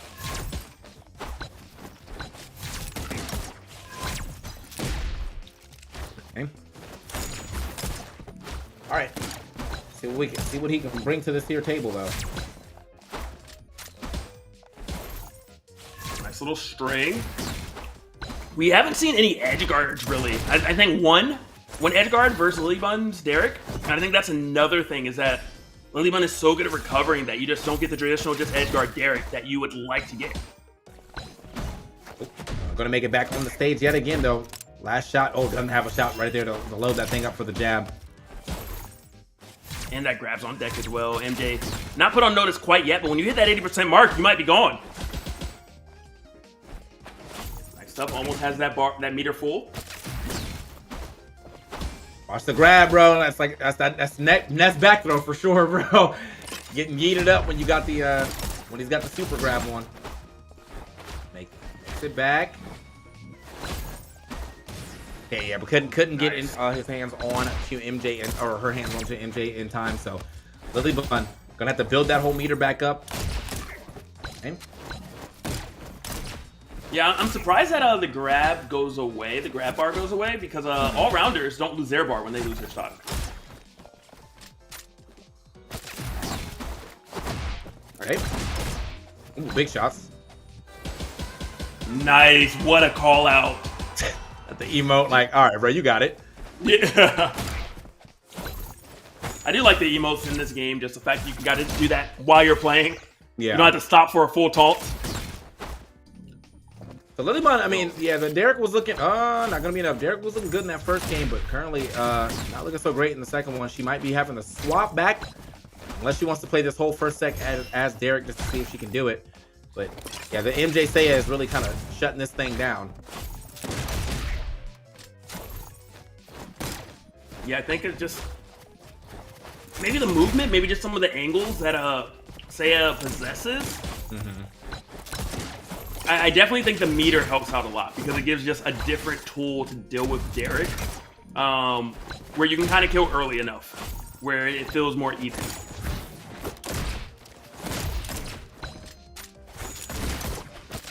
LilyBun just... Ooh! Look at that mean grab.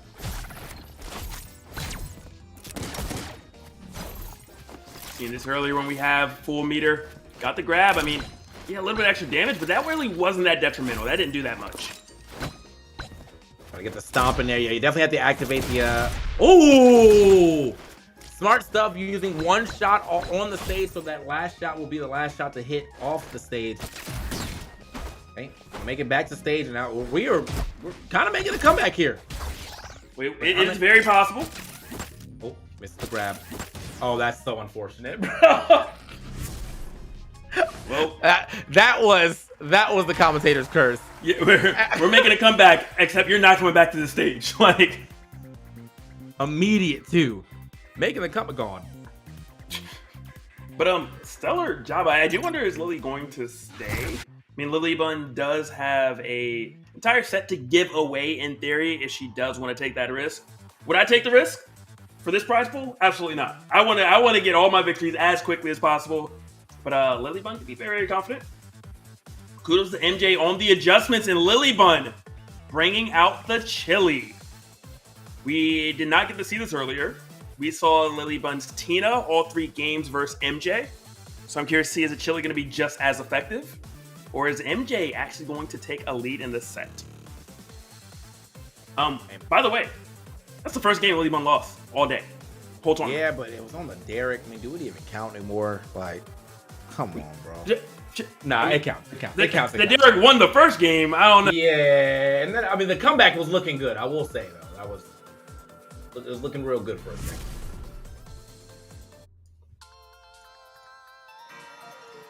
Okay, here we are in to our next game.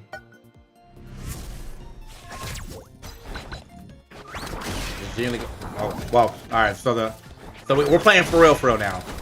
Yeah. Do that off the break. Already having that powered up grab. Good parry right there from MJ. Not able to get anything after it, unfortunately. Rolls up, somehow manages to get through everything. Them. But just to get comboed later by LilyBun. Grab combo gonna hit. Grandma coming out all on the other side of the stage. And I think, yeah, obviously the one thing that I think that's really going to be the detriment to this character will be the lightweight, but it's still just so hard to hit Chili.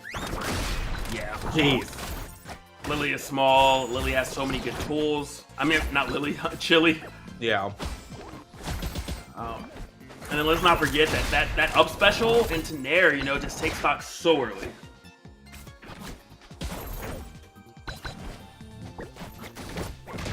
Goodbye. Yep. back throw is going to be enough, especially with the powered up back throw, and she gets them so quickly. You don't want to shield the shot because it gives so much meter, and then it's just such a, look at that. One shot, and the meter was 2/3 of the way done. Here we go. Off to the skies real quick. Drop one behind. Oh, I thought the shield was broken for a second. I was like, okay.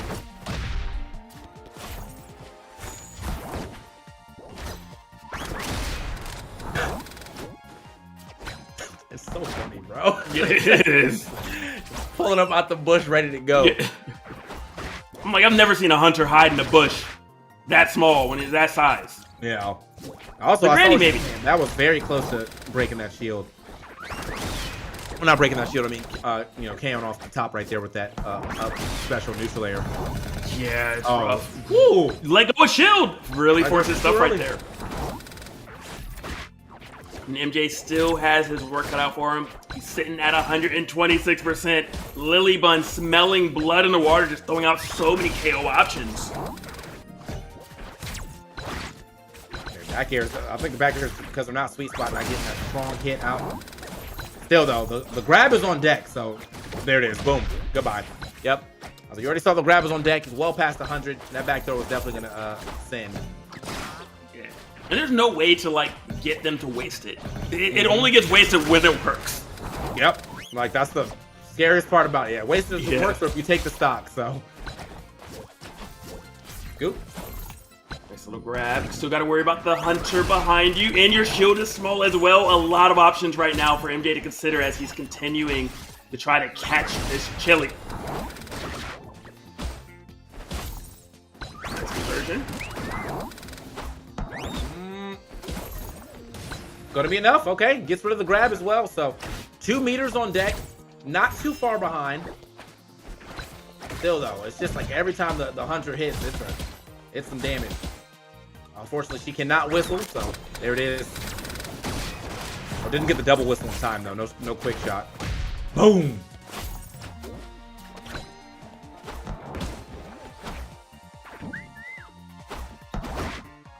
Ooh, okay. Nice stuff right there, yeah. You're gonna try to 2-frame me? How about I come up with a button? Something aggressive.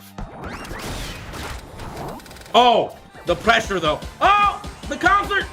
It's not enough, is it? She's light. I think it is. Jeez. Yeah. MJ saying, hey, the chili, not a factor, not an issue for me. First lead against Lily the entire day. Finally, 2-1 for MJ, but is it going to be enough? Are you going to be able to get a game 3? Are you going to be able to do a bracket reset? Is the Tina coming out? Are you going to be able to beat the Tina as well? I feel like we're down to brass tacks now. The team might have to come out, you know? That was, I mean, some great gameplay is just being shown right here from MJ, you know. Was able, like, kind of got surprised off the first game, but then it was like, all right. Fun and games is over. Let's get some W's in here. And we are actually sticking with the chili. All right. You might have a bracket reset. I don't know, there's a slight chance. MJ might be able to do it. I definitely would not put it past him to be able to get a bracket reset, but LilyBun is going to go ahead and stay on the chili.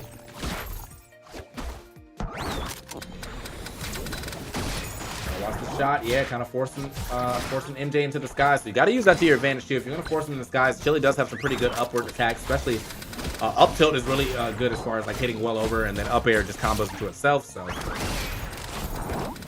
Definitely. I do like how well MJ is playing with these projectiles.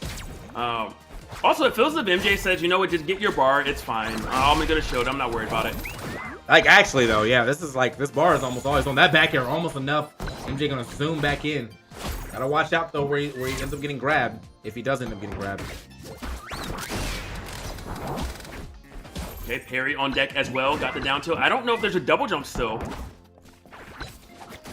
Oh, goodbye. Wow, yeah, that was so smooth to get that grab. Ledge dash grab insane, bro.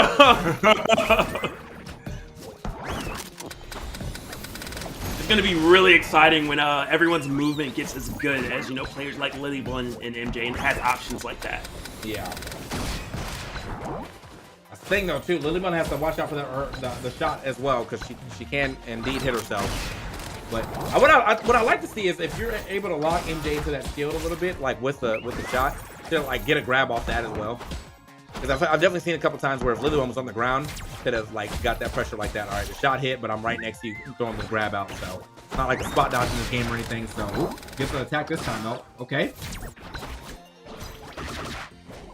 Loving the string right now. Yeah, LilyBun is all of a sudden just kind of becoming a lot more aggressive and seeing how that there worked for a moment, but MJ looks like controlling the pace yet again. Ooh, very close. LilyBun trying to get away from the edge. Okay, concert up again. It's definitely going to be enough. Boom. Beautiful stuff right there. MJ looking fantastic. This Saya really giving Chili some issues. Shot up. Okay, boom, boom, double up air. Another one. Doesn't opt to go for the up B nuclear though. Oh, nice parry. Drag down. Oh, not able to get the follow up, but still was looking clean. About to have meter's definitely going to come into play very soon, I feel.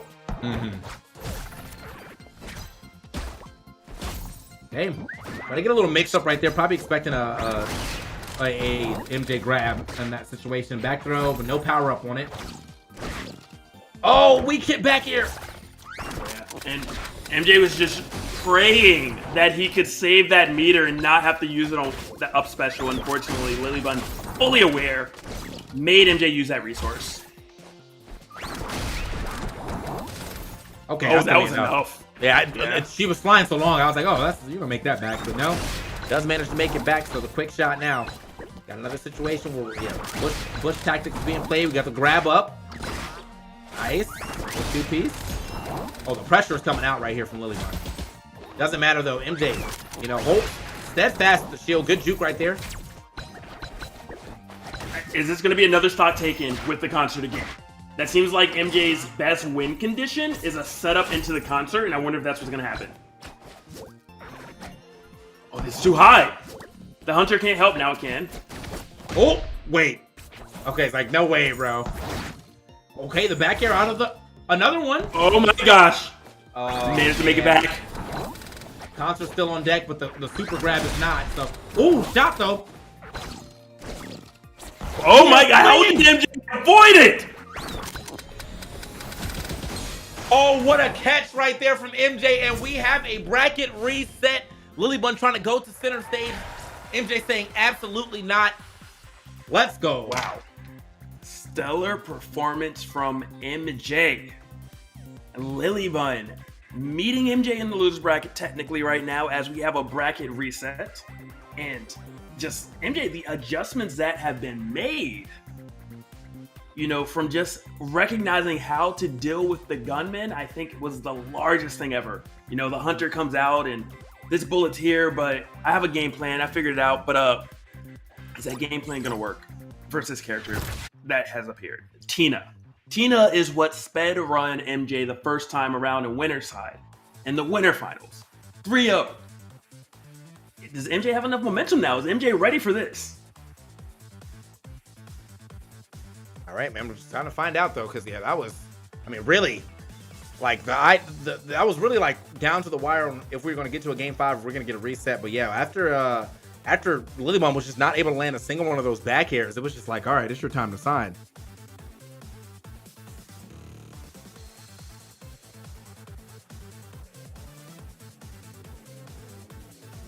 I'm excited. One, I enjoy watching LilyBun's Tina. I think it's so fun. But I'm just curious, what's MJ gonna do? Are you ready now?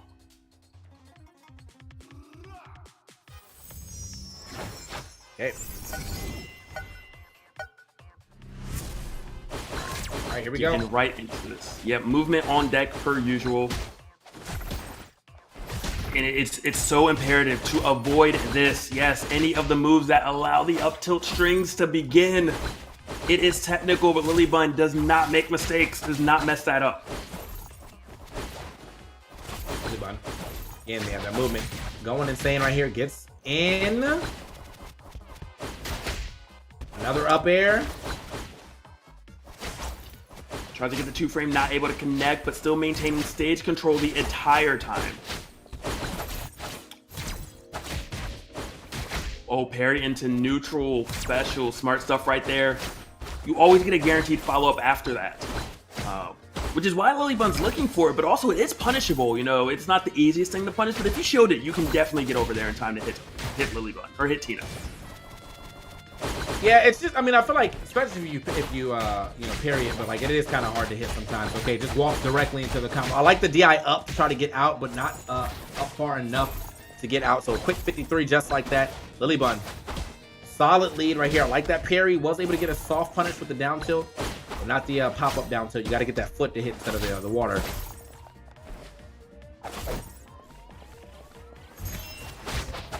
Nice movement. I mean, cannot... I feel like you could just always talk about LilyBun's movement. Everywhere it always looks phenomenal. Are we gonna get the 2-frame? No, we're not. I mean, MJ uncharacteristically not getting the 2-frame. That's been kind of the bread and butter, and oh, it got baited out. What's gonna be the punish? That's gotta be a stock, right? Your stock. Okay, your stock is gone. Yeah, that's mine. All right. Thank you. That's... Wow. Oh, Wow. Good. I mean, great punish. Yeah, it's just wow. Like, you go for this move that seems amazing, and if it's against most players, you get hit, you take some damage, but it's not the end of the world. LilyBun takes your stock for mistakes like that. Still going extra, a little bit of damage with that nair to complete the combo. Tries to go for a spike. Good DI coming in from MJ. I mean, you almost feel as if this game number 1 is indeed a wrap. Yes, is there a chance that MJ can come back? Oh my gosh. What was that? That KO screen was beautiful, bro. Yes, it was. The game was like, you deserve this. You style so Even hard. we know. Hold this, brother. You style so hard, we're helping you style. Like, yeah, I'm gonna have to look into that to figure out how we got that. Okay.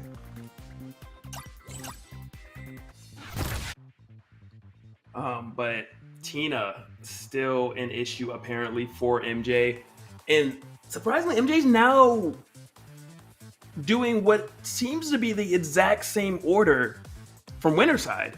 When Saya lost, switch to Sophia, and then if Sophia loses, are you gonna then switch to Tina when the Tina did the best earlier? Yeah, but I mean, you know, I'm sure he wants to deal with his mains. I mean, Tina was looking good. I mean, like, I'm definitely not going to say that Tina wasn't looking good, because the Tina was looking good, but I feel like he just wants to deal with his mains, maybe, you know? Maybe. Apparently, we're gonna find out if he can do it. Definitely a tall order to defeat LilyBun, who has essentially been a raid boss this tournament. Yeah, I mean, we got a set, but it was on some well, okay, it was only the Derek lost one, so it was actually over the Chili, so you have to give the props are due. But after that, yeah, it's been the Tina show, and that show is never getting canceled. I'll tell you that. Yeah, it's I don't know how they worked it out with the networks, but it's just always on air. And it's on during prime time. It's also on at night. I don't get it. Ooh, good 2-frame though. Hey, tries it one more time. Oh, couldn't get it this time around. Yeah, sneaky recovery. And that's going to be enough to take the first stock. MJ, great lead right now. That string always looks so nice. You know, that sticker just makes Tina so much better. That little bit of stun, allowing for a lot of creativity with your combos, but just so much more you can do. I mean, it really, I feel like it's just having that. It's like when you get the hit, now you have time to decide. Like, if for some reason LilyBun landed on that platform after like you do a up air fastball, you definitely could just throw another up air in there, or potentially even just an up B. But oh, okay, The kicks are indeed lightning.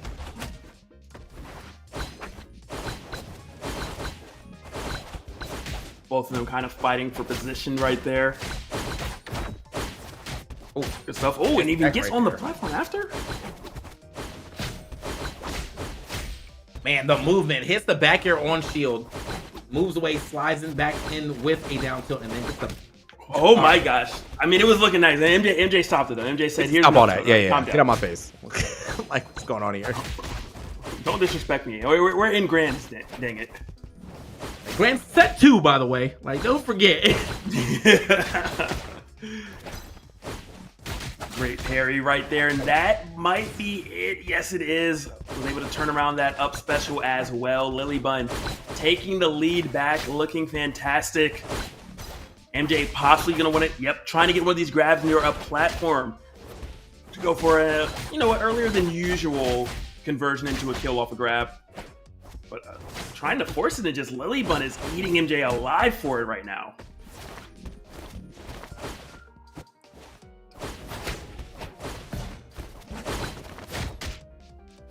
Yeah, just MJ not able to get his footing at all. LilyBun, I mean, yeah, the movement, the attacks, but just everything MJ is trying to do just is not working. Back against the wall the entire time. Ooh, lean back here though. Movement. Get off my stage real quick. And wow. Should be a nope. Actually, going the other way. If he was able to reverse that, might have, or she was able to reverse that, might have been enough. But time back throw though. LilyBun, one more time. The back air, the clean screen, and we are right back in the middle of the stage. We all eyes on me. Okay. And yeah, the Tina is a problem. 2-0 now. What's a bracket reset? LilyBun is unaware. All that she knows is that she is one win away from taking the prize first place at the first Flash Party Spring Open. That's amazing. First North American only official event by Flash Party. LilyBun 1 game away. All that stands in her way is MJ, who, I mean, it's looking rough, it's looking difficult, but it is doable. You just got to dig deep in. I don't even know.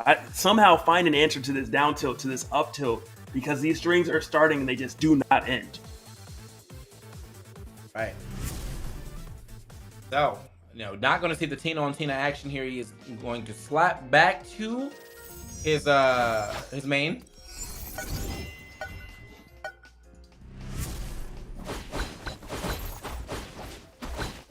Yeah, already moving.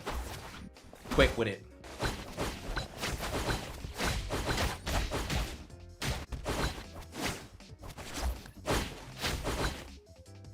It's weird too, because when I played her before myself too, and I was like, dude, this Nair just doesn't seem like it has enough hits done. I'm glad it doesn't now. Could you imagine? Jeez, like she already has enough combos. Yeah, that would be it'd be rough. And that Nair is such a good start. Like, just puts you in such a poor position after it hits you anyway. It's fast, has quite a bit of priority. She can make it a combo if she wants. Nice parry into the neutral special. Love to see it. Okay, that's a good start right there from MJ. LilyBun was able to get like the first combo. Wait a minute. Okay, the first combo started, but wasn't able to get much off of that. And ever since then, MJ has really just been kind of running away with a quick 37, just like that on the second stock. And the defense for MJ really stepping up this time around. Yeah, I mean, you can only get hit in the mouth so many times before you say, you know what, I'm gonna learn to block and move out the way. Still trying to find these openings. Lily making it so difficult. Not able to punish that good DI. Yeah. Still not going to be enough just yet, but yeah, I mean, this is some good damage that MJ was able to add on already. So even if he does lose the stock sooner than later, but he might actually be able to get 2 in time. That's going to be enough. Almost. One more. And let's not forget, we've seen time and time again the parry into the neutral special. Oh, you didn't parry. You just did a normal shield. LilyBun says, no, you don't get to do this move now. Okay. Not able to get that recovery right here. Maybe a miss input right there, but like it's all okay. And still not even being able to hit that that back here. You saw it come out, but might have been the MJ low profile there. Like that little angle for the recovery. But, I mean, it's interesting to watch LilyBun, you know, playing kind of from behind. 3 stocks to 1. Yeah, cannot find this stock. I mean, that seems to be obviously she has the kill power, but it's maybe the straight hits are just a little harder to hit than one would expect. Scoops, step back, get off me.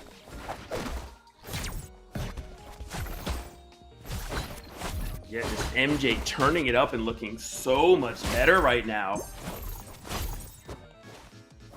Yeah, grab not gonna do it. Tina not really having any grabs that will particularly take your stock. Would be rough if Tina did. Yeah, I mean, she's got easily the best, one of the best, if not the best combo game in the game now. I mean, you're like, also take this grab.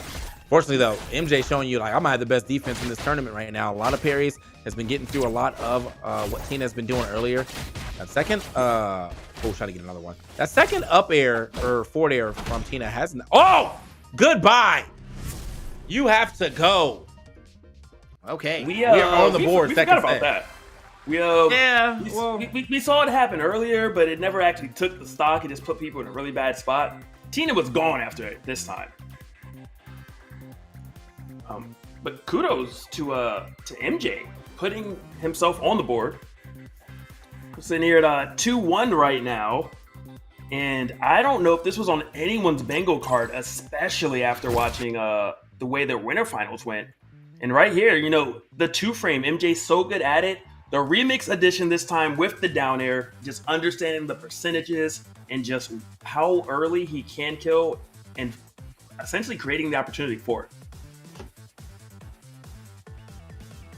Okay, so as we move into our 4th game now, we have MJ hanging on by a thread. LilyBun really not able to string pretty much anything together that time around. So, but hopefully, you know, able to find the success here again. Otherwise, MJ might be, you know, hitting that come from behind win. Again, had to reset the bracket and then, you know, went down 2-0 and still might be able to reverse 3 it. That's big. That is big. That'd be huge.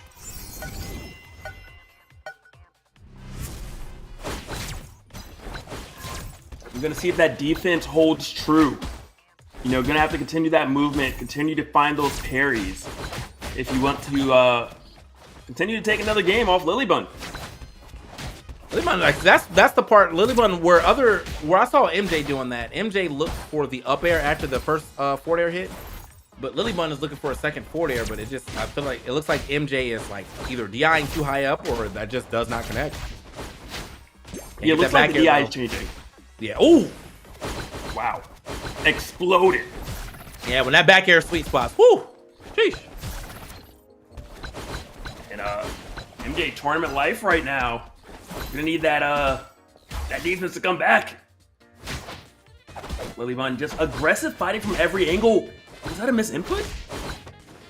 I saw MJ get the down tilt, but afterwards you just kind of saw a jump back on stage, nothing really afterwards, and LilyBun is starting to wake up. And there's coming in MJ a little afraid right now, holding that shield, allowing a free grab to come in after LilyBun just ran in his face. Right, LilyBun is going to make it back to the ledge at the very least, but MJ, try to get the tomahawk. Not gonna be there for that. The pressure, nice. Can't get the follow up though. Like LilyBun, take it off me, bro. Yeah. Okay, did find that opening, and also almost has that super built up. Just got it done right there. So maybe you hit that 80-90% mark. We might see a parry into a neutral special. Into that super, but not gonna matter at the moment, as you have to worry about not losing this last stock or the tournament is over. We will have a champion. You will have to get 2nd place. All right. Hold on, man. Like I think we're seeing it too. Like I think we're seeing that the potential end here. Still getting some good combos here from LilyBun. She just needs one more probably combo and then one more solid hit right after that, and we are crowning a champion for our first 10K Flash Party Spring Open. Ooh. Can't find it there. Okay. Down tilt forward air. Just push them away. Another down tilt. Okay. Almost taking it. Are we gonna down tilt that time? Oh, it was close. MJ, this DI, where was it earlier? That's another stock. 89%. Last stock. Can and you I do think it? as long as MJ does not find themselves too close to the ledge, they should be able to at least take another like 30-40%, right? But yeah, but LilyBun is fishing. LilyBun is fishing for this neutral B. MJ's just holding shield and punishing accordingly, and LilyBun might be throwing this away. Oh! Oh! no, there's no way. There's no way. There's no way. We got a game. MJ! MJ! Clutch! He brought it all the way back? What? Wow. Game 5 situation. Winner of this is officially one game decides who gets $5,000. And okay. this went from what just seemed as if it was LilyBun's tournament to win for free, not losing a single game until Grands. That includes in winter finals when she 3-0'd MJ. And you have to talk about that was the hardest read to, because like she still had access to double jump. So MJ called out one option. You are going to attack me. That's what he said. And he was like, all right, well, you did, and now it's game. So, I mean, into game 5, the Chili is back out. LilyBun has lost faith in the Tina. Uh-oh.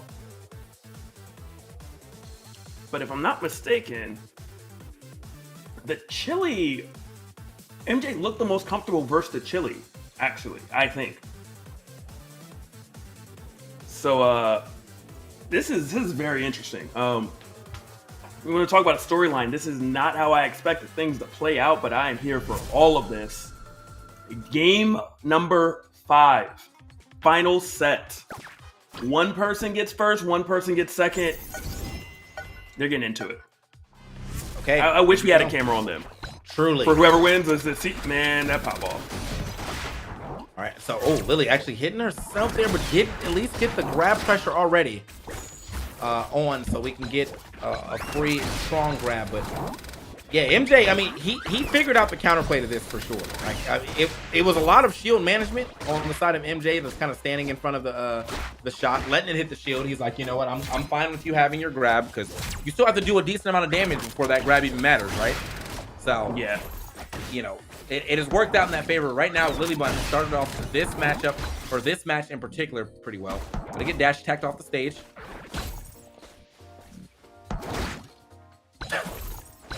Just come up swinging. That was really smart by MJ, but the stock's still going later as LilyBun still had an answer. Yeah, I like he was behind the shot and then like put the down tilt in, because you know maybe LilyBun was expecting MJ to be a little more afraid of the pressure. Yeah. Box rush still coming in. LilyBun, I mean, it's looking a little difficult, but MJ did make that comeback last game, so that's why you're always put on notice when you're going against a player like this, and you are not going to lose that stock right there. It looked like the strong hit or something of that nature actually didn't connect. Yeah, something like that. But that was no, that's gonna be it. Yeah, that was the cool little connection though. MJ got the sour spot of that down tilt first, and then ran up so he can get to the sweet spot next. LilyBun, oh no, not shooting yourself. This is getting rough. LilyBun actually starting to possibly show some nerves. I think the entire tournament until literally just there, everything just has seemed pretty flawless. Of course, you have some tech clubs, but you know, air dodge is out of the blue. That's not really characteristic of LilyBun. That shield is so... You dropped it for the parry. You could have got a broken shield. This is, again, the defense here from MJ. The shield management looking good. Was a little afraid to get that getting broke for a second, but the parries. Yeah, your shield, I think, was actually broken if you didn't parry that second one. Mm-hmm. MJ is trailing, but still definitely slowing the pace down, not wanting to rush anything. simply just trying to get Lily off stage so he can go for that down tilt into a forward air, down tilt into an up air. And let's not forget, that super is on deck. If you land on it, that's it. Oh, there it is again. Boom. Concert up. MJ. Potentially one stock away. LilyBun. Look like shit. Just get down. What are you doing? I tried to just run up and go for the up smash. And it worked the second time, yeah. Last stock a piece right now. I can only imagine how much pressure these players are feeling right now. Yeah, but that's the thing too. Lily has to watch out for now forward and back airs, or you know, oh my, the concert's on at 66. This could be the winning concert here. Is this the one? Oh, you're off stage. Wait a minute. LilyBun trying to force it. This is so terrifying. Lily knows she has to play around the concert. Is moving, running. Going to that platform, it is my safe haven. You just use all your jumps in. What is LilyBun gonna do as a punish? Bro, MJ, he had the like all the jumps were gone. If you would have let that go earlier, it was it. Well, I guess the up B was still an option, so he had to watch out for that. But even up B, you still were gonna fall into it later because you don't stay up in the air that long. Oh my gosh! And LilyBun takes it. This is what? Okay, that was what a grand finals. That's all I gotta say. What a grand finals here at the 10K Flash Party Spring Open. LilyBun, very the comeback from MJ, very close to being completed, but LilyBun able to find that final grab, get the W, and move on as our first place champion. Woo! Wow, I am at a loss for words at how that ending was, where MJ had the win, essentially messed it up slightly, or didn't pull the trigger, was afraid because LilyBun was applying so much pressure. And then LilyBun, that was so courageous to wave dash over to your opponent and go for a grab, get in the range of someone who has been throwing out down tilts that will convert into an up air. It's very, very confident, not letting nerves or anything really get to her, and then just, there was a lot of pressure. Could not tell at that ending. And congrats to LilyBun. Yeah, LilyBun is our 10K Flash Party Spring Open champion. Several characters being piloted today. We saw the Tina, we saw the Chili, we saw the Derek, and it was, I think we saw Sophia at some point in time too. Like, we just a lot going on for LilyBun here. But on the other side of things, we definitely saw a lot of characters from a decent amount of our top 8 all together. So gotta give a shout out to these multi-character players out here, really showing their prowess in this game and not just showing that they're like one tricks or anything like that. Got to see some characters I don't get to see too much of. I don't really see a lot of Sia. I don't get to see a lot of Chili for sure. And then yeah, Tina, surprisingly as good as she is, I don't see a lot of her either. So it was nice to see these characters get some real shine here in this top 8. Yeah, it was definitely a treat. Just the diversity in the character pools and the fact the game always gets, not always, but the game is continuously patched. So if something is too good, they will indeed change it. So it's nice to see that there's multiple characters that are viable. Of course, there's a tier, but just is what it is in that regard. But it's nice to have some real diversity. There were a lot of Sophias, but for the most part, a lot of diversity. Thank you all for tuning in. Do not forget, I don't know if another drop is going to come up, but one might pop up. It's very possible on the stream. But more importantly, exclamation point Flash Party. You see it there. Make sure you go ahead, type it in, click that link, download the game, give it a try. Free to play, super fun, obviously exciting. And when you are doing tournaments, things of this nature, you actually have all the stickers unlocked, so you do not even have to worry about that. Yep. Amazing netcode. The internet is so fun to play on. And then also, there's a real ladder. You have an actual rank. That is amazing. More games needed. Yeah, and a bunch of other ways you can play it too. I mean, like they had brought a little BR mode in for a bit. That was cool. They got 3v3s on the weekends. You know, you got doubles, singles, all that good stuff. So yeah, man, if you're ever trying to get in there, definitely. I mean, download it right now. You can play it on your phone. You can play it on your PC. Most of us probably now are on the PC, but it is definitely usable and playable on your phone as well. So yeah, check it out, man. Flash Party, it's here to stay. Yeah. And on that note, we will see you guys next time. Yeah, thank you guys for watching. Good night.